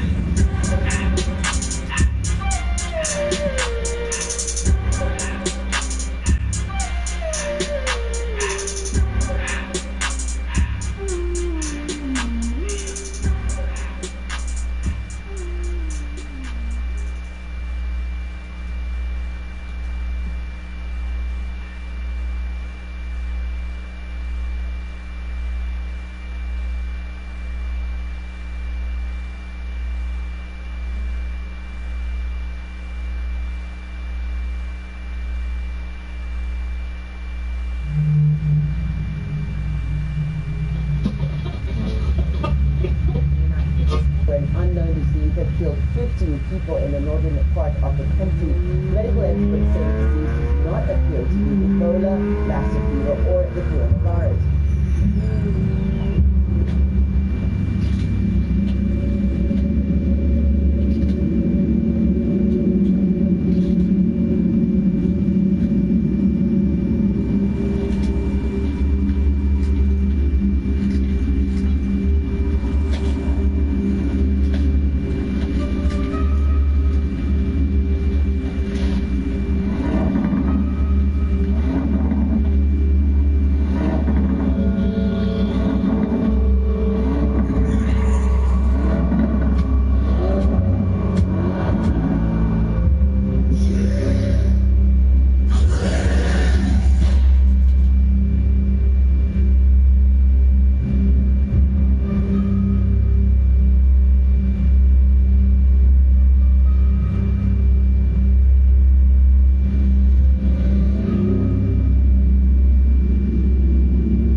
Pull up, like, how you pull up, baby? How you pull up? How you pull up? I pull up, step in the kitchen, let's go. Brand new Lamborghini, fuck a cop car, with a pistol on my hip like I'm a cop. Have you ever met a real nigga rock star? This ain't no guitar, bitch, this a clock. My God told me to promise you gon' squeeze me. You better let me go the day you need. Me on that nigga, get the bus. And if I ain't enough, go get the chop. It's safe to say I earned it, ain't a nigga gave me nothing. I'm ready to hop out on a nigga, get the bus. Know you heard me say you play, you later, made me push the butt. Full of pain, dropped enough tears to fill up a fucking bucket. How about a chopper? I got a big drum, I'm going for nothing. I'm ready to air it out. All these niggas like Sam Run. Just talk to my mom, she hit me on FaceTime. Check up on me and my brother. Really the baby, she know that the youngest son was always guaranteed to get the money. Okay, let's go. She know that the baby boy was always guaranteed to get the loot. She know what I do, she know if I run from a nigga, I'ma pull it out. PTSD, I'm always waking up and cold sweats like I got the flu. My daughter a G, she started killing nigga in front of her before the age of 2. And I'd kill another nigga too. So I let another nigga do something to you. Yeah, as you know that, don't let nobody tell you different than you. Let's go. Brand new Lamborghini, fuck a cop car. With a pistol on my hip like I'm a cop. Have you ever met a real nigga rock star? This ain't no guitar, bitch, this a clock. My God told me to promise you gon' squeeze me. You better let me go the day you need me. She love me on that nigga, get the bus. Yeah, and if I ain't enough, nigga, get chopped. Keep a Glockin' when I ride in the Suburban. Codeine had a young nigga swerving. I got the mop, watch me wash him like detergent. And I'm ballin', that's why it's diamonds on my jersey. Slide on outside and flip the block back, yeah. My junior popped them and left them lopsided, yeah. We spin his block, got the rebound in his robbing. For me one time, you can't cross me again. 1200 horsepower, I get lost in the wind. If he talking on the yard, the pin dogs and take his chin. Maybach SUV for my refugee. 5 blocks in the hood, put money in the streets. I going solo and the ops called me at the gas station. Had it on me 30,000, thought it was my last day. But they ain't even want no smoke. If I had to choose it, murder when she roll. Let's go. Brand new Lamborghini, fuck a cop car. Pistol on my hip like I'm a cop. Never met a real road star. This ain't no guitar, it's just a clock. My God told me to promise you gon' squeeze me. Better let me go the day you need me. She rough me on that nigga, get the pussy. Yo. And then I go get the chop.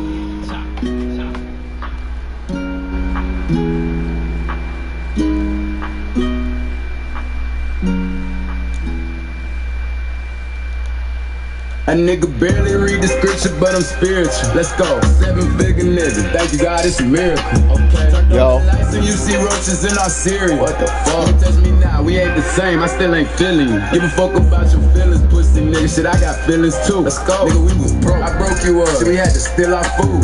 We cut like that. Steal from us, shit. We rob niggas too. Yo. First time I ever robbed the plug, nigga. I was still in school. 17. I take your gun, trade your shit, come back with a different tool. Yeah. I own that hoe. Ain't coming back. Bitch, I got a different boo.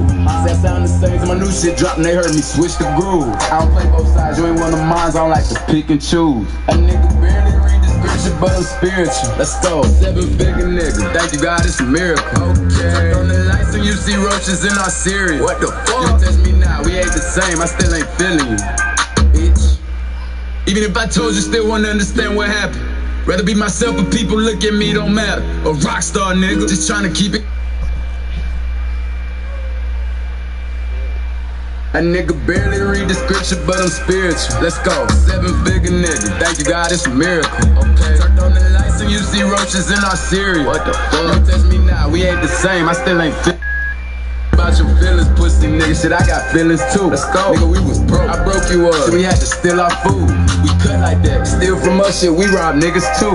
First time I ever robbed the plug, nigga. I was still in school. 17. I take your gun, trade your shit, come back with a different tool. Yeah, I own that hoe. Ain't coming back. Bitch, I got a different dude. That sound the same as my new shit dropped and they heard me switch the groove. I don't play both sides. You ain't one of mine. I don't like to pick and choose. A nigga barely read the scripture, but I'm spiritual. Let's go. 7-figure nigga. Thank you, God, it's a miracle. Okay. Yes, sir. And you see roaches in our cereal. What the fuck? You touch me now. We ain't the same. I still ain't feeling. Hey, pop your shit. No, I ain't feeling these niggas enough. Before I blew up, did my shows with a gun. Still can go city to city alone with my jewelry on. The same what you want. This bitch like a cold, but it's cold outside. And I got it on. It ain't in the trunk. As soon as I finish the thread, I'ma dump. The pop for the internet, you know it's up. I got a show and I leave with a slut. Let's go. So many bitches wanting a nigga, can't fit them inside of the trunk. I ain't getting in this shit ain't low. I don't like the library, but nigga, I'm booked. Yeah, he got foot. Say out his hand and it ain't gon' get shook. A bitch say my name and I don't even look. A nigga barely read the scripture, but I'm spiritual. Let's go. 7-figure nigga. That God is a miracle. Okay. Turn on the lights and you see roaches in my cereal. What the fuck? You touch me now, we ain't the same. I still ain't feeling you, bitch. Quality writing makes your schoolwork better. Oh snap! Meet Grammarly, the digital writing assistant.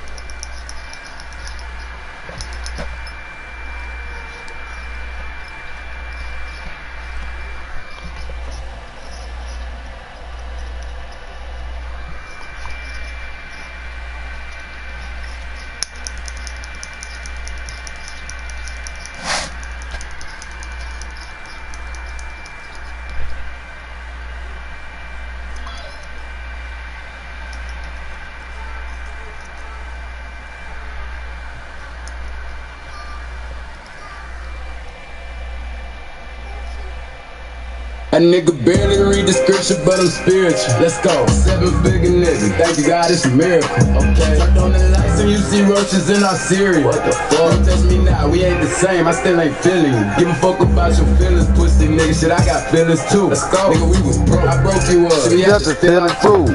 We cut like that. Steal from us, shit. We rob niggas too. First time I ever robbed the plug, nigga. I was still in school. 17. I take your gun, trade your shit, come back with a different tool. Yeah, I own that hoe. Ain't coming back. Bitch, I got a different dude. That sound the same as my new shit dropped and they heard me switch the groove. I don't play both sides, you ain't one of mine, I don't like to pick and choose. A nigga barely read the scripture, but I'm spiritual. Let's go. 7-figure nigga, thank you God, it's a miracle. Okay. On the lights and you see roaches in our cereal. What the fuck? You touch me now, nah, we ain't the same. I still ain't feeling. Pop your shit. You know I ain't feeling these niggas are numb. Before I blew up, did my shows with a gun. Still can go city to city alone with my jewelry on. The same what you want. This bitch like a cold when it's cold outside. I got it on, it ain't in the trunk. As soon as I finish the threat, I'ma dump. Put for the internet, you know it's up. I got a show and I leave with a slut. Let's go. So many bitches, one of the nigga can't fit him inside of the truck. I ain't no beginning and this shit ain't luck. I don't like the library, but nigga, I'm booked. Yeah, damn, he done got bullets. He got his hand and it ain't gon' get shook. A bitch said my name and I don't even look. Daddy read the digital about the spiritual. Let's go. Bigger nigga, thank you God, it's a miracle. Okay. Turn on the lights and you see roaches in our cereal. What the fuck? Don't touch me now, we ain't the same. I still ain't feeling you, bitch. Bitch.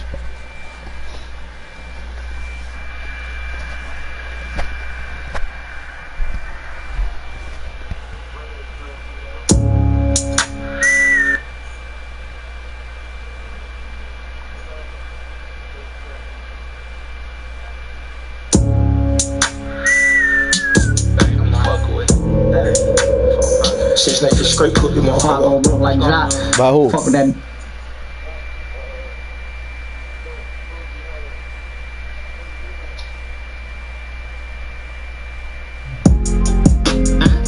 Yeah, ma.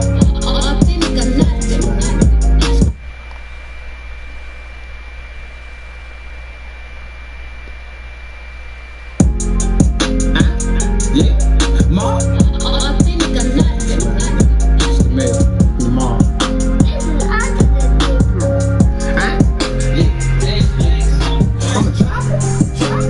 Let a nigga tell me like I'm just another rapper. I'm a rapper.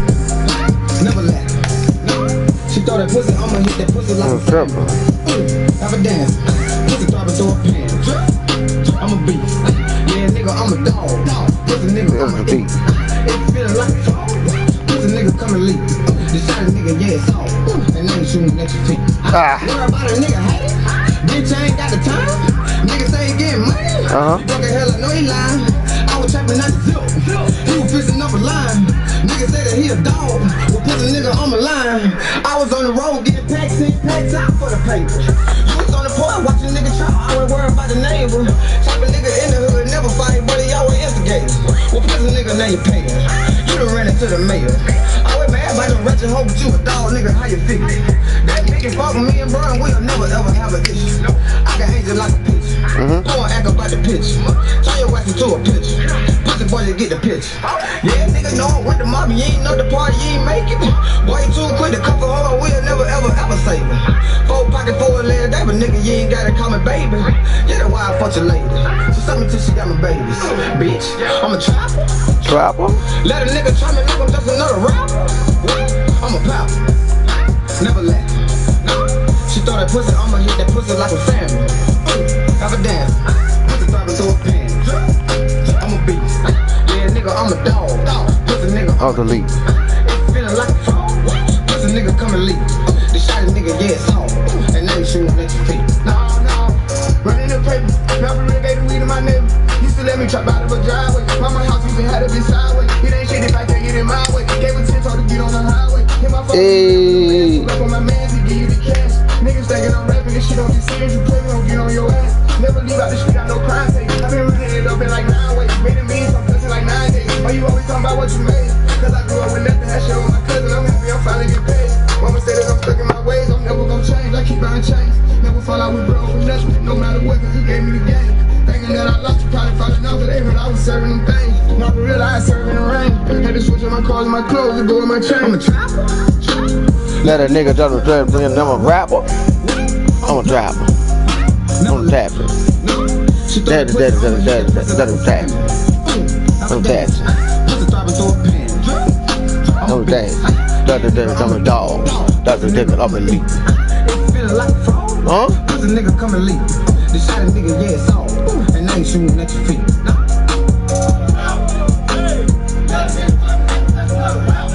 Rapper? I'm a pastor. Never lagging.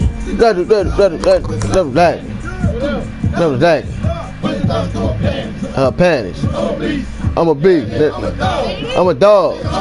I'm a eat. Like a frog? Ha. Play me some Pippin, man. Baby, baby, baby.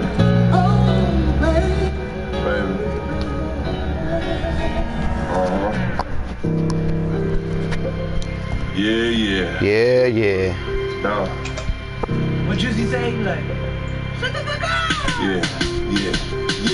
Drive my left on like a Chevy on some rich nigga shit. You can't talk to my girl, she a rich nigga bitch. Told the teacher I was gonna be on the rich nigga list. Told you black ass nigga, $250,000 on his wrist. Hey, black ass nigga with a bad ass bitch. I went got the bag and now everything lit. I went got the bag and now everything lit. For real though, I went all the way through hell and back. It is, y'all. 10 toes, stay down, real hustle, young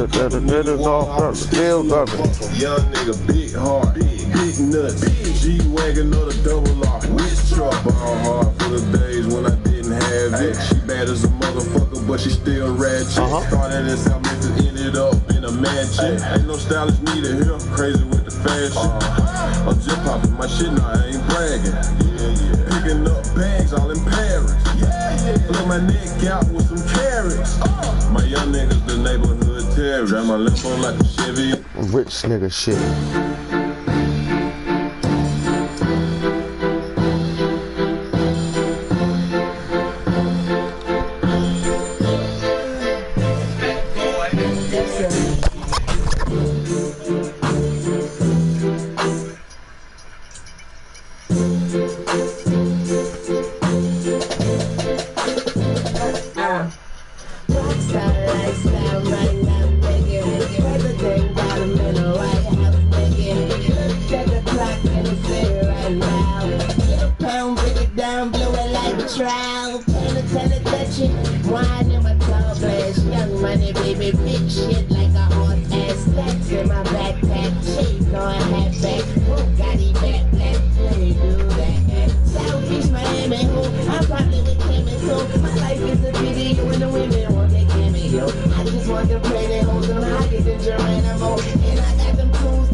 Super dope. Loyal to the game. The game is good to me. Still spitting fire. You niggas wood to me. The good longer. Let the road slow. Like old folks. You coming with it? I'm coming for it. Plenty to go around. I watch the money orbit. Real shit, people. Not just absorbing. I try to pay attention, but y'all mad for it. And I got so much land, I need an ad for it. And I don't like to brag, so my bitches brag for me. I wanna be a good girl, I gotta transform it. She give me hot head, I call it global warming. We gon' do it now. They do it now. I am more animal than the zoo allowed. Put me in the wild. That fucker wild. You niggas little leagues. Call them Curacao. Energize the money. It keep going. I'm laid up. I'm free going. Who rebounded? Who gives a shit? Fuck that. I got 27 years of this. Hit or miss. I hit your misses. You are local news. I'm 60 minutes. I hit the target.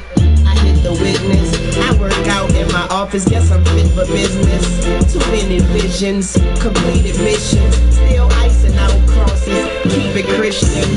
We consistent. The streets commend it. We the F, baby. The F is for forensic. From start to finish. You seen Ross? Okay, you doing your thing. Well, Ross change. Jane. You see it first. I say the world second. And I get high first. I'm a blind freak. Chop the time sheet. Bitch, I bring the noise where the lions sleep. Yo, flow. I can't fuck with hoe niggas. I can't trust these old niggas. Wake up early in the morning. Eat that pussy like cold pizza. Hey, that nigga be baller blocker. Acting like some goalkeepers. That's all that's the everything. That's the gold beater. Camo shorts, I'm gold beater. All black hoodie, I'm Grim Reaper. Look like it's time for street cleaning. Brand new spanking street cleaver. Like been in the game, I'm knee deep. I like good head, I like good reefer. All my niggas strapped and ready to set it off. Queen Latifah. With a drum, split swishers with my thumb. Get money like Donald Trump. Double barrel on that pump. This bitch got ain't no trump. Get stupid and get stomped. Two girls I call Chris Cross. Chris Cross will make you jump. Gotta do what I gotta do. Got goals, I ain't even got a shoe. Got a bunch of bad bitches by the pool. I like my bitches in twos. Gotta go, I stick it and move. G-code, I stick to the rules. Last night I got so high, I swear to God I went to the moon. I'm on that shit, you can't get nowhere. You pussy, but I'm go there. I don't do nothing, I'm a ball. No hell, smoking on that, oh yeah. My niggas took that hardware. What you buy on it? My niggas bout that warfare. Real niggas since day one, cause I ain't promised day two. Throw that pussy at me, bitch I think I'm Babe Ruth. Drops I made back on the way, yeah that's that new land delay. She let me into her jungle, I'm gon' hit her with that rattlesnake. Guns tap like candy cake, plug ain't red bang down the face. Make them pussies pop they self, you can call that masturbate. I don't front, no fabricate. I get high, I gravitate. We's an F, baby, bitch. The F is so fascinate. Louisiana, I'm from that swamp. I'ma pull this bitch out and dump. Better run like Forrest Gump. Fuck you and where you from. 3-2, I am the one. Job well done. I ball 24/7, 365, 12 months. What's up, Red Ball? What's up, Caramel? Come to Waynesboro. It's a fairy tale. Yeah, I'm high, bitch. Bitch, I parasail. Count the boys late. Sorry for the wait. Thank you.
Working on a weekend like usual. Way off in the deep end like usual. Niggas swear they passed us, they doing too much. Haven't done my taxes, I'm too turned up. Virgil got a paddock on my wrist going nuts. Niggas caught me slipping once, okay, so what? Someone hit your block up, I tell you if it was us. Man, a house in Rosewood, this shit too plush. Say my day's a number, but I keep waking up. Know you see my text, baby, please say something. Wine by the glass, I'm in a cheapskate, huh? Niggas gotta move on my release day, huh? Bitch, this is fame, not clout. I don't even know what that's about, watch your mouth. Baby got an ego twice the size of the crib. I can never tell a shit, it is what it is. Said what I had to and did what I did. Never turn my back on FBG, God forbid. Virgil got the paddock on my wrist, doing front flares, giving you my number, but don't hit me on no dumb shit. Working on a weekend like usual. Way off in the deep end like usual. Niggas swear they passed us, they doing too much. Haven't done my taxes, I'm too turned up. Virgil got a paddock on my wrist going nuts. Niggas caught me slipping once, okay, so what? Someone hit your block up, I tell you if it was us. Man, a house in Rosewood, this shit too plush. It's cool, man. Got red bottoms on. Life is good. You know what I mean? 100,000 for the cheapest ring on the nigga finger, little bitch. I done flew one out to Spain to be in my domain, automotive, bitch. Dropped $3 on the ring, called it the truck, little bitch. I was in the trap, serving cocaine, they ain't been the same since. Granted, she was standing right down while I catch a play on the brick. I made the real niggas go hate when I Taliban in this bitch. I done been down bad in them trenches, had to ride with that stick. Who gave you pills and gave that dust, put them central in the lick.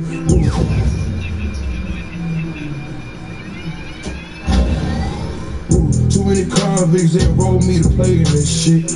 Grab what nonsense, get old summer spreading this bitch. They had the camera like lighting it up, nigga, anybody can get it. I'm on a PJ lining it up, backwood for the sticky. I'm trying to tote that Drake on London and it's extended. They gotta stretch us, nigga, how we gon' die for this shit? Yeah, I ride for my niggas, I lie for my bitch.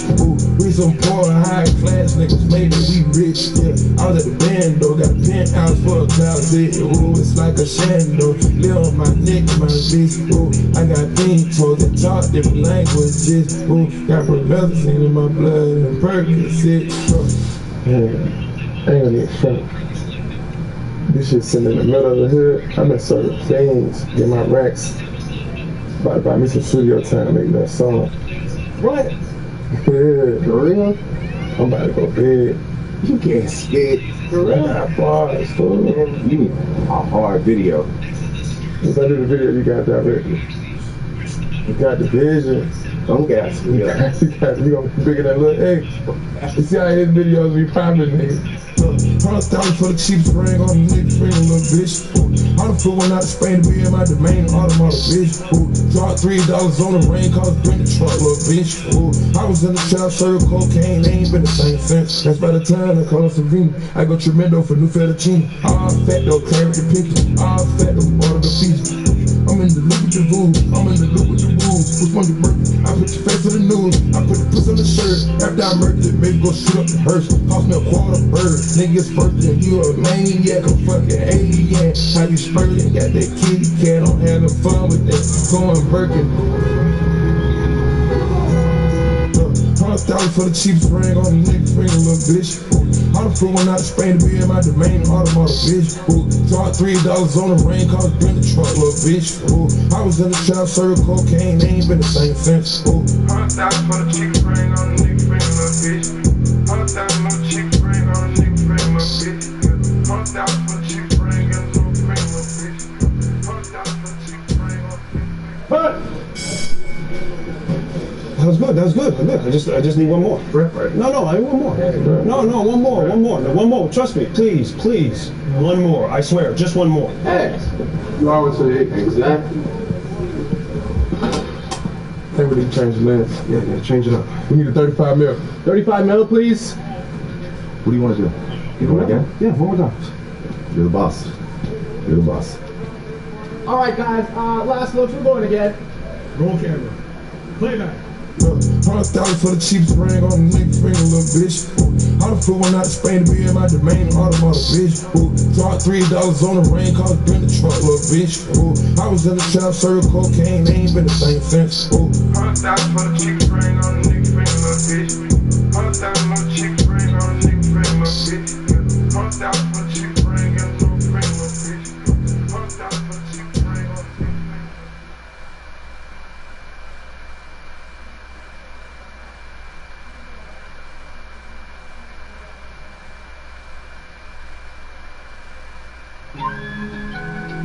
Cook that shit up, quick.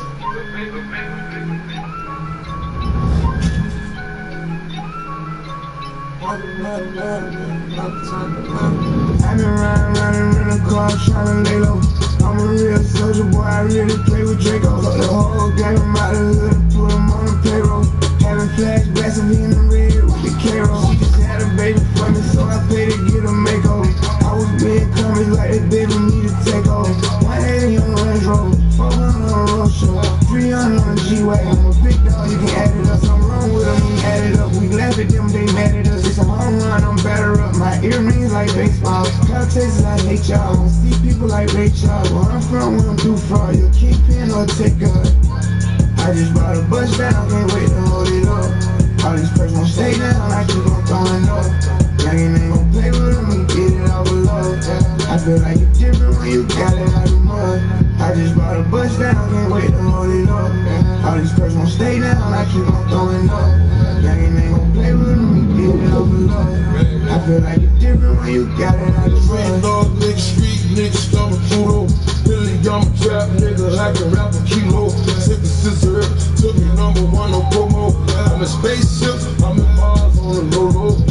I'm in the film with the stars, feel like Fabo. I got $1 million stars on my payroll. I feel like you're different once you make it out your mud. Got a brand new riches, I can wait to hold it up. These beats could've dug down Luke Gates and cut it up. Run to call that sound, pull it up. It's bad, make a bad bitch call up and put a jar. Where I'm from, get the murder if you make it out good, right? I just brought a bus down, can't wait to hold it up. All these perks gon' stay down, I keep on throwing up. Youngin' ain't gon' play with them, we get it all below. I feel like it's different when you got it out the mud. I just brought a bus down, can't wait to hold it up. All these perks gon' stay down, I keep on throwing up. Youngin' ain't gon' play with them, we get it all below. I feel like it's different when you got it out the mud.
Just get a boy a bus so I can pop it.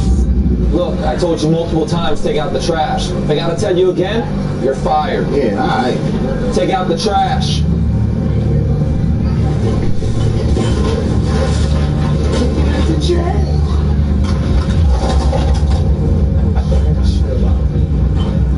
Hey man. Come over here. You got something for me? Why you come work for me? I got a job for you. She's in the hood, selling bags, showing choppers out the foot around, trying to go and lease a helicopter. I call you, be ready, bro. Baby, really your problem, somebody gotta stop him, man. Haters watching too hard, I think they got binoculars. Every nigga with me, I'm go, ain't no stopping us. Niggas acting like they got the back, I'm trying to stop it up. Do this for the bro down the road, gotta lock it up. All you gotta do is say smoke, then we popping up. Baby got the streets on hold, he ain't drop it. I've been going hard, it's gonna be hard for you to top it. I make it look easy, but this shit really a project. I'm really a millionaire, still in the project. Baby putting on for the city, baby he the realest. Baby probably got a couple million. Baby having 4 or 5 kids. Baby got children. Baby probably still just a dealer. Baby ain't a trapper, he a rock. Baby make a cash. Baby in the hood, getting active. Baby keep it real with his people. Hold on, hold on, Fred. Let me tell you what Ross do. Ross and the still gonna go. Baby got the gun, but I still got the hoes. Baby getting jiggy. I'm changed with the jizzy. Got the dilly go, got the club up jizzy. You would think it's Mardi Gras. Got the bitches on titties. And I ain't throwing beads. I got them on their knees. Stalling bitches out if I'm a daughter, she a flea. When I'm ducking babies down, they think I'm on my knees. Hey, ¿cómo está Miami, amigos?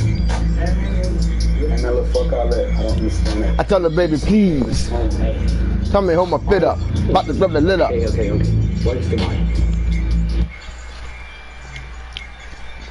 Hold up. Who that? Molly?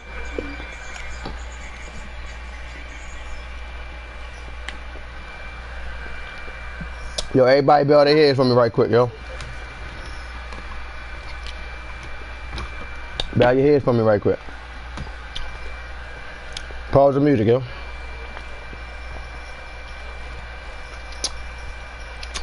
Pause the music, Marley.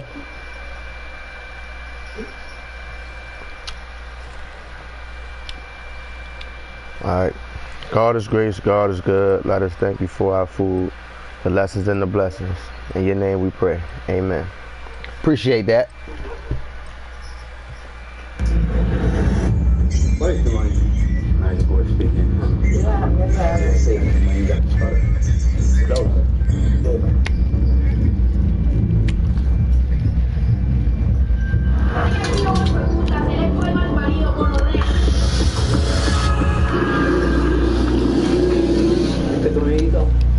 Yo at the next.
Yo, I was snapping on this shit earlier, yo.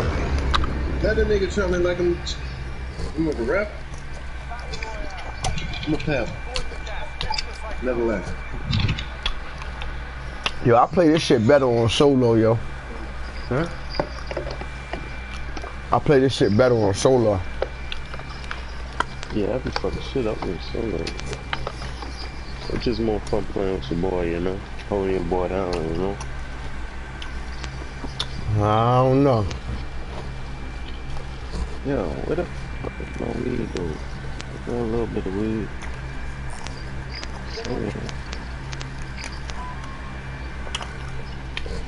Oh man. I'm a trapper.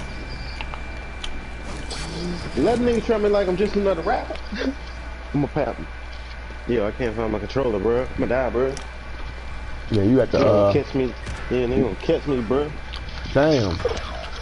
Nigga about to try to catch me, bro. At the end, bro. They got the helicopter down there and everything, fresh. What is that though? I just saw niggas drop, bro.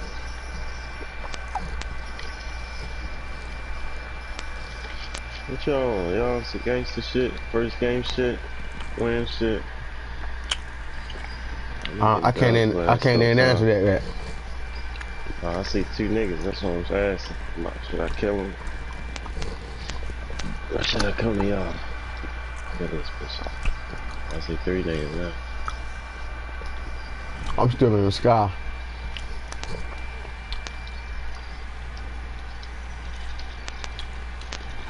I'm finishing the nigga right now. That's on.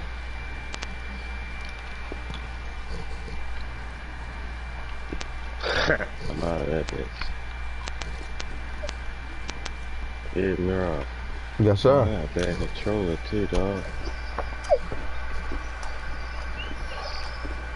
I changed the controller up. Man, press it down. Hell yeah. Yo, listen, yo. Yeah, these niggas was fucking shooting it out.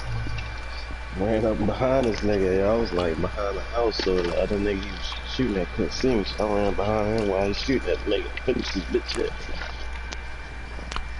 It's all going, man. Oh, they go niggas right there, dog. I got hella niggas on me, bro. I'm about to die. Yo. I got niggas all over here, dog. I got ketchup all on my hand. Mm-hmm. Come right here. Nigga, I'm far as shit from y'all. I got a bounty on me. Yeah.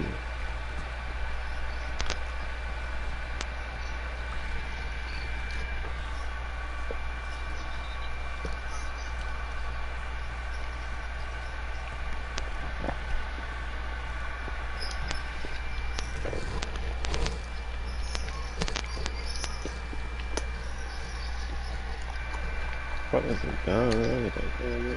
Oh, this bitch. What's going on, first?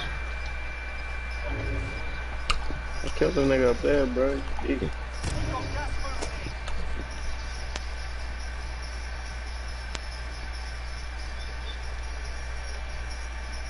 Yeah, that's where I finished the nigga at.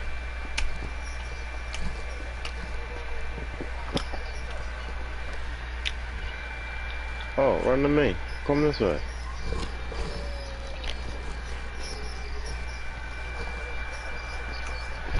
Everybody on you, man. You scared. I see you, bro. I'm right here.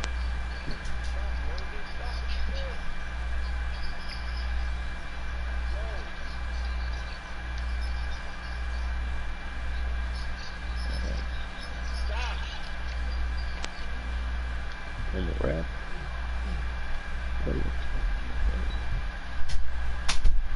Yeah, this nigga's up here too.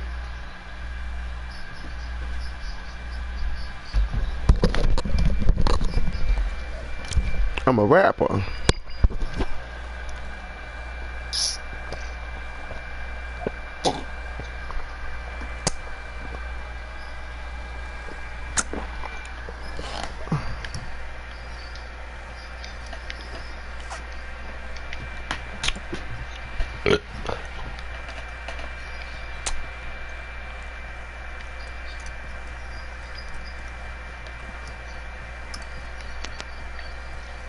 I'm a beast.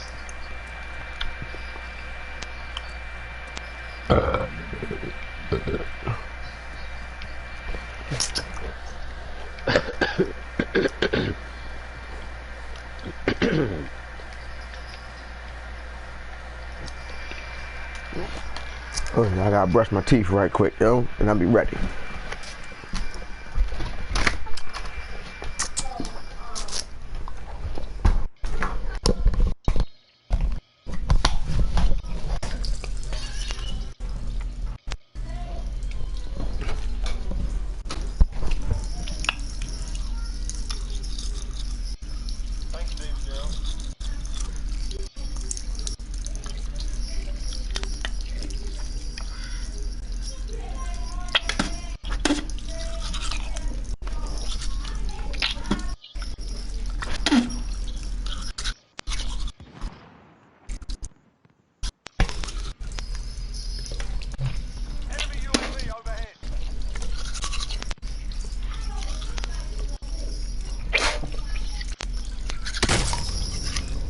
UNITY.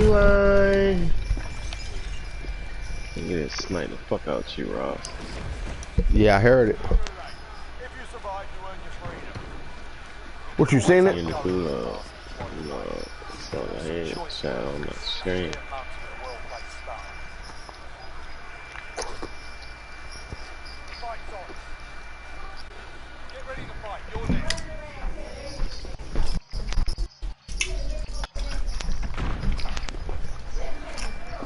That's alright. Yeah, we gotta get some Luciano fresh, nigga. Ran up all up in this shit. Alright, nigga hit me like that. You got money over there? I got niggas in here. I'm about to kill some shit.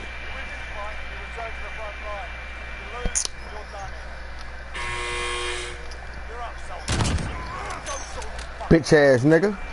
Let's get it. I'm here now.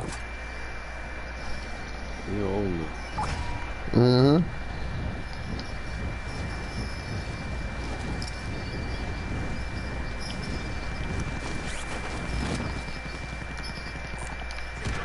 Oh, I'm dead. I'm big dead. I'm glad I ain't dropped. I was just about to drop right there.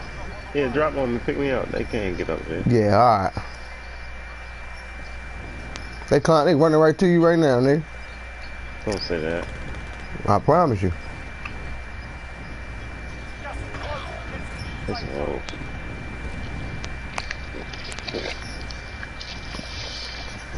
Quesadillas over here, boy. Man, there's a nigga right here too. Shit. And I need them. You can't dodge, man. Can't dodge death, bro.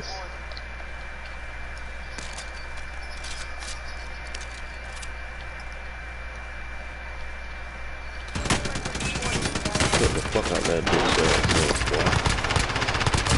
boy. Yeah, nigga. Yeah, nigga. He dead, nigga. Fuck wrong with that nigga, dog.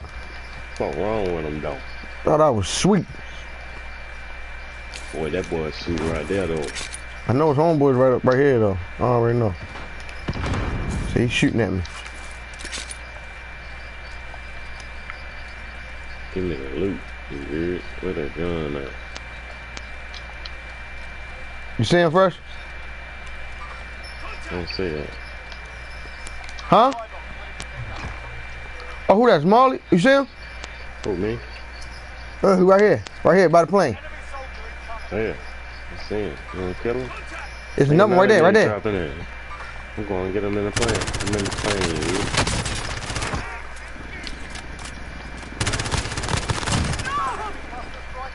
Nigga dropped the cluster on me, bro.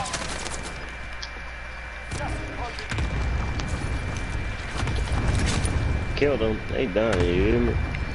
Don't worry about them. Alright. Little rock. I'm big dog. Oh! Oh, man. Myself. What the hell happened? Come get me. Where you at, the plane? Hit me. Yeah.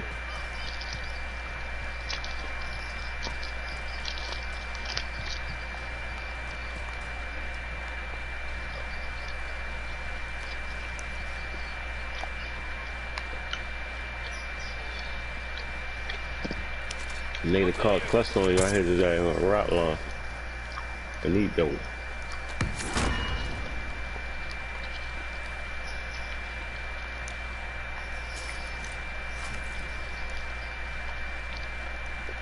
I don't know what kind of sauce I'm dipping this little quesadilla in. That thing banging though, man.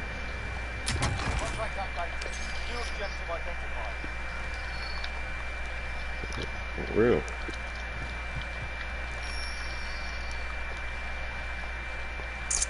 Call and ask them about that.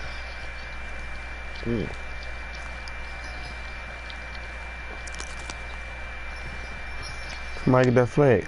I mean that Huh? Yeah, coming back, Ross. I'm gone, yo. I ain't in there. Don't worry about it.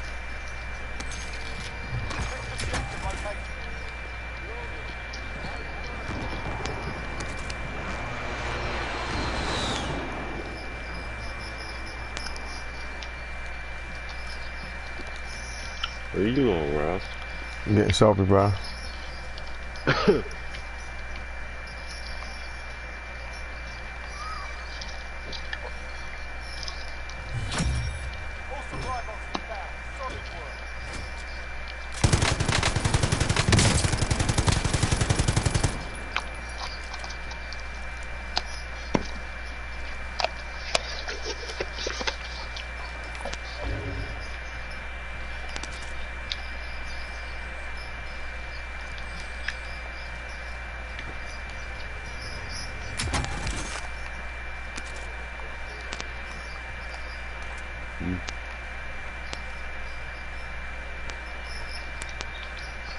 Three niggas right there, bro.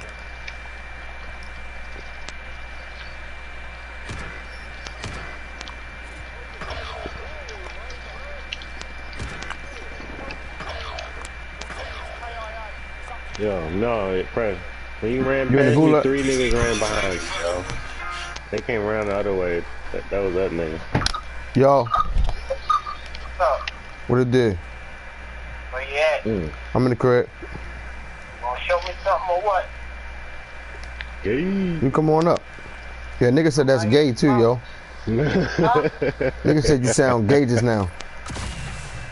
Fuck whoever said it. I'm not here on Wildwood. Oh, that man playing the game. I mean, just come on in, Express. Alright.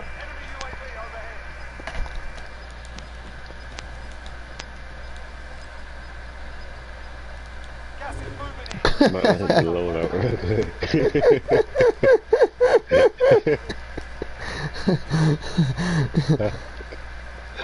Yeah, you gonna show me something.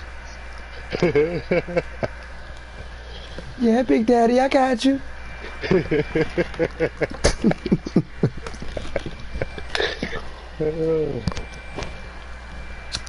What you say you about to get? Load out.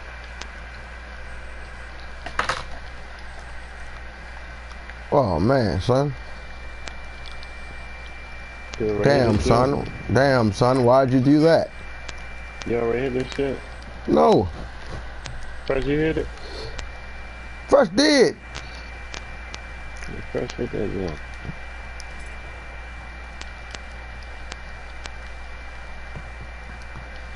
I stole somebody whip, yo. You trying to hit that joint? No, I'm gonna get this shit. I'm gonna get first on you. back. Watch out, yo.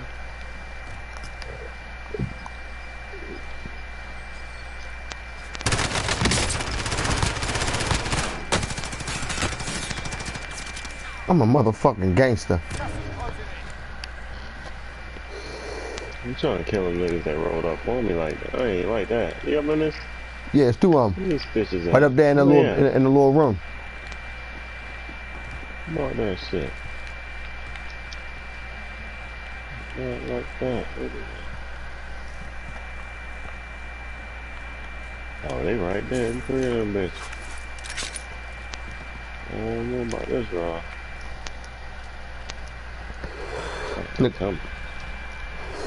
Nigga right over top me. Right. They fighting somebody else? I got one. Alright, here I come. I ain't got no ammo. Down them.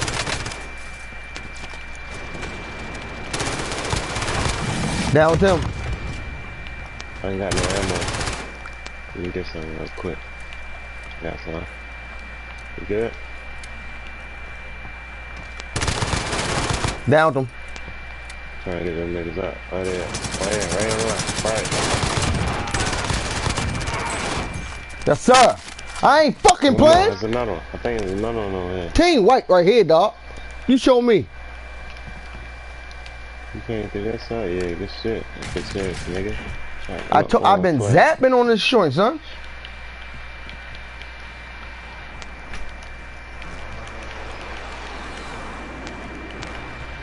So you did. Oh shit, we got niggas outside. I'm about to try to get first back at this box, dog. You know what? I ain't gonna have no time. Matter of fact, I am. Storm ain't moving, is it? It is moving. I ain't gonna have no time.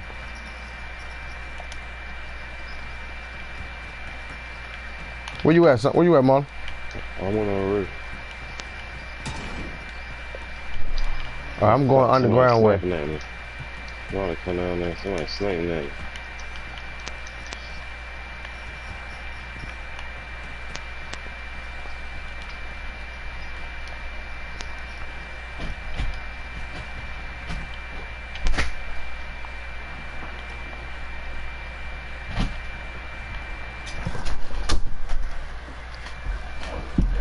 What up, Paul?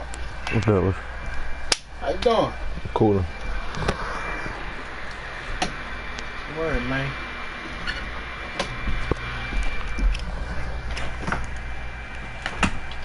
This is the usual. Good shit, yo. I'm coming to you right now. You try to go to that box right there to the left and get fresh? Yeah.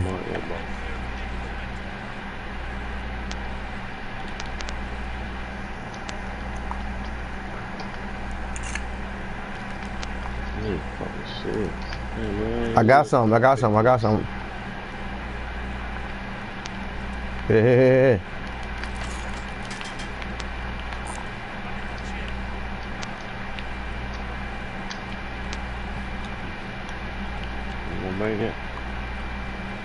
Yeah. But we might as well just make it out. Alright.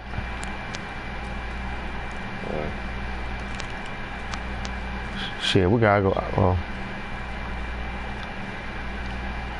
Damn, we could have made him all. Try.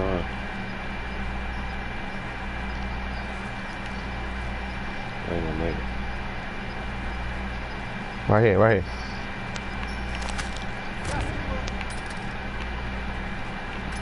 I ain't make it. I ain't gonna make it. You gonna die, bro. Who gonna die? Once the circle closed, people gonna come, guess, right? Huh? Once the circle closed, people gonna come? No, it get closer and we gotta go into where the people are at. Somebody shooting at us, yo. Nah, ain't me. We out crash. It's right here.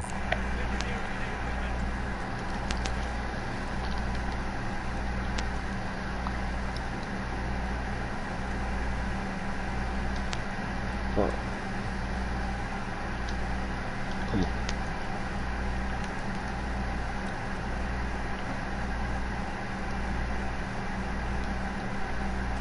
Check you out.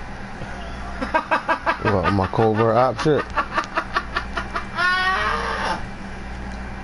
Hey, yo, this nigga crazy, yo. Got some money to get myself a ride, yo. Get yours. Oh no, I already got yourself a ride. Get yourself a ride. Oh, fuck.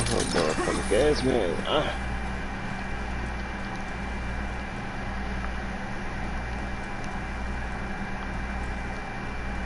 Damn, we gotta get up that hill. Oh no, we are as soon as we get inside that circle right here. You gotta get across this dumbass field. Somebody right there. You see him? He on the rocks. I hope he don't race. Hope he ain't ready to bust at us. That nigga on a parachute coming down. Right, right. What you talking about? That nigga on a parachute coming down. He dropped out. You seen him? You seen him all? Hey, you gotta die. Come on. There's another one dropping out.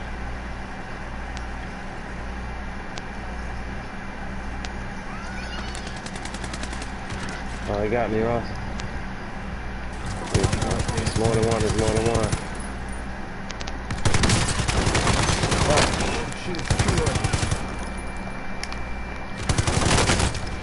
Need your help, Molly? I'm dead. Oh shit. Fuck. I got cluster. I'm gonna bang that bitch. Bang that bitch as soon as you get up, son.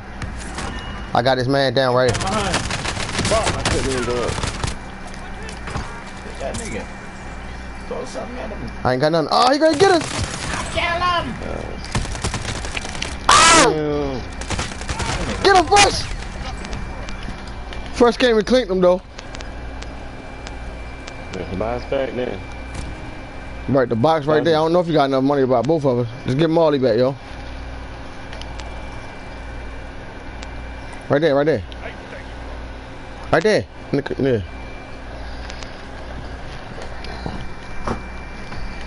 Check out. We got 400. One more money over that there.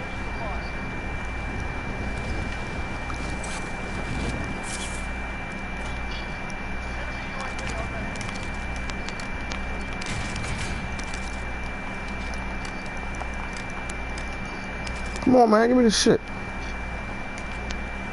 Fuck is my gun at? Oh, we gotta go. We gotta go.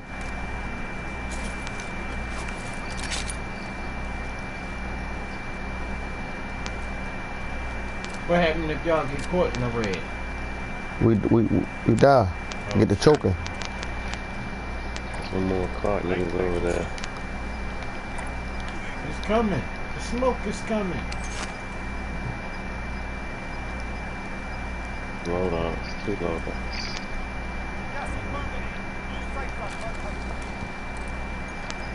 Niggas over there smoke them niggas real quick for their money.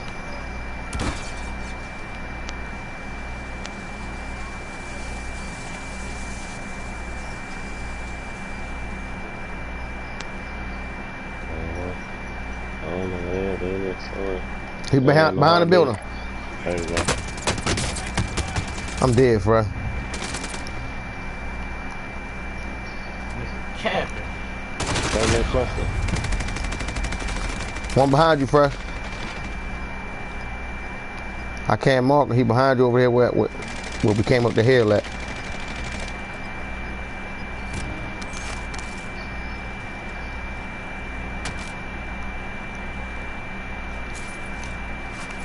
Yeah, get that money. Stone coming. Find nigga back.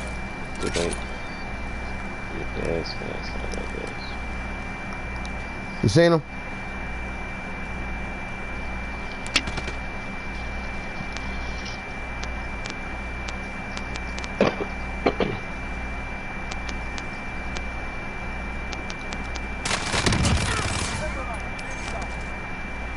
Who that?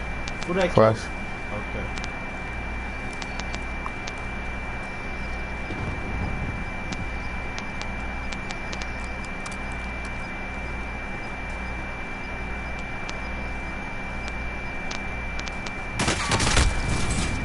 Yeah, you heard him too. Hold on, yo, play one more, yo. Hey, yo, ask him, do he be feeling hurt, man, as though he was really in the service? When he get killed. He can hear you. You're... But do you want to leave party? Do you want to leave the party? Hey, Fresh.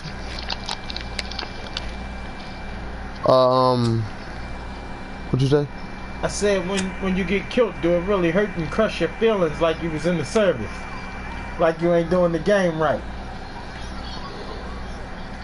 He said, yo, shut up, yo.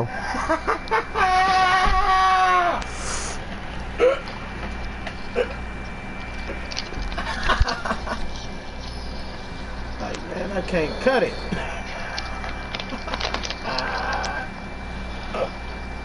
Damn, yo. We gotta win this one for you right here, cause you watching. So it's 3 of y'all playing? Yeah, you can have up to 4 people. And I'm broadcasting. What that mean? I got the camera. Ain't nobody in there watching us, but we live. I should broadcast too, yo. We gotta get that shit. On the network? That's the Yeah, I'm on YouTube. I get a fucking dub, dog. You seen the phone?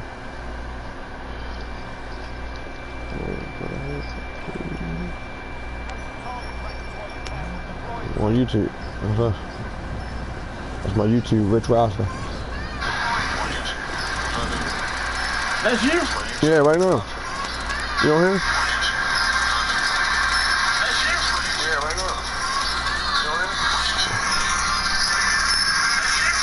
What do I need to do? Get that. You gotta buy a camera. You gotta get the internet. Can they hear function on too?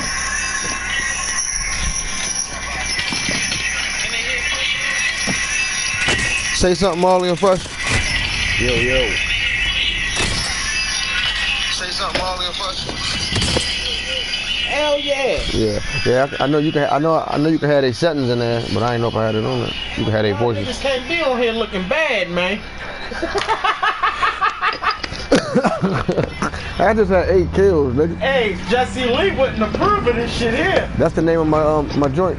It's Warzone and JLP Show. Cause I had the shit playing the video on JLP.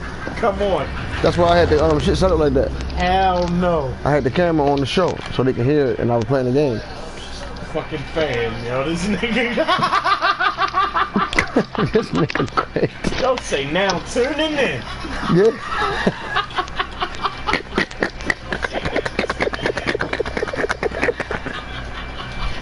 Yeah. This nigga sat down tuning in. Like I was a commercial man, huh?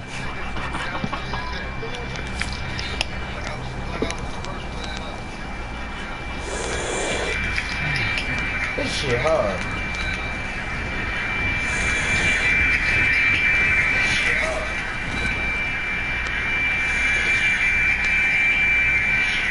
Somebody here with me, yo. Huh? You see him? You see him?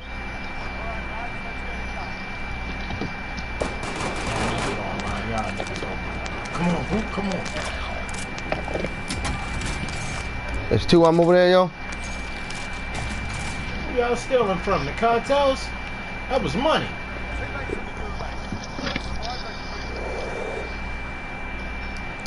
There was two of them over there fresh.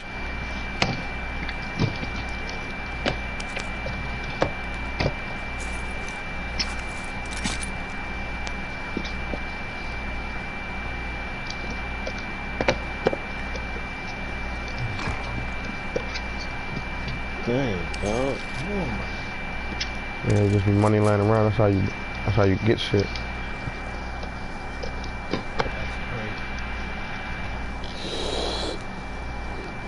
I don't remember playing no Call of Duty, finding no money. That's what I'm saying. This new shit that they got on here. This is the new wave. Oh, bitch! You thought you was slick, huh?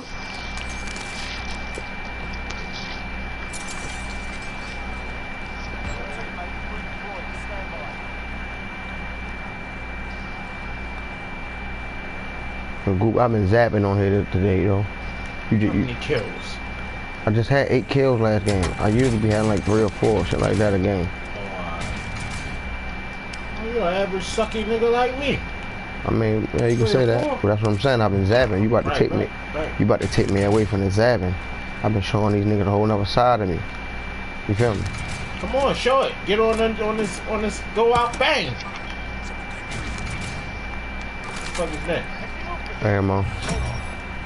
Do they got those mines that you can put down in case somebody walk up on you and blow their ass up? Mm-hmm.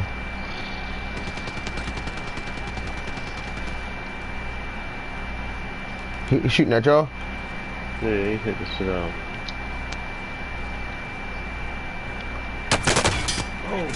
Oh, where he at? He behind us on the house. He's got one right there, Marley. In a chopper? Yes, sir. What the fuck? He can shoot out of that? Mm-hmm. His homeboys, if they with him, he can't shoot him being the driver if he by himself.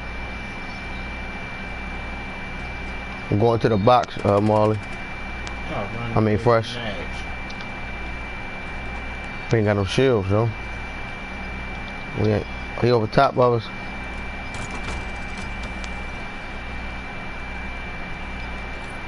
Fast with this shit. Yeah, you did. Die fucking with that at that box. Came in right behind you shooting. Look how big the map is right now. All this. People all around there? Yeah, it's 122 people. And I be having 4 kills a game. Last game I had 8. 122 people. 150 people a game. I be watching niggas be having 12 kills and shit like that. 20 kills.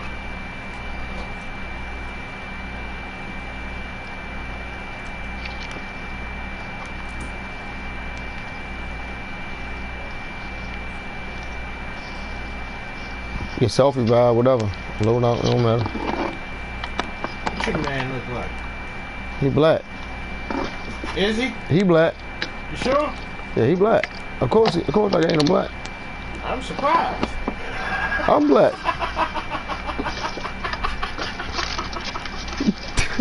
I'm surprised. What? You got a black character you represent you? I'm black, Goop. Yeah, but you're into your blackness. So I didn't think you would be into a black character. It's the same thing. I'm a black on the game, but I ain't into my blackness on the game. I'm a black man on the game. He ain't into his blackness. Oh no, you got Uncle Tom on the game. Yeah, I don't. No, I be telling them, hey look, cause look when I'm playing with Twin and them, right? Yeah. It's most of the time Twin. But all the other blacks do it too. Like we may be on a mission to go somewhere, like you see how we got them flags and shit? Yeah. And them niggas will be going through looting every building. I say, y'all niggas do sure know how to loot, don't y'all? Oh, yeah. Just like the blacks. Yeah, you a dick. Looting they ass off, yo. We got a mission to go to. They hitting every building we run through. Just trying to get some. They can find. They want that money. They want that money and that ammo. It's free. It's out here. You just gotta find it. They black. Yeah. I understand. Something like being pussy. I understand.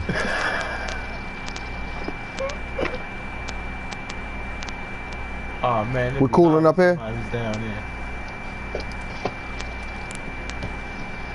Damn. All of them dots is people? I mean, we can. No, that shit we can grab. Oh, okay.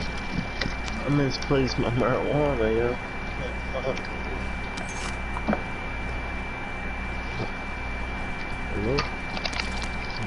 This my little hot spot right here. Niggas say I'm the best hot. I be finding all the hot spots in the game.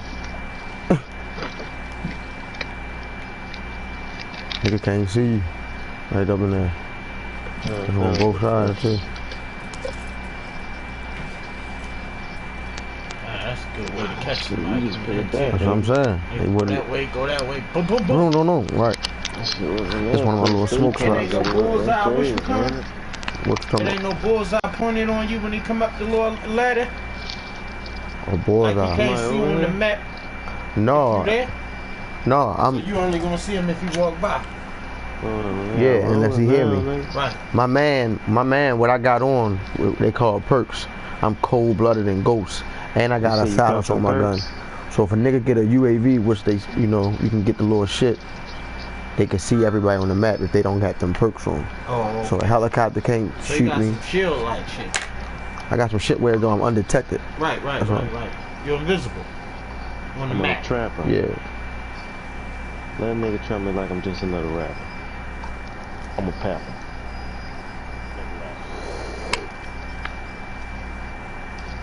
Alright. Almost done, dog. You rolling up? Yeah, dude. Load out drop hitting my way. Got 2 loadouts. Don't need them. But that CR, I got that thing drop shit.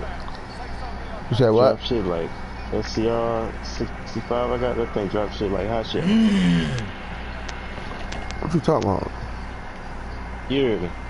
Oh, what you talking about? I said that shit drop shit like hot shit. You hear me? What? CR 65. Oh. Nigga, I thought you were talking about a dirt bike at first. Somebody under us, yo. How you know? You can see that car pull up? Whoever running to it on the map? You can see people when they in the cars. Oh, fuck. They run one back, they just run back. Oh, fuck. Where you at, in here? It was just one? No, man, I got eyes on the sky here. It was only one in the car, though. Is he over there running? Oh, that's fresh.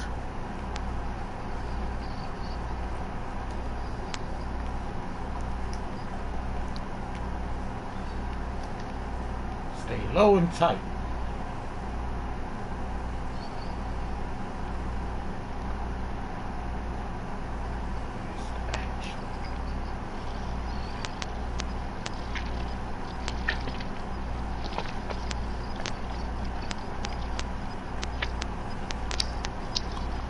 That's somebody right there. That's somebody right there. They got this shit where it's called the ultimate bounty, where they can get their man back if they survive, but everybody can see him on the map.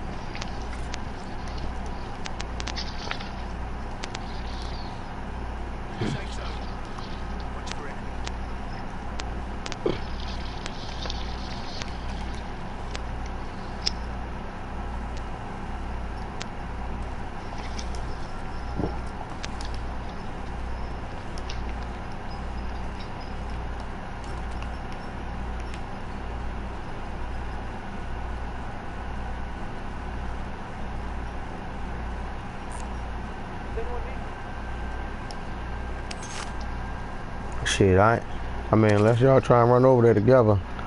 Huh? I'm chilling. I'm about to buy. Yeah, that's what I was saying. I said we just chilling out. Niggas jump right here. I'm about to jump down real quick. Niggas on the box. How many? Whole team? I'm shooting at me. I'm coming, sir. I'm coming around the back side. You got the one on me?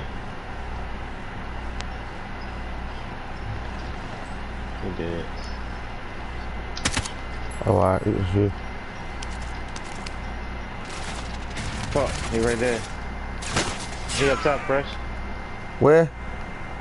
He's up on the roof. You still on the roof, Fresh? No. Think he up there, yo.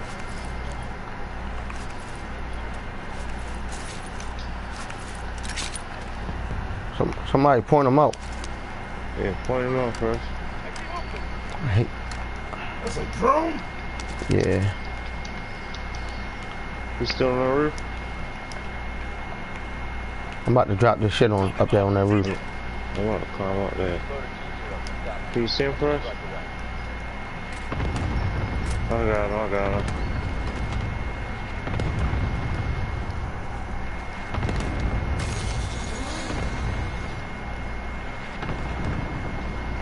There's another one, I think.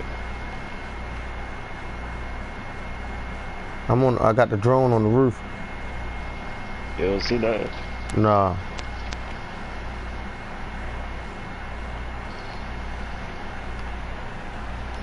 Nothing on the roof.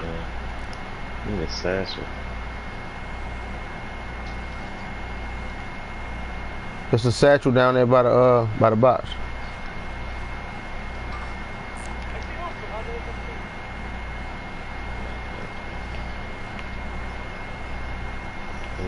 Box right here.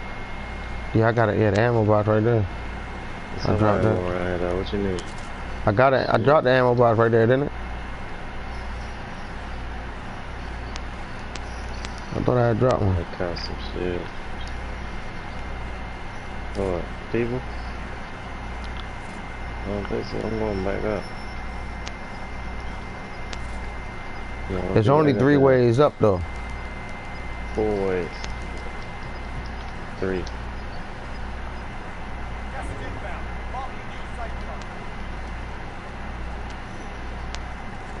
You gotta get your selfie vibe first. We got enough, don't we? And we got enough for you to get somewhere.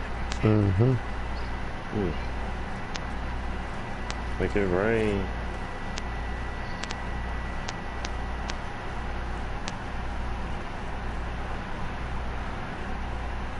That's perfect. Come on, Ralph.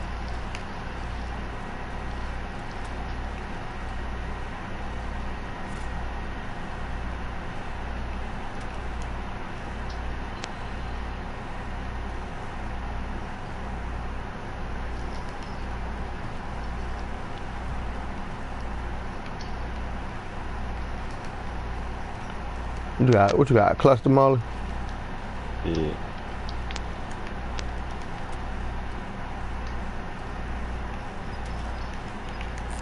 There you go, Fresh.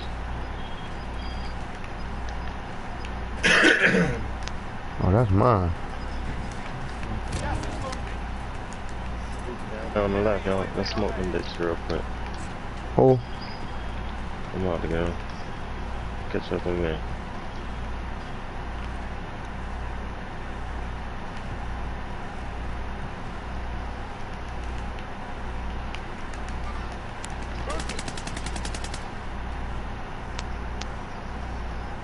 Yeah. Nah. Oh, that shit. Alright, oh, I see him.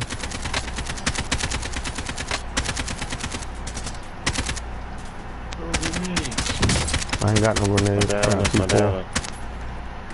Alright. I don't know if he got stuff, but I'm looking down there. Yeah, he got it. Kill him? Nope.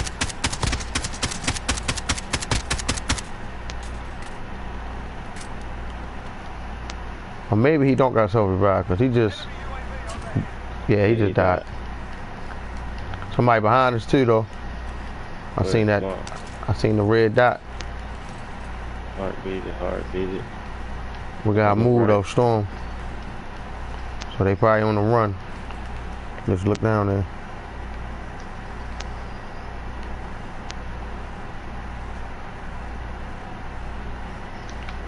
Y'all looking the other way too? There they go. There they go. Right there somewhere. Where? Whole team. Yeah. I mean, bad enough right now. I ain't doing shit now. Oh fuck! I jumped off. Nah. Nope. Where? The one that's laying, you down? He shooting at me. Yeah, I thought I was making this nigga jump down. He did. He did. Oh shit. He got caught in the hype. I'm gonna have to drop down, yo. I can't climb that ladder. Ugh.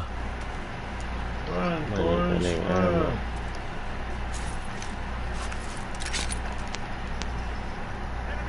Gas mask in here. I can't. Fuck. I can't come back.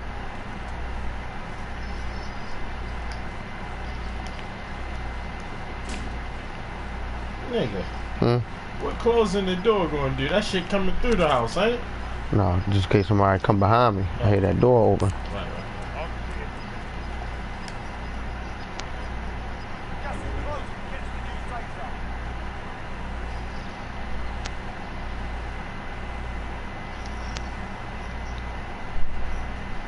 Oh shit, nigga. Somebody, where at? I seen the bullet. He hit me. He hit me. He on the roof. On the firehouse? Couldn't even tell you, man. Right. He hit me though.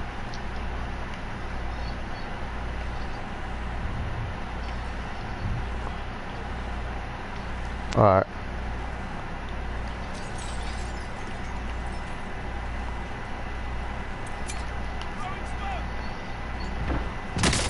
Woo!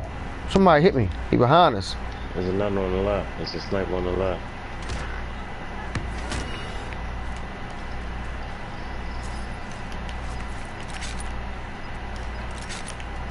They're hunting you down, ain't it?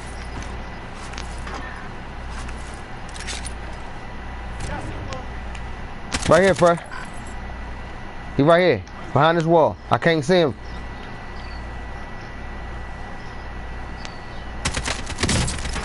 Okay. Got him. I got him. Come on, come on. Somebody else right here. He on this roof. Bitch. You got him too? Nah, he ran. Somebody on your back side, Molly. Over here somewhere. It's closing in on you, B. You see it? You see it?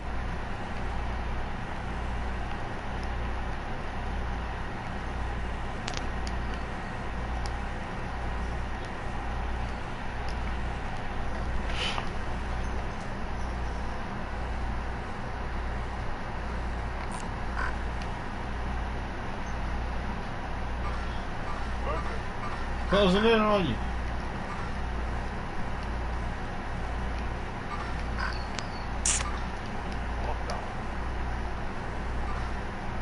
Yeah.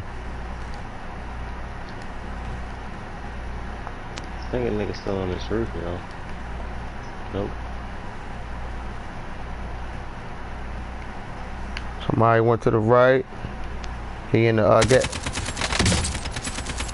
Somebody in the gas station building right there.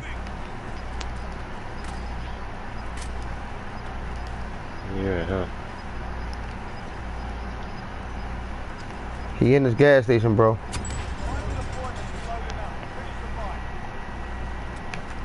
Yeah, I got no fucking. I hit him with the shield. I knocked the shields, yo. Ooh. Ooh, you seen him. He seen me, yo. I need help. Right here somewhere. Yeah, on the roof, probably. Niggas trying to ambush, yo. Yeah. He in that bitch, yo. He gotta be in there. Probably on the roof, yo. I'm looking on the roof. He just ran around the corner somewhere. He in the building, bro.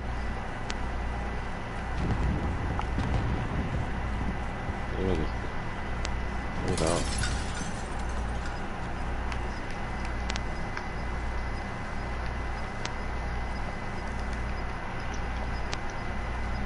Where the fuck he go at? He in his room? He ran, yo. He ran. Yeah, he hopped over that joint and got out of there. Oh my goodness. On the roof. Across the street. No, they on the other house. The other house. Big roof. Fuck. No, that storm moving slow. Y'all ain't gonna die in the storm. No, we gotta kill them niggas behind it. Kill them niggas behind the crash. Run straight and watch your right. They on the right. They on the right.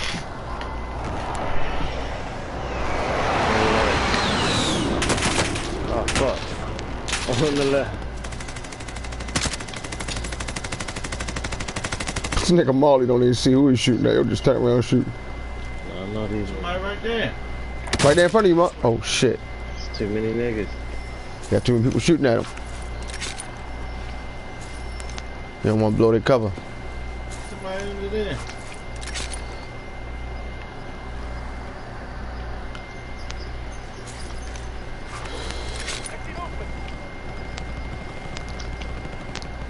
Them dudes behind y'all died.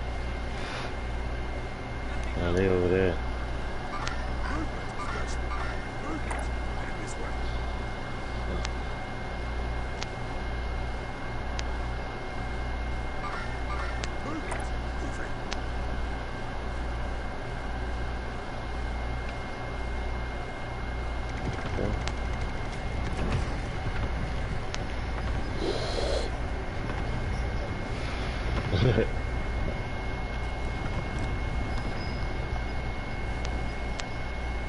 Go get that. What are you killing at, Fresh? Get them shields right. You need them shields.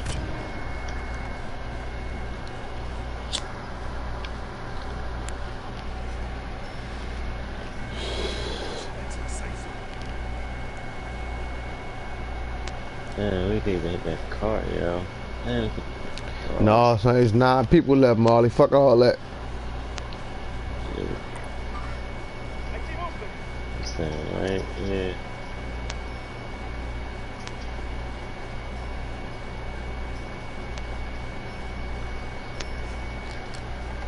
Oh, I think I see niggas out there.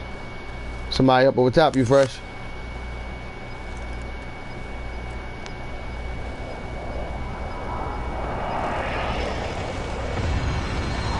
Let them niggas fight, yo. Let them niggas fight, yo.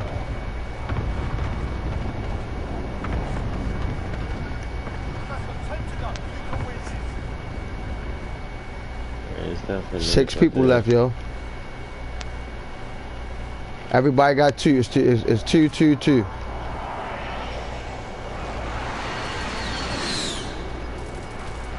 Jacob one behind the tree. Yeah, he's in. Nah. That nigga still behind that tree. Don't shoot him, Molly. He gonna die. Oh, his man right there. Good shit, good shit. Lay down, lay down. 4 people left, yo. They coming to you, Fresh. They gonna die, they gonna die. To the right. They running, one running. Yeah, lay down, Fresh. Okay. Yeah, yeah. Military. Let's go. Military work. 2 more people left, y'all.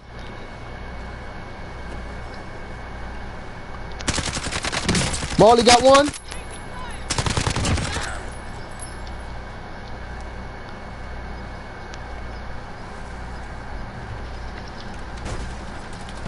Right there. Let's go. Let's go. Did I say we gonna win this shit for you right here, man? That look good. Did I say we gonna win this shit for my man, dog? I told you I talk shit into existence, man. There you go. Oh shit. You know how hard it is to win one of these games, nigga? I don't know. Niggas play this shit for weeks and months on end until they get a win. Sometimes. No thanks to you. Yeah, no thanks for me. I'm for shit.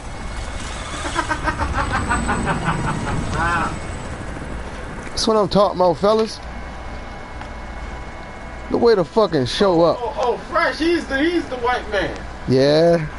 Fucking white man. See me, I was just black, you see? Yeah.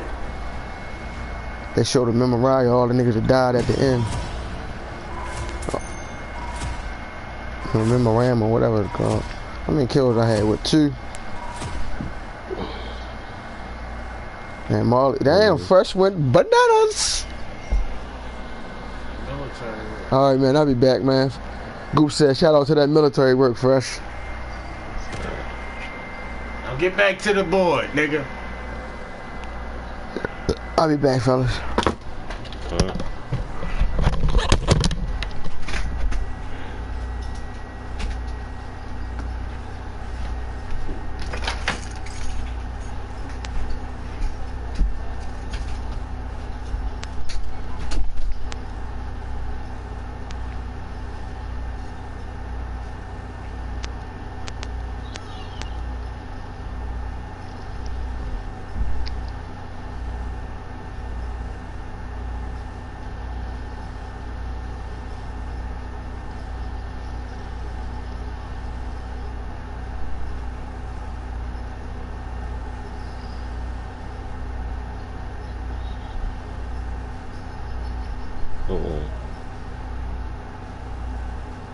Bang.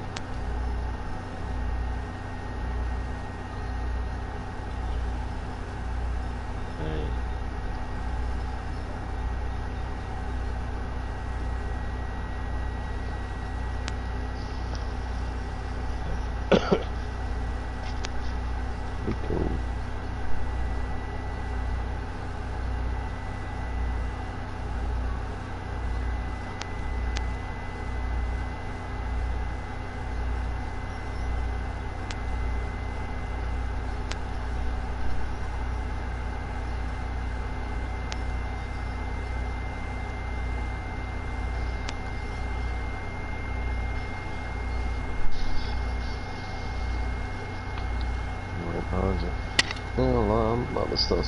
I'm about to try against. Wait, real quick. Get that shit.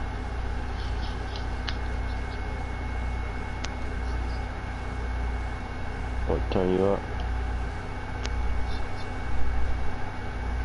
I don't fuck with them energy drinks.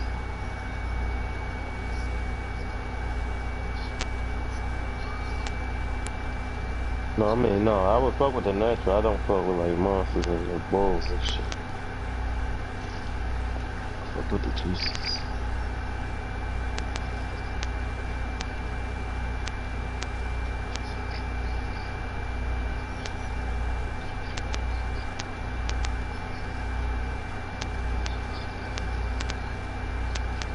What's that?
Chopper.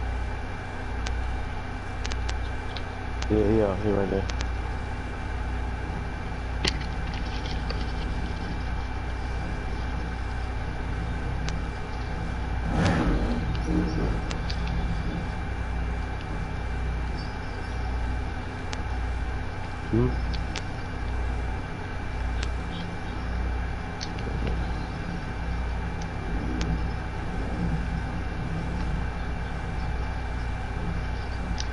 I forgot we playing two.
Mm-hmm.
Man. Yeah, I'm gonna get to this car, yeah.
Come on.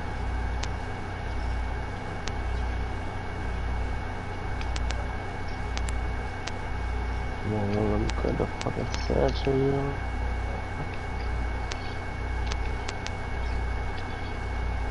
Some armor right there.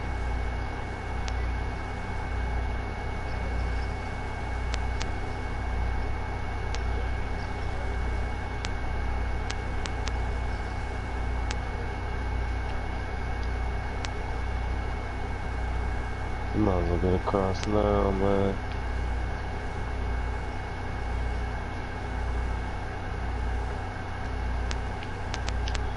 We got fun.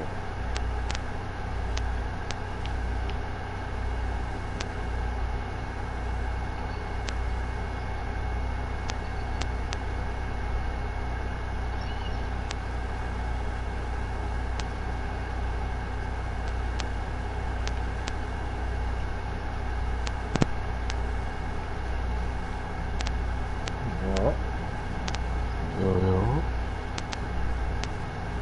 Yeah. Shit. Got a little roast chicken in there. You want some of this weed? I'm gonna got some other shit. Yeah, man. Yeah. Smoke that shit. Give me some shit, man.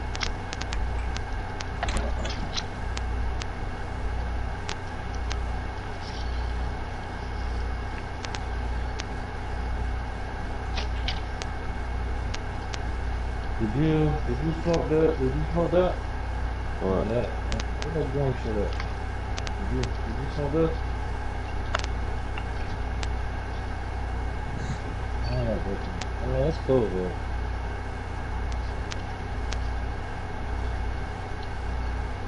You got one right now.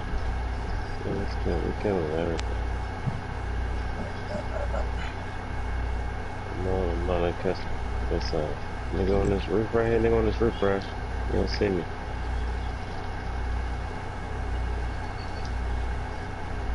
I can get up there, bro.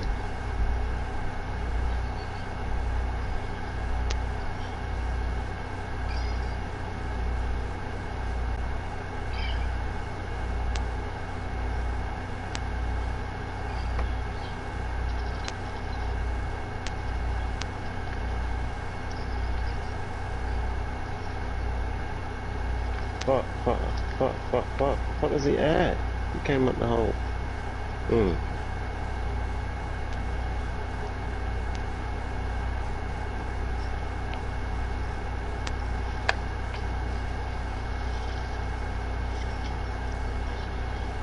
No, I should have killed that nigga.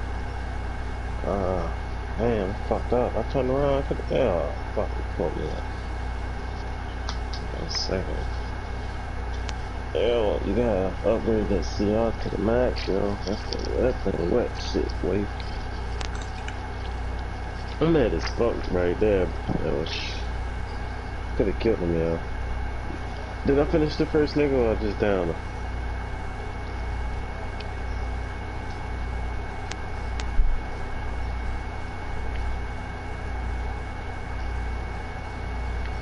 Oh, man, I'm gonna kill him.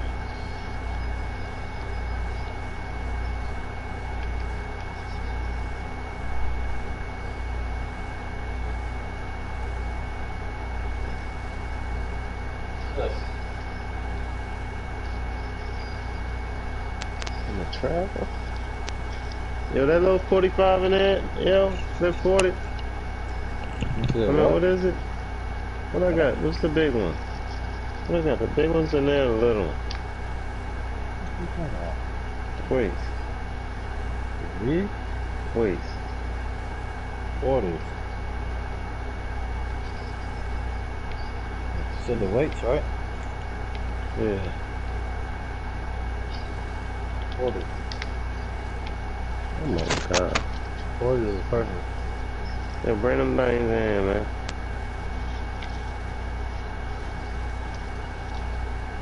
Stink, man.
Need that landing music, fresh. You gotta turn up, yo.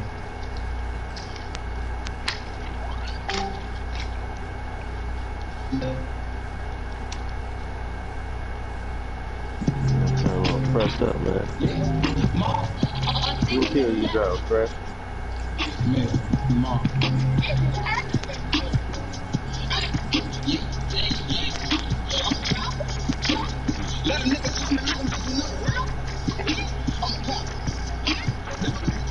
Yeah, we need double digits, bro. Double digits apiece.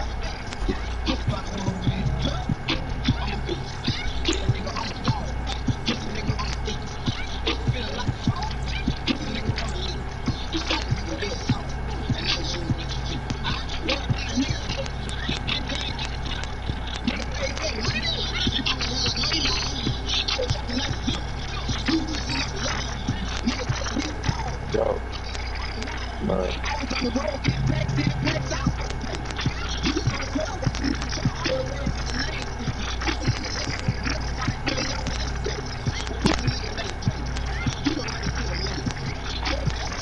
Double digits, fresh. Let's get it.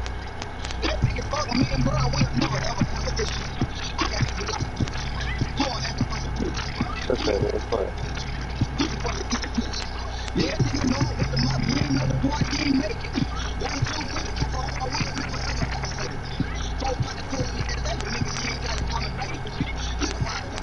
Fresh, man. Stop. That's hard. No, what did it do? Could you hear that? It was sound like Couldn't hear it. It's like hard. Huh? Well, not that shot. Yeah, it felt like you heard that. That was grab that thing fresh. This nigga trying to kill this nigga fresh, man. I ain't having it.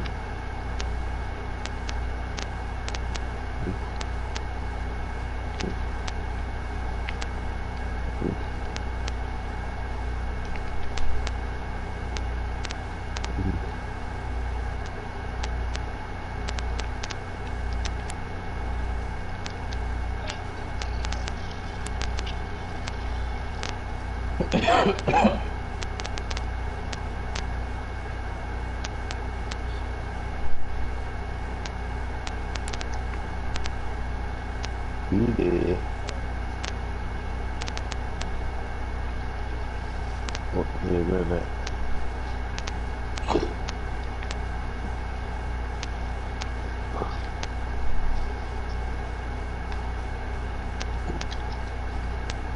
Yeah, it's like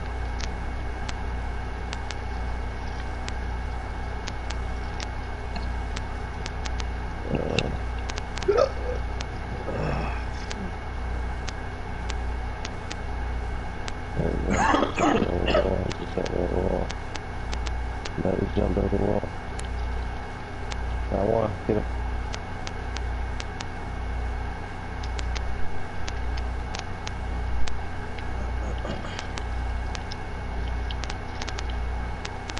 Yeah. What you doing your ass?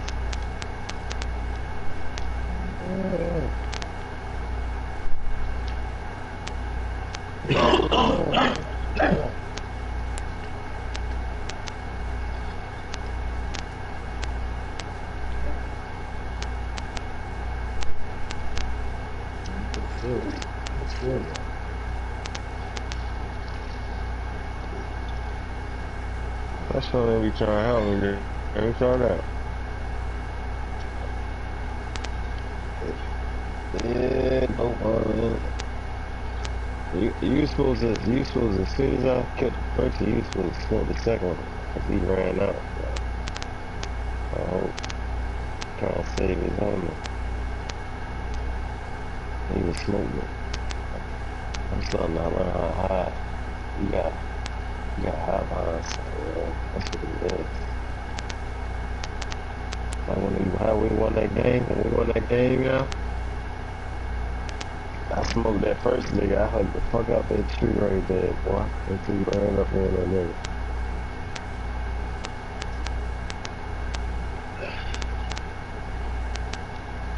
Yeah, good person like yourself around, yeah. Yeah, see. Yeah.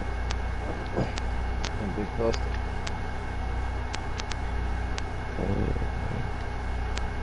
Big cluster. Yeah, cluster. Yeah, it's running back. Yeah, it's spinning. Big cluster. I gotta check that in the spin. I'm on it, fresh. You got the cluster?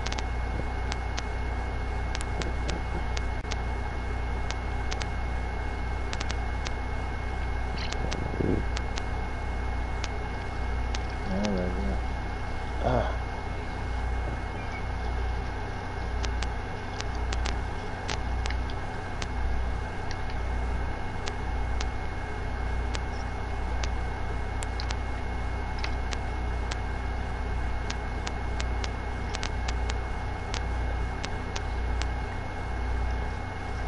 What's that? Huh? What's that? No. What? And this birthday kiss. There you go. You geeking fresh? Like this shit. You killing that nigga, you just running know about to go kill. So what? This one go kill him.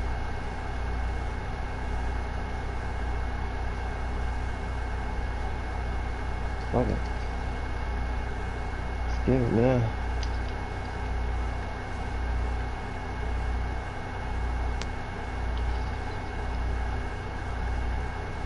Oops. I'll take the pill.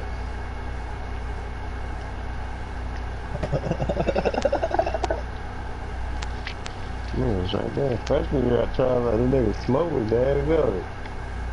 You broke that glass? I'm lagging, yo. I'm about to lag out. Whew. It's a bad one right there. That shit goes all the way up.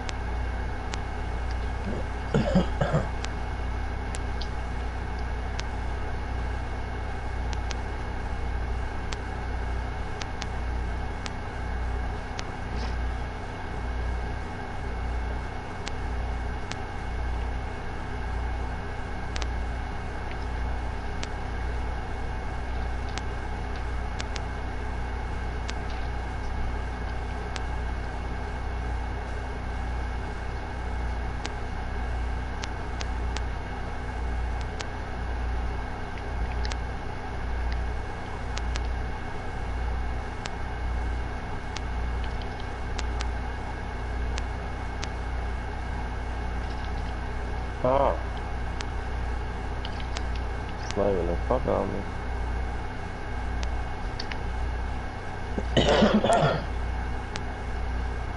Look at this bounty. You got the bounty? Blind as fuck.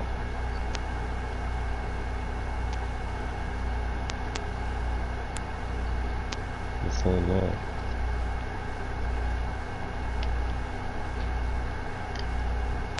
There's a bitch shooting at me right there. Hold up, that's the one that shot at me. Hold up. Sniping ass nigga.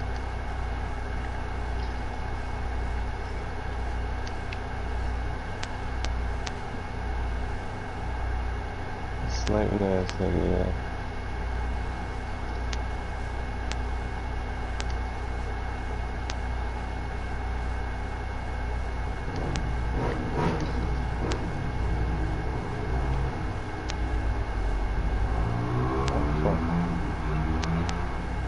I'm trying to get upstairs. Hold up.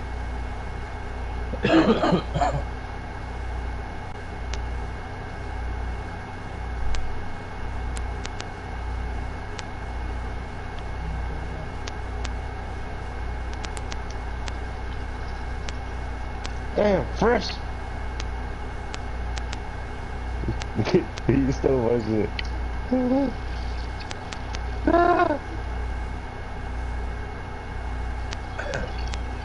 a niggas one in the building over there.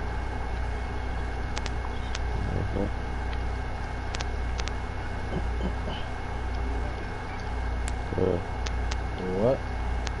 I'm on the left. I hit him too. It's on the left. One on the other right side. I don't like them moves.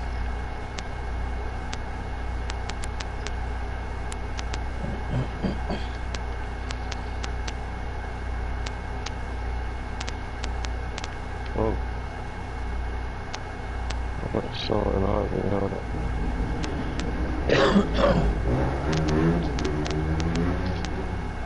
Hold up your hardest knocking. Don't worry, water stops it. Hold up your mouth is dry. Don't worry, water mops it.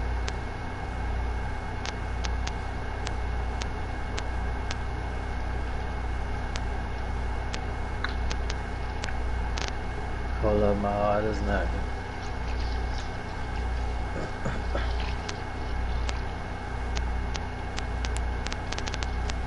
Oh. Damn. I got 8,300 for that. What's that? Something like that. You only had no money. I got 8,300 for it. Y'all ain't kill that nigga, did y'all? Watch the smoke pop out though yet. Alright. I heard it. Shit over there.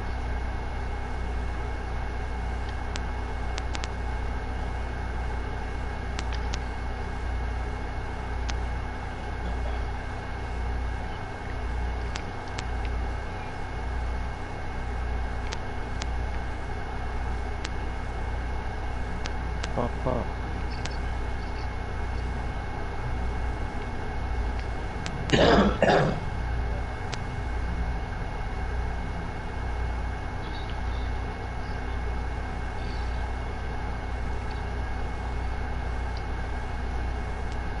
Yes, Max.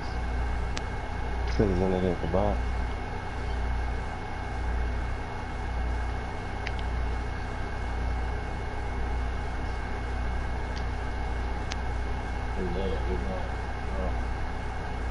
Killed the nigga in the head. Good luck, man.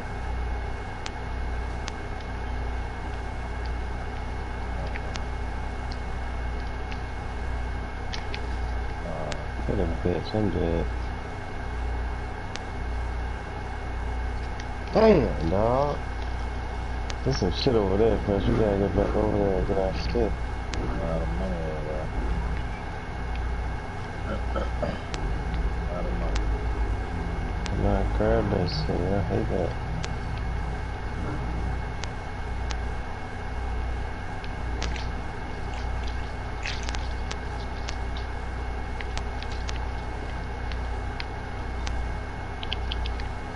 Fuck that money.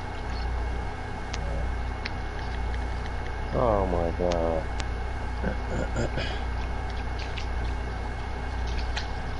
I got one more. Baby.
Yeah, this guy right here is crazy.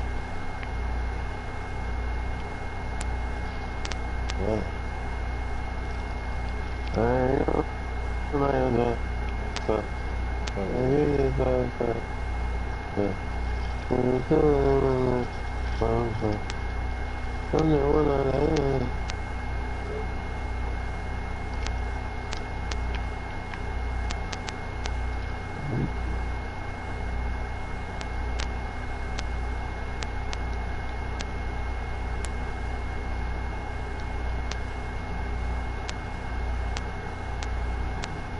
Ooh. What you say that one was? That what you for? The one we just for? Perfect. What's that right there? Shit, right. What do you have? How much? So the price is 60, the birthday cake and the tax is 50. You said I ain't really like the tax, that's why I give another one. what is it? You said 150? Birthday cake. And the pie 60? Don't you wanna dance? Y'all, this had this good ass quesadillas, y'all. I had this sauce, y'all. You know what kind of sauce this is? Well, let me know if you know what that is, y'all. That shit right there, good as shit, y'all. Let me know. Huh?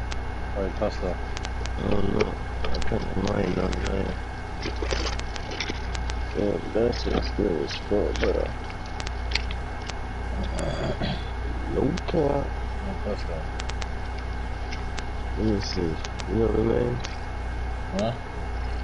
You know the names of that shit? You wanna know the what? Names. Names of what? This shit.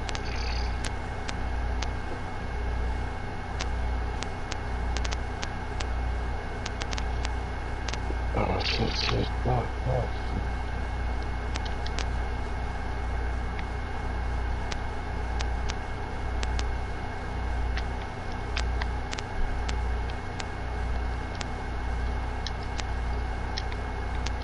Two niggas on that joint. Killing somebody dude on the face.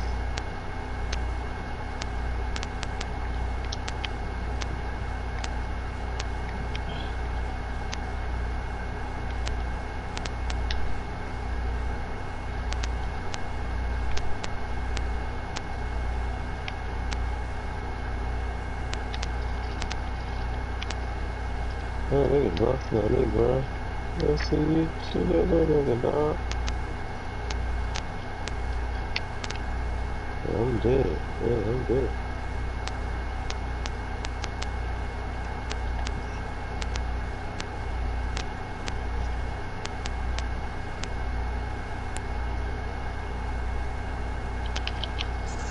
Fucking bitch. You smoke shit on me, bro. And you laugh.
Pico de Gallo.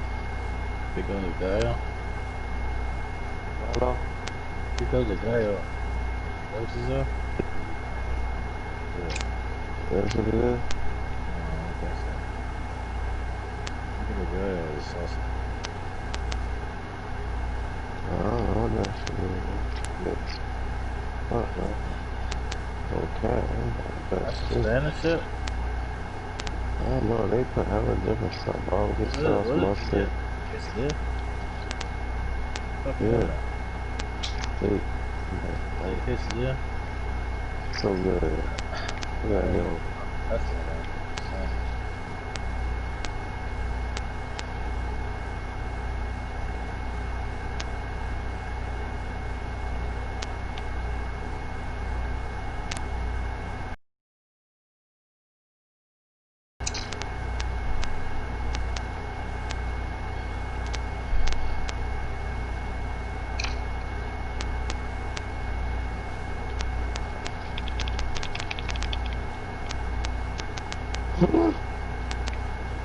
I'm gonna kill myself. Yeah.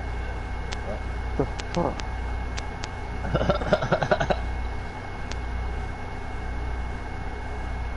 Right on his fucking nose, didn't I? Stupid ass.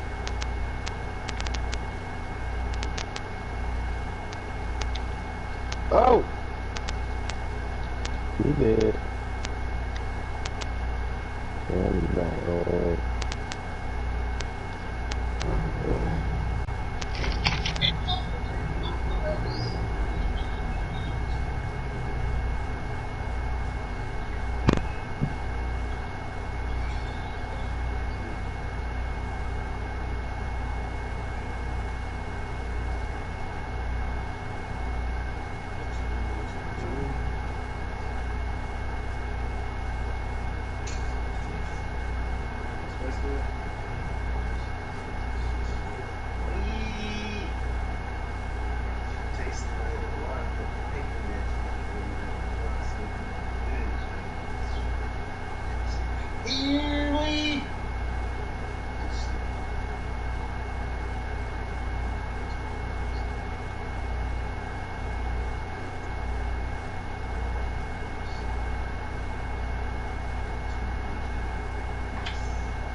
Always be about a bitch, you know, the shit always get fucked up because of a bitch.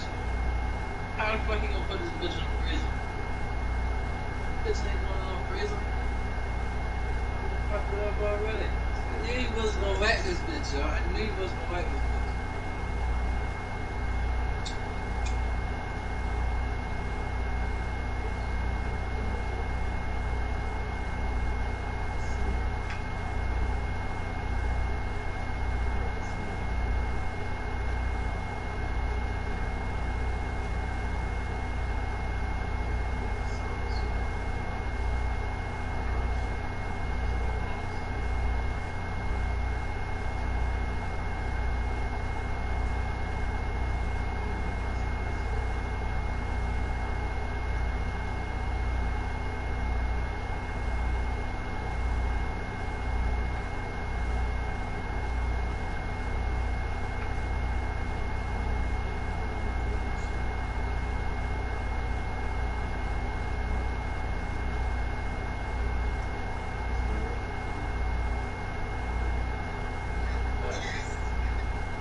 Show me the screen real quick.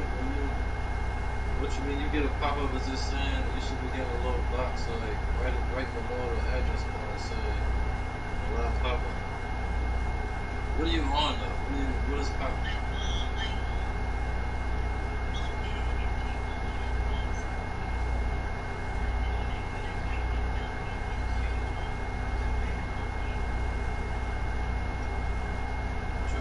Did you try to bring it up though?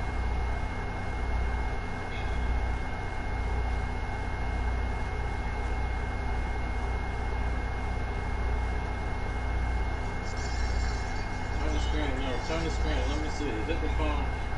No, hit the phone. No. Hit the screen. Hit flip.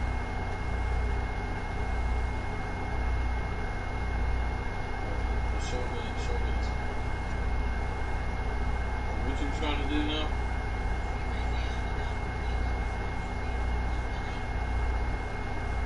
What document you trying to bring up? That's what I'm saying. Bring up. Hit the document you're trying to bring up.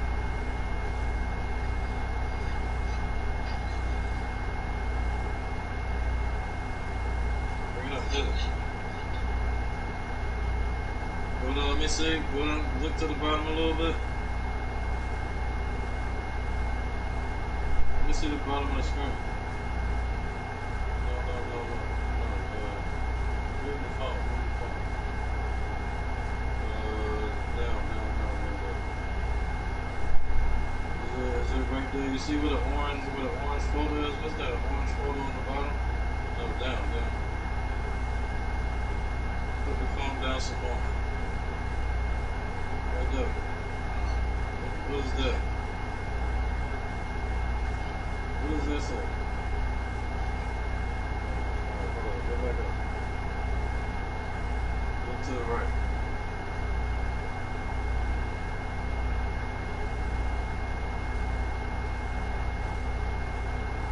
What is that over there on the right? Does that say pop-up blocker? No, up. In the top. Where the address bar? Under the address bar. Something on the pop-up blocker up there? Yeah.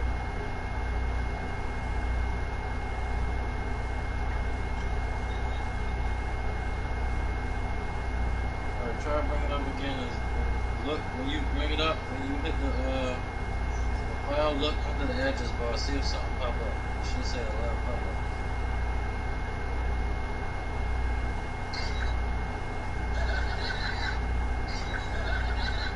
Nothing coming up?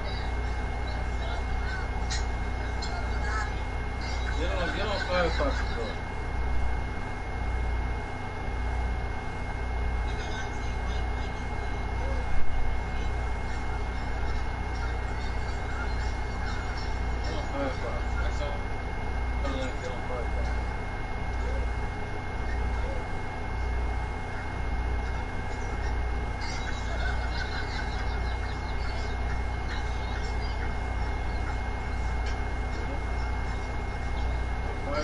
Firefox again,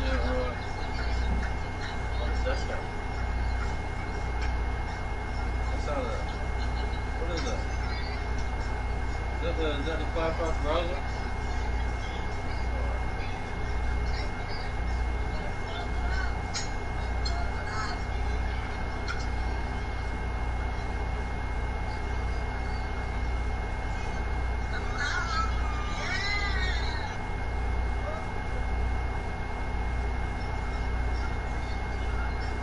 Yeah, no, I'm saying, go to the Allstate website on the Firefox browser.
look up, right?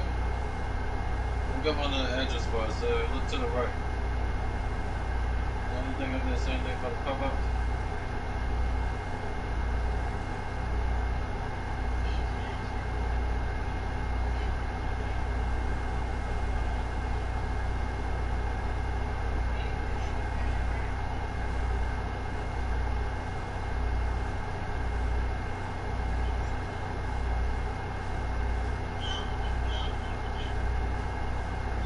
What's the one on the right? What's the one up there? The right.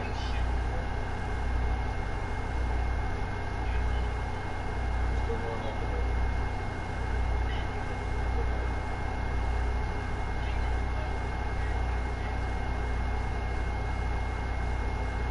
See the one that pop up right there?